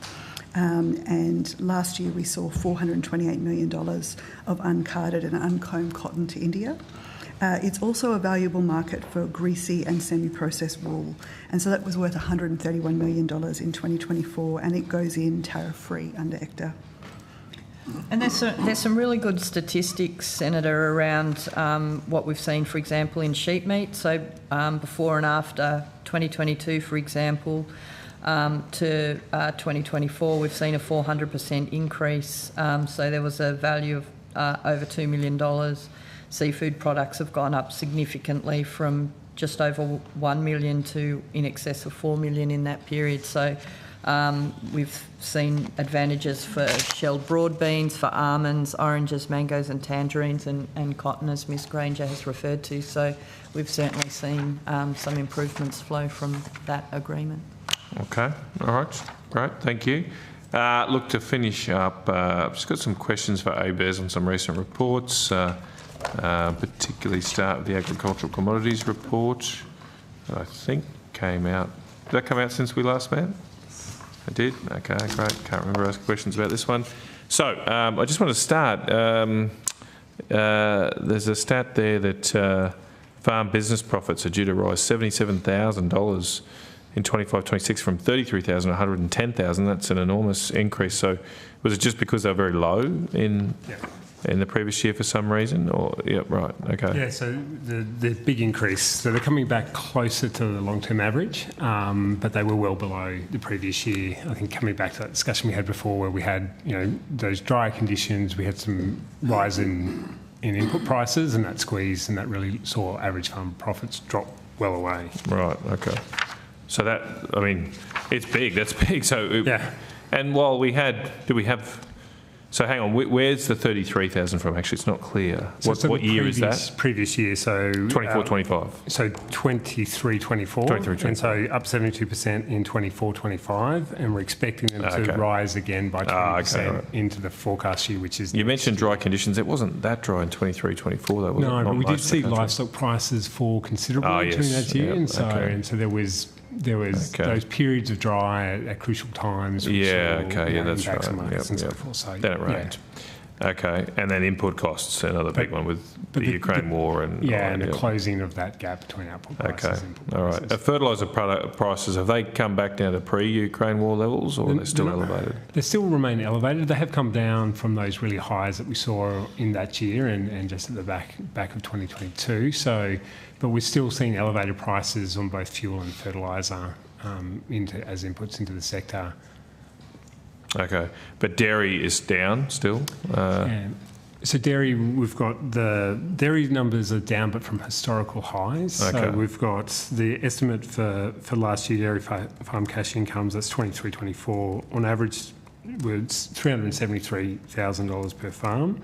And we're bringing that back, the 10-year average is about 255 in that sense, so they're well above, because we had fairly high domestic milk prices last year. We're seeing a bit of a correction back towards international prices, which have fallen, and so we're seeing that that's the main driver for this year, the expectation of dairy.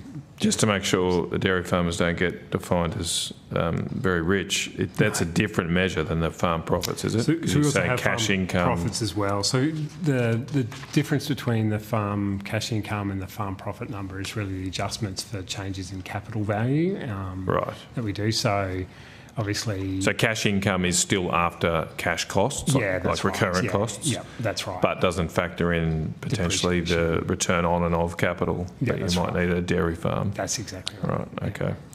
All right. Okay. I don't know if I had...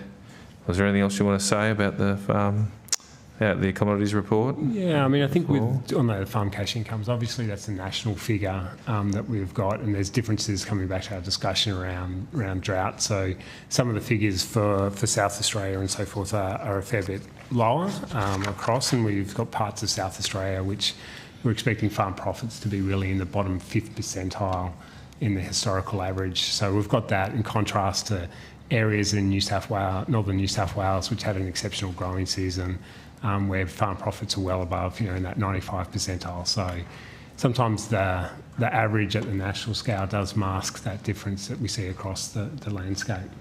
Okay. Just moving on to another report, wood volumes analysis. Yes. I think it might have also come out recently. Yeah, that came out 10 a.m. today. Oh, today? Yes. Oh, right. Okay, actually. I should have checked the date. All right.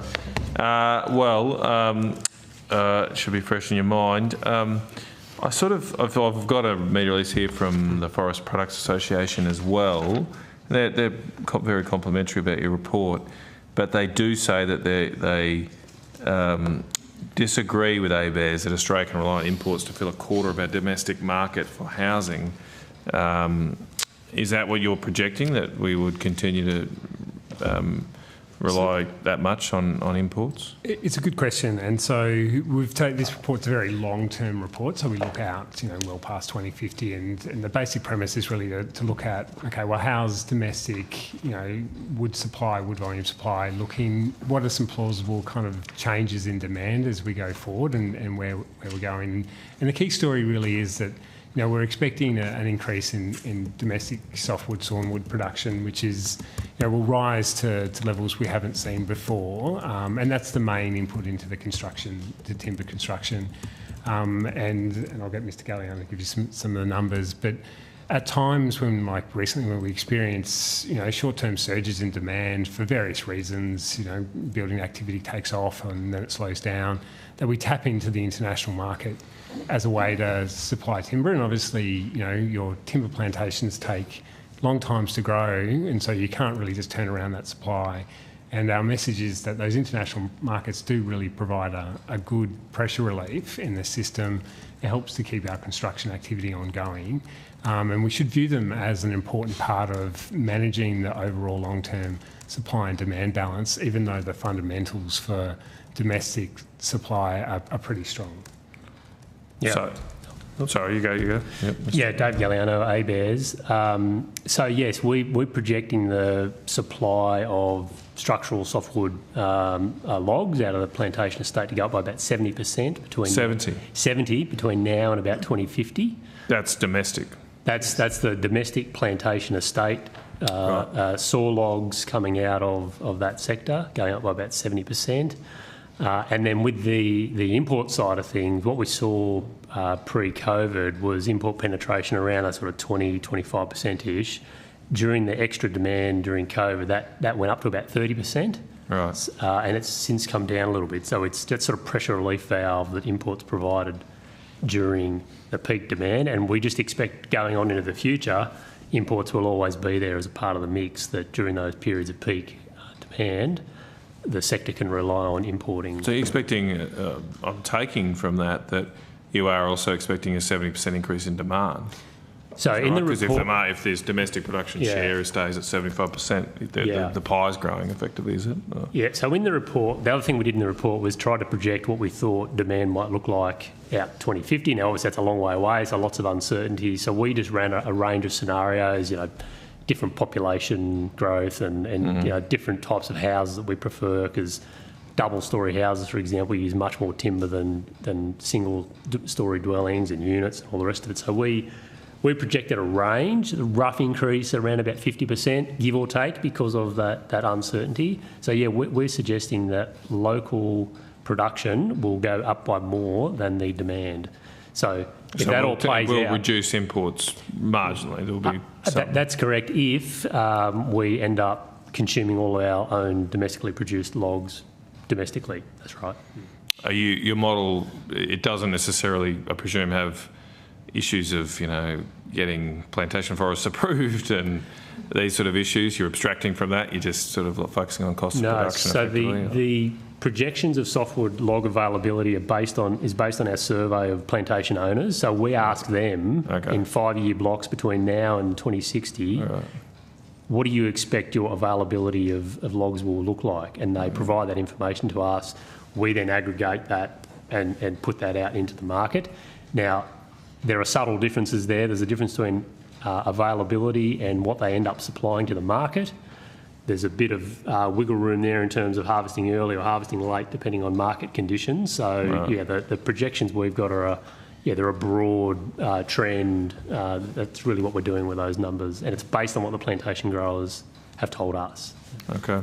Do we export any softwood? Or? Yeah, we do. Yes, we've seen. We've got all the numbers are in the report. We've exported logs. Historically, we export more wood chips out of the hardwood plantation sector, but we do export some softwood logs as well, yes. Okay. Is there any capacity? I mean, Dr. Grenville's point was a reasonable one about the import market needing to be a swing factor, but another swing factor could be if we export, we could tap into that export less to serve domestic demand. Is there any opportunities to expand exports? Potentially, yeah. So we did see prior to the trade issues with China a few years ago, we were actually increasingly selling logs to softwood logs all the way to China. To China. Right. Do we sell in Indonesia? I suppose they've got a lot of forests, but sorry, say that again. Indonesia, or they've got. To Indonesia. No, to Indonesia. From Australia to Indonesia? Yeah. No. Oh, I'd have to check the numbers, not sure off the top of my head. I could check that though. But India, anything to India? Yes. We do? Yes. Okay. Well, there's potential growth there. Yep. So the distances aren't that important? Like, how is it? They do, yeah. The transport costs do matter and the relative competitiveness matter. And presume they're quite heavy? Yeah. And they've got water in them, presumably? Like yes. You can't dry them completely? Yep. Yep. Okay. No, that's very interesting. All right. Is there anything else you want to say about timber? No, we're right. That's a very good product. So thank you for that. All right. Chair, I might leave it there. And as we discussed, we might just break and make it 60 minutes. Well, I think it might. Sorry, I didn't discuss it. It might. Sure. Have an extended break. Okay, sure. Thanks, Senator Canavan. Okay, so what we will do is break now and resume at 8:15, still in outcome 1. No. Oh, you finished? Sorry. Oh, you've done outcome 1. Beautiful. Outcome 2. Good. Sorry, my misunderstanding. 8:15 with outcome 2. All right. There that is.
We now move into outcome 2. Questions. Senator Canavan. Thank you, Chair. I might just start with the pests and weeds funding. We briefly mentioned in corporate, so that's the, I think, $11 million announced in the budget. What's that for? Is that connected to a previous program? Is it a new program? What's happening? Thanks, Senator. Justine Saunders, Deputy Secretary, Biosecurity Operations Compliance, and it's a continuation, at a high level, a continuation of current programs. So we have an extension of the Supporting Communities Managed Pest, Animals and Weeds program, 1 year to 25-26, allocating a further $11 million to the program. $5 million to co-fund activities with state and territory governments for on-ground pest, animal and weed reduction and prevention activities. An additional $5.4 million to continue national coordinated programs for feral deer, feral pigs, foxes and feral cats, in addition to supporting Indigenous-led pest and weed management in Northern Australia and research and development to improve control tools. Okay. Does it go towards national coordinators? Yes, it does. So it goes to those programs for feral deer, feral pigs, foxes and feral cats. Okay. On the cat side of things, is it focused on farming or? I mean, because I suppose cats are also an issue in suburban areas. So, is this funding going to be to help agricultural productivity exclusively? I'll defer to Dr. Bertie Hennick in just a moment, but the priorities for all of the programs will be driven by current national action plans and strategies that are already in place, and will deliver with partners, and they'll be determined through a grant and procurement process. So the finer details yet to be determined, but at a strategic level will be a continuation of those national action plans and strategies. But Dr. Hennick, did you want to say anything further? Yeah, thank you. Bertie Hennick, Australian Chief Environmental Biosecurity Officer. The National Coordination Program, Senator, as you rightly say, it goes across species that work or that have an impact on agriculture as well as on the environment. The Cats and Fox program has a stronger focus on the environment, but it also works on rangeland and in that broader invasive species space. And we're working closely there with DQ, with the Threatened Species Commissioner in particular. Okay. Oh, I suppose I just thought, given this was in the agricultural department, it would be focused on agriculture, but that's not here. Like, it can go towards non-agricultural benefits as well. That is the case, and that's particularly part of my role to actually look at these aspects that go across environment and in agricultural production to make sure that both of those areas are covered, and that it's a more broad-scale approach rather than individual approach just for agricultural production or, for that matter, just on environment. Okay, so is it earmarked yet how much is going to cats? The cats national coordinator is already in place, so it's like with the feral deer and the feral pig one, it's a continuation of that role for at least a year. Yeah, so that's the main focus of this particular extension. Was the previous program, the $49.1 million, did that cover cats? That started to cover cats, I don't know exactly, but the program started in 2021-22 financial year, and I think the original one, if I remember correctly, was wild dog coordination, and then feral pig, and deer and cat came probably a couple of years ago, but I have to check on that one. Yeah, there's only limited funding in this department as it is, so I would have thought maybe the Environment Department could fund the cats issue. Okay, do cats have an impact on some farms? I don't know, I suppose enough. As I said, it's in the broader approach of invasive species on rangelands and the broader biodiversity and ecosystem service complex that actually supports sustainable agriculture. That's how it's looked at. Okay. It's only for 1 year. This is for 1 year extension. So what happens after that? Was there an application from the national coordinators to have longer funding or certain funding? The program, well, we will go out and ask for an extension. We will follow the grant procedures, and at the moment, there are some organisations like the Centre for Invasive Solutions, South Australia, PIRSA is running the DEER coordinator. So we go out to those service providers and look for the extension. And in terms of cats and fox coordination, continuation, we are actually working with DQ to look at the long-term sustainable funding for these coordinators. Okay. In the previous program ran for 4 years, I think, or 3? That's correct. It started in 21-22 and finishes this year. Okay. Were there projects funded under that program that extended beyond a year in duration? Beyond the year, I don't know how they this go works. over multiple years. Yeah, but I suppose what I'm saying is that if someone, and I'm saying this from a position of ignorance, but perhaps someone wants to roll out a wild dog, feral pig eradication plan, and it might be economic to try and plan for 18 months, 2 years, whatever, given capex and setup costs. Did you have examples in that 4-year program of people getting funding over a multiple-year approach? There are a range of examples. I don't have them in front of me, but they're on the website. But they in total 48 active projects that are currently funded, and the focus is on national coordination as well as research and development gaps.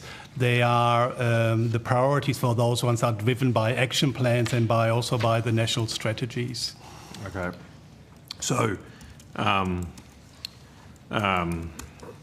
what I suppose I'm saying is there any concerns been expressed that, or any issues that with the funding only 1 year, you've got a lot less time to recover any upfront costs you've got, which might make it harder to drive efficiencies? Senator, as you're aware, it's part of the budget process. We've received an extension for 12 months and we'll re-engage with government in the future as budget terminates. Okay. Is there any funding going to R&D under the program? Yes, there is. How much is that, or has it been?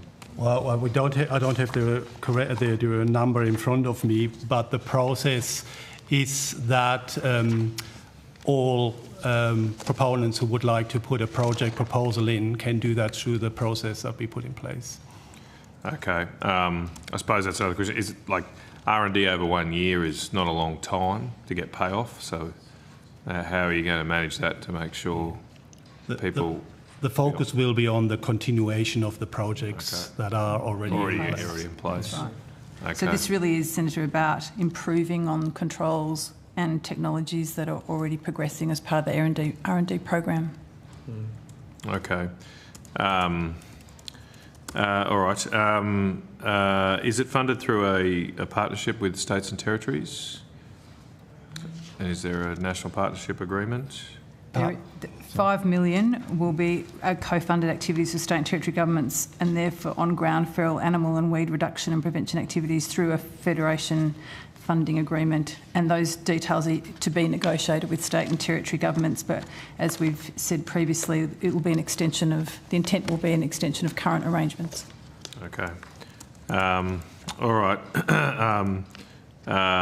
Is that 5 million? Presumably, so it's 5 million from the states, 5 million from the 11 million that goes towards that, sort of match 50-50? I'd have to take that on notice, unless you know it, Bertie. Yeah, the 5 million is a Commonwealth's contribution, and that should be matched by the states. Okay, 50-50. So the other 6 million of the 11 million, does that go to any on-ground activities then? That goes towards the national coordination, the extension of the national coordinations, and some other research and development programs, and also the Indigenous-led weeds and pest management program that is already in place. Oh, okay. So how much goes to the Indigenous element? It hasn't been decided yet. What's that involve? What? That is particularly the Northern Australian NAILSMAR, organisation NAILSMAR is involved, and they're looking at, it's capacity building within the Rangers program to manage weeds and feral pest animals. So it's really on-the-ground activity, Senator, to manage priority pest animals and weeds. Okay. Okay. All right. Okay, I'll move on from that. I wanted to ask about bufflegrass. Getting a lot of complaints about that. Apparently, some kind of task force or review has been established. Is that correct? Not quite, Senator. Okay. So in short, there's a process that's been established under the National Biosecurity Committee through the subcommittee of the National Biosecurity Committee, the Environment and Invasives Committee. That was very wordy then, wasn't it? If I can make it a bit more simple. So that, the subcommittee of the National Biosecurity Committee has established a process known as the National Established Weed Priorities, and as part of that process has been seeking to identify new national weed priorities to help reduce the further spread and impacts of established weeds across Australia. So that process is underway, and there was the nomination process for nominating those weeds was closed on the 12th of January 2025, and those nominations are now being assessed. One of, I think, is approximately 35, and Bertie will correct me, one of those 35 is the weed you're referring to. And so the next steps are... I might just stop you there. Are you classifying bufflegrass as a weed? No, I'm saying You it's just been said- nominated Okay, as a consideration of those to be considered. I think you just said one of the 35 weeds. So. My apologies. And nomination. Okay, thank you. 35 weed nominations received.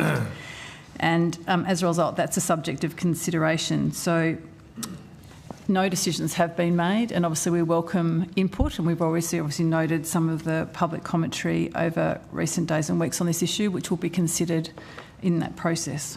Okay. So effectively, this is a process to decide whether bufflegrass is a weed, is classified as a weed. A weed of national significance. A weed of national significance. Okay, thank you. That's correct. Noting that 2 jurisdictions have already declared it as weeds, South Australia and Northern Territory. Yes. So what would be the practical consequence of that if it were nominated as a weed of national significance? Yeah, the practical consequences, and before we get to that, there is still a few processes to go to, and they're looking at particularly at aspects such as, where is it here, is it a weeds of, or is it a species of national importance? Can it be used for biocontrol? And these sort of aspects. But that's really a process that it's still in details needs to be determined. At the moment, where we wanted to, or where actually the group wanted to go with this one was just looking for nominations, and the nominations came from community groups, from organisations. The original expression of interest, there were actually 168 expression of interest nominated by 150 organisations, and that's how bufflegrass came through the system, and is now in that sort of gone through that preliminary process of the first 35 species. Right. But Senator, once determined, it will then be a decision of governments, both at a state and Commonwealth level, then to determine what an appropriate way forward would be. So it's not that once you're on the list, there's a certain action that will be taken. It's then considered on an individual basis about what the appropriate response would be at both the state and Commonwealth level. Okay. So it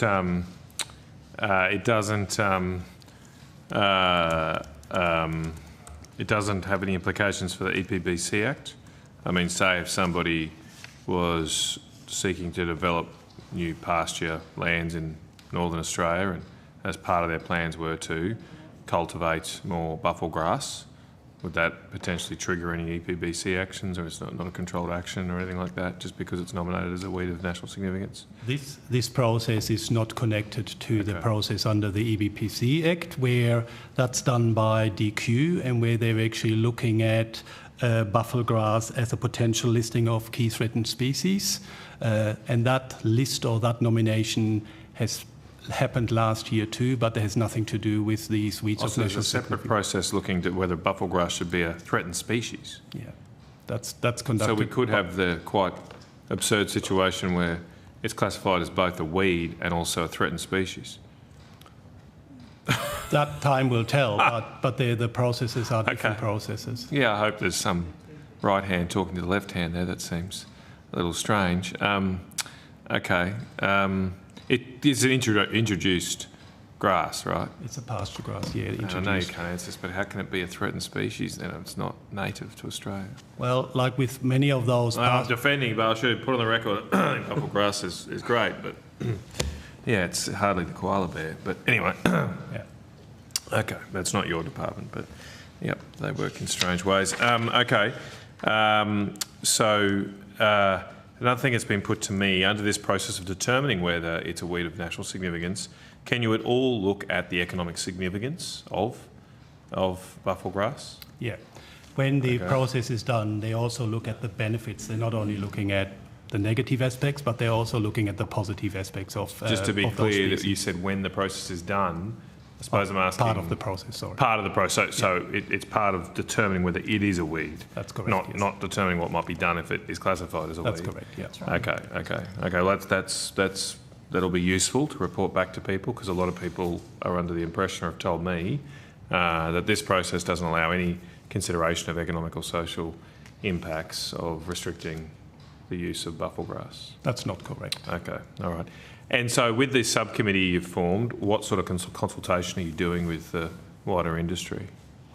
Their industry, like the National Farmers Cattle Australia have been very prominent on this, but yes, National Farmers, but I presume the state farm organisations as well, like they'd know more of the local knowledge, like your ag. They're part of the individual panels that actually assess those species, and there will be farmers, there will be scientific experts. It's a range of people involved. They will feed in.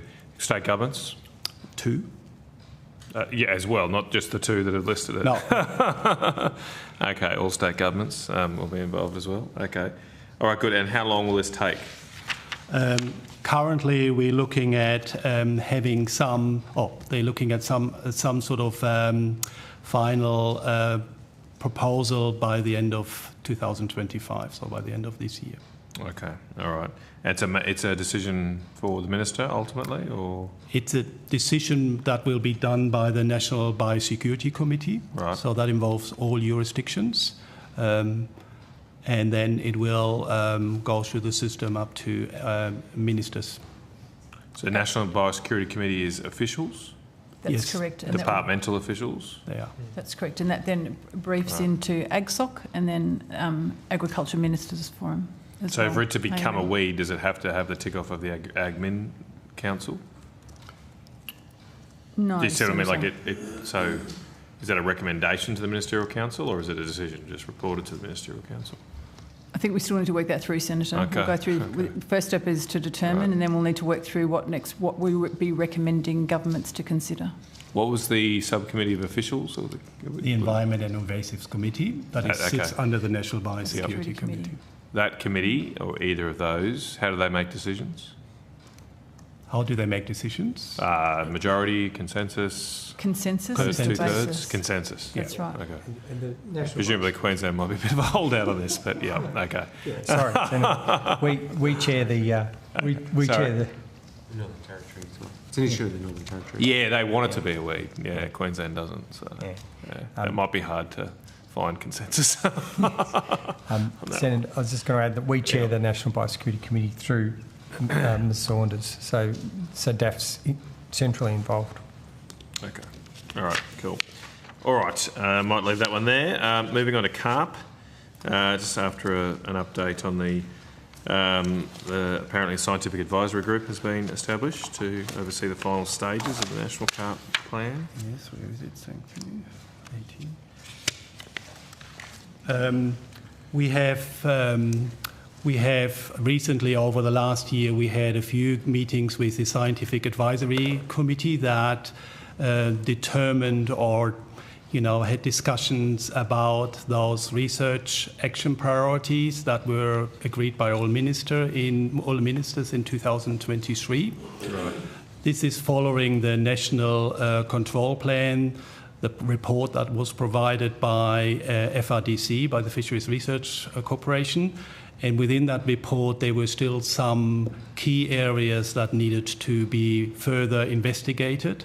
And they turned out they were then combined in the research priorities. That has then gone to the Environment and Invasives Committee for endorsement. and we're going out at the moment for procurement to get those research priorities, get the work done, which will probably take another couple of years, and hopefully then that will help making the decision about the suitability of the virus as a control agent for carp. Okay. So how long was that going to take? We anticipating it will take a couple of years to do for the research. Okay. It's been taken a long time, hasn't it? So, yep. Yeah. Okay. I suppose you don't want to get this wrong. What are the risks if you do get it wrong? If you release the virus and there are unintended consequences? What's the worst case? The risk could be, like with all biocontrol agents, that they attack any other economic important species or native species that would have devastating impacts. And often the example of cane toad is provided. And that was the example that Australia developed a really strong biological control process to make sure that the risks are all carefully considered before we develop or release a biocontrol agents into our environment. Has there been any, have you been able to trial the release of the virus in a controlled environment? Not in Australia, okay. Because it can't be released before the regulatory approvals have all been given, because the risk that the virus would escape any field trial condition or field trial area is too high. We can introduce it into highly secure research facilities, right. And that has been done. In Australia? In Australia, but it can't be released in any field trial condition at this stage. So, have you got a summary of the result? Have you done that in the laboratory environment? Is there some summary of the results? Is it positive? That has been done, and that's actually concluded in the National Carp Control Plan. That was a report that was produced by FRDC in 2023. Is that showing some positive results? Is it? Yeah, it's overall there's a lot of positive results, but there are some risks in terms of the epidemiological sort of spread of the virus, and also some impact potentially on native species like Marie cod and trout in particular. That still that research needs to be repeated just to make sure that the risk for those species is minimal or as close to zero as it can be. Now, I've got here that there was some significance of it being finalised by May 26. Has there been a delay then, or something pushed back? You said 2 years away, which is when the report came out from the FRDC. There was a sort of some time passed for the agricultural ministers to actually agree on those research priorities, and normally the regulatory process and do all this extra research takes up to 2 to 3 years. Okay. So it was never really firmly, the anticipation was to do it as soon as possible, and 26 came into play there, but we can't really determine that sort of fixed as a fixed date, because there are a lot of other aspects that are considered as part of the research that may not go to plan. Okay. Okay. But Senator, I think the key point is, though, we appreciate the urgency of resolving the matter. We certainly recognise that the threat of carp is very real and growing, and therefore working very closely with fisheries in particular, with a view to ensuring that they can still consider what an operational plan might look like. So that work's being undertaken in parallel to this research and consideration of biosecurity risks in the various Commonwealth regulatory processes. Okay. All right, well, let's hope I don't have to bring a carp into the Parliament to get things done. Senator, could I also go back to the buffel grass issue? I know there was you made reference to the EPBC Act, and I just wanted to clarify, there's no suggestion that buffel grass itself would be a threatened species. It's more the concern is quite the opposite, and that is that it results in ecosystem degradation. So I understand it's being considered. Species. That's right. So it's habitat loss and species decline in arid and semi-arid Australia due to the invasion of buffel grass. Okay, that makes a little bit more sense. Okay, thank you. All right, red fire ants. Just wanted to. I mean, I might get a general update, but in particular, have there been any fallout from Cyclone Alfred? Given it hit basically the area of fire ants? So at the high level, obviously it has slowed the program, so it has had those impacts. Yep. We're aware of there's been some media reporting about what's the risk of rafting and movement of fire ants as a result of the cyclone, and Bertie can go further to the science, but my understanding is based on flood movements. Those fire ants that have move within the suppression zone and out to sea, so the actual risk is very low to zero in going to other jurisdictions. Okay. But you will have seen, not as a direct result of this, but Queensland has given further consideration to its suppression arrangements and has just made a recent investment of $24 million to enhance their capability, both in terms of aerial activity and people on the ground engaging with communities and managing suppressions. There's been quite a lot of activity since that cyclone has occurred. Okay, all right. Okay, and just generally too, this has been an additional investment. That's not... Was that connected to Cyclone Alfred, or no? It wasn't. Okay. Coincidental, but good timing. Okay. Okay. All right. That's probably enough of fire ants. We've done that, not to death because they're still alive, but we've done a lot. Okay. Just asking about a Home Affairs measure here. There's $74.9 million for Operation Luna. In the Northern Territory, it's to help address biosecurity threats from illegal fishing activities in northern Australian waters.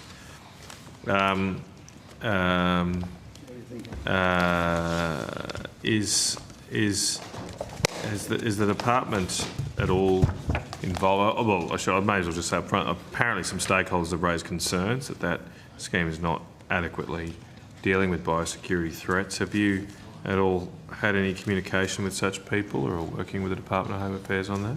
I'll hand over to Monica Collins just a moment, but noting I just went up to the Northern Territory myself, right, and certainly engaged with state counterparts and ABF, and the feedback's actually been quite positive, certainly since probably the last time we gave evidence on this matter, and late last year, Senator, there's been significant community engagement, both with Indigenous communities, local community and government, in relation to the Commonwealth response, and noting it is a whole of government Commonwealth response, with ABF taking a lead role, as you said, in Operation Luna, as well as an important responsibility of AFMA as well in that process.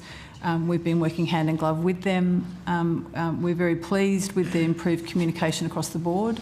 We continue to give very clear guidance to our partners, knowing that we can't be at every incursion of an illegal foreign fishing vessel, so we are heavily dependent on our very capable partners, and we engage them in regards to expectations and reporting back of findings that they undertake. Findings that they, obviously things that they locate whilst they're undertaking their interactions with those vessels. Okay. All right. And look, Chair, this is my final line of questioning. Just avian flu update too, particularly impacts on the egg industry. What is the status of that? Senator, would you like to talk about H5 or H7? H5. Yep. H5? Or both, really, but yeah. Sure, we can do both. Do we have H7 in Australia? So we've just had another, obviously a recent outbreak in Victoria, okay, Senator, in regards to H7. Okay, well, just an update on that. Being managed very well. Yeah. And H7, Senator, is the one that impacts egg supply, so maybe we'll start with that one. Okay. So I hand over to Beth to give an update on the H7 response.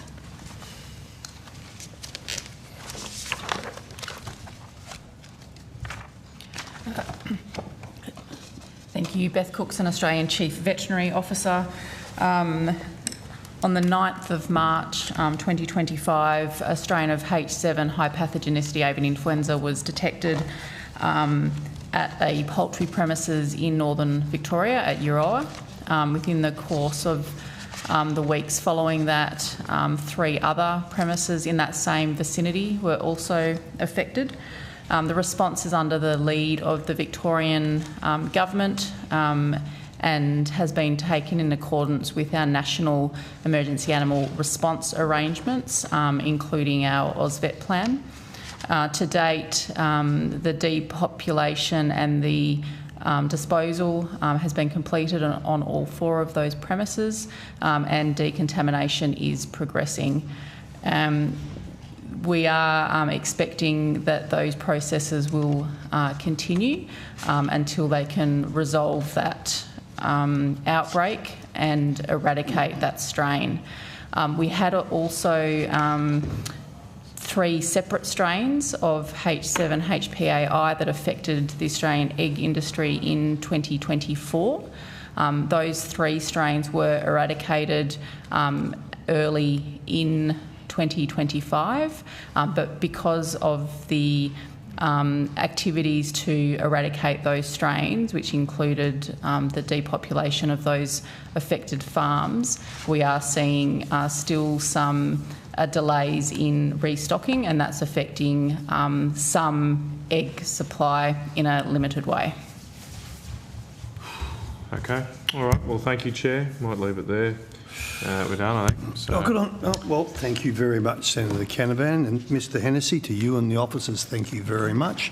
Once again, to Taz, to you and your team, mate, absolutely superb broadcasting, and Hansard, thank you so much. And to the officers, thank you for your time.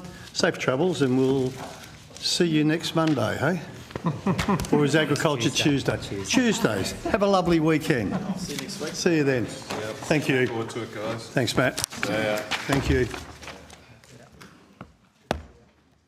Thanks, Taz.